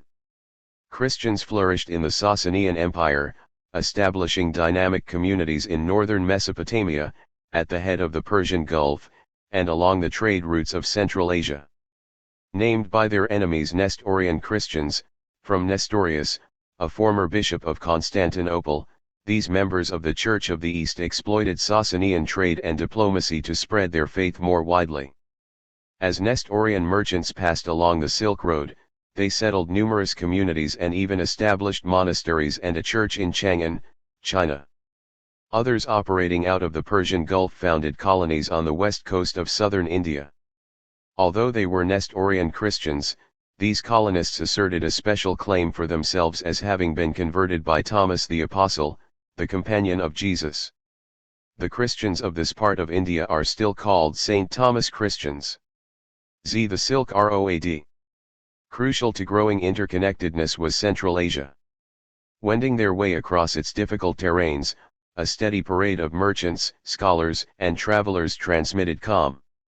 How did Central Asians influence the spread of universal religions and other cross-cultural developments during this time? Modalities, technologies, and ideas between the Mediterranean worlds and China, and across the Himalayas into northern India, exploiting a series of commercial routes that have come to be known as the Silk Road. The sharing of knowledge between the Mediterranean world and China began in earnest during the period when Christianity and Buddhism were spreading and when Vedic religion, Brahmanism, was developing a scholarly written tradition. Byzantium dispatched ambassadors from Constantinople to the nomads of eastern Central Asia. In 568 CE these emissaries brought back glowing first-hand reports of the great empire of China. Chinese observers likewise admired aspects of the Eastern and Western Roman empires. According to the historian Fan Ye, writing in the 5th century CE, they have no permanent rulers, but when an extraordinary calamity visits the country, they elect a new king. The great oasis cities of Central Asia played a crucial role in the effective functioning of the Silk Road. While the Sasanians controlled Merv in the west, nomadic rulers became the overlords of Sogdiana and Takharistan and extracted tribute from the cities of Samarkand and Panjikant in the east. The tribal confederacies in this region maintained the links between west and east by patrolling the Silk Road between Iran and China. Like the Kushans, they also joined north to south as they passed through the mountains of Afghanistan into the plains of northern India. As a result, Central Asia between 400 and 600 CE was the hub of a vibrant system of religious and cultural contacts covering the whole of Afro-Eurasia. See Map 8-5. Sogdians as L-Ords. Of the S-Ilk Road. Sogdians in the oasis cities of Samarkand and Panjikant served as human links between the two ends of Afro-Eurasia. Their religion was a blend of Zoroastrian and Mesopotamian beliefs, touched with Brahmanic influences. Their language was the common tongue of the early Silk Road, and their shaggy camels bore the commodities that passed through their entrepôts. Moreover, their splendid mansions, excavated at Panjikant, show strong influences from the warrior aristocracy culture of Iran. The palace walls display gripping frescoes of armored riders, reflecting the revolutionary change to cavalry warfare from Rome to China. The Sogdians were known as far away as China as merchants. To the Chinese, they were persons with honey on their tongues and gum on their fingers to sweet-talk money out of others' pockets and to catch every stray coin. See primary source. A letter from a Sogdian merchant chief. Through the Sogdians, products from Western Asia and North Africa found their way to the eastern end of the landmass. Carefully packed for the long trek on. A letter from a Sogdian merchant chief. And sirs, it is 3 years since a Sogdian came from inside, i.e., from China. And now no one comes from there, so that I might write to you about the Sogdians who went inside, how they fared and which countries they reached. And, sirs, the last emperor, so they say, fled from Luoyang because of the famine, and fire was set to his palace and to the city, and the palace was burnt and the city destroyed. Luoyang is no more, yet is no more. And sirs, we do not know whether the remaining Chinese were able to expel the Huns from Chanian, from China, or whether they took the country beyond. And from Dunhuang up to Jinchinj, to sell, linen cloth is going selling well, and whoever has made cloth or woolen cloth. And, sirs, as for us, whoever dwells in the region from Jinchinj up to Dunhuang, we only survive so long as the lives, and we are without family, old and on the point of death. Moreover, 4 years ago, I sent another man named Artik Huvandik. When the caravan left Gozang, Wakyashak was there, and when they reached Luoyang, the Indians and the Sogdians there had all died of starvation. What does the letter reveal about the difficulties and dangers of trade along the Silk Road? What does it reveal about the fall of Luoyang and about the way news traveled over long distances at this time? The letter seems to imply that cloth is in high demand in northern areas of China. How might this indicate the effects of civil war and invasions disrupting local agriculture and trade? Source: Annette L. Giuliano and Judith A. Lerner, eds, Monks and Merchants, Silk Road Treasures from Northwest China, Gansu and Ningxia, 4th 7th century, New York, Harry N. Abrams with the Asia Society, 2001, p. 49. J. Perhaps the clearest demonstration of how the Sogdians linked the ends of Afro-Eurasia is a document discovered in western China. In 313 CE, during a period of upheaval following the fall of the Han dynasty, a Sogdian merchant chief wrote a letter from China to his partner in Samarkand, his homeland some 2,000 miles to the west. He describes a state of civil war made more violent by invading barbarian armies. He also describes the business-as-usual attitude of traders. The letter never reached Samarkand, however. It was among several Sogdian letters in a mailbag found in one of the guard posts of the Great Wall of China. Primary source: jostling camel caravans, goods displaying Persian motifs, such as the legendary Simurgh bird and prancing rams with fluttering ribbons that, in Iran, were the symbol of good fortune and royalty, rode side by side with Roman glass from Mediterranean cities.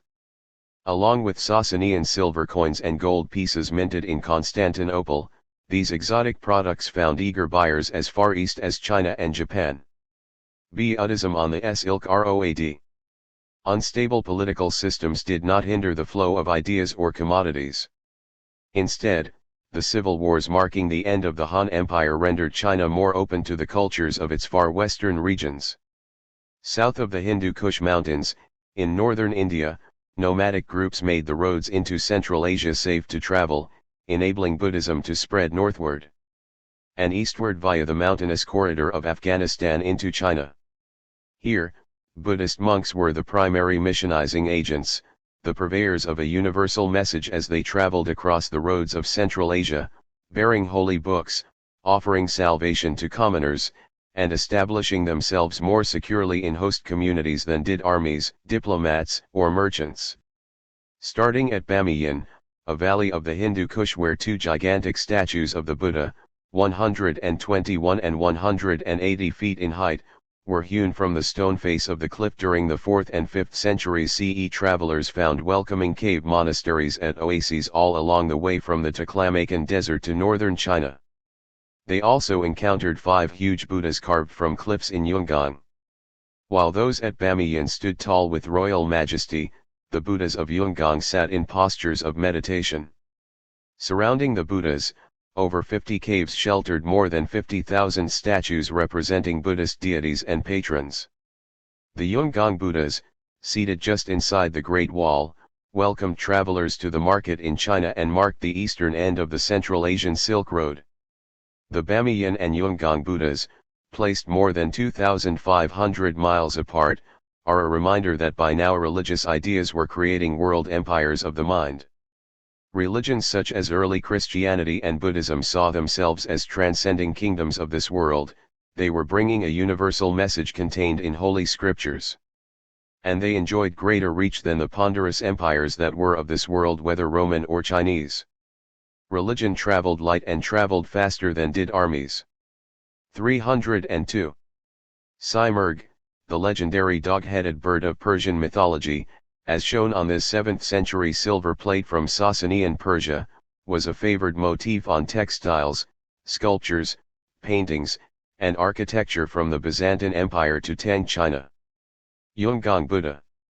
This is one of the 5 giant statues of the Buddha in Yungang, created under the emperors of the Northern Wei, a dynasty built by nomads who invaded and occupied North China. Sitting at the foothills of the Great Wall, the Buddhas marked the eastern destination of the Central Asian Silk Road. ZP political and R-legacy hang in Southasia. South Asia, especially the area of modern India, also enjoyed religious enthusiasm, see again map 8-5. Its major cultural system, Brahmanism, Vedic religion, did not claim to be a universal faith with aspirations to reach outside India. But it did strive to meet all needs and to explain all theological problems, much as its rival, Buddhism, had done. Like Christianity in the Mediterranean and Southwest Asia and Buddhism in China, religion in India unified diverse peoples. And again, political opportunities aided its spread. Religious change took a dramatic turn during the Gupta dynasty. The largest political entity in South Asia from the early 4th to the mid-6th century CE, it provided stability that facilitated commercial and cultural exchange, much as the Roman Empire had done in its united territories. Chandragupta, RC 320–335 CE, called himself King of Kings, Great King. His son expanded the Gupta territory to the entire northern Indian plain and made a long expedition to southern India. Even more military achievements occurred under later Gupta dynasts. The poetry during the reign of Chandragupta, a generous patron of the arts, expressed the widespread religious yearnings and popular sentiments of the age. Kalidasa, a prolific poet and playwright, and other poets, for instance, worked with the motifs and episodes from two early epics, Mahabharata and Ramayana, see chapter 4, to address new problems and to extol new virtues. In their hands what had once been lyric dramas and narrative poems, written to provide entertainment, now served as collective memories of the past and underscored religious commands for ideal behavior. The heroes and deeds that the poets praised served as models for kings and their subjects.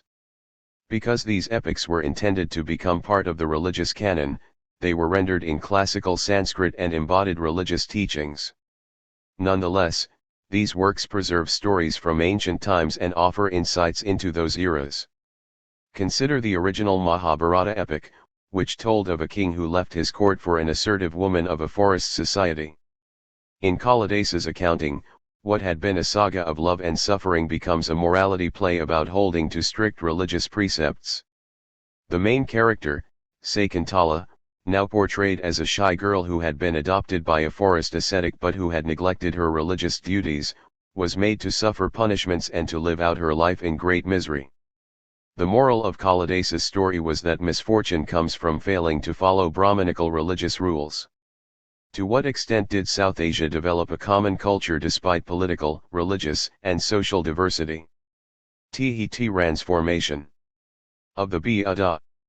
During the Gupta period, the two main schools of Buddhism acquired universalistic features. Initially regarded as a contemplative ascetic, someone who chooses a simple, hard life of self-denial, the Buddha now came to be worshipped as a god. The doctrines of both schools, Mahayana, greater vehicle, and the school of elders, Hinayana, lesser vehicle, also referred to as Theravada, had become quite different from what the Buddha preached centuries earlier. As we saw in chapter 5, the historical Buddha was a sage who was believed to enter nirvana, ending the pain of consciousness. In the earliest Buddhist doctrine, God and supernatural powers did not exist. But by 200 CE a crucial transformation had occurred. His followers started to view the Buddha as a god, see chapter 6. Mahayana Buddhism also extended worship to the many bodhisattvas who bridged the gulf between the Buddha's perfection and the world's sadly imperfect peoples. Some Buddhists fully accepted the Buddha as God but could not accept the divinity of bodhisattvas. These adherents belonged to the more monkeyish school of old-fashioned Hinayana Buddhism, later called Theravada in Ceylon and Southeast Asia. They rejected the Sanskrit canon on the supernatural power of bodhisattvas and cleaved to the early Buddhist texts, which were probably based on the words of Buddha himself. Hinayana temples barred all colorful idols of bodhisattvas and other heavenly beings and contained only the image of the Buddha.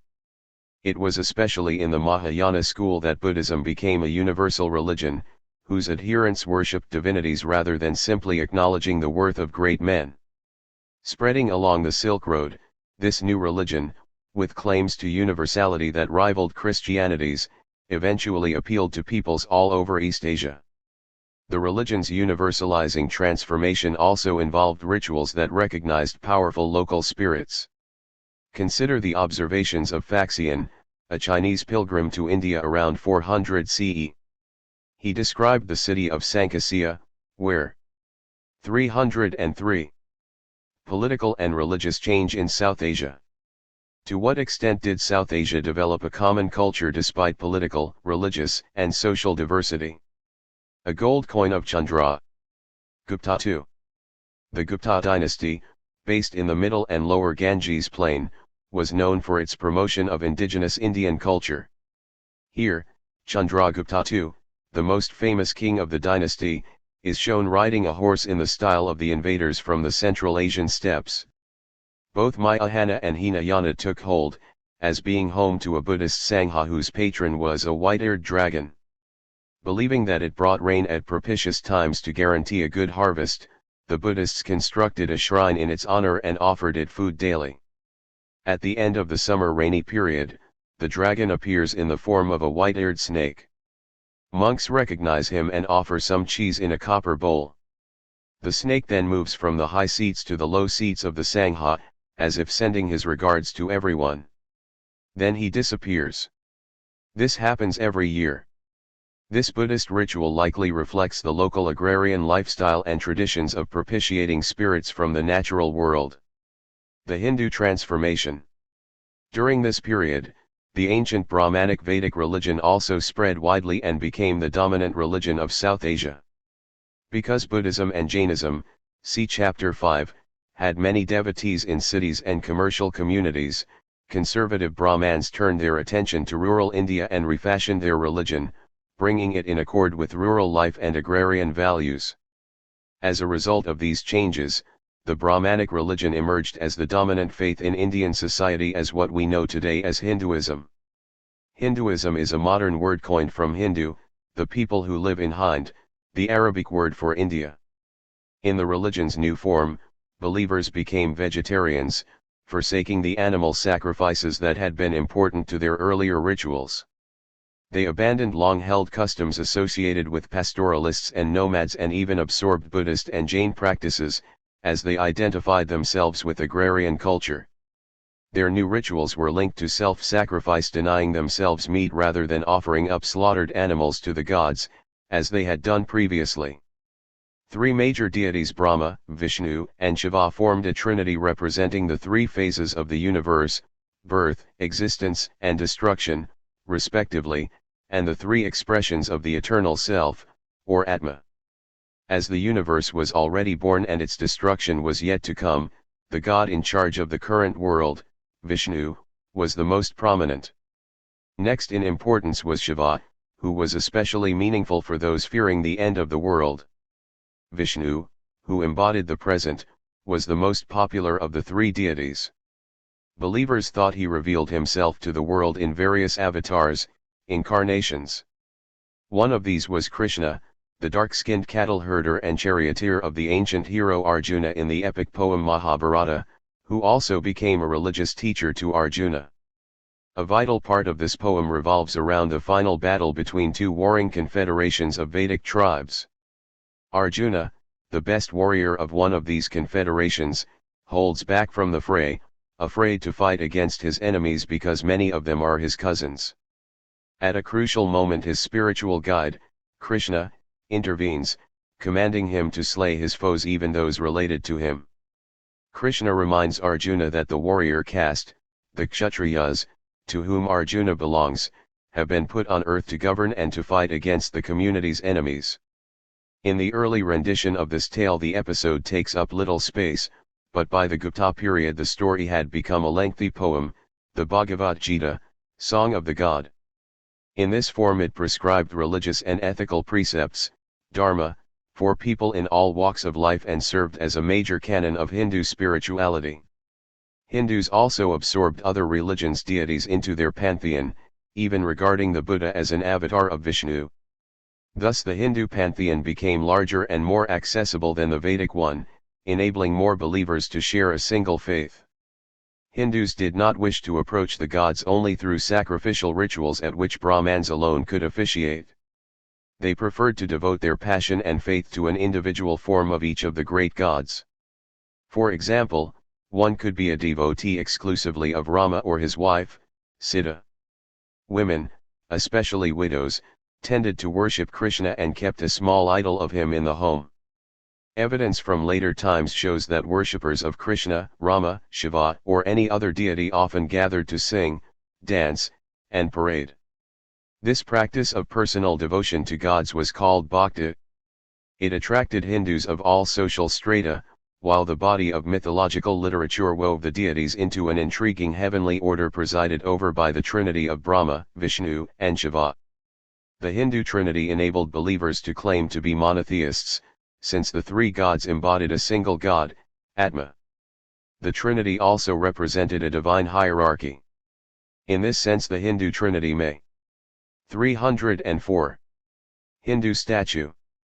This huge statue of a three-headed god in a cave on a small island near Mumbai, Bombay, represents the monotheistic theology of Hinduism. Brahma, the creator, Vishnu, the keeper, and Shiva, the destroyer, are all from one Atma, or the single soul of the universe.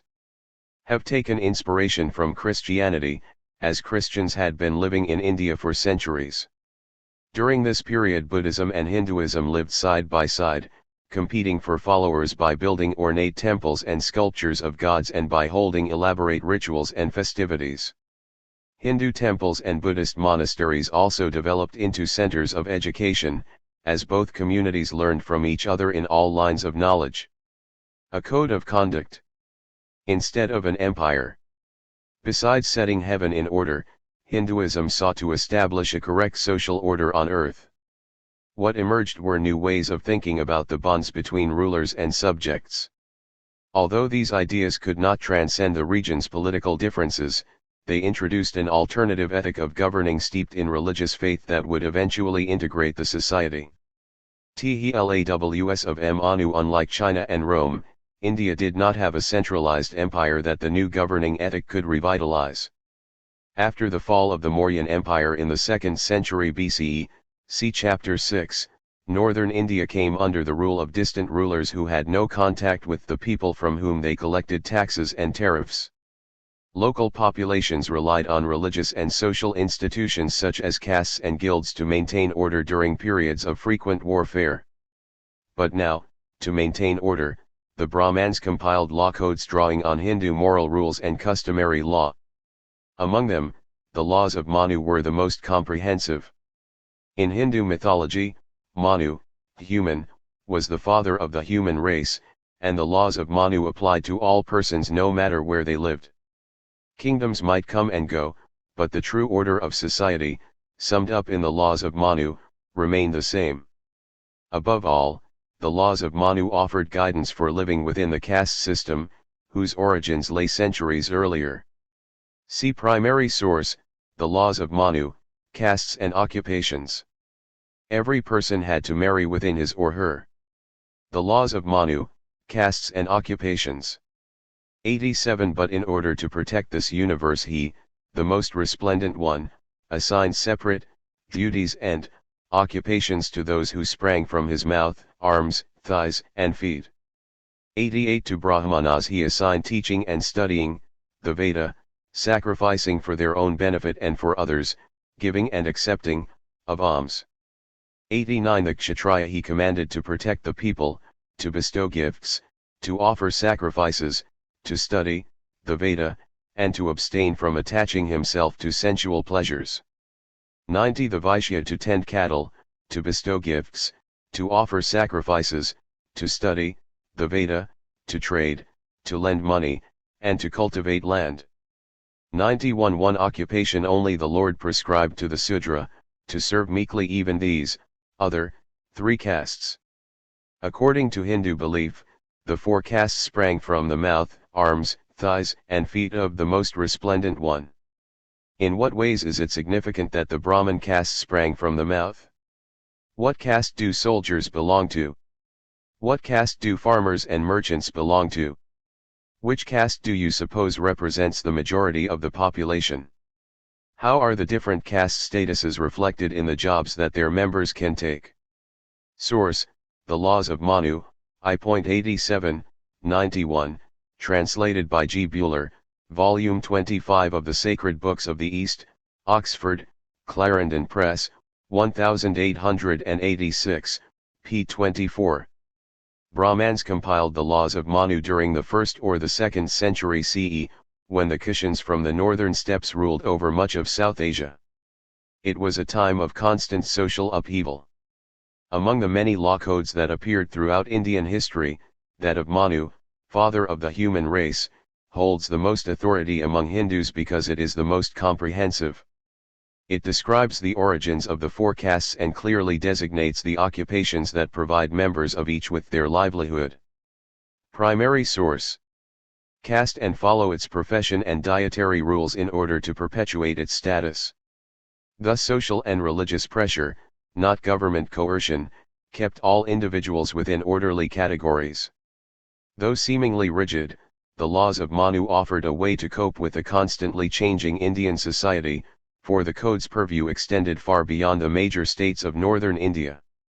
In providing mechanisms for absorbing new groups into the caste system, it propelled Hinduism into areas beyond the reach of the state. The code also reinforced what it meant to belong to a community of believers, especially as the faithful no longer lived close to one another.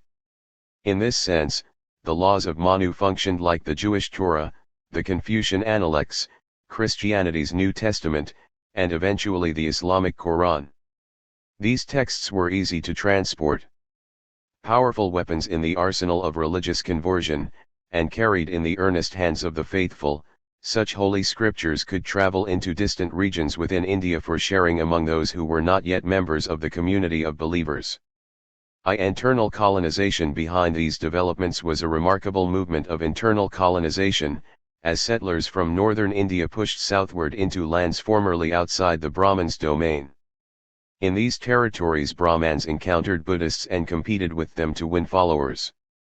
The mixing of these two groups and the intertwining of their ideas and institutions ultimately created a common Indic culture organized around a shared vocabulary addressing concepts such as the nature of the universe and the cyclical pattern of life and death. The arenas in which much of this mixing of ideas took place were schools, universities, and monasteries. On their side, the Buddhists already possessed large monasteries, such as Nalanda in northeast India, where 10,000 residential faculty and students assembled, and more than 100 smaller establishments in southeast India housing at least 10,000 monks. In these settings, Buddhist teachers debated such topics as theology, theories of the structure of the universe, mathematics, logic, and botany, and did so always in Sanskrit. In response, the Brahmans established schools, called Mathu, where similar high intellectual topics were discussed and where Buddhist and Brahmanic Hindu ideas were fused. The resulting widespread Indic cultural unity covered around 1 million square miles, the greatest extent of the Roman Empire, and affected a highly diverse population. Although India was not one polity, as was China, and did not adhere to one religious system, as would happen in the Christian Roman Empire and in medieval Western Europe, it was developing a distinctive culture based on the intertwining of two shared major religious traditions. Even outsiders recognized it. Xuanzang, a Chinese Buddhist pilgrim, began his account of a visit to India in the 630s to 640s CE by discussing the name Hindu. For him and others, Hindu, what we today call India, began after a traveler crossed the valley of the Hindu Kush from the northwest. Its other boundaries were oceans on three sides and the snowy Himalayas to the north. Although the region comprised more than 70 states, he found it to be culturally cohesive. Throughout this large land, Xuanzang observed, the Brahmans were the highest caste, so he suggested calling the territory the land of the Brahmans. In short, he described an area of greatly diverse regimes, climates, and customs. But it was a unity nonetheless, possibly even a country. Political and religious hang in East Asia. In the 1st century CE, Han China had been the largest state in the world, with as great a population as the Roman Empire had at its height. Its emperor ruled an area more than twice the size of the Roman Empire, extracted an annual income of millions of pounds of rice and bolts of cloth, and conscripted millions of workers whose families paid tribute through their labor. Later Chinese regarded the end of the Han Empire as a disaster just as great as Western Europeans regarded the end of the Roman Empire.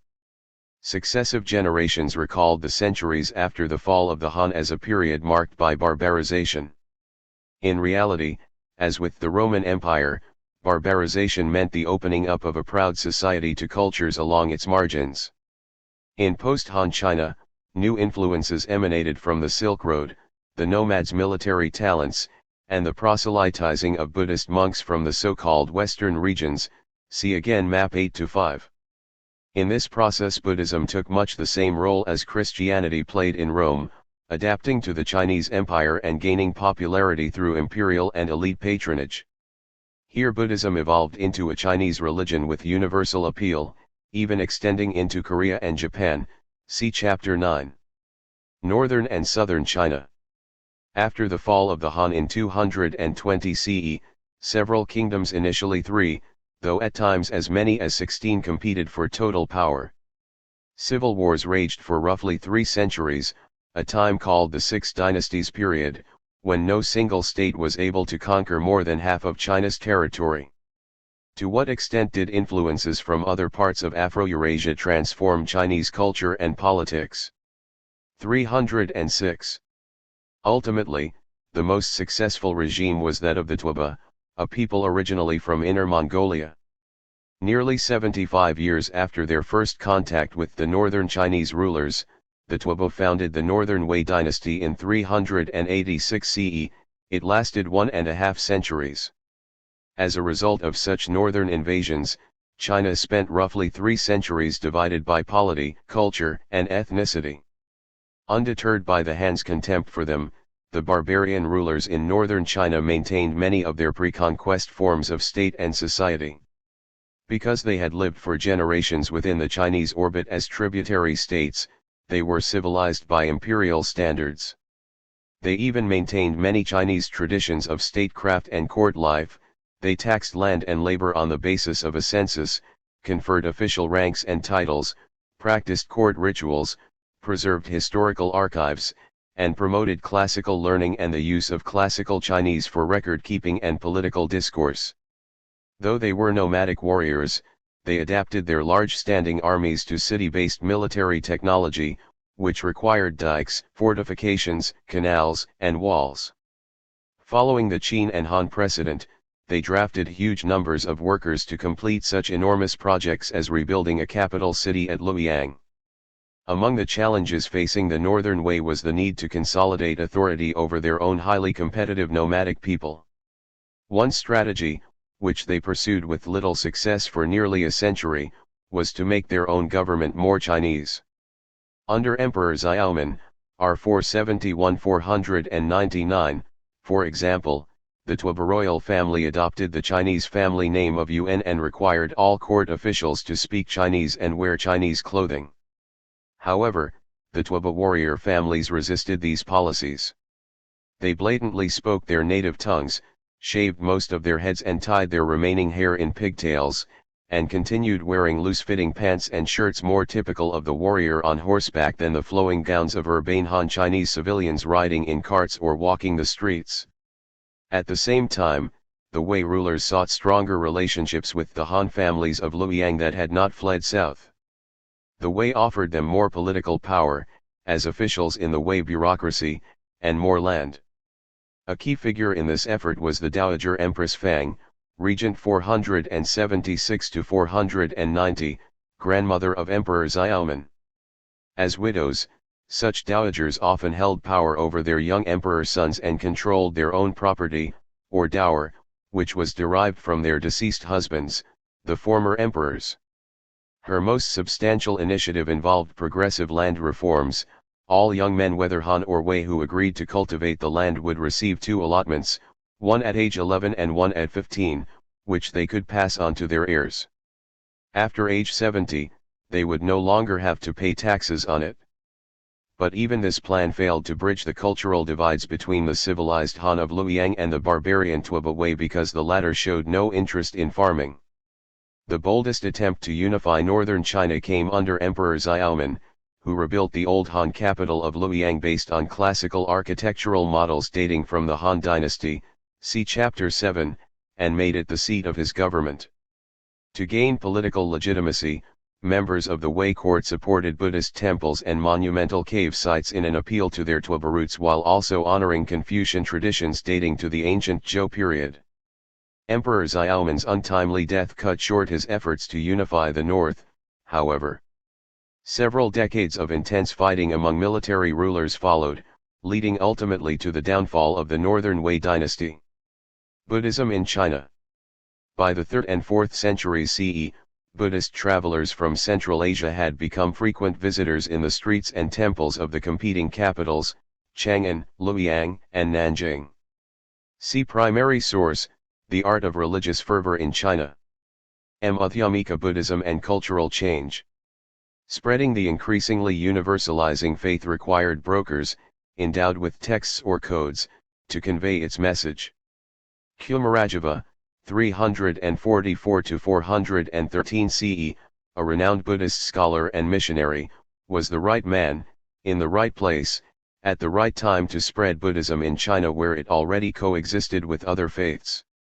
He was, above all, a bearer of exotic holy books, not unlike the Christians of the Roman Empire, and his influence on Chinese Buddhist thought was critical.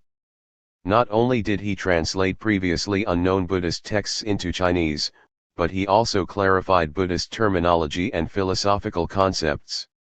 He and his disciples established a Mahayana branch known as Madhyamika, Middle Way, Buddhism, which used irony and paradox to show that reason was limited. For example, they contended that all reality was transient because nothing abided over time unchanged.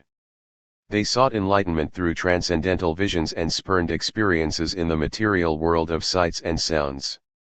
Kumarajava represented the beginning of a profound cultural shift. After 300 CE, Buddhism began to expand in northwestern China, taking advantage of imperial disintegration and the decline of state-sponsored classical learning. The Buddhists stressed devotional acts, such as daily prayers and mantras, which included seated meditations in solitude requiring mind and breath control, as well as the saving power of the Buddha and the saintly bodhisattvas who postponed their own salvation for the sake of others. They even encouraged the Chinese to join the clergy. The idea that persons could be defined by faith rather than kinship was not new in Chinese society, as the Han Dynasty Daoist rebels had showed, see Chapter 7, but it had special appeal in a time of 307. Political and religious change in East Asia. To what extent did influences from other parts of Afro-Eurasia transform Chinese culture and politics? The art of religious fervor in China, the pagoda. Religious fervor changed the visual environment of China. For example, the decorations on pottery and metal objects from this time show strong Central Asian and Sasanian influences, transmitted primarily through Buddhism. The impact on architecture was even more striking. In India, Buddhists had adapted a form of dome-shaped tombs, called stupas, into shrines for housing relics of the Buddha. Now, in China, huge pagodas represented an attempt mostly in wood to imitate the stone and brick stupas of India. Regarded by Koreans and Japanese, and later by Westerners, as quintessentially Chinese, the pagoda was in fact a distant echo, on Chinese soil, of northern Indian Buddhism. Similarly, the complexes of cave temples at Longmen and Yungang reflect Indian and Central Asian influences. In these ways, a universal religion created common artistic themes that stretched from Central to East Asia. One site that featured the work of Central Asian artisans was the oasis city of Dunhuang. Located along the Silk Road, it contained a number of cave temples. Starting in 400 CE they were adorned with paintings and statues, and between the 5th and 8th centuries hundreds of them were decorated with wall paintings. Some illustrated Buddhist legends, and others depicted scenes of paradise. The caves were sealed in 1035 to save them from raids by Tibetans, and they have survived to this day. In 1900, the cave housing the Great Buddhist Library at Dunhuang was found unopened. The dry climate had preserved thousands of manuscripts, including Buddhist texts and works of popular literature.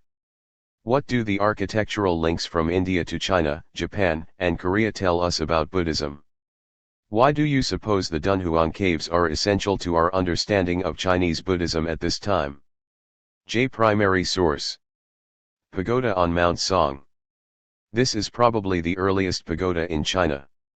The solid stone structure shows the influence of pagodas in the contemporary eastern part of India, such as the one in Mahabodhi Monastery in Bodh Gaya. The Western Pure Land. This mural painting of the Western Pure Land, a place where enlightenment is achieved, is from Dunhuang, close to the eastern end of the Silk Road. The facial features of the celestial beings and the art style are more Chinese than Indian. Lazulite blue, a pigment made from lapis lazuli from Badakhshan, Afghanistan, is the dominant color here, as it is on all the cave art along the Central Asian Silk Road.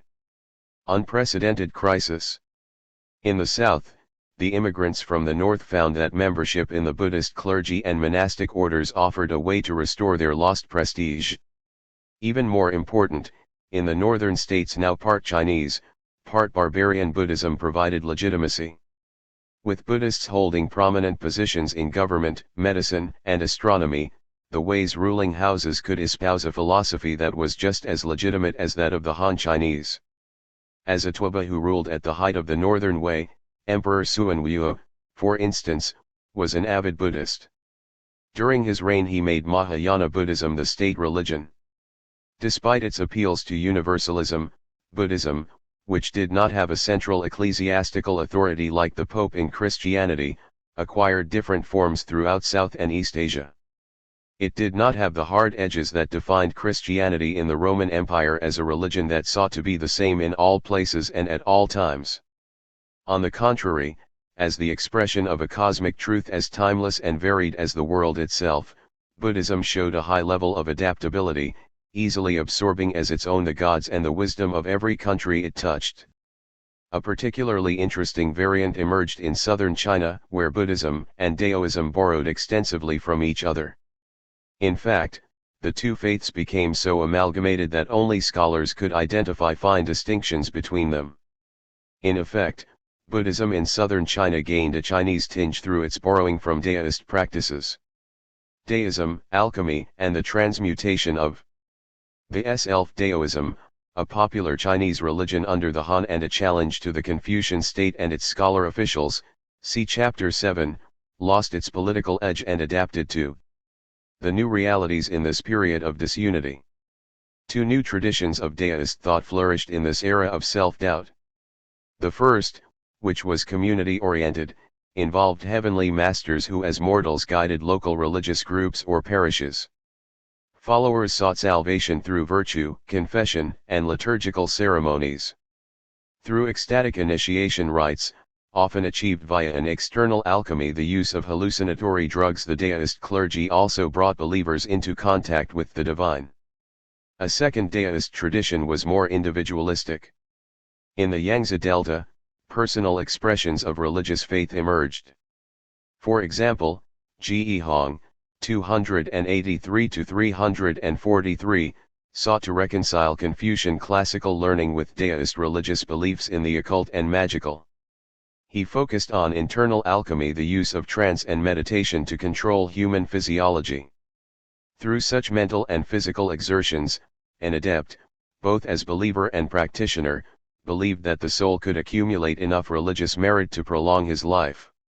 A recommended set of 9 body postures involved full chest breathing combined with extensive stretching to facilitate the healthy flow of qi, the life force circulating throughout the body.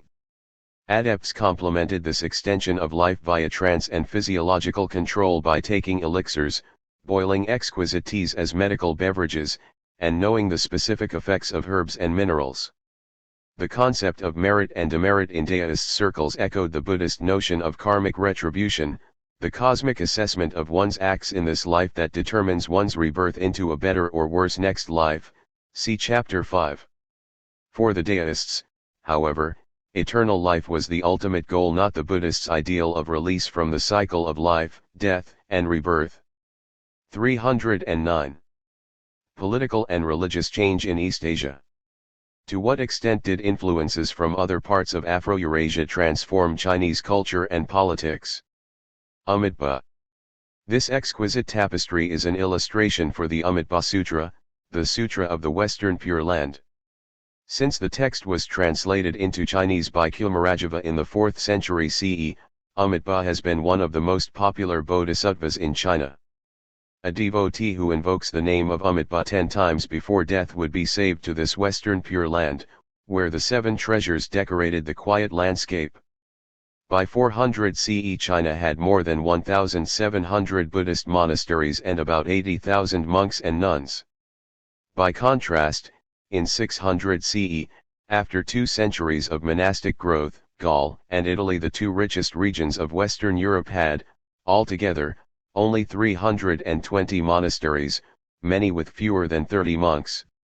Yet, in the 2 ends of Afro-Eurasia the principal bearers of the new religions were monks.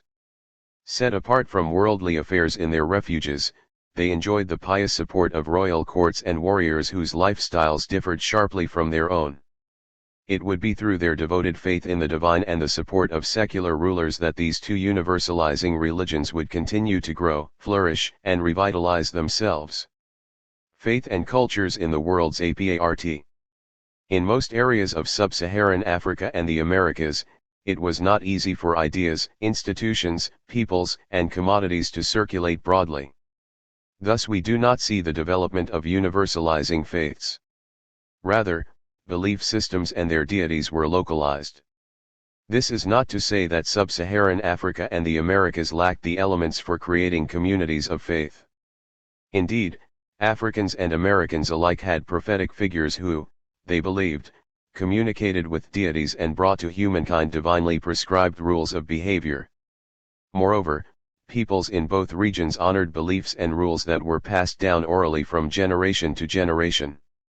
These spiritual traditions guided behavior, established social customs, and determined people's fates. In fact, relationships with deities and spirits governed the calendar of rituals across these regions. Bantus of sub-Saharan Africa. Today, most of Africa south of the equator is home to peoples who speak some variant of more than 400 Bantu languages. Early Bantu history is shrouded in mystery. At present, scholars using oral traditions and linguistic evidence can trace the narrative of these peoples no further back than 1000 CE, see map 8-6. The first Bantu speakers apparently lived in the southeastern part of modern Nigeria, where about 4,000 or 5,000 years ago they shifted from hunting, gathering, and fishing to practicing settled agriculture. The areas they spread into. How similar and different were spiritual and cultural developments in worlds apart from Afro-Eurasia during this time. Being tropical rainforest, demanded an immense amount of work. To ready a new acre for cultivation required removing some 600 tons of moist vegetation, and the migrants brought to the task only simple tools, mainly machetes and billhooks. In fact, their most effective technique was controlled burning. Moreover, the African equatorial forests were almost totally devoid of food plants. So these peoples made do with woodland plants such as yams and mushrooms, as well as palm oils and kernels. Bantu migrations following riverbeds and elephant trails. Bantu migrants traveled out of West Africa in 2 great waves. One group moved across the Congo forest region to East Africa, aided by their knowledge of iron smelting, which enabled them to use iron tools for agriculture. Because their new habitats supported a mixed economy of animal husbandry and sedentary agriculture, this group became relatively prosperous. The second wave of migrants moved southward through the rainforests in present-day Congo, eventually reaching the Kalahari Desert. They were not so fortunate. The tsetse fly-infested environment did not permit them to rear livestock, so they were limited to subsistence farming. These Bantus learned to use iron later than those who had moved to the east. Precisely when the Bantu migrations began is unclear, but once underway the travelers moved with extraordinary rapidity. Genetic and linguistic evidence reveals that they swept all else before them, absorbing most of the hunting and gathering populations who originally inhabited these areas. What enabled the Bantus to prevail and then to prosper was their skill as settled agriculturalists. They knew how to cultivate the soil, and they adapted their farming techniques to widely different environments. They thrived equally well in the tropical rainforests of the Congo River Basin, the high grasslands around Lake Nyanza, Lake Victoria, and the highlands of Kenya, even though they had to grow different crops in each location. For the Bantu of the rainforests of Central Africa, the Western Bantu, the introduction of the banana plant was decisive. Linguistic evidence suggests that it first arrived in the Upper Nile region and then traveled into the rest of Africa with small groups migrating from one favorable location to another. The earliest proof of its presence is a record from the East African coast dating to 525 CE. When it reached the equatorial rainforests, its adaptability to local conditions was unmatched. Not only did it provide more nutrients than the yam crop, but it better withstood heavy rainfalls. In addition, banana plantings required the clearing of fewer trees than yam cultivation and created an environment free of the Anopheles mosquito, which carried malaria. Exploiting the benefits of banana cultivation, the Western Bantu filled up the equatorial rainforests of Central Africa perhaps as early as 500 CE, certainly by 1000 CE. 310. Bantu cultures, East and West. Did these peoples create a common Bantu culture? Clearly, they could not establish the same political, social, and cultural institutions in widely different ecological zones. In the Great Lakes area of the East African savanna lands, where communication was relatively easy, the Bantu speakers developed centralized polities whose kings ruled by divine right.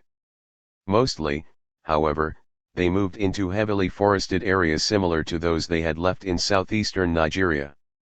These locations supported a way of life that remained fundamentally unaltered for perhaps a millennium and a half, withstanding the later impact of the Atlantic slave trade and withering only under European colonialism in the 20th century.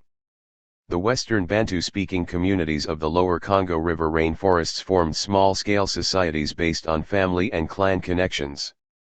They organized themselves socially and politically into age groups, the most important of which were the ruling elders.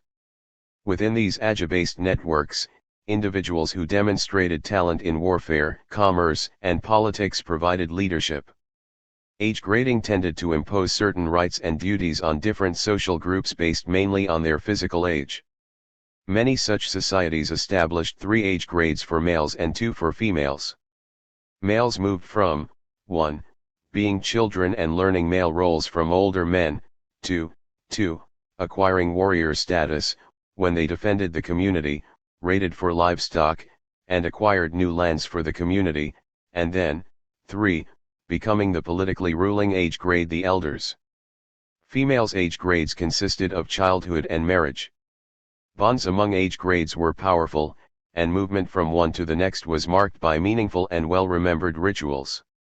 Lacking chiefs and kings, the loosely organized Bantu societies rallied around individuals of talent, so-called big men whose abilities attracted followers and thereby promoted territorial expansion. Their courage, military valor, and wisdom won them many supporters, but rarely did their high positions pass along to offspring or relatives. Invariably, other dynamic individuals arose to compete for power. In the rainforest, land was abundant but labor was in short supply. Thus, individuals who could attract a large community of followers, marry many women, and sire many children could lead their bands into new locations and establish dominant communities. Although dispersed, these rainforest communities embraced a common worldview. They believed that the natural world was inhabited by spirits, many of whom were their own heroic ancestors. These spiritual beings intervened in mortals' lives and required constant appeasement. Diviners helped men and women understand the spirits' ways, and charms warded off the misfortune that aggrieved spirits might. 311. Faith and cultures in the worlds apart. How similar and different were spiritual and cultural developments in worlds apart from Afro-Eurasia during this time? Wish to inflict. Diviners and charms also protected against the injuries that living beings, witches and sorcerers could inflict. In fact, much of the misfortune that occurred in the Bantu world was attributed to these malevolent forces. The Bantus believed their big men could control such forces and use them to punish opponents and reward friends. These beliefs survived unchallenged for well over a millennium. See primary source, Instructions to a Young Man in West Africa. The Bantu migrations ultimately filled up more than half the African land mass and introduced settled agriculture throughout its southern part. They spread a political and social order based on family and clan structures that allowed considerable leeway for individual achievement and maintained an intense relationship to the world of nature that they believed, for good or ill, was shot through with supernatural forces. Mesoamericans. As in sub-Saharan Africa, the process of settlement and expansion in Mesoamerica differed from that in the large Empires of Afro-Eurasia. Mesoamerica had no integrating artery of a giant river and its floodplain, and thus it lacked the extensive resources that the state could harness for its monumental ambitions. What Mesoamericans achieved was therefore remarkable if we bear this in mind. In the case of Teotihuacan, the first major community to emerge since the Olmecs, see Chapter 5, we see the growth of a city-state that ruled over a large, mountainous valley in the area of present-day Mexico, see Map 8-7. While it did not evolve into a territorial state, it traded and warred with neighboring peoples and created a smaller-scale common culture. In the case of the Mayans, we witness the emergence of a common culture that ruled over large stretches of Mesoamerica under a series of kingdoms built around ritual centers rather than cities. The Mayans aggressively engaged in warfare and trade, expanding their borders through tributary relationships. The extraordinary feature of Mayan society was that its people were defined not by a great ruler or a great capital city, but by their shared religious beliefs, worldview, and sense of purpose. However, there is a mystery at the heart of Mesoamerican societies. For as great as the Olmec, Teotihuacan, and Mayan instructions to a young man in West Africa, the grandfather gave an ivory bracelet and said, "This elephant which I put on your arm, become a man of crowds, a hero in war, a man with women rich in children, and in many objects of wealth prosper within the family, and be famous throughout the villages." The grandmother gave a charm of success as a belt and said, "Father, you who are becoming a man, let toughness and fame be with you as the sap of the Baelenella toxisperma tree is glued to this thread. Become dominant, a great man, a hero in war, who surpasses strangers and visitors, prosper, have us named." Think about the Bantu speaker's environment. Why would a bracelet made from elephant tusk carry special meaning? How do the words and gifts, typically charms, offered above reflect a belief that spirits inhabited the natural world? According to the chapter text, why did the sub-Saharan peoples organize themselves around big men rather than kings or other sorts of rulers? Have you ever had or attended a coming-of-age ceremony? Were certain words or gifts significant? Have you ever owned any good luck charms? What were, or are, they? Source: Jan Vanzina, Paths in the Rhine Forests, Toward a History of Political Tradition in Equatorial Africa, Madison, University of Wisconsin Press, 1990, pages 73-74. J. The words that were traditionally spoken to young men coming of age in the Cameroons in West Africa, an area where the Bantus likely originated, reflect the importance that families attached to being a strong and enterprising individual. Primary source: societies were, there was little carryover from one society to the next. Cultural development was much less cumulative here than in Afro-Eurasia, where new regimes built on the old often by absorbing their predecessors. In the Americas, decline usually set in before newcomers could apply all of their predecessors' learning and breakthroughs. Teotihuacan around 300 BCE, people in the Central Plateau and the southeastern districts of Mesoamerica, where the dispersed villages of Olmec culture had risen and fallen, see Chapter 5, began to gather in larger settlements and to create state systems. Soon, political and social integration led to city-states. The largest was Teotihuacan, in the heart of the fertile valley of central Mexico. It became the largest center of the Americas before the Aztecs almost a half millennium later. Fertile land and ample water from the valley's marshes and lakes fostered high agricultural productivity despite the inhabitants' technologically rustic methods of cultivation. The local food supply sustained a metropolis of between 100,000 and 200,000 residents, living in more than 2,000 apartment compounds lining the city's streets. At one corner rose the massive pyramids of the sun and the moon, the focus of spiritual life for the city dwellers. Marking the city's center was the huge royal compound, or Ciudadela, the grandeur and refinement of its stepped stone pyramid, the Temple of the Feathered Serpent, were famous throughout Mesoamerica and probably influenced Mayan pyramid builders. The feathered serpent was the anchor for their spiritual lives. It was a symbol of fertility, a deity that governed reproduction and life, often bearing powerful maternal features despite the fearsome, to our eyes, appearance of the fangs and jaws, and the snakes that invariably writhed in the deity's grip. Its temple was the core of a much larger structure. From it radiated the awesome promenade known as the Street of the Dead, which culminated in the hulking Pyramid of the Moon. Here foreign warriors and dignitaries were mutilated, sacrificed, and often buried alive to consecrate the holy structure. Teotihuacan was a powerful city-state. Its military muscle was imposing. After overwhelming or annexing its rivals, by 300 CE Teotihuacan controlled the entire basin of the Valley of Mexico. It dominated its neighbors and demanded gifts, tribute, and humans for ritual sacrifice. Its massive public architecture displayed art that commemorated decisive battles, defeated neighbors, and captured fighters. Beyond the basin, though, the city's political influence was limited. Far more important was its cultural and economic diffusion, for Teotihuacan's merchants traded throughout Mesoamerica. Ceramics, ornaments of marine shells, and all sorts of decorative and valued objects, especially of green obsidian, made by Teotihuacano artisans traveled on the backs of porters for exchange far and wide. For instance, a Mayan community near the coast of present-day Belize used Teotihuacano green obsidian objects, such as elegant figurines resembling the Temple of the Feathered Serpent, in burial offerings. At the same time, Teotihuacan imported pottery, feathers, and other goods from distant lowlands.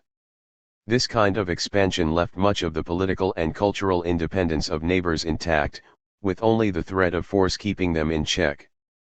But for some unknown reason that threat apparently waned, for late in the 5th century CE the city fell at the hands of invaders. They burned it and smashed the carved figurines of the central temples and palaces, targeting Teotihuacan's institutional and spiritual core. 314. Teotihuacan. The ruins of Teotihuacan convey the importance of monumental architecture to Aztec culture.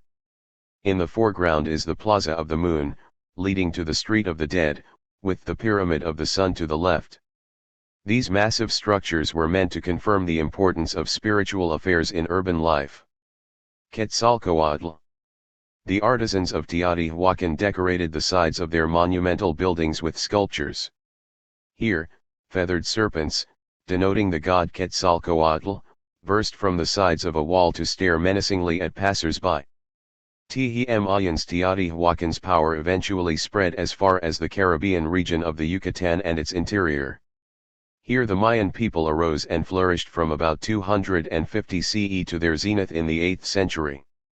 The Mayans have been a never-ending mystery to historians and archaeologists.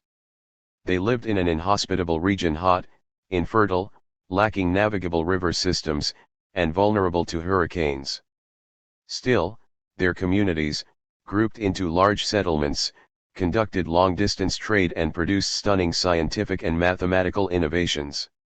The Mayans were also great artists and builders, and it is largely from the remains of their prodigious constructions that scholars know much about them. Like the earlier Olmecs, the Mayans accomplished magnificent feats only to collapse, leaving their centers deserted for centuries and entire provinces utterly depopulated. In contrast to the inhabitants of Teotihuacan, or Baghdad or Constantinople, the Mayans achieved greatness without founding a single metropolis. Instead, they established hundreds, possibly thousands, of agrarian villages scattered across present-day southern Mexico to western El Salvador. In this region of diverse ecological zones, people shared the same Mayan language and the benefits of trade.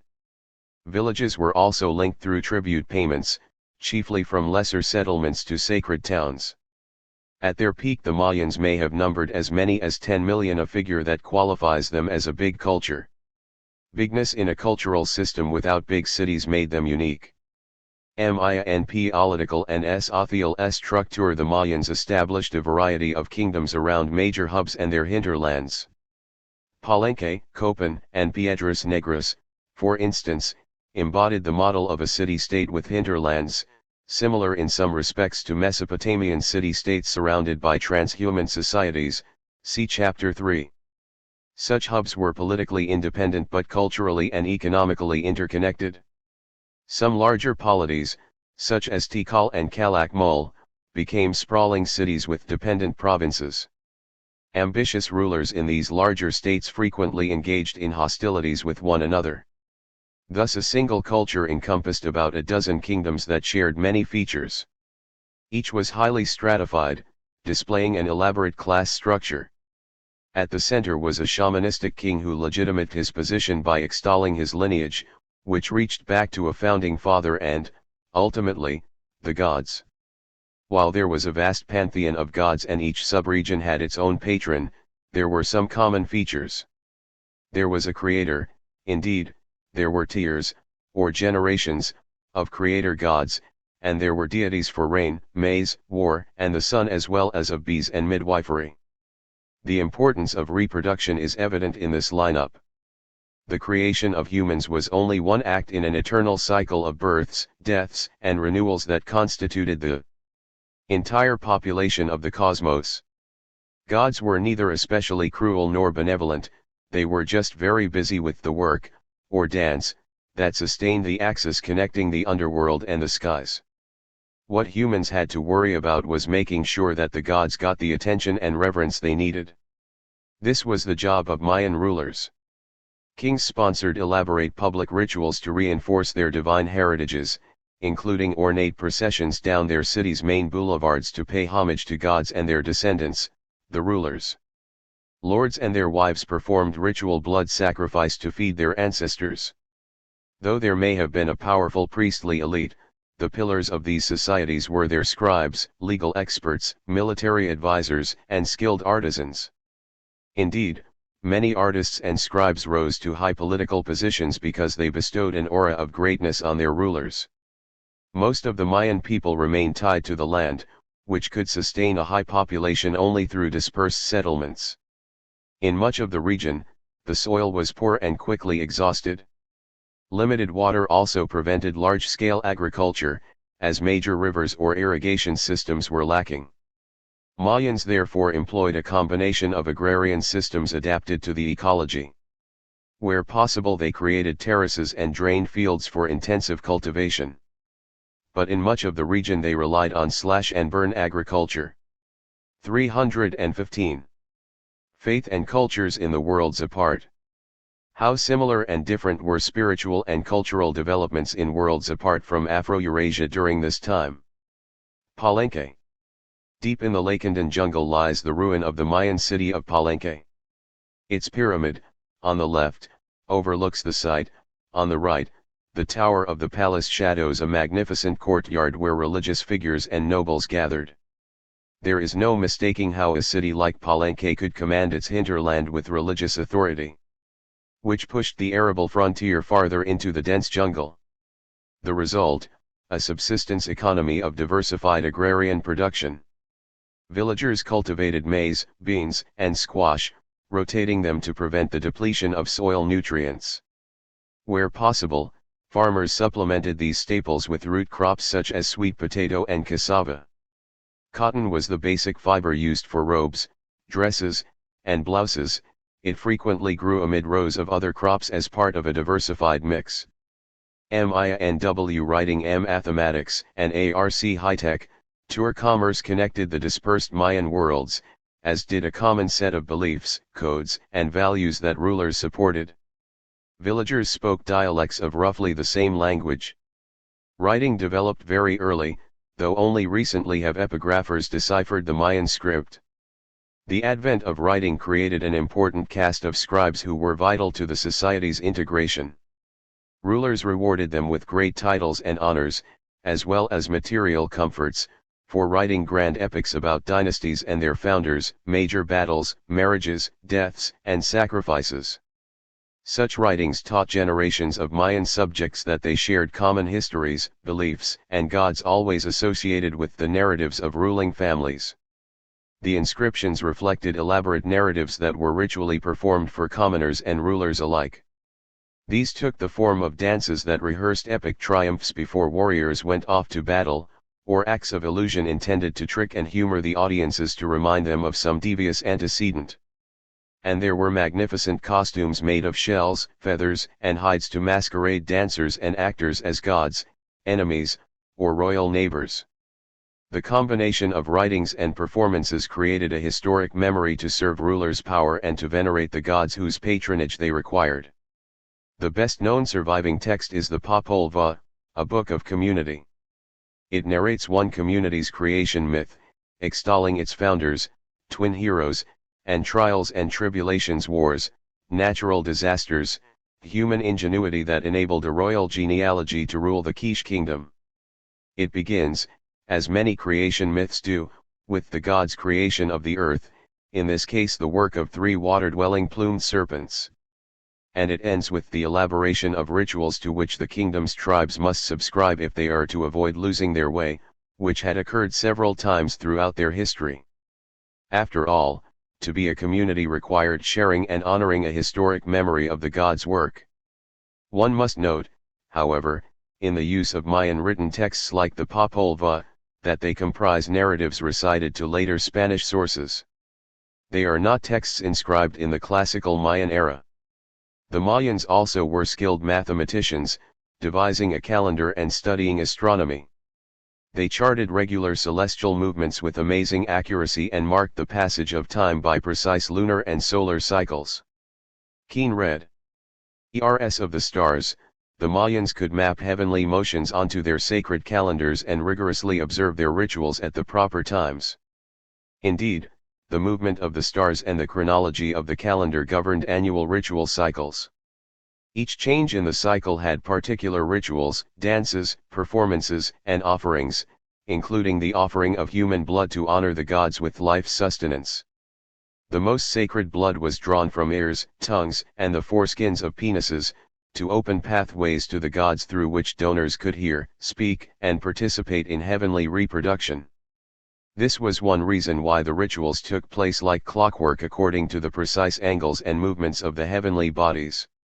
Here, then, was a world characterized by political divisions and often crippling warfare, but with common religious and cultural features.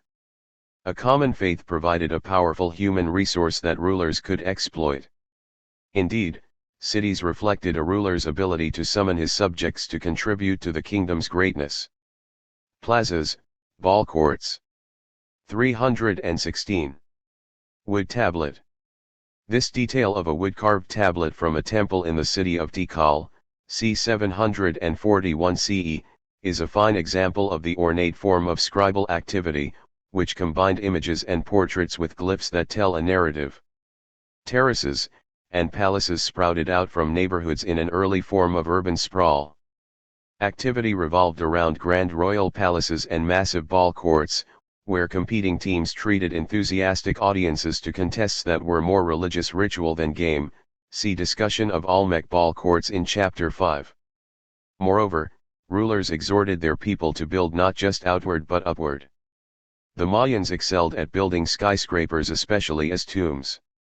In Tikal, for instance, surviving buildings include 6 steep and massive funerary pyramids featuring thick masonry walls and vaulted ceilings and chambers. The tallest temple soars above the treetops, more than 220 feet high. Embellishing the outsides are giant carvings and paintings, and deep within lie the crypts of royal family members. For example, the famous Bonampak site, in current-day southern Mexico, has a magnificent temple of the murals with the finest examples of classical Mayan painting. These depict a series of events in precise detail, from an orchestra performing, to nobles discussing current affairs, to captured warriors being prepared for human sacrifice. The artwork dates from 790 CE. This kind of artwork likely adorned other Mayan centers as well. bloodletting and warfare. The elites were obsessed with blood, for spilling it was a way to honor dynastic lineages as well as gods. This rite led to chronic warfare, especially among rival dynasties, the goal of which was to capture victims for the bloody rituals. Rulers also would shed their own blood at intervals set by the calendar. Royal wives drew blood from their tongues, men had their penises perforated by a stingray spine or sharpened bone. Such bloodletting was reserved for those of noble descent, with the aid of elaborately adorned and sanctified instruments. Carvings and paintings portray blood cascading from rulers' mutilated bodies. The spiral of warfare doomed the Mayans, especially after devastating confrontations between Tikal and Calakmul during the 4th through 7th centuries CE. With each outbreak, rulers drafted larger armies and sacrificed greater numbers of captives, and their resolve fueled the carnage. Crops perished. People fled. Food supplies dwindled. After centuries of misery, it must have seemed as if the gods themselves were abandoning the Mayan people. As warfare engulfed the fractured Mayan communities and ruling households collapsed, entire states fell. The cycle of violence destroyed the cultural underpinnings of elite rule that had held the Mayan world together. There was no single catastrophic event, no great defeat by a rival power. The Mayan people simply abandoned their spiritual centers, and cities became ghost towns. As populations declined, jungles overtook temples. Eventually, the hallmark of Mayan unity, the ability to read a shared script, vanished. ZC conclusion: the breakdown of two imperial systems, Rome around the Mediterranean, and Han China in East Asia, introduced an era in which religion and shared culture, rather than military conquest and political institutions, linked large areas of Afro-Eurasia. The Roman Empire gave way to a religious unity, first represented by Christian dissenters and then co-opted by the Emperor Constantine. In Western Europe, the sense of unity unlimited by imperial frontiers gave rise to a universal, or Catholic, Church, the true Christian religion that believers felt all peoples should share. In the Eastern Mediterranean, where the Roman Empire survived, Christianity and empire coalesced to reinforce the feeling that true religion, high culture, and empire went hand in hand. Christians here held that beliefs about God and Jesus found their most correct expression within the Eastern Roman Empire and in its capital, Constantinople. Similarly, in East Asia, the weakening of the Han dynasty enabled Buddhism to dominate Chinese culture. Without a unified state in China, Confucian officials languished in obscurity, while Buddhist priests and monks enjoyed patronage from regional rulers, local warriors, and commoners. In India, too, a political vacuum allowed the unfolding of a new culture. The Brahmin elites exploited population movements beyond the reach of traditional rulers as they established ritual forms for daily life on every level of society. Not all regions felt the spread of universalizing religions, however. In most of sub-Saharan Africa, though not Sudan. 317. Conclusion. Mayan pictograms. The Mayans were famous for keeping records of time with an elaborate calendar. Pictograms, each with a separate image, represented the months of the year.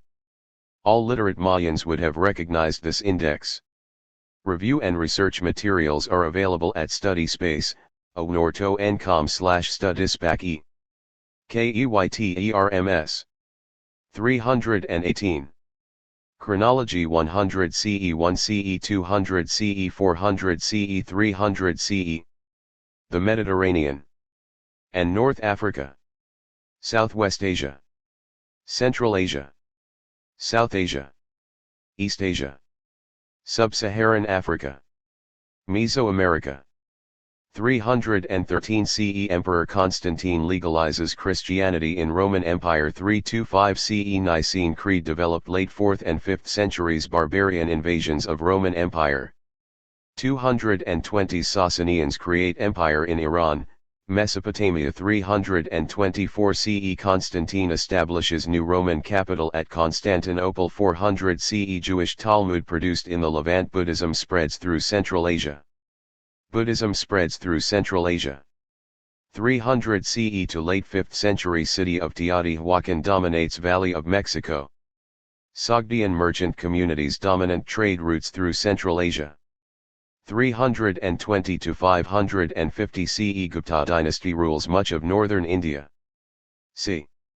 220 CE Han Empire collapses 220 to 589 CE 6 dynasties period. 300 to 600 CE Buddhism spreads among Chinese society. 250 CE Early Classic Mayan period begins in Yucatan Peninsula.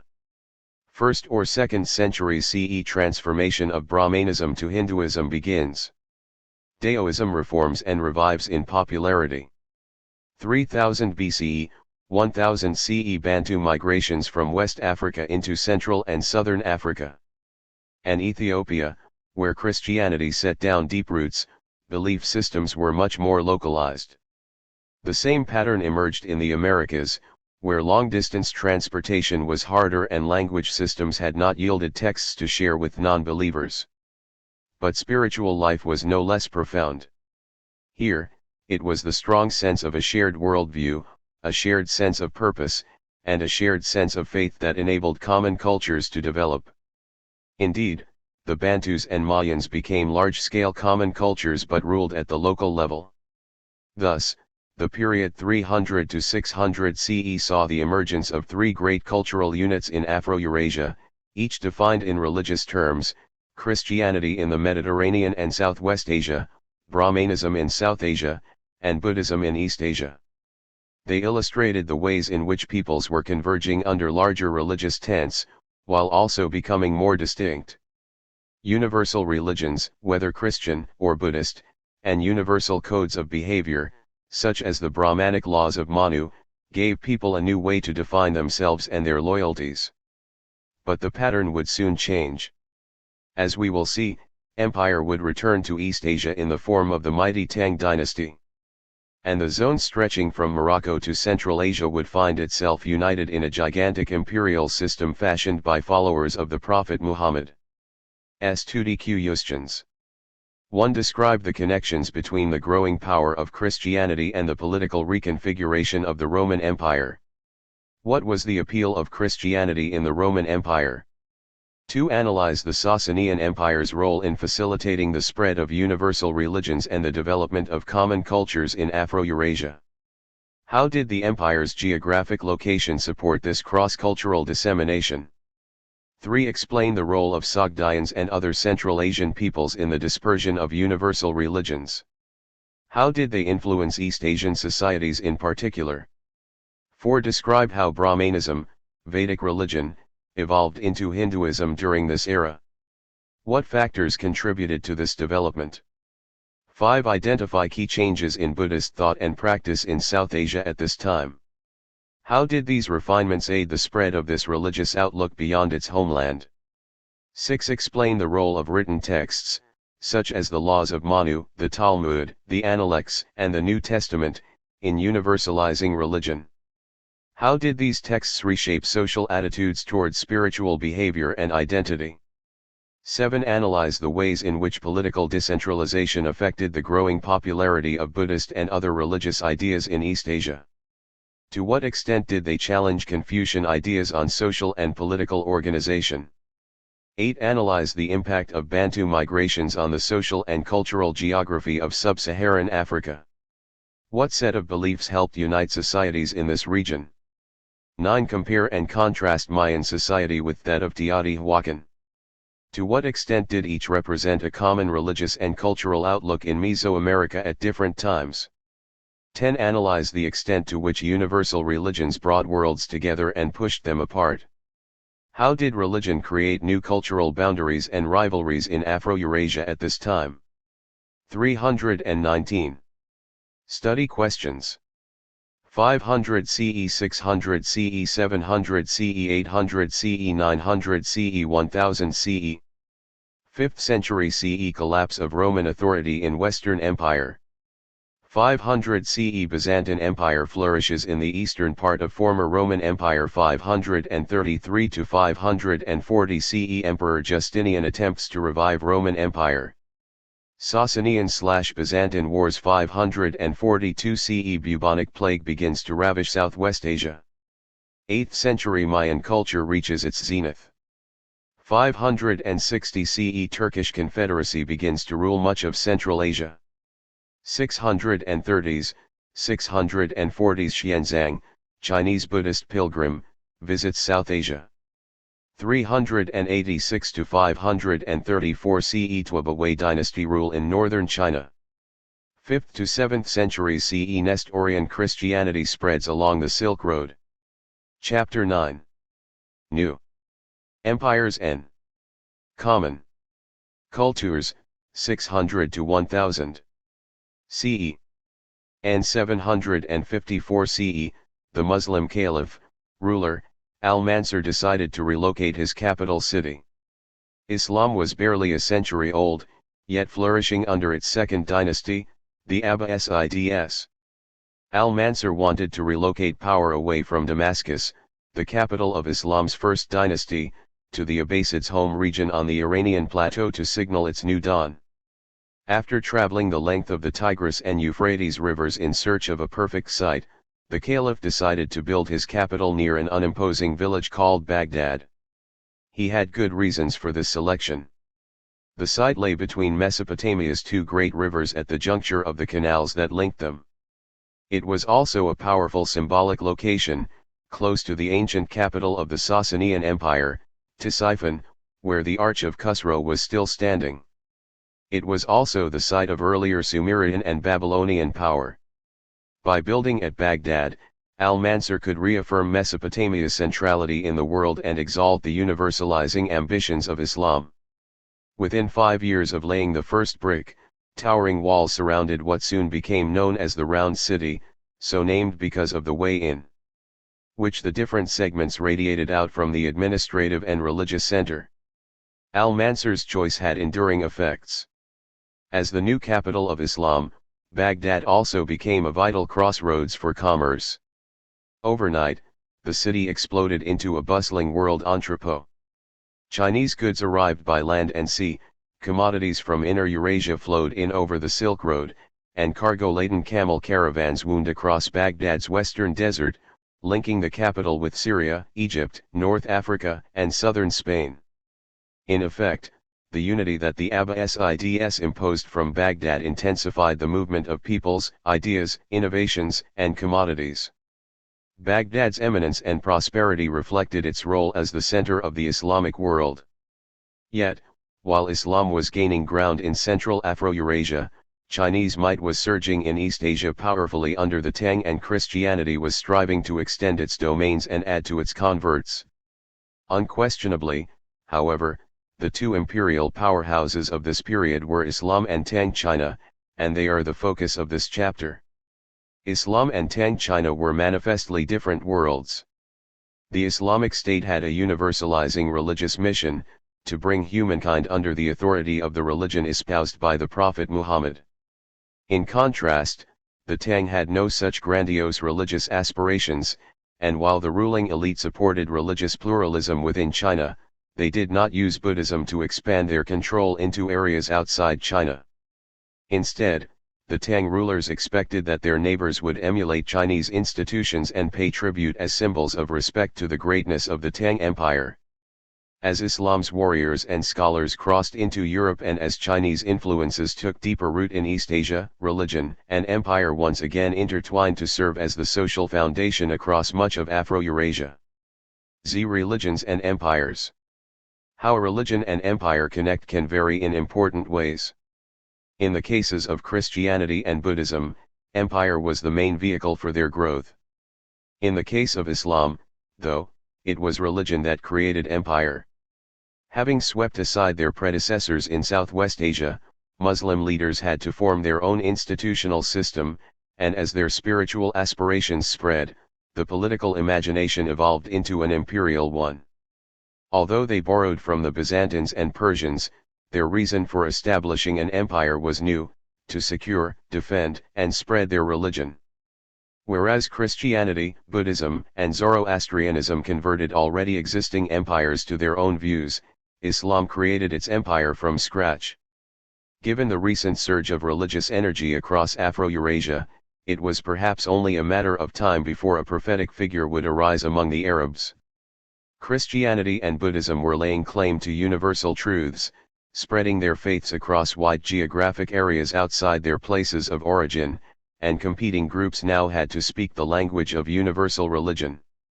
Only the Tang dynasty resisted the universalizing faiths, as Confucianism and Daoism withstood the upsurge of Chinese Buddhism, revealing that China would follow a different path by maintaining past traditions.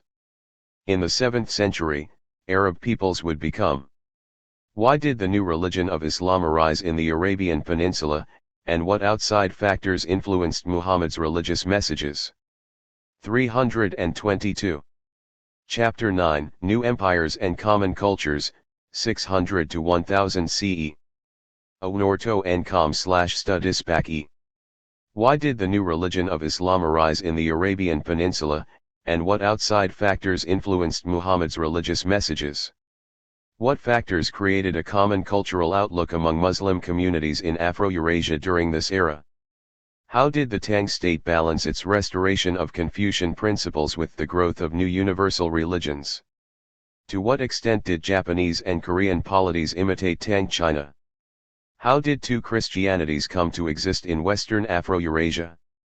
The makers of their own universal faith, which would join and jostle with predecessors in Afro-Eurasia. ZTE Origins and spread of Islam. Islam began inside Arabia. Despite its remoteness and sparse population, by the 6th century CE Arabia was brushing up against exciting outside currents, long-distance trade, religious debate, and imperial politics. Byzantine and Sasanian imperial pressures already had intruded deeply into Arabia, see Chapter 8, Commodities from Egypt, Syria, and Iraq CIR. What factors created a common cultural outlook among Muslim communities in Afro-Eurasia during this era? Circulated in local markets, and learned men debated the doctrines of Christianity and Judaism. The Hijaz, the western region bordering the Red Sea, knew the outside world through trading routes reaching up the coast to the Mediterranean. While one of the world's major universalizing faiths would be born in a remote region of Southwest Asia, Islam would quickly take advantage of the dynamic trade routes stretching across Southwest Asia and North Africa to spread its faith and political empire. Mecca, in the Hijaz, was not an imposing place. A pre-Islamic poet wrote that its winter and summer are equally intolerable. No waters flow. And there is not a blade of grass on which to rest the eye, no, nor hunting. Here there are only merchants, the most despicable of professions, Peters, p. 23. Hardly more than a village of simple mud huts, Mecca's inhabitants sustained themselves less as traders than as caretakers of a revered sanctuary called the Kaaba. They regarded this collection of unmartyred rocks piled on top of one another as the dwelling place of deities, whom the polytheistic Meccans worshipped. Here a great prophet was born. Main themes. The universalizing religion of Islam, based on the message of the Prophet Muhammad, originates on the Arabian Peninsula and spreads rapidly across Afro-Eurasia. Two distinctly different imperial powerhouses, Islam and Tang China, dominate much of Afro-Eurasia. Christianity splits over doctrinal and political differences, leading to a Western Church based on the papacy in Rome and Eastern Orthodoxy based in Constantinople. Focus on faith and empire. The Islamic Empire warriors from the Arabian Peninsula defeat Byzantine and Sasanian armies and establish an Islamic empire stretching from Morocco to South Asia. The Abbasid state takes over from the Umayyads, crystallizes the main Islamic institutions of the Caliphate and Islamic law, and promotes cultural achievements in religion, philosophy, and science. Disputes over Muhammad's succession lead to a deep and enduring split between Sunnis and Shiites. Storylines. New empires and common cultures. Tang China. The Tang dynasty dominates East Asia, including Japan and Korea. Tang dynasts balance Confucian ideals with Buddhist thought and practice. A common written language and shared philosophy, rather than a universalizing religion, integrate the Chinese state. Christian Europe. Monks, nuns, and Rome-based popes spread Christianity throughout Western Europe. Constantinople-based Eastern Orthodoxy survives the spread of Islam. A.V. Ijan, ATEXT. Born in Mecca around 570 CE into a well-respected tribal family, Muhammad enjoyed only moderate success as a trader. Little in his early life suggested that momentous events would soon occur. Then came a revelation, which would convert this broker of commodities into a proselytizer of a new faith. In 610 CE, while Muhammad was on a month-long spiritual retreat in a cave near Mecca, he believed that God came to him in a vision and commanded him to recite these words. Recite in the name of the Lord who createth man from a clod. Recite, and thy Lord is the most bounteous who hate by the pen hate man that which he knew not. Further revelations followed. The early ones were like the first, short, powerful, emphasizing a single, all-powerful God, Allah, and full of instructions for Muhammad's fellow Meccans to carry this message to non-believers. The words were eminently memorable, an important feature in an oral culture where poetry recitation was the highest art form. Muhammad's early preaching had a clear message. He urged his small band of followers to act righteously, to set aside false deities, to submit themselves to the one and only true God, and to care for the less fortunate, for the day of judgment was imminent. Muhammad's most insistent message was the oneness of God, a belief that has remained central to the Islamic faith ever since.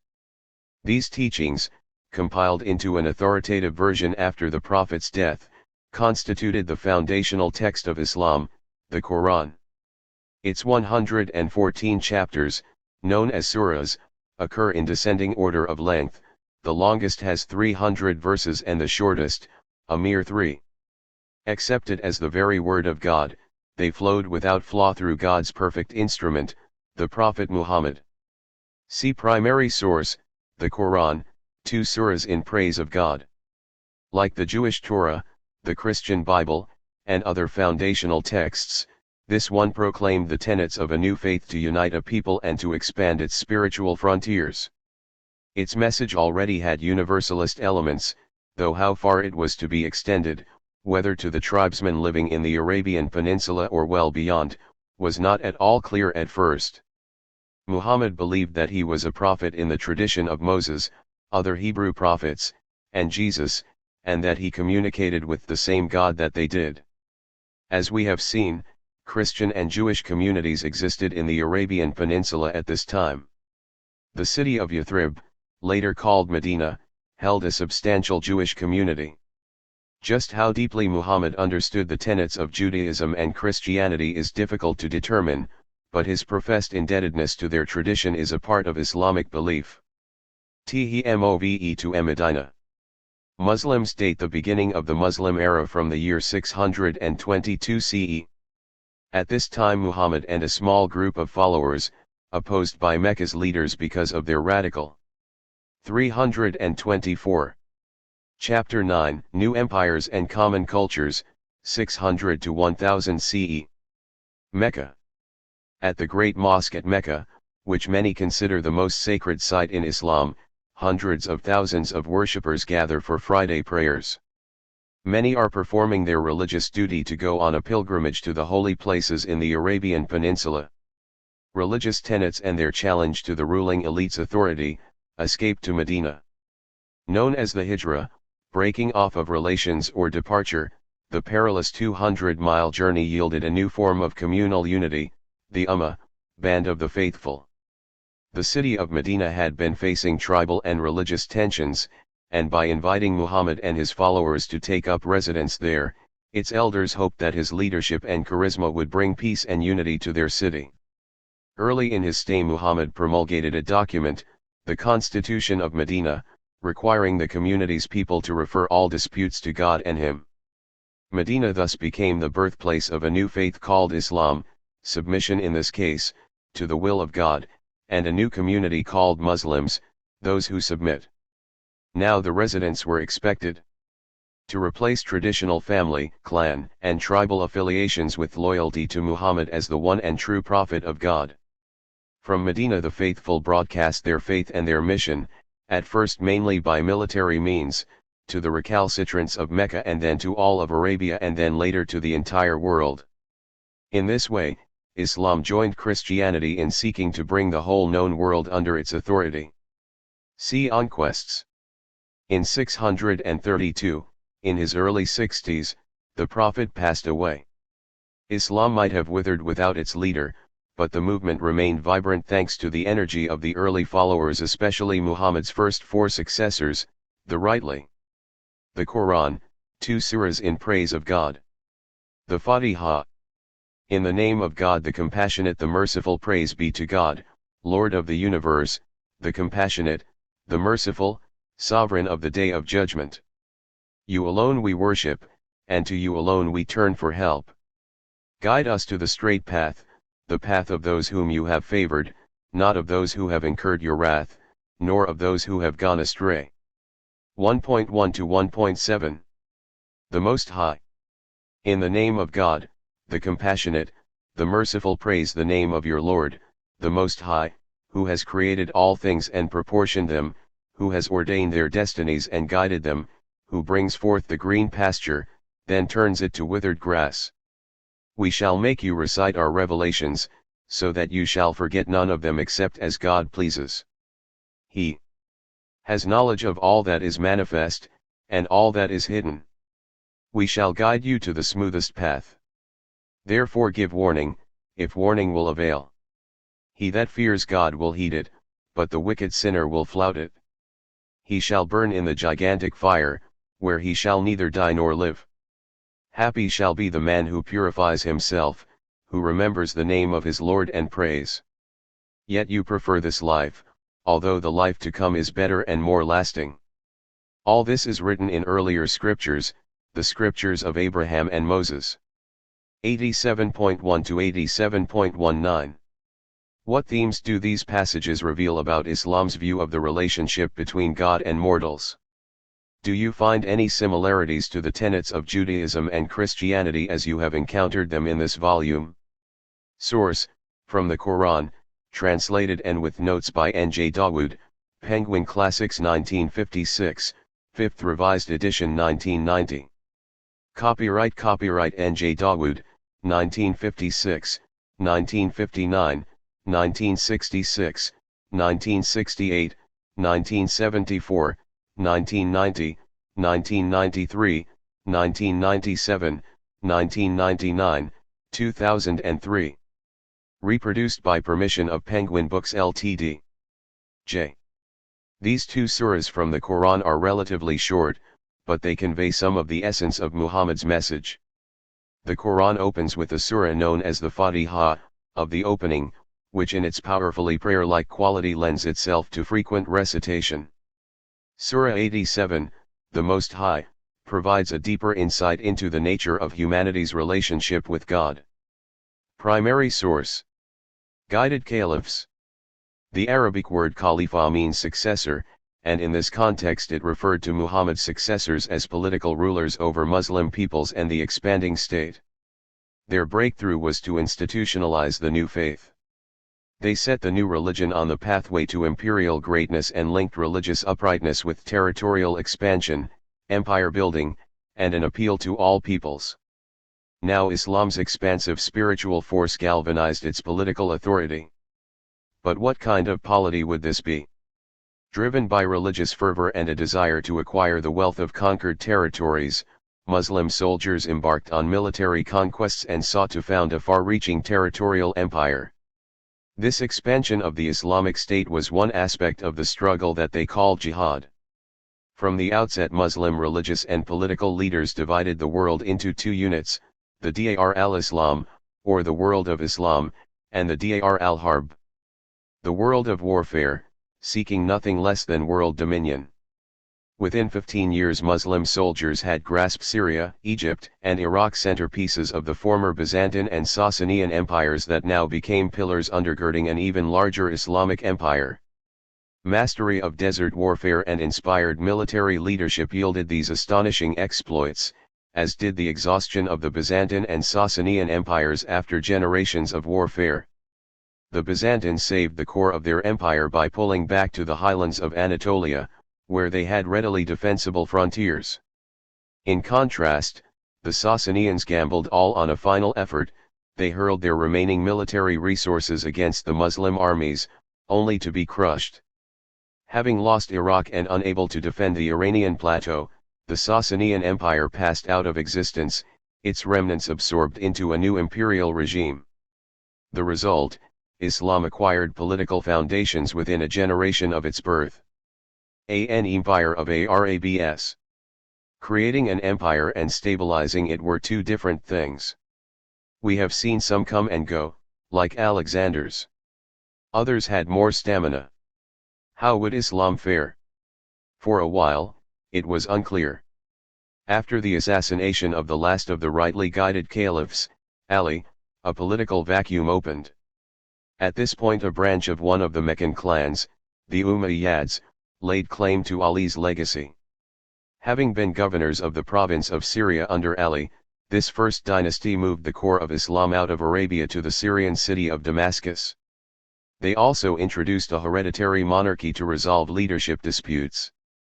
These adaptable, cosmopolitan traders ruled from Damascus until the Abbasids overthrew them in 750 CE. By then, the core practices and beliefs of every Muslim had crystallized as the five pillars of Islam, which found clear expression in the Quran. Building on long-standing Arabian customs and certain familiar Jewish practices, these pillars undergirded Islamic practice early in Muhammad's career as a prophet and gave the imperial system a doctrinal and legal structure and a broad appeal to diverse populations. The five pillars of Islam established clear-cut demands on believers. Converts were expected to adhere to and repeat the phrase that there is no God but God and that Muhammad was his prophet. They were required to pray 5 times daily facing Mecca, to fast from sunup until sundown during the month of Ramadan, to make a pilgrimage to Mecca at least once in a lifetime if their personal resources permitted, and to pay alms in the form of taxation that would alleviate the hardships of the poor. These core doctrines, especially the crucial pillar affirming belief in one God and the prophecy of Muhammad, likely attracted early converts. There was, however, a political limit to Islam's welcoming embrace. Although tolerant of conquered populations, Umayyad dynasts did not permit non-Arabic speaking Khan. 326. Chapter 9, New Empires and Common Cultures, 600 to 1000 CE. The Battle of Badr. This image depicts the Battle of Badr, which took place in 624 and marked the beginning of Muhammad's reconquest of Mecca from his new base in the city of Medina. Verts to hold high political offices.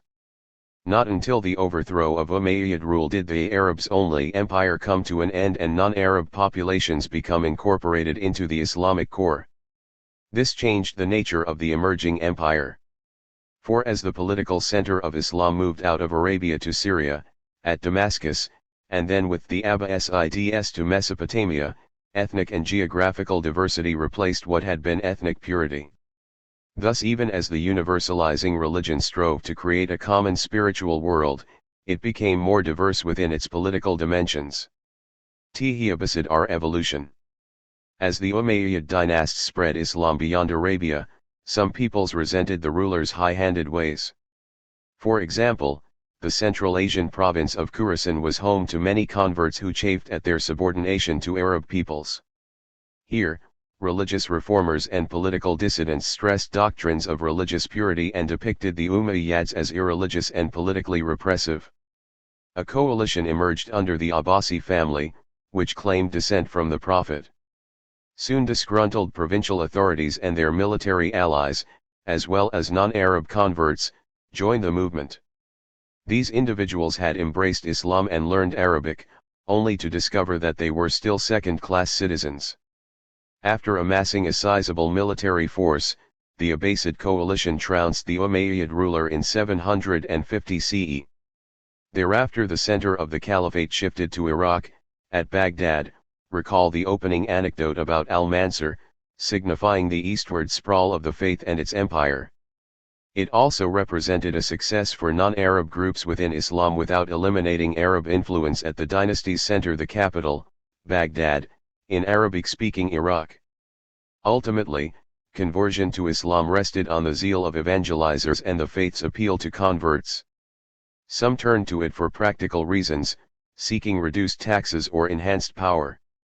Others, particularly those living in ethnically and religiously diverse regions, welcomed the message of a single all-powerful God and a single community united by a clear code of laws.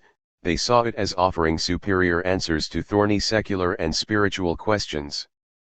Not only did the Abbasids open Islam to Persian peoples, but they also embraced Greek and Hellenistic learning, Indian science, and Chinese innovations.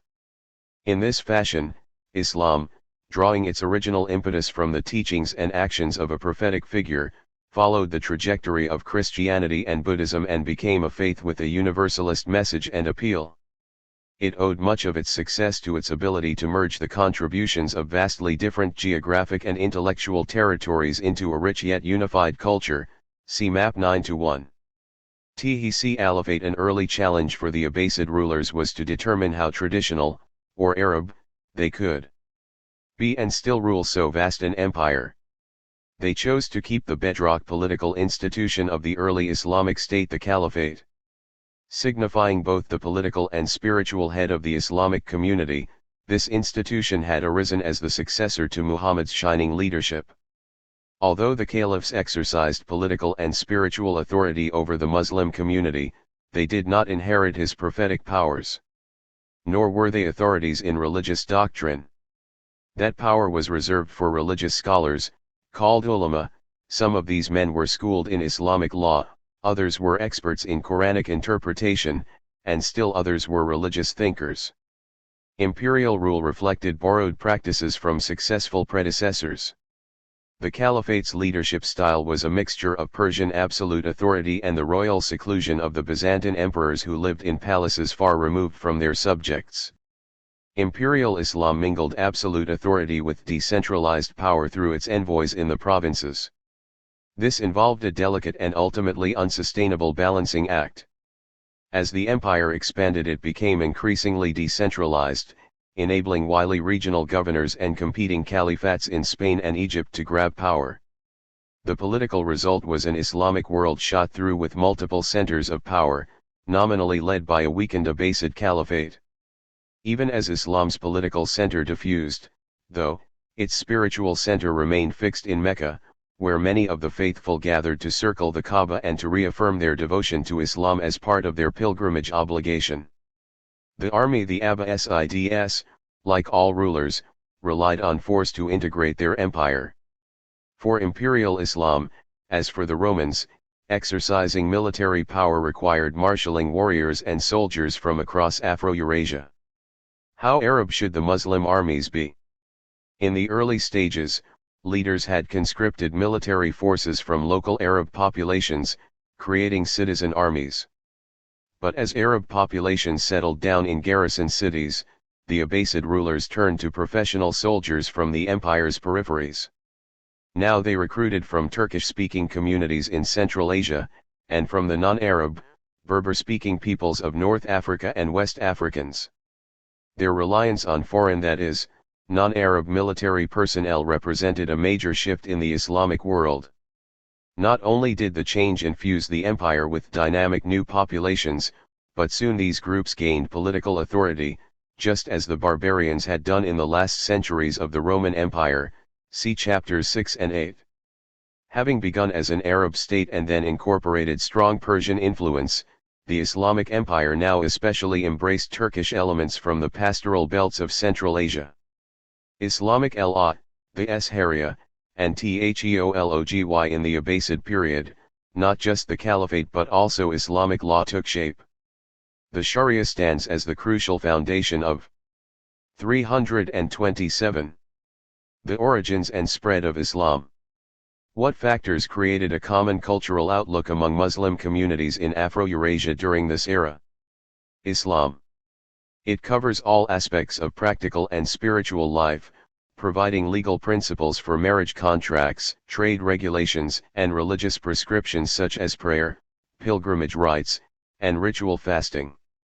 It reflects the work of generations of religious scholars, rather than soldiers, courtiers, and bureaucrats. and it has remained vital throughout the Muslim world, independent of empires, to the present day. Early Muslim communities prepared the ground for the Sharia, endeavoring, guided by the Quran, to handle legal matters in ways that they thought Muhammad would have wanted. However, because the Quran mainly addressed family concerns, religious beliefs, and social relations, such as marriage, divorce, inheritance, dietary restrictions, and treatment of women, but not other legal questions, local judges exercised their own judgment where the Quran was silent. The most influential early legal scholar was an 8th century Palestinian-born Arab, al-Shafi'i, who wanted to make the empire's laws entirely Islamic. He insisted that Muhammad's laws as laid out in the Quran, in addition to his sayings and actions as written in later reports, hadith, provided all the legal guidance that Islamic judges needed. The triumph of scholars such as Shafi'i was deeply significant. It placed the ulama, the Muslim scholars, at the heart of Islam. Ulama, not princes and kings, became the lawmakers, insisting that the caliphs could not define religious law. Only the scholarly class could interpret the Quran and determine which hadith were authentic. The ulama's ascendance opened a sharp division within Islam, between the secular realm, where caliphs and their representatives exercised power, and the religious sphere, where religious officials and scholars, judges, experts on Islamic jurisprudence, teachers, and holy men, exercised their authority. Gender in EARLY Islam Pre-Islamic Arabia was one of the last regions in Southwest Asia where patriarchy had not triumphed. Instead, men still married into women's families and moved to those families' locations, as was common in tribal communities. Some women engaged in a variety of occupations and even, if they became wealthy, married more than one husband. But contact with the rest of Southwest Asia, where men's power over women prevailed, was already altering women's status in the Arabian Peninsula before the birth of Muhammad. Muhammad's relations with women reflected these changes. As a young man, he married a woman 15 years his senior, Khadija, an independent trader, and took no other wives before she died. It was Khadija to whom he went in fear following his first revelations. She wrapped him in a blanket and assured him of his sanity. She was also his first convert. Later in life, however, he took younger wives and insisted on their veiling. He married his favorite wife, Aisha, when she was only 9 or 10 years old. Hence, by the time Islam reached Southwest Asia and North Africa, where strict gender rules and women's subordinate status were entrenched, the new faith was adopting a patriarchal outlook. Muslim men could divorce freely, women could not. A man could take 4 wives and numerous concubines, a woman could have only one husband. Well-to-do women, always veiled, lived secluded from male society. Still, the Quran did offer women some protections. Men had to treat each wife with respect if they took more than one. Women could inherit property, although only half of what a man inherited. Infanticide was taboo. Marriage dowries went directly to the bride rather than to her guardian, indicating women's independent legal standing, and while a woman's adultery drew harsh punishment, its proof required eyewitness testimony. The result was a legal system that reinforced men's dominance over women but empowered magistrates to oversee the definition of male honor and proper behavior. Blossoming of Abbasid culture. The arts flourished during the Abbasid period, a blossoming that left its imprint throughout society. Within a century, era. Libraries invariably accompanied urbanization, centralized governments, and writing. In the 9th and 10th centuries the biggest, most carefully organized, and most actively used libraries were in the Islamic and Chinese empires. These were great centers of learning and government, their cultures extolled the written word. The Islamic world had special respect for books and libraries, for in the Quran Muhammad had brought the very words of God to his followers.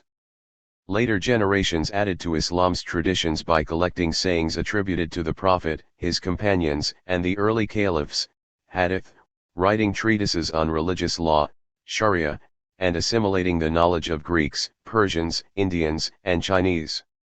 Moreover, since Egypt and Southwest Asia had seen the world's earliest writing, these areas, the heartland of Islam, already had strong literary and library traditions. The world's first libraries arose in Mesopotamia, where writing itself originated. These facilities were quite different from modern repositories of learning. They did house literary masterpieces, such as the Sumerian Epic of Gilgamesh, but they mainly served as government archives, holding important records that future rulers and bureaucrats might need to consult. Most likely the first storehouse of written materials was that of King Ashurbanipal of Assyria in the 7th century BCE. Like other monarchs aspiring to universal sway, he collected all significant literary works.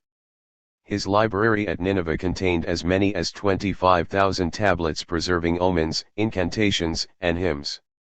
It also held the literatures of the many Mesopotamian languages, including Assyrian, Sumerian, Ugaritic, and Aramaic. Because the books of Ashurbanipal II's library were clay tablets etched in cuneiform, hardened through baking in kilns, they were safe from fire, the destroyer of many later libraries. Those in its famous successor in Alexandria were not so fortunate.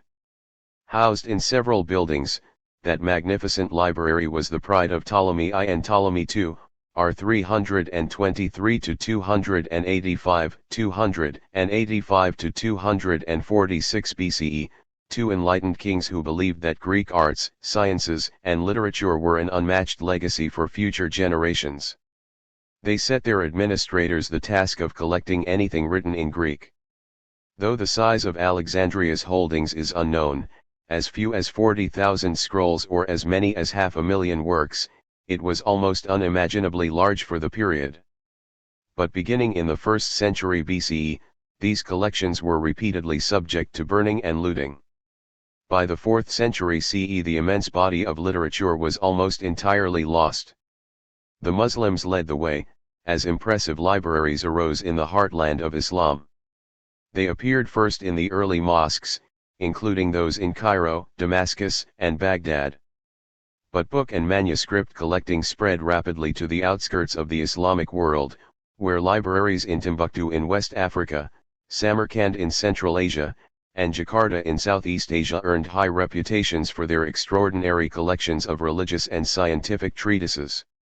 Global connections and disconnect ions. Pre-modern libraries, from royal archives to repositories of universal knowledge. BIC had superseded Greek as the Muslim world's preferred language for poetry, literature, medicine, science, and philosophy. Like Greek, it spread beyond native speakers to become the language of the educated classes. Arabic scholarship now made significant contributions, including the preservation and extension of Greek and Roman thought and the transmission of Greek and Latin treatises to Europe. Scholars at Baghdad translated the principal works of Aristotle, essays by Plato's followers, works by Hippocrates, Ptolemy, and Archimedes, and the medical treatises of Galen. To house such manuscripts, patrons of the arts and sciences including the caliphs opened magnificent libraries. See Global Connections and Disconnect Ions. Pre-modern libraries, from royal archives to repositories of universal knowledge. The intense borrowing, translating, storing, and diffusing of written works brought worlds together. The Muslim world absorbed scientific breakthroughs from China and other areas, incorporated the use of paper from China, adopted siege warfare from China and Byzantium, and applied knowledge of plants from the ancient Greeks. From Indian sources, scholars borrowed a numbering system based on the concept of 0 and units of 10, what we today call Arabic numerals. Arab mathematicians were pioneers in arithmetic, geometry, and algebra, and they expanded the frontiers of plane and spherical trigonometry. Compared with those in Christian Europe, the Muslim libraries were immense. The library at Córdoba, in Muslim Spain, reportedly held 600,000 books, or more than 2 books for every household in the city. Ibn Sina, the great Muslim scholar of the 11th century, marveled at the library holdings of the Samanid court in Persia. There he found Greek books that he had not seen anywhere else and that were barely known to even the best Muslim scholars. Probably the largest collection was Cairo's vast house of learning, assembled by the Fatimid caliphs. At its height it may have held 1.5 million books. By contrast, Germany's Reichenau, one of the largest monastic libraries in Christian Europe, had only 450 volumes in parchment, almost one-third of them prayer books. It did, however, have a catalogue and a system of interlibrary loans that served monasteries across Germany, northern Italy, and France. China was very much the equal of the Islamic world in its wealth of libraries. The Chinese had invented paper during the Western Han Dynasty and printing during the Tang era. As a result, scholarship, book production, and libraries became vital to the region's cultural fabric. Accompanying the classical works printed for literati were works of popular literature and primers that circulated among a common audience. The Chinese infatuation with the printed word bred an elite class of bibliophiles, book collectors. These individuals located source materials and created the reference works necessary to found coherent scholarly disciplines. Although Chinese libraries housed printed books, unpublished manuscripts formed a more substantial portion of many collections. Under the Han, private libraries did not exceed 10,000 rolls, each holding about a chapter, of books or manuscripts. But under the Tang, many Buddhist monasteries accumulated thousands of books and religious sutras. Some 30,000 rolls, for example, survived in the precious Buddhist grottos of Dunhuang along the Silk Road. The largest collection graced the Imperial Library in the capital.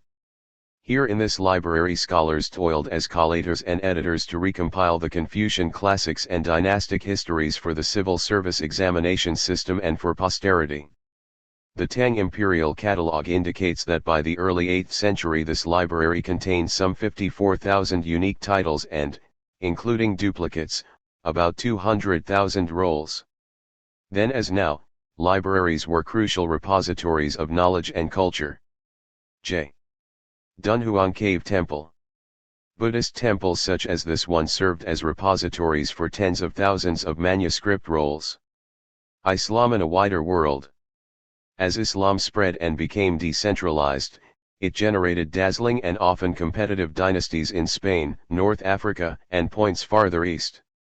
Each dynastic state revealed the Muslim talent for achieving high levels of artistry far from its heartland.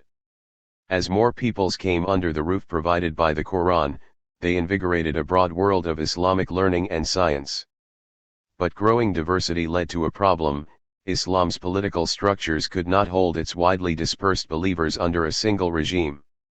Although its polities shared many legal elements, especially those controlled by Islamic texts and its enforcers, in terms of secular power Islam was deeply divided and remains so to this day. See Map 9-2. Dazzling Ciitas in Spain. One extraordinary Muslim state arose in Spain under Abd al-Rahman III, al-Nasir, the victorious, r. 912-961 CE, the successor ruler of a Muslim kingdom founded there over a century earlier. Abd al-Rahman brought peace and stability to a violent frontier region where civil conflict had disrupted commerce and intellectual exchange. His even-handed governance promoted amicable relations among Muslims, Christians, and Jews, and his diplomatic relations with Christian potentates as far away as France, Germany, and Scandinavia generated prosperity across Western Europe and North Africa.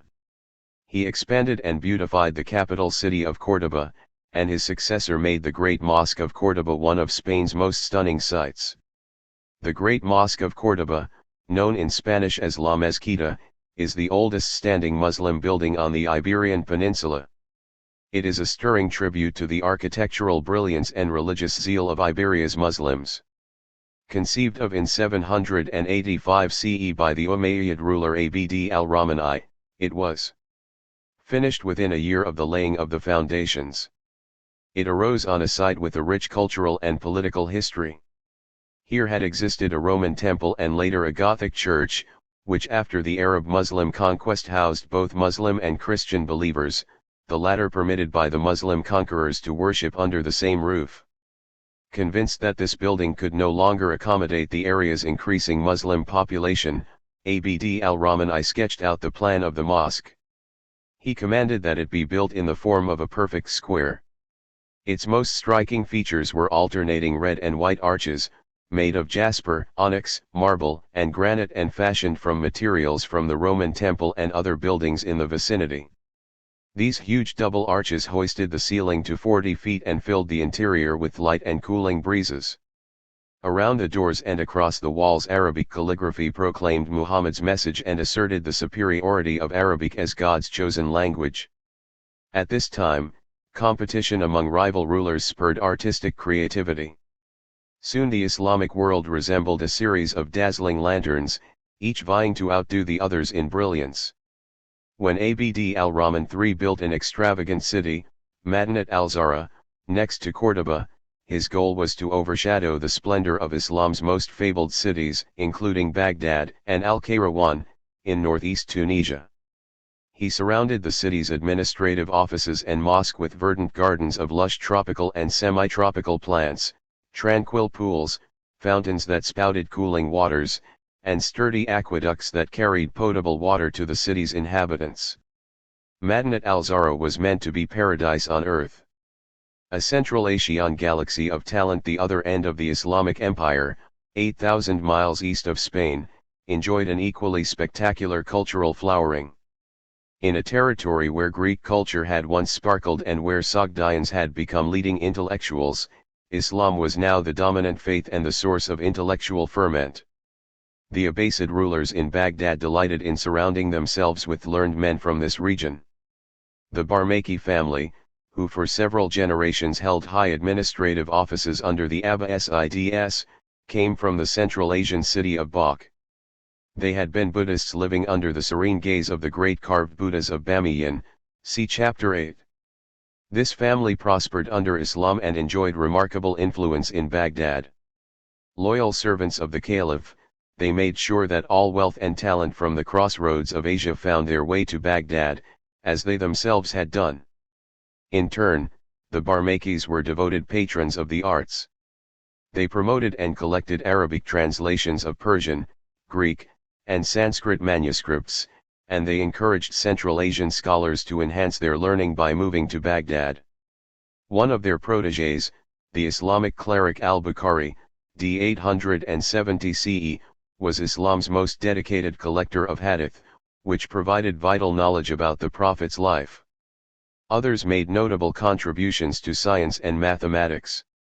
Al-Khwarizmi, c. 780 to 850 CE, modified Indian digits into Arabic numerals and wrote the first book on algebra.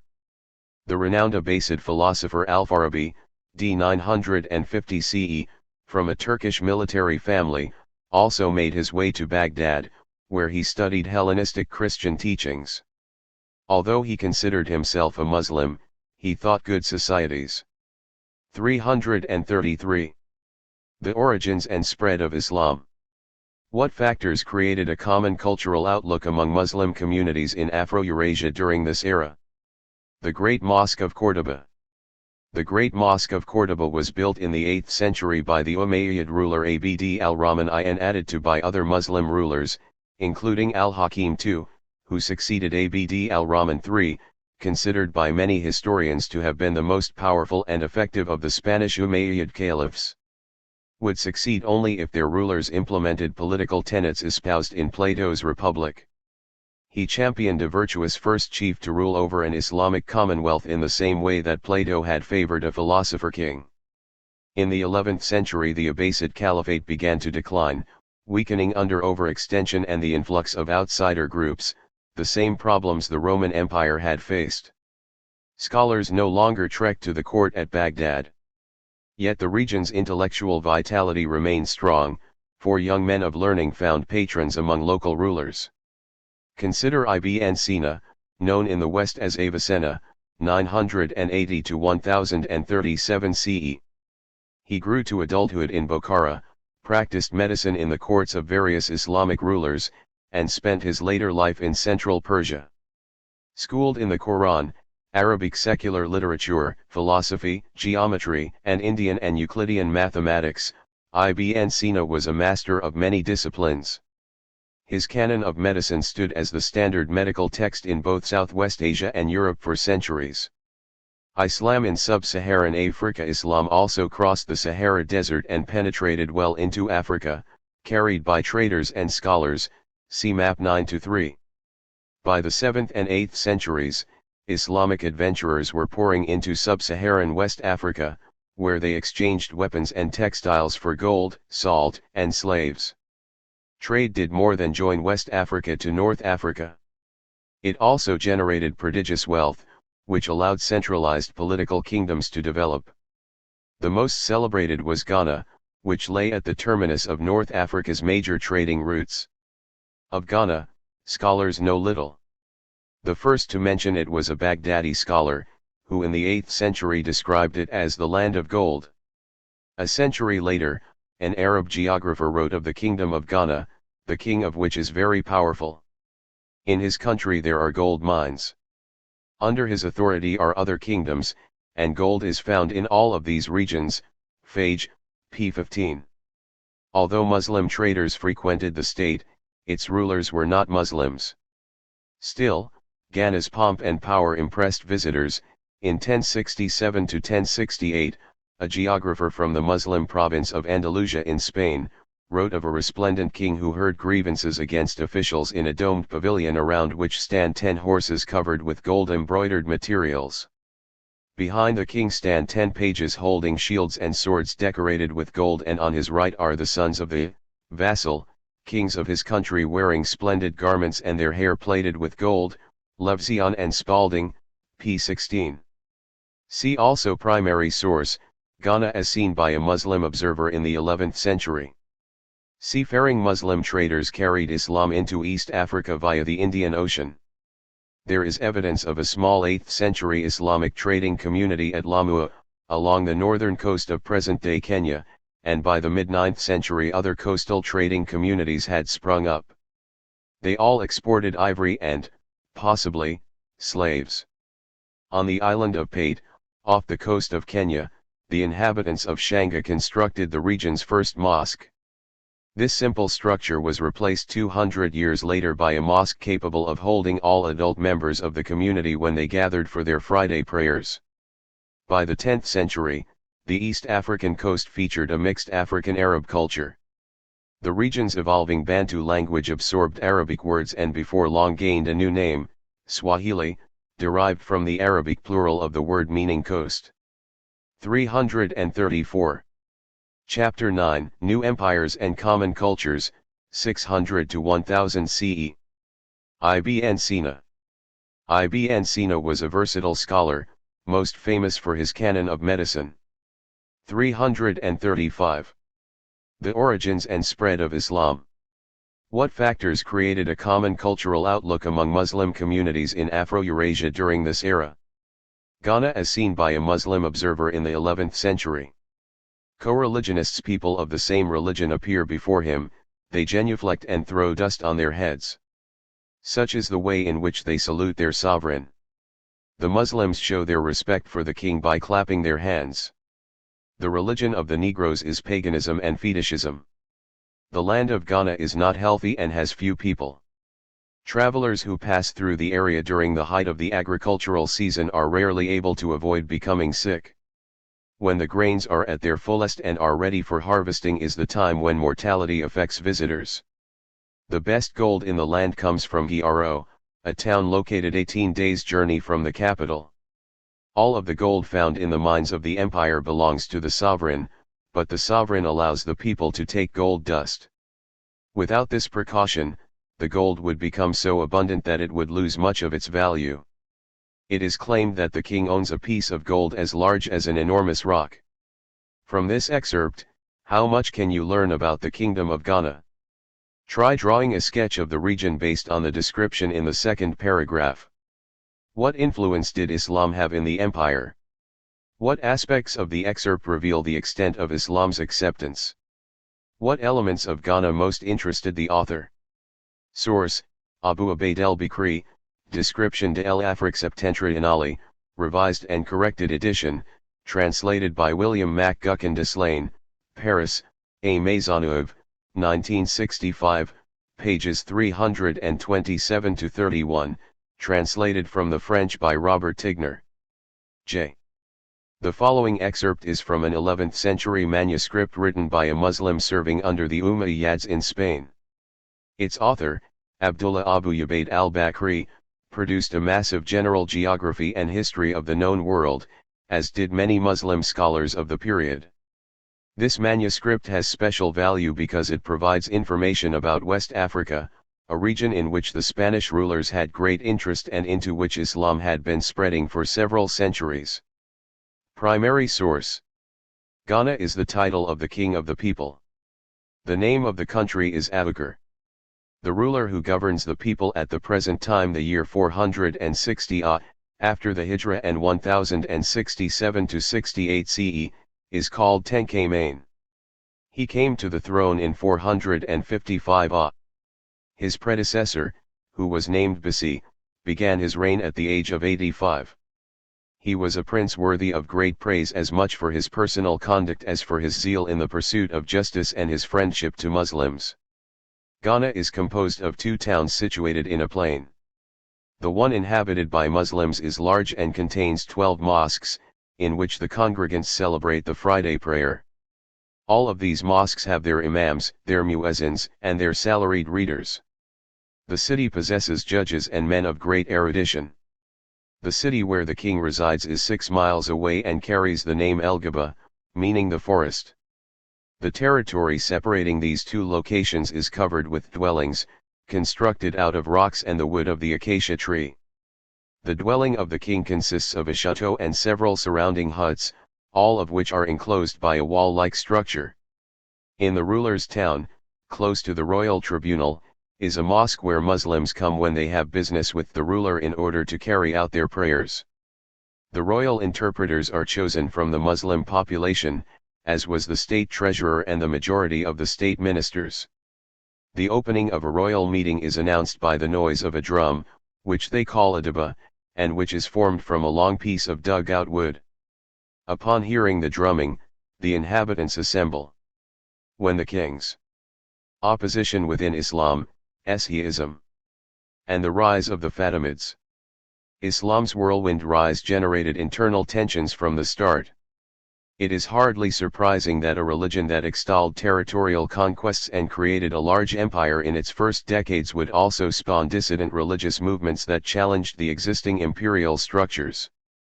Muslims shared a reverence for a basic text and a single God, but little else. Religious and political divisions grew deeper as Islam spread into new corners of Afro-Eurasia. Once the charismatic prophet died, believers disagreed over who should take his place and how to preserve authority. Strains associated with selecting the first 4 caliphs after Muhammad's death left a legacy of protest. To this day, they represent the greatest challenge facing Islam's efforts to create a unified culture. Sunnis and Shiites. The most powerful opposition movement arose in North Africa, Lower Iraq, and the Iranian plateau. The questions that fueled disagreements were who should succeed the prophet, how the succession should take place, and who should lead Islam's expansion into the wider world. The vast majority of Muslims today are Sunnis, from the Arabic word meaning tradition. They accept the political succession to the prophet through the 4 rightly guided caliphs and then to the Umayyad and Abbasid dynasties was the correct one. Dissidents, like the Shiites, contest this version. Over time the Sunnis and Shiites diverged even more than these political disputes would have indicated. Both groups had their own versions of the Sharia, their own collections of hadith, and their own theological tenets. Shiites, members of the party of Ali, among the earliest dissidents, felt that the proper successors should have been Ali, who had married the Prophet's daughter Fatima, and his descendants. Ali was one of the early converts to Islam and one of the band of Meccans who had migrated with the Prophet to Medina. The 4th of the rightly guided caliphs, he ruled over the Muslim community from 656 to 661 CE, dying at the hands of an assassin who struck him down as he was praying in a mosque in Kufa, Iraq. Shiites believe that Ali's descendants, whom they call imams, have religious and prophetic power as well as political authority and thus should enjoy spiritual primacy. Shi'ism appealed to groups whom the Umayyads and Abbasids had excluded from power. It became Islam's most potent dissident force and created a permanent divide within Islam. Shi'ism was well established in the first century of Islam's existence. Fatimids. After 300 years of struggling, the Shiites finally seized power. Repressed in Iraq and Iran, Shiite activists made their way to North Africa, where they joined with dissident Berber groups to topple several rulers. In 909 CE, a Shiite religious and military leader, Abu Abdullah, overthrew the Sunni ruler there. Thus began the Fatimid regime. Gen Mosque. This fabulous mosque arose in the kingdom of Mali when that kingdom was at the height of its power. The mosque speaks to the depth and importance of Islam's roots in the Malian kingdom. After conquering Egypt in 969 CE, the Fatimids set themselves against the Abbasid caliphs of Baghdad, refusing to acknowledge their legitimacy and claiming to speak for the whole Islamic world. The Fatimid rulers established their capital in a new city that arose alongside Al-Fustad, the old Umayyad capital. They called this place Al-Qahira, or Cairo, the victorious, and promoted its beauty. Early on they founded a place of worship and learning, the Al-Azhar Mosque, which attracted scholars from all over Afro-Eurasia and spread Islamic learning outward. They also built other elegant mosques and centers of learning. The Fatimid regime lasted until the late 12th century, though its rulers made little headway in persuading the Egyptian population to embrace their Shiite beliefs. Most of the population remained Sunnis.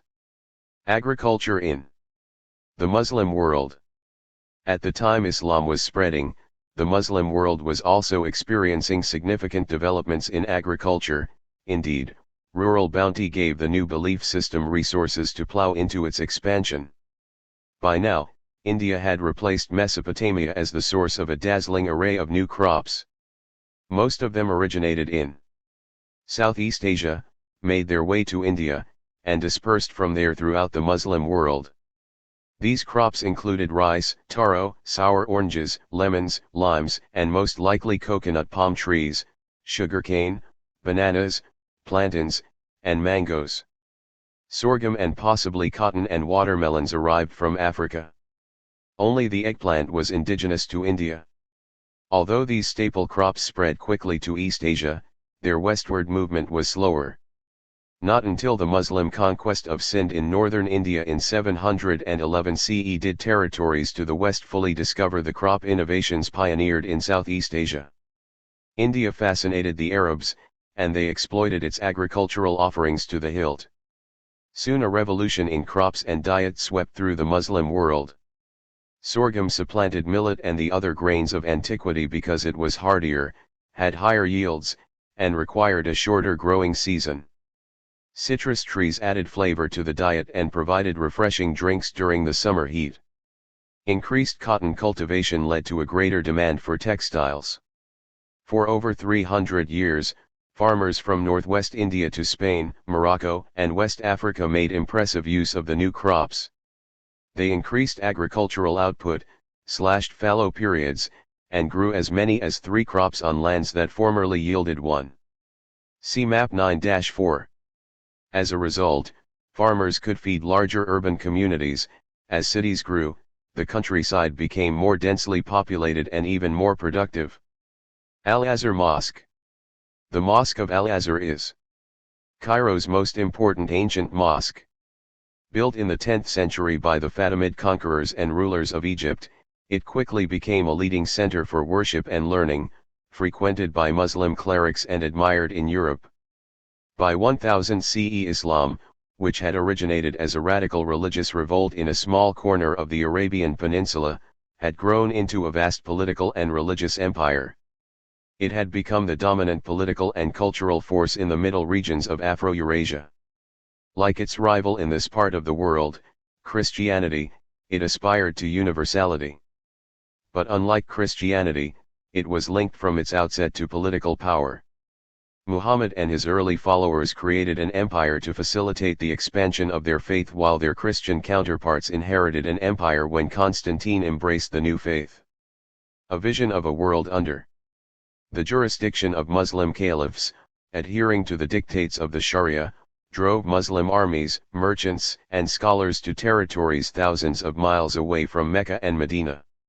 Yet the impulse to expand ran out of energy at the fringes of Islam's reach, creating political fragmentation within the Muslim world and leaving much of Western Europe and China untouched. But it also had important internal consequences. Muslims were no longer the minority within their own lands, owing to the conversion of Christians, Jews, and other populations under Muslim emperors. The Tang state. The rise of the Sui and Tang empires in China, and their impact on Korea and Japan, paralleled Islam's explosion out of Arabia and its impact throughout Afro-Eurasia. Once again the land mass had two centers of power, as Islam replaced the Roman Empire in counterbalancing the power and wealth of China.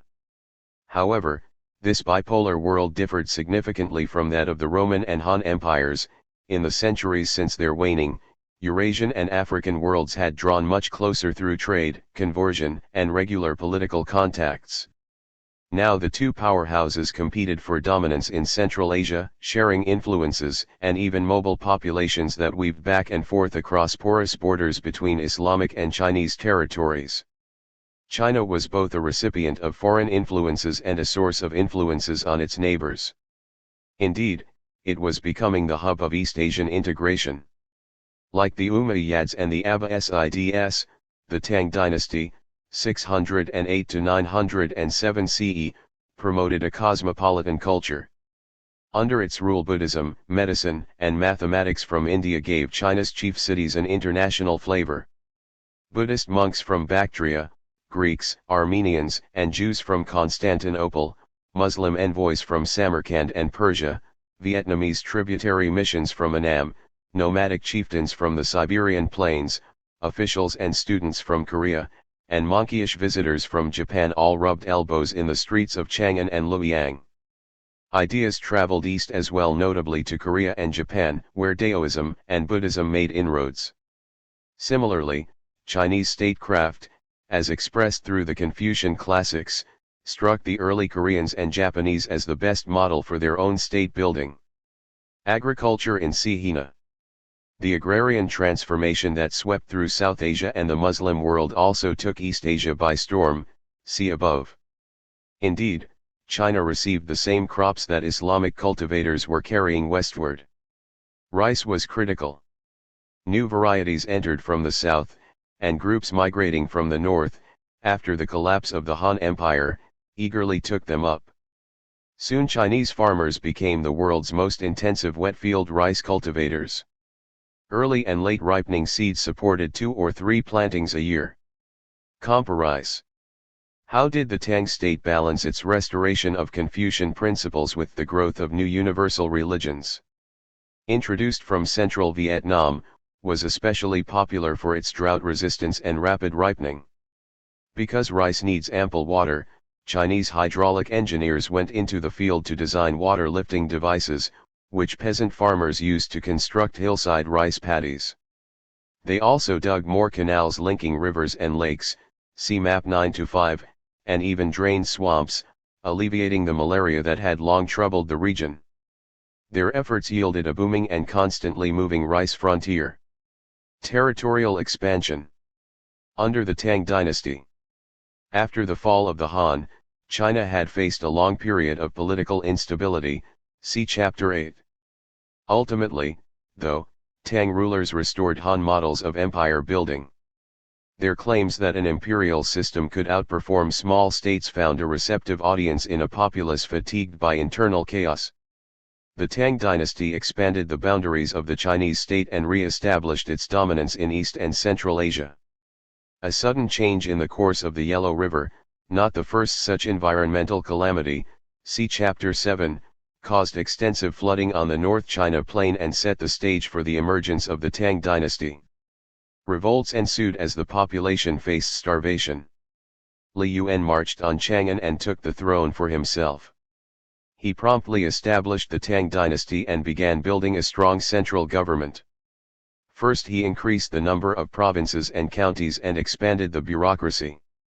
By doubling the number of government offices, the emperor tightened his control over individual governors. By 624 CE the initial steps of establishing the Tang dynasty were complete. But the fruits of these gains slipped into the hands of Li Yuan's ambitious son Li Shimin, who forced his father to abdicate and took the throne for himself in 627 CE. The Army and Imperial Campaigning. The Chinese Empire created armies, and big armies reinforced the empire on a massive scale. An expanding Tang state required a large and professionally trained army, capable of defending far-flung frontiers and squelching rebellious populations. Toward these efforts the Tang built a military organization of aristocratic cavalry and peasant soldiers. The cavalry regularly clashed on the northern steppes with encroaching nomadic peoples, who also fought on horseback. At its height the Tang military had some 700,000 horses. At the same time, between 1 and 2 million peasant soldiers garrisoned the south and toiled on public works projects. Much like the Islamic forces, the Tang's frontier armies increasingly relied on pastoral nomadic soldiers from the inner Eurasian steppe. Notable were the Uyghurs, Turkish-speaking peoples who had moved into western China and by 750 CE constituted the empire's most potent military force. These hard-riding and hard-drinking warriors galvanized fearsome cavalries, fired longbows at distant range, and wielded steel swords and knives in hand-to-hand combat. The Tang military also pushed the state into Tibet, the Red River Valley in northern Vietnam, Manchuria, and Bohai, near Korea. By 650 CE, as Islamic armies were moving towards Central Asia, the Tang were already the region's new colossus. At the empire's height, Tang armies controlled more than 4 million square miles of territory, an area as large as the entire 341. The Tang state. How did the Tang state balance its restoration of Confucian principles with the growth of new universal religions? Islamic world in the 9th and 10th centuries. Once the Tang administrators brought South China's rich farmlands under cultivation, by draining swamps, building an intricate network of canals and channels, and connecting lakes and rivers to the rice lands, the state was able to collect taxes from roughly 10 million families, representing 57 million individuals. Most of these taxes took the form of agricultural labor, which propelled the expansion of cultivated frontiers throughout the south. In spite of the Abbasid Empire's precocious spread, China in 750 CE was the most powerful, most advanced, and best administered empire in the world, see map 9-6. Korea and Japan recognized its superiority in every material aspect of life. Muslims were among the people who arrived at Chang'an to pay homage. Persians, Armenians, and Turks brought tribute and merchandise via the busy Silk Road or by sea, and other travelers and traders came from Southeast Asia, Korea, and Japan. The peak of Chinese power occurred just as the Abbasids were expanding into Tang portions of Central Asia. Rivalry brought these worlds together, but not peaceably. Muslim forces drove the Tang from Turkestan in 751 CE at the Battle of Talas River, and their success emboldened groups such as the Sogdians and Tibetans to challenge the Tang in the west. As a result, the Tang retreated into the old heartlands along the Yellow and Yangtze rivers. They even saw their capital fall to invading Tibetans and Sogdians. Thereafter misrule, court. 342. Intrigues, economic exploitation, and popular rebellions weakened the empire, but the dynasty held on for over a century more until northern invaders toppled it in 907 CE. Organizing an empire. The Tang Empire, a worthy successor to the Han, ranks as one of China's great dynastic polities. Although its rulers emulated the Han in many ways, for example, by compiling a legal code based on the Han's, they also introduced new institutions. See Confucian administrators. Despite the Tang's reliance on military force, the day-to-day control of the empire required an efficient and loyal civil service.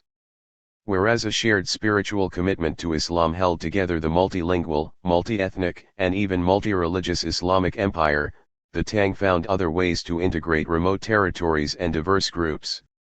Their ingenious efforts produced an empire-wide political culture based on Confucian teachings composed in the written language of Mandarin-speaking officials and classically educated elites. Chinese integration began at the top.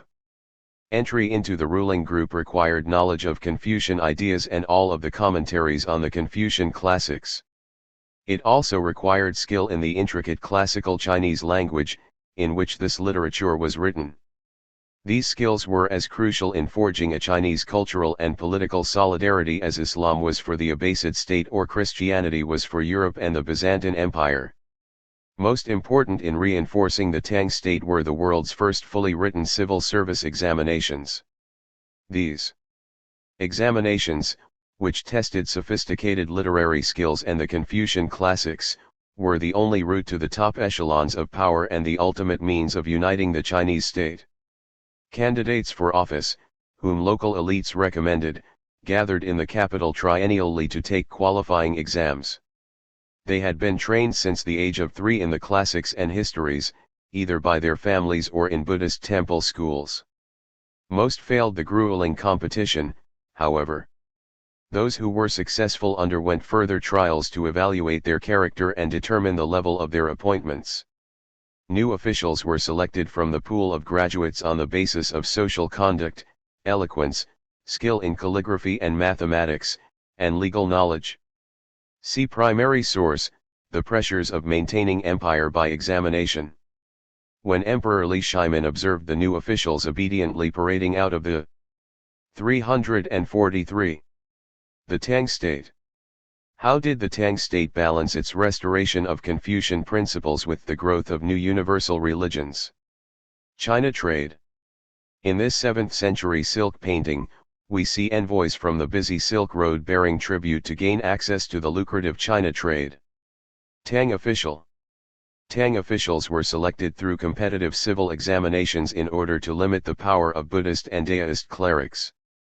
This painted clay figure of a Tang official c. 717 was excavated in 1972. Examination hall, he slyly noted, "The heroes of the empire are all in my pocket." Miyazaki, China's Examination Hell, 13. Overall, the civil service system gave rise in China to the perennial belief in the value of a classically trained meritocracy, ruled by persons of talent, which lasted into modern times. Having assumed the mandate of heaven, see Chapter 4, the Tang rulers and their supporters sought to establish a code of moral values for the whole empire. Building on Han models, they expanded the state school in the capital into an empire-wide series of select schools that accepted only fully literate candidates for the civil examinations. They also allowed the use of Daoist classics as texts for the exams, believing that the early Daoists represented an important stream of ancient wisdom. Ultimately, the Tang amalgamated this range of texts, codes, and tests into a common intellectual and moral credo for the governing classes. Although official careers were in theory open to anyone of proven talent, in practice they were closed to certain groups. Despite Empress Wu's prominence, see below, women were not permitted to serve, nor were sons of mayor chance, nor those who could not afford a classical education. Over time, Tang civil examinations forced aristocrats to compete with commoner southern families, whose growing wealth, from trade, and access to educational resources made them the equals of the old elites. Through examinations, this new elite eventually outdistanced the sons of the northern aristocracy in the Tang government by outstudying them. The system also brought a few benefits to the poor by underscoring education as the primary avenue for success. Even impoverished families sought the best classical education they could afford for their sons. Although few succeeded in the civil examinations, many boys and even some girls learned the fundamentals of reading and writing. In fact, the Buddhists played a crucial role in extending education across society. As part of their charitable mission, their temple schools introduced many children to primers based on classical texts. Buddhist monks would never admit that many in their own ranks had initially hoped to become Confucian officials, but in reality quite a few entered the clergy only after not qualifying for or failing the civil examinations. The pressures of maintaining empire by examination. In the southern court they posted the list. The Southern Court was where the Board of Rights ran the administration and accepted documents. All prescribed forms together with the stipulations for each degree category were usually publicized here. The wall for hanging the list was by the eastern wall of the Southern Court. In a separate building a screen was erected which stood over 10 feet tall, and it was surrounded with a fence. Before dawn they took the list from the Northern Court to the Southern Court where it was hung for display. In the 6th year of Yuan He AD 811 a student at the university, Guo Dongli, broke through the thorn hedge.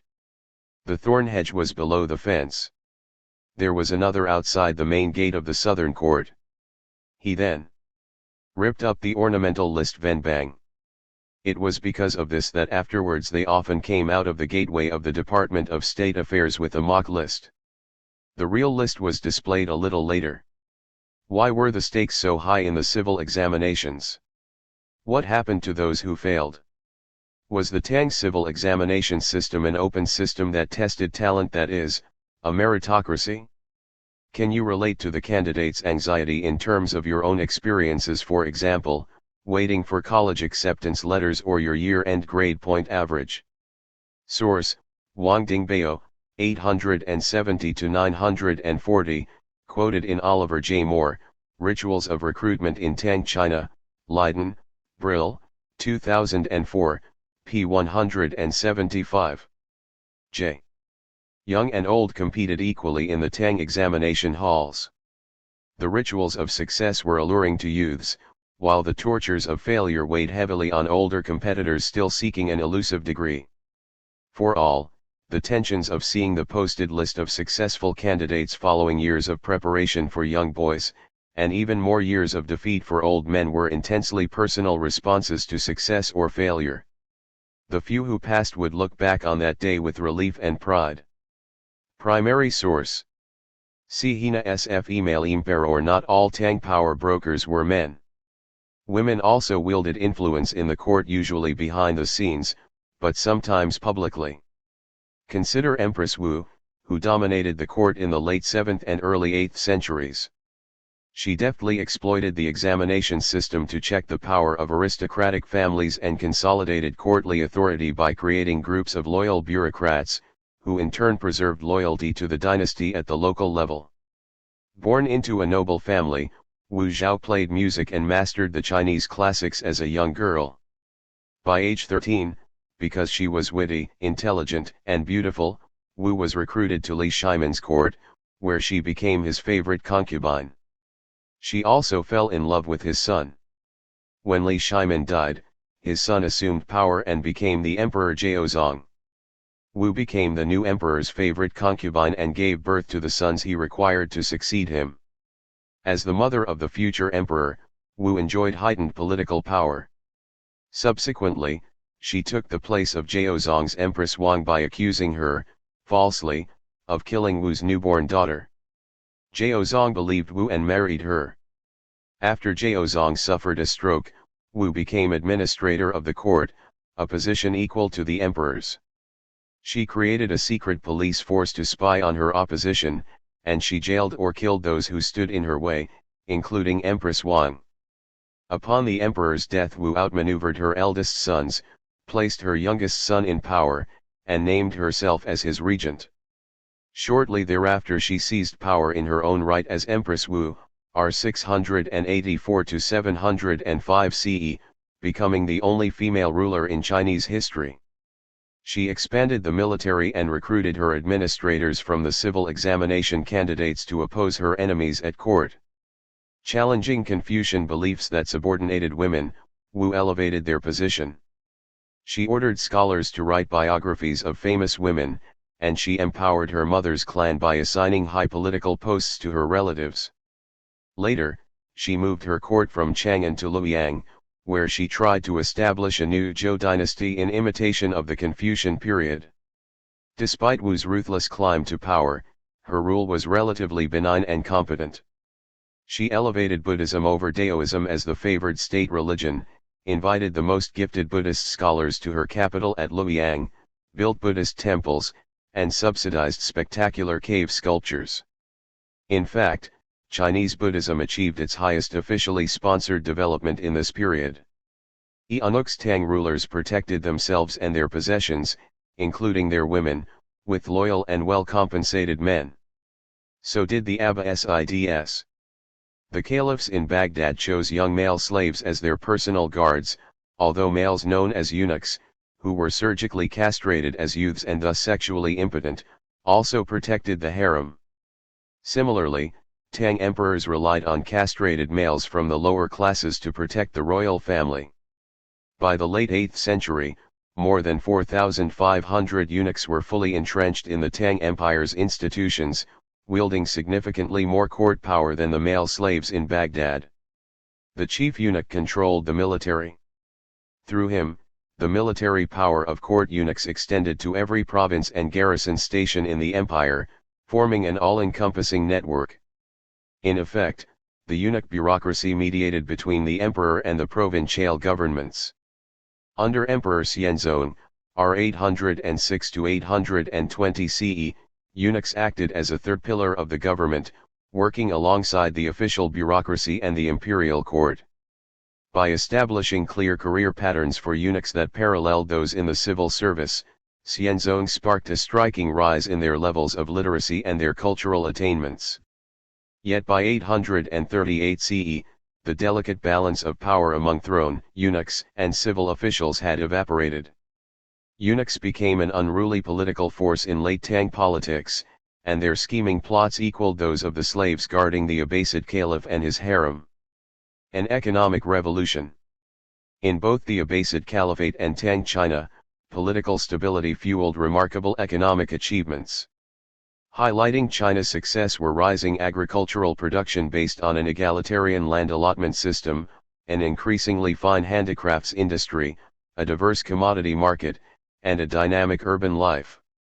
An earlier dynasty, the Sui, had started this economic progress by reunifying China and building canals, especially the Grand Canal linking the north and south, see again map 9-5. The Tang continued by centering their efforts on the Grand Canal and the Yangtze River, which flows from west to east. These waterways aided communication and transport. 345. The Tang State. How did the Tang state balance its restoration of Confucian principles with the growth of new universal religions? Empress Wu. When she seized power in her own right as Empress Wu, Wu Zhao became the first and only female ruler in Chinese history. Throughout the empire and helped raise living standards.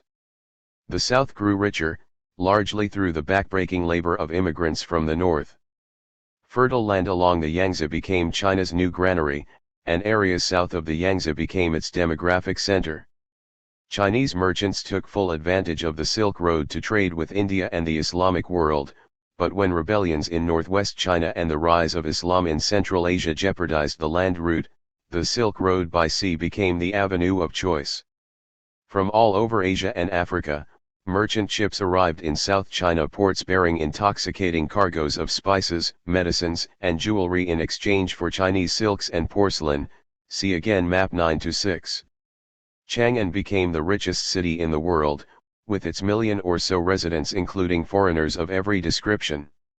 In the large cities of the Yangtze Delta, in some ways a nascent industrial heartland, workshops proliferated.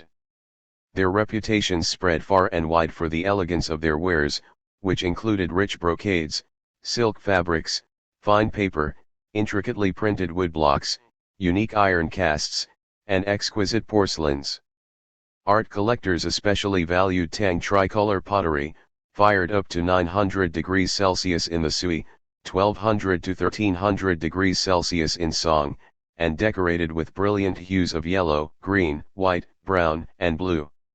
Meanwhile, Nessa artisans transformed locally grown cotton into highest quality clothing. The textile industry prospered as painting and dyeing technology improved and superb silk products generated significant tax revenue. Such Chinese luxuries dominated the trading networks that reached Southwest Asia, Europe, and Africa via the Silk Road and the Indian Ocean. Accommodating world. Religions. The early Tang emperors tolerated remarkable religious diversity, for the Confucian ideology at heart was secular. Although it posited a heaven from which the ruling dynasty claimed the authority to govern, it did not promise an afterlife or threaten non-believers with eternal damnation. Thus Nestorian Christianity, Zoroastrianism, and Manichaeanism, a radical Christian sect, had entered China from Persia during the time of the Sasanian Empire. Islam came later. These spiritual impulses together with Buddhism and the indigenous teachings of Daoism and Confucianism spread throughout the Tang Empire and at first did not conflict with state power. The Tang Court. This 10th century painting of elegant ladies of the Tang imperial court enjoying a feast and music, left, tells us a great deal about the aesthetic tastes of elite women in this era. It also shows the secluded inner quarters, where court ladies passed their daily lives far from the hurly-burly of imperial politics. Castrated males, known as eunuchs, guarded the harem and protected the royal family of Tang emperors. By the late 8th century, eunuchs were fully integrated into the government and wielded a great deal of military and political power. The growth of Buddhism, in particular, thrived under Tang rule. In fact, many students from Korea and Japan journeyed to China in the Tang's early years to study it. Initially, Emperor Li Shimin distrusted Buddhist monks because they avoided serving the government and paying taxes. Yet after Buddhism gained acceptance as one of the three ways of learning joining Daoism and Confucianism, Li endowed huge monasteries, sent emissaries to India to collect texts and relics, and commissioned Buddhist paintings and statuary.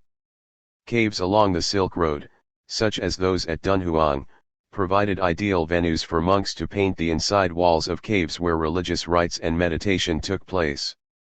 Soon the caves boasted bright color paintings and massive statues of the Buddha and the Bodhisattvas. Before long, giant carvings of the Buddha in northwestern temple sanctuaries dotted the trading routes to Central Asia, and temples filled with ornate statuary offered religious refuge throughout South China. Anti-Buddhist campaigns. By the mid-9th century, the Tang Empire contained nearly 50,000 monasteries and hundreds of thousands of Buddhist monks and nuns. In contrast, Charlemagne's empire in France had only 700 major monasteries.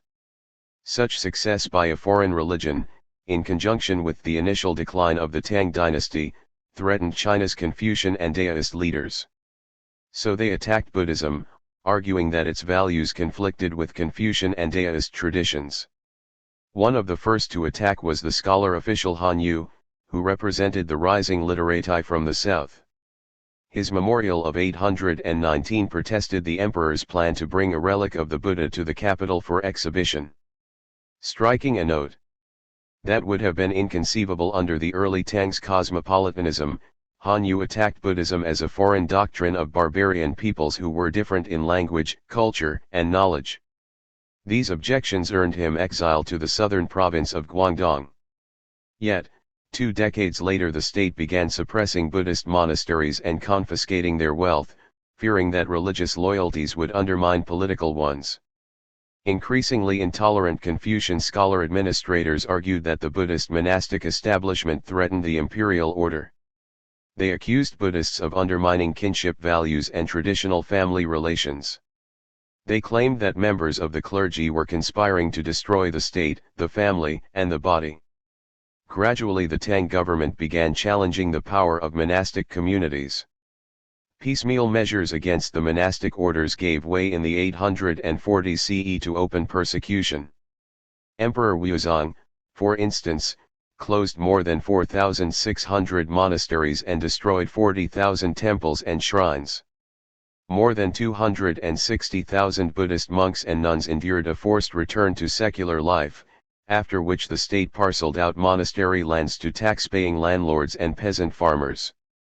To expunge the cultural impact of Buddhism, classically trained literati revived ancient prose styles and the teachings of Confucius and his followers.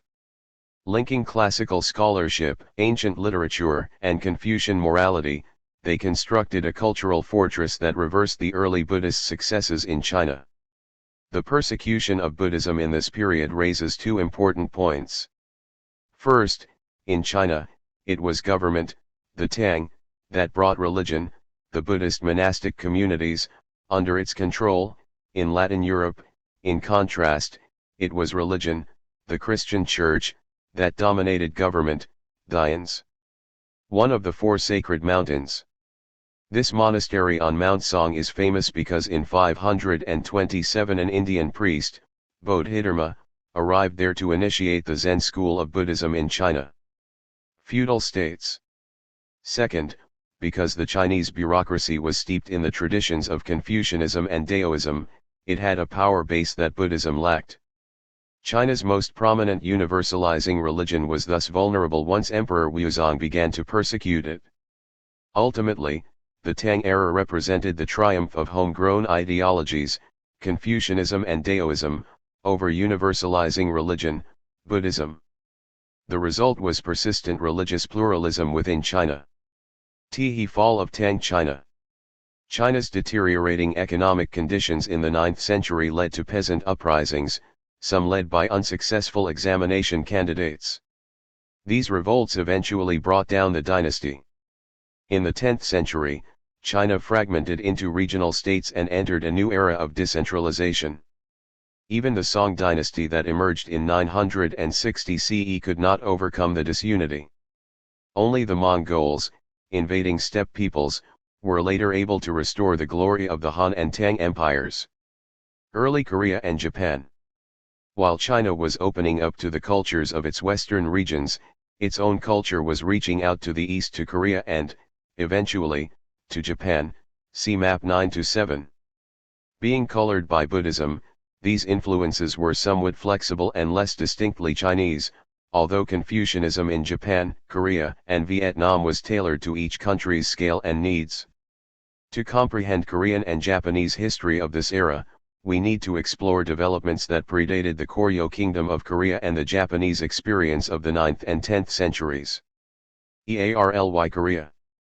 Scholars have documented Chinese cultural influences in Korea as early as the 3rd century BCE. By the 4th century CE, 3 independent states had emerged on the peninsula.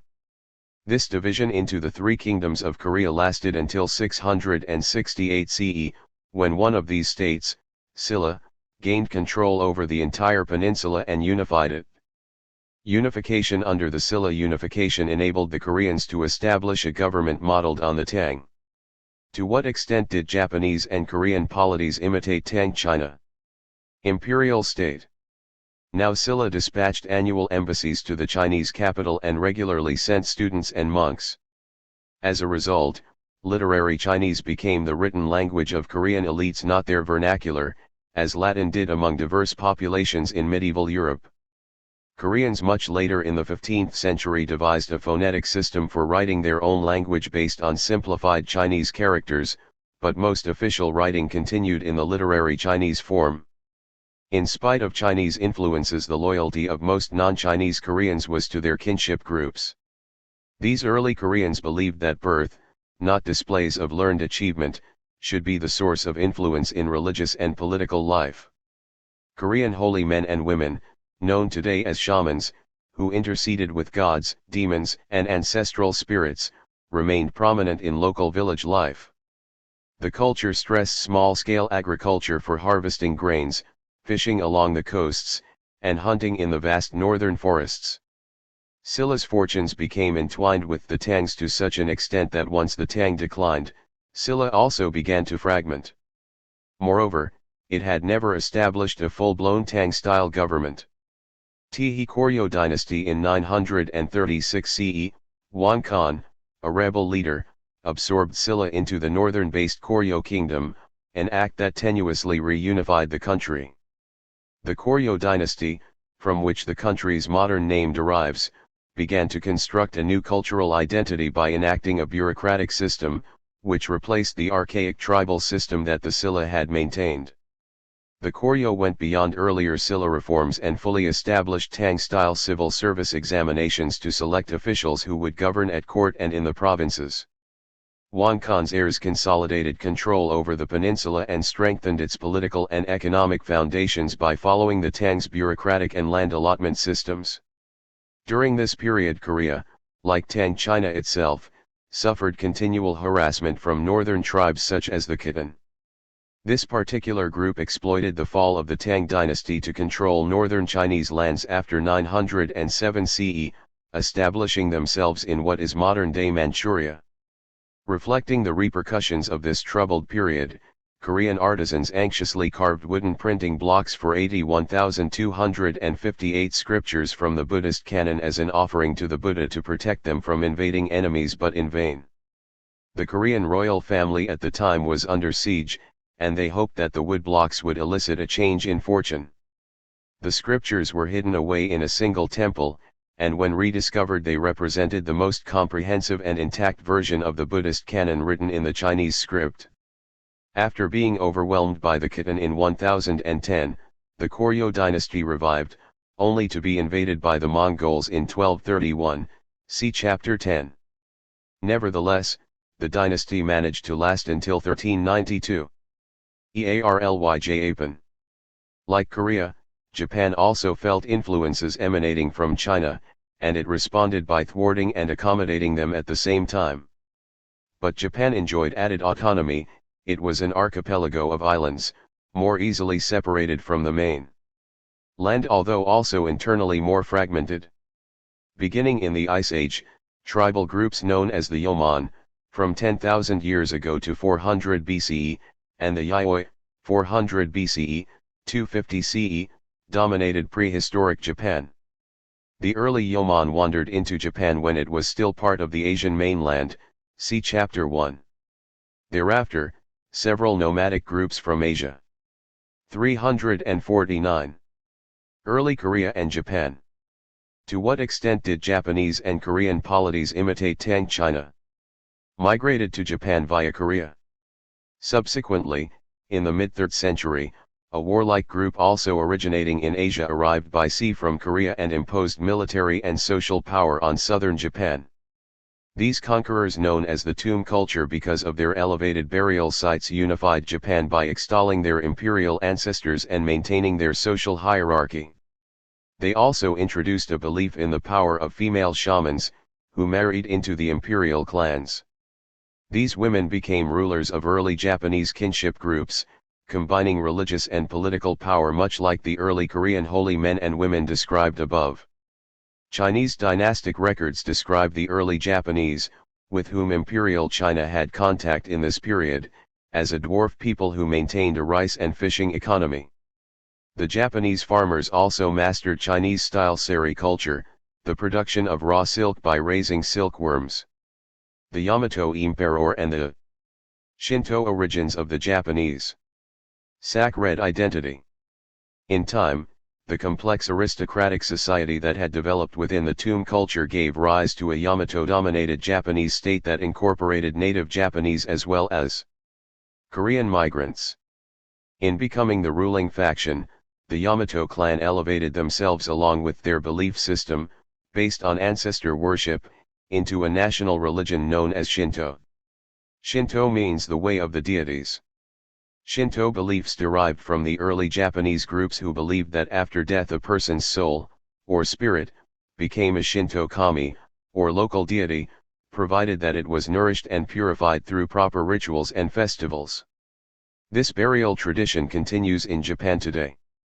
Before the imperial Yamato clan became dominant, each clan had its own ancestral deities, but after 500 CE all Japanese increasingly worshipped the Yamato ancestors.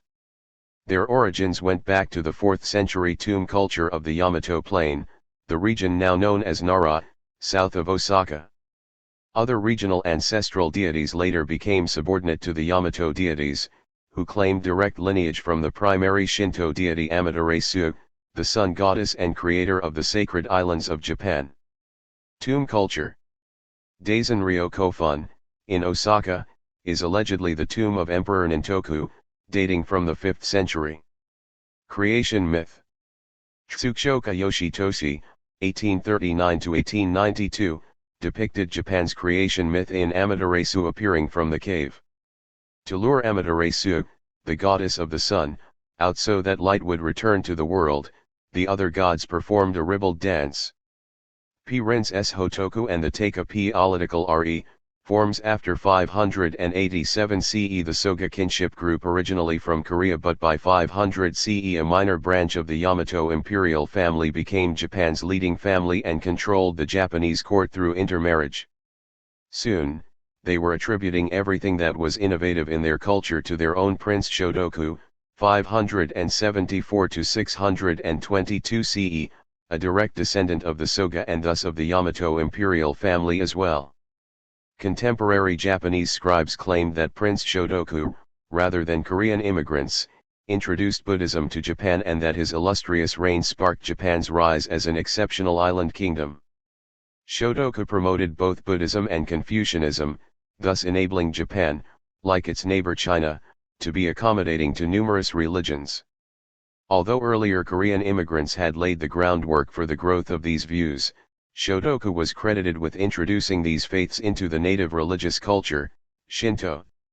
The prince also had ties with several Buddhist temples modeled on Tang pagodas and halls. One of these, in Nara, Japan's first imperial capital, is Horyaji Temple, the oldest surviving wooden structure in the world. Its frescoes include figures derived from the art of Iran and Central Asia. They are a reminder that within 2 centuries Buddhism had dispersed its visual culture along the full length of the Silk Road from Afghanistan to China, and then on to Korea and the island kingdom of Japan. Political integration under Prince Shotoku did not mean political stability, however. In 645 CE, the Nakatomi kinship group seized the throne and eliminated the Soga and their allies. Via intermarriage with the imperial clan, the Nakatomi became the new spokesman for the Yamato tradition. Thereafter Nakatomi no Kamatari, 614 to 669 CE, enacted a series of reforms, known as the Taika reform, which reflected Confucian principles of government allegedly enunciated by Shotoku. These reforms enhanced the power of the ruler, no longer portrayed simply as an ancestral kinship group leader but now depicted as an exalted emperor, Tenno, who ruled by the mandate of heaven, as in China, and exercised absolute authority. Mahia na Buddhism and the sanctity of the Japanese Tati religious influences continued to flow into Japan, contributing to spiritual pluralism while bolstering the Yamato rulers. Although Prince Shotoku and later Japanese emperors turned to Confucian models for government, they also dabbled in occult arts and deist purification rituals. In addition, the Taika edicts promoted Buddhism as the state religion of Japan. Although the imperial family continued to support native Shinto traditions, association with Buddhism gave the Japanese state extra status by lending it the prestige of a universal religion whose appeal stretched to Korea, China, and India.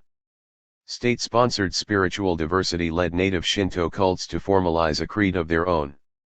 Indeed, the introduction of Confucianism and Buddhism motivated Shinto adherents to assemble their diverse religious practices into a well-organized belief system.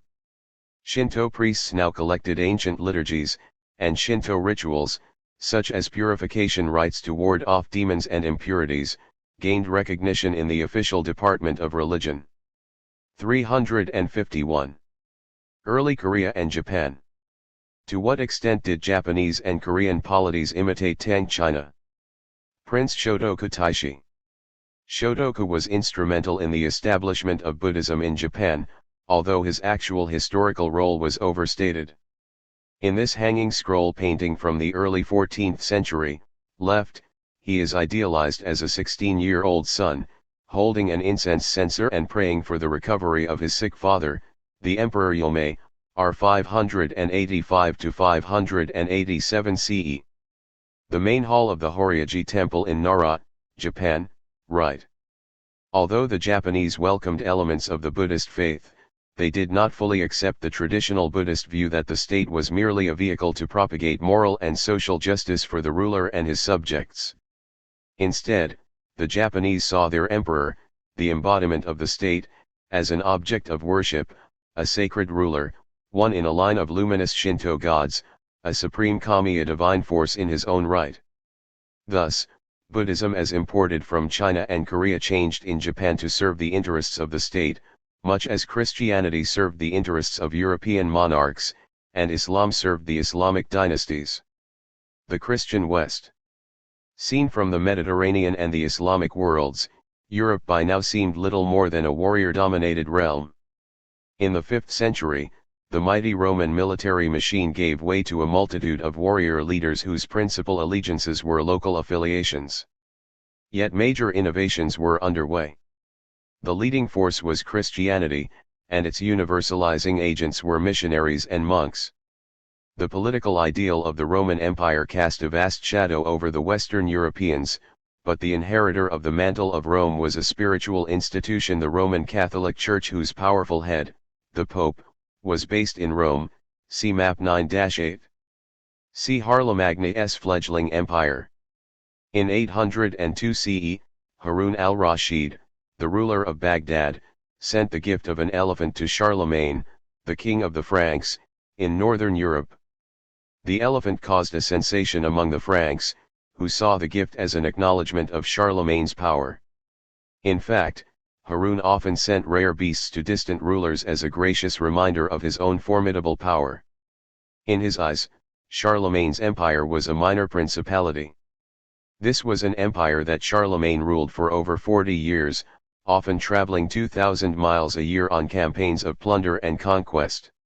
He ultimately controlled much of Western Europe, which was a significant accomplishment, yet compared with the Islamic world's rulers, he was a political lightweight. His empire had a population of less than 15 million, he rarely commanded armies larger than 5,000, and he had a rudimentary tax system. At a time when the palace quarters of the Caliph at Baghdad covered nearly 250 acres. How did two Christianities come to exist in Western Afro-Eurasia? Charlemagne's palace at Aachen was merely 330 by 655 feet. Baghdad itself was almost 40 square miles in area, whereas there was no town outside the palace at Aachen. It was little more than a large country house set in open countryside, close to the Ardennes woods, where Charlemagne and his Franks loved to hunt wild boar on horseback. He and his men were representatives of the warrior class that dominated post-Roman Western Europe. For a time, Roman rule had imposed an alien way of life in this rough world. After that empire faded, however, war became once again the duty and joy of the aristocrat. Buoyed up by their chieftains' mead, a heavy beer made with honey, yellow, sweet and ensnaring, young men eagerly followed their lords into battle among the war horses and the blood-stained armor. Aneurin, Y. Gododin, LL 102, 840. And although the Franks vigorously engaged in trade, that trade was based on war. In fact, Europe's principal export at this time was Europeans, and the massive sale of prisoners of war financed the Frankish Empire. From Venice, which grew rich from its role as middleman, captives were sent as slaves across the sea to Alexandria, Tunis, and southern Spain. The main victims of this trade were Slavic-speaking peoples, tribal hunters and cultivators from Eastern Europe. Their long oppression is preserved in the English language, for the medieval Latin sclavus, Slavic, replaced the classical Latin servus to denote slave. Service, by contrast, applied to those. Charlemagne's palace and chapel. Though not large by Byzantine or Islamic standards, Charlemagne's palace and chapel were heavy with symbolic meaning. A royal hall for banqueting in Frankish, barbarian style was linked by a covered walkway to the imperial domed chapel, which was meant to look like a miniature version of the Hagia Sophia of Constantinople. Outside the chapel was a courtyard, like that outside the shrine of Saint Peter at Rome. Who stayed at home and became serfs, peasants tied for life to the estates of the aristocracy. Yet this seemingly uncivilized and inhospitable zone offered fertile ground for Christianity to sink down roots. Although its worldwide expansion did not occur for centuries, its spiritual conquest of European peoples established institutions and fired enthusiasms that would later drive believers to carry its message to faraway lands. 353. The Christian West. How did two Christianities come to exist in Western Afro-Eurasia? A Christianity for the North. Charlemagne's empire was unquestionably primitive when compared with the Islamic Empire or the Tang Empire of China. What made it significant was its location. Far removed from the old centers of high culture, it was a polity of the borderlands. It also featured an expansionist Christianity that drew energy from its rough frontier mentality. Indeed, Christianity now entered a world profoundly different from the Mediterranean cities in which it had taken form. Augustine and the Universal Catholic Church. Christians of the West felt that theirs was the one truly universal religion. See primary source, Christendom on the Edge, A View of Empire in Ireland. Their goal was to bring rival groups into a single Catholic Church that was replacing a political unity lost in Western Europe when the Roman Empire fell. As far back as 410 CE, reacting to the Goth sack of Rome, the Christian bishop Augustine of Hippo, a seaport in modern Algeria, had laid down the outlines of this belief. His book The City of God assured contemporary Christians that the barbarian takeover happening around them was not the end of the world. The City of God would take earthly shape in the form of the Catholic Church, and the Catholic Church was not just for Romans, it was for all times and for all peoples, in a wide world which has always been inhabited by many differing peoples, that have so many different customs and languages, so many different forms of organization and so many languages, and who have had so many different religions. Augustine, City of God, 14.1. Only one organization would bring them all to paradise, the Catholic Church. Several developments gave rise to this attitude. First, the arrival of Christianity in Northern Europe had provoked a cultural revolution. Preliterate societies now encountered a sacred text, the Bible, in a language that seemed utterly strange. Latin had become a sacred language, and books themselves were vehicles of the holy. The bound codex, see chapter 8, which had replaced the clumsy scroll, was still a messy object. It had no divisions between words, no punctuation, no paragraphs, no chapter headings. Readers who knew Latin as a spoken language could understand the script. But Irishmen, Saxons, and Franks could not, for they had never spoken Latin. Hence the care lavished in the newly Christian North on the Latin scriptures. The few parchment texts that circulated there were carefully prepared with words separated, sentences correctly punctuated and introduced by uppercase letters, and chapter headings provided. They were far more like this textbook than anything available to Romans at the height of the empire. Second, those who produced the Bibles were starkly different from ordinary men and women. They were monks and nuns. Monasticism had originated in Egypt, but it suited the missionary tendencies of Christianity in Northern Europe particularly well. The root of monastic and monk is the Greek monos, alone, a man or a woman who chose to live alone, without the support of marriage or family. Monasticism placed small groups of men and women in the middle of societies with which they had nothing in common. It appealed to a deep sense that the very men and women who had little in common with normal people were best suited to mediate between believers and God. Lay persons, common believers, not clergy, gave gifts to the monasteries and offered them protection. In return, they gained the prayers of monks and nuns and the reassurance that although they themselves were warriors and men of blood, the monks' and nuns' intercessions would keep them from going to hell. Celtic Bible. Unlike the simple codex of early Christian times, the Bible came to be presented in Ireland and elsewhere in the northern world as a magical book. Its pages were filled with mysterious, intricate patterns, which imitated on parchment the jewelry and treasure for which early medieval warlords yearned. Monks, nuns, and popes. With the spread of monasticism, the Christianity of the North took a decisive turn. In Muslim, as in Jewish, societies, religious leaders emphasized what they had in common with those around them. Many Islamic scholars, theologians, and mystics were married men just like the public, even merchants and courtiers. In the Christian West, the opposite was true. Warrior societies honored small groups of men and women, the monks and nuns, who were utterly unlike themselves, unmarried, unfit for warfare, and intensely literate in an incomprehensible tongue. Even their hair looked different. Unlike warriors, these men were close-shaven. By contrast, the Orthodox clergy of the Eastern Roman Empire grew long, silvery beards, signifying wisdom and maturity, not, as in the West, the warrior's masculine strength. Catholic monks and priests shaved their heads as well. The Catholic Church of Northern Europe owed its missionary zeal to the same principles that explained the spread of Buddhism. It was a religion of monks, whose communities represented an otherworldly alternative to the warrior societies of the time. By 800 CE, most regions of Northern Europe held great monasteries, many of which were far larger than the local villages. Supported by thousands of serfs donated by kings and local warlords, the monasteries became powerhouses of prayer that kept the regions safe.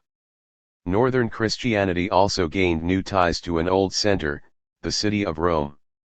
The Christian bishop of Rome had always enjoyed much prestige. But being only one bishop among many, he often took second place to his peers in Carthage, Alexandria, Antioch, and Constantinople. Though people spoke of him with respect as Papa, the grand old man, many others shared that title. Christendom on the Edge, a view of empire in Ireland. Read the heading of the letter, The Voice of the Irish, and as I read these opening words aloud, I imagined at that very instant that I heard the voice of those who were beside the forest of Foclud which is near the western sea, and thus they cried, as though with one voice, "We beg you, holy boy, to come and walk again among us." What does this passage reveal about life in the Celtic worlds? How many voices or visions does Patricius experience in this passage? What other religious figure have you read about in this chapter who had a vision or a revelation? Based on your reading, how do St. Patrick's spiritual experiences compare to those of rulers and priests in the older Christian communities of Rome and Constantinople? Source: St. Patrick, His Writings and Muirch's Life, edited and translated by A. B. E. Hood, London, Philimery, 1978, pages 41, 44-46, 50. J. A young Christian Briton of Roman citizenship who lived near Hadrian's Wall experienced the pull of Christianity around 400. Captured by Irish slave raiders as a teenager, Patricius spent 6 years herding pigs on the Atlantic coast of Mayo. He escaped but years later returned in order to convert his former captors to Christianity. He believed that in making the fierce Irish Christians, he also made them Romans. He thus brought Christianity to the Atlantic edge of the known world. Patricius is remembered today as Saint Patrick. Primary source: 16. But after I reached Ireland, well, I pastured the flocks every day. I would even stay in the forests and on the mountain and would wake to pray before dawn in all weathers, snow, frost, rain. 17. And it was in fact there that one night while asleep I heard a voice saying to me, "You do well to fast, since you will soon be going to your home country," and again, very shortly after, I heard this prophecy, "See, your ship is ready." And it was not near at hand but was perhaps 200 miles away, and I had never been there and did not know a living soul there. And then I soon ran away and abandoned the man with whom I had been for 6 years, till I reached the ship. 23. And again a few years later I was in Britain with my kinsfolk. And it was there that I saw one night in a vision a man coming as it were from Ireland, with countless letters, and he gave me one of them, and I. By 800 CE, this picture had changed. As believers looked down from the distant north, they saw only one papa left in Western Europe, Rome's Pope. The papacy as we know it arose because of the fervor with which the Catholic Church of Western Europe united behind one symbolic center, represented by the popes at Rome, and the desire of new Christians in northern borderlands to find a religious leader for their hopes. Charlemagne recognized this desire very well. In 800 CE, he went out of his way to celebrate Christmas Day by visiting the shrine of St. Peter at Rome. There, Pope Leo III acclaimed him as the new emperor of the West. The ceremony ratified the aspirations of an age. A modern Rome inhabited by popes, famous for shrines of the martyrs, and protected by a modern Christian monarch from the north was what his subjects wanted. The age of the Vikings. Harun's elephant died in 813 CE, 1 year before Charlemagne himself. The elephant's death was noteworthy because the Franks viewed it as an omen of coming disasters. The great beast keeled over when his handlers marched him out to confront a Viking army from Denmark. In the next half-century, the Vikings from Scandinavia exposed the weakness of Charlemagne's self-confident regime. His empire of borderland peoples met its match on the widest border of all, that between the European landmass and the mighty Atlantic, see map 9-9. The Vikings' motives were announced in their name, which derives from the Old Norse vik, to be on the warpath. The Vikings sought to loot the now wealthy Franks and replace them as the dominant warrior class of Northern Europe. It was their turn to extract plunder and to sell droves of slaves across the water. They succeeded because of a deadly technological advantage, ships of unparalleled sophistication, developed by Scandinavian sailors in the Baltic Sea and the long fjords of Norway. Light and agile, with a shallow draft, they could penetrate far up the rivers of Northern Europe and even be carried overland from one river system to another. Under sail, the same boats could tackle open water and cross the unexplored wastes of the North Atlantic. In the 9th century, the Vikings set their ships on both courses. They emptied Northern Europe of its treasure, sacking the great monasteries along the coasts of Ireland and Britain and overlooking the Rhine and the Seine rivers that led into the heart of Charlemagne's empire. At the same time, Norwegian adventurers colonized the uninhabited island of Iceland, and then Greenland. By 982 CE, they had even reached the New World and established a settlement at Lance Auxiliary Meadows on the Labrador coast. Viking goods have been found as far west as the Inuit settlements of Baffin Island too. Monasticism. The great monasteries of the age of Charlemagne, such as the St. Gallen Monastery, were like Roman legionary settlements. Placed on the frontiers of Germany, they were vast, stone buildings, around which entire towns would gather. Their libraries, the largest in Europe, were filled with parchment volumes, carefully written out and often lavishly decorated in a northern, Celtic style. Monasticism was also about the lonely search for God at the very end of the world, which took place in these Irish monasteries, right, on the Atlantic coast. The cells, made of loose stones piled in round domes, are called beehives. The north of Hudson Bay, carried there along trading routes by Native Americans. The consequences of this spectacular reach across the ocean to America were short-lived, but the penetration of Eastern Europe had lasting effects. Supremely well equipped to traverse long river systems, the Vikings sailed east along the Baltic and then turned south, edging up the rivers that crossed the watershed of central Russia. Here the Dnieper, the Don, and the Volga begin to flow south into the Black Sea and the Caspian. By opening this link between the Baltic and what is now Kiev in modern Ukraine, the Vikings created an avenue of commerce that linked Scandinavia and the Baltic directly to Constantinople and Baghdad. And they added yet more slaves. Muslim geographers bluntly called this route the highway of the slaves. The survival of the Christian empire of the East. On reaching the Black Sea, the Vikings made straight for Constantinople. In 860 CE, more than 200 Viking longships gathered ominously in the straits of the Bosporus, beneath the walls of Constantinople. What they found was not Charlemagne's rustic Aachen, but a proud city with a population exceeding 100,000 surrounded by well-engineered late Roman walls. The Vikings had come up against a state hardened by battle. For 2 centuries the Empire of East Rome, centered on Constantinople, had held Islamic armies at bay. From 640 to 840 CE they faced almost yearly campaigns launched by the Islamic Empire of Damascus and Baghdad, powerhouses that grew to be 10 times greater than their own. For years on end, Muslim armies and navies came within striking distance of Constantinople. Each time they failed, outmaneuvered by highly professional generals and blocked by a skillfully. 357. The Christian West.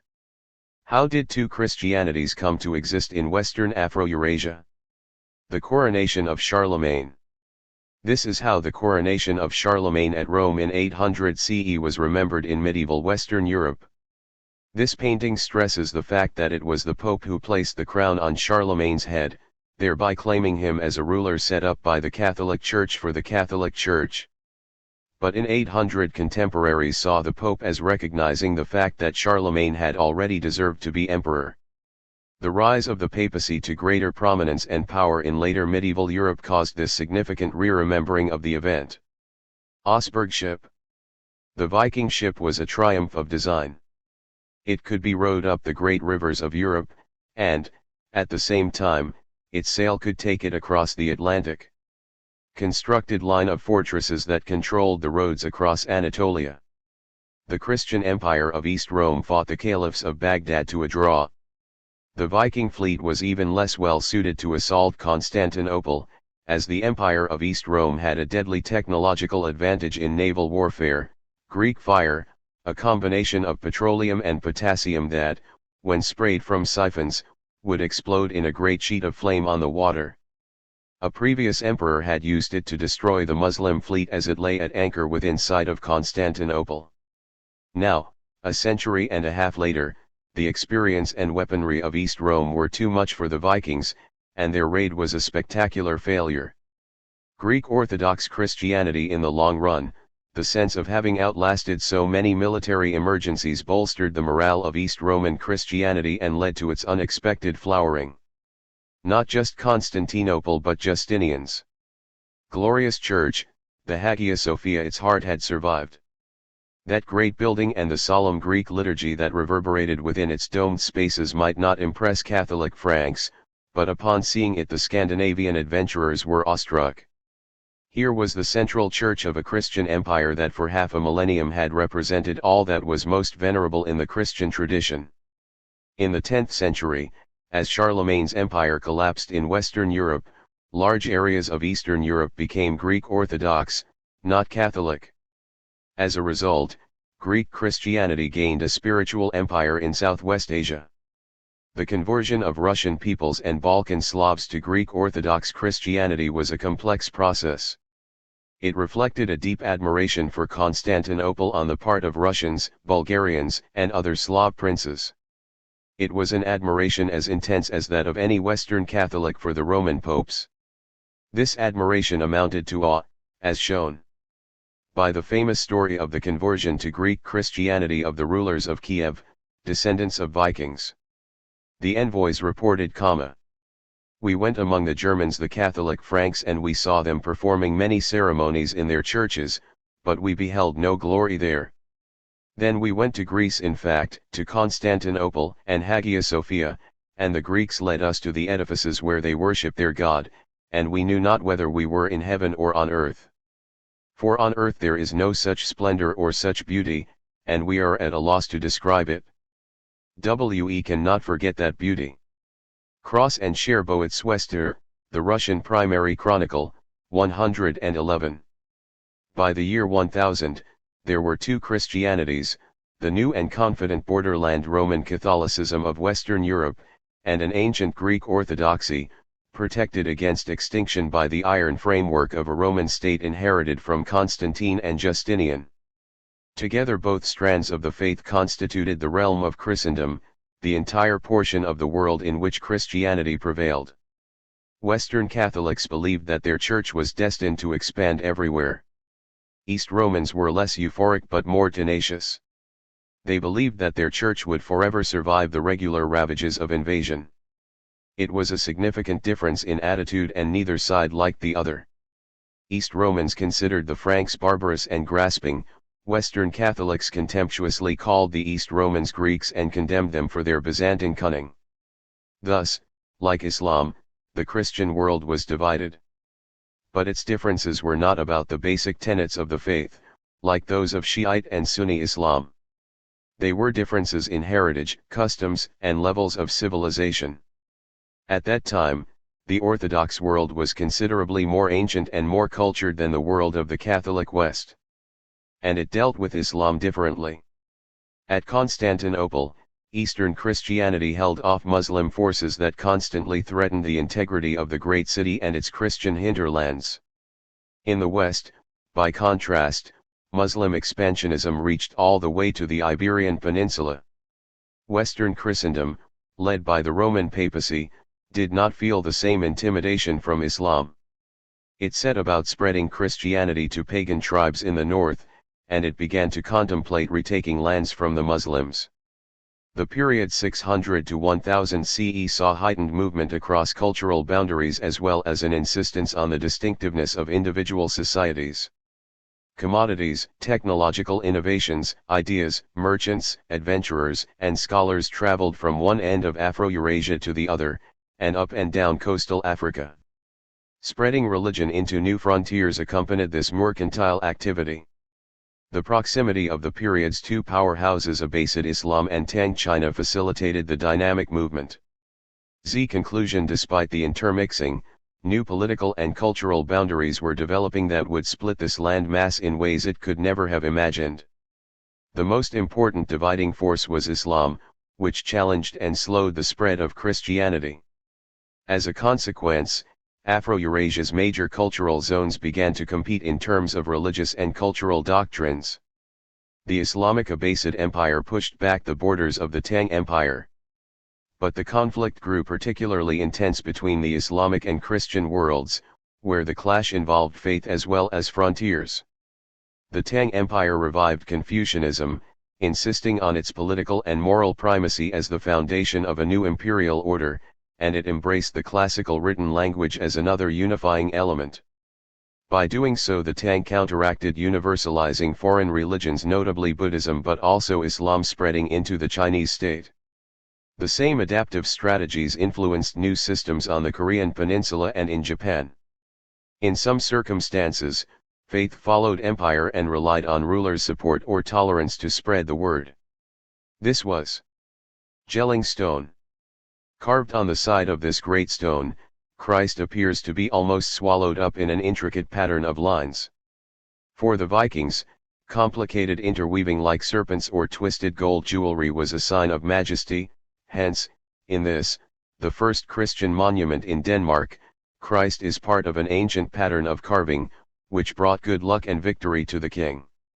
The case especially in East Asia. At the opposite extreme, empire followed faith, as in the case of Islam, whose believers endeavored to spread their empire in every conceivable direction. The Islamic Empire and its successors represented a new force, expanding political power backed by one God whose instructions were to spread his message. In the worlds of Christianity, a common faith absorbed elements of a common culture, shared books, a language for learned classes. But in the West, political rulers never overcame inhabitants' intense allegiance to local authority. While universalizing religions expanded and common cultures grew, debate raged within each religion over foundational principles. In spite of the diffusion of basic texts in official languages, variations of Christianity, Islam, and Buddhism proliferated as each belief system spread. The period demonstrated that religion, reinforced by prosperity and imperial resources, could bring peoples together in unprecedented ways. But it could also, as the next chapter will illustrate, drive them apart in blood-curdling confrontations. Review and research materials are available at StudySpace, agnorto.com/studiespake. Study questions. 1. Analyze the impact of the spread of Islam on Afro-Asian societies. How did the large Islamic empire shape the movement of peoples, ideas, innovations, and commodities across the vast landmass? 2. Describe the process through which an expanding Islam fostered an agricultural revolution. What crops and cultivation techniques were involved? 3. Compare and contrast the spread of Islam, Christianity, and Buddhism between 600 and 1000. What was the geographic range of each religious community? Through which methods did each religion gain new converts? 4. Explain the origins and basic concepts of Islam. How similar to and different from other religions that began in Southwest Asia such as Judaism, Christianity, and Zoroastrianism was this new religious outlook? 5. Analyze the successes and failures of Islamic leaders in creating one large empire to govern Islamic communities. What opponents challenged this goal? 6. Describe the Tang dynasty's attempts to restore political unity to East Asia. How did Tang leaders react to the growth of universal religions within their realm? 7. Describe the state structure that emerged in Korea and Japan during this era. How did other developments in Afro-Eurasia, such as the spread of universal religions, shape these new states? 8. Compare and contrast Christian communities in Western Europe to those in Eastern Europe and the Byzantine Empire.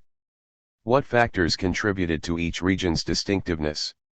9. Analyze the Vikings' impact on world history during this era. How did they shape developments in the Christian world especially? 570 to 632 Life of Muhammad. 622 Muhammad and small group of followers flee Mecca for Medina. 650 to 750 Arab armies conquer Southwest Asia, North Africa, Spain, Central Asia, and parts of South Asia. 661 to 750 Umayyad Caliphate rules from Damascus. Late 7th century Shi'ism emerges as major dissident force within Islam. 750 to 1258 Abbasid Caliphate rules from Baghdad. 969 Fatimid Shiite regime forms, based in Egypt. 574 to 622 Prince Shotoku initiates take up political reforms in Japan. 581 to 618 Sui state unites much of China. 618 to 906 Tang state emerges in China. 668 Silla state unifies Korea. 690 to 705 Empress Wu reigns over Tang state. 918 Koryo kingdom assumes control of Korea. 632 to 661 Arab armies conquer much of Byzantine Empire's lands in Southwest Asia. But the empire survives. Missionaries and monastic orders begin converting much of Northern Europe into Christian communities. Catholic Church based in Rome dominates Christian West. Charlemagne, 768 to 814, unites much of Western Europe into a short-lived kingdom. Vikings establish strong commercial links across Eastern Europe to Constantinople. 982 Vikings reach North America. 987 Russian leaders convert to Orthodox Christianity.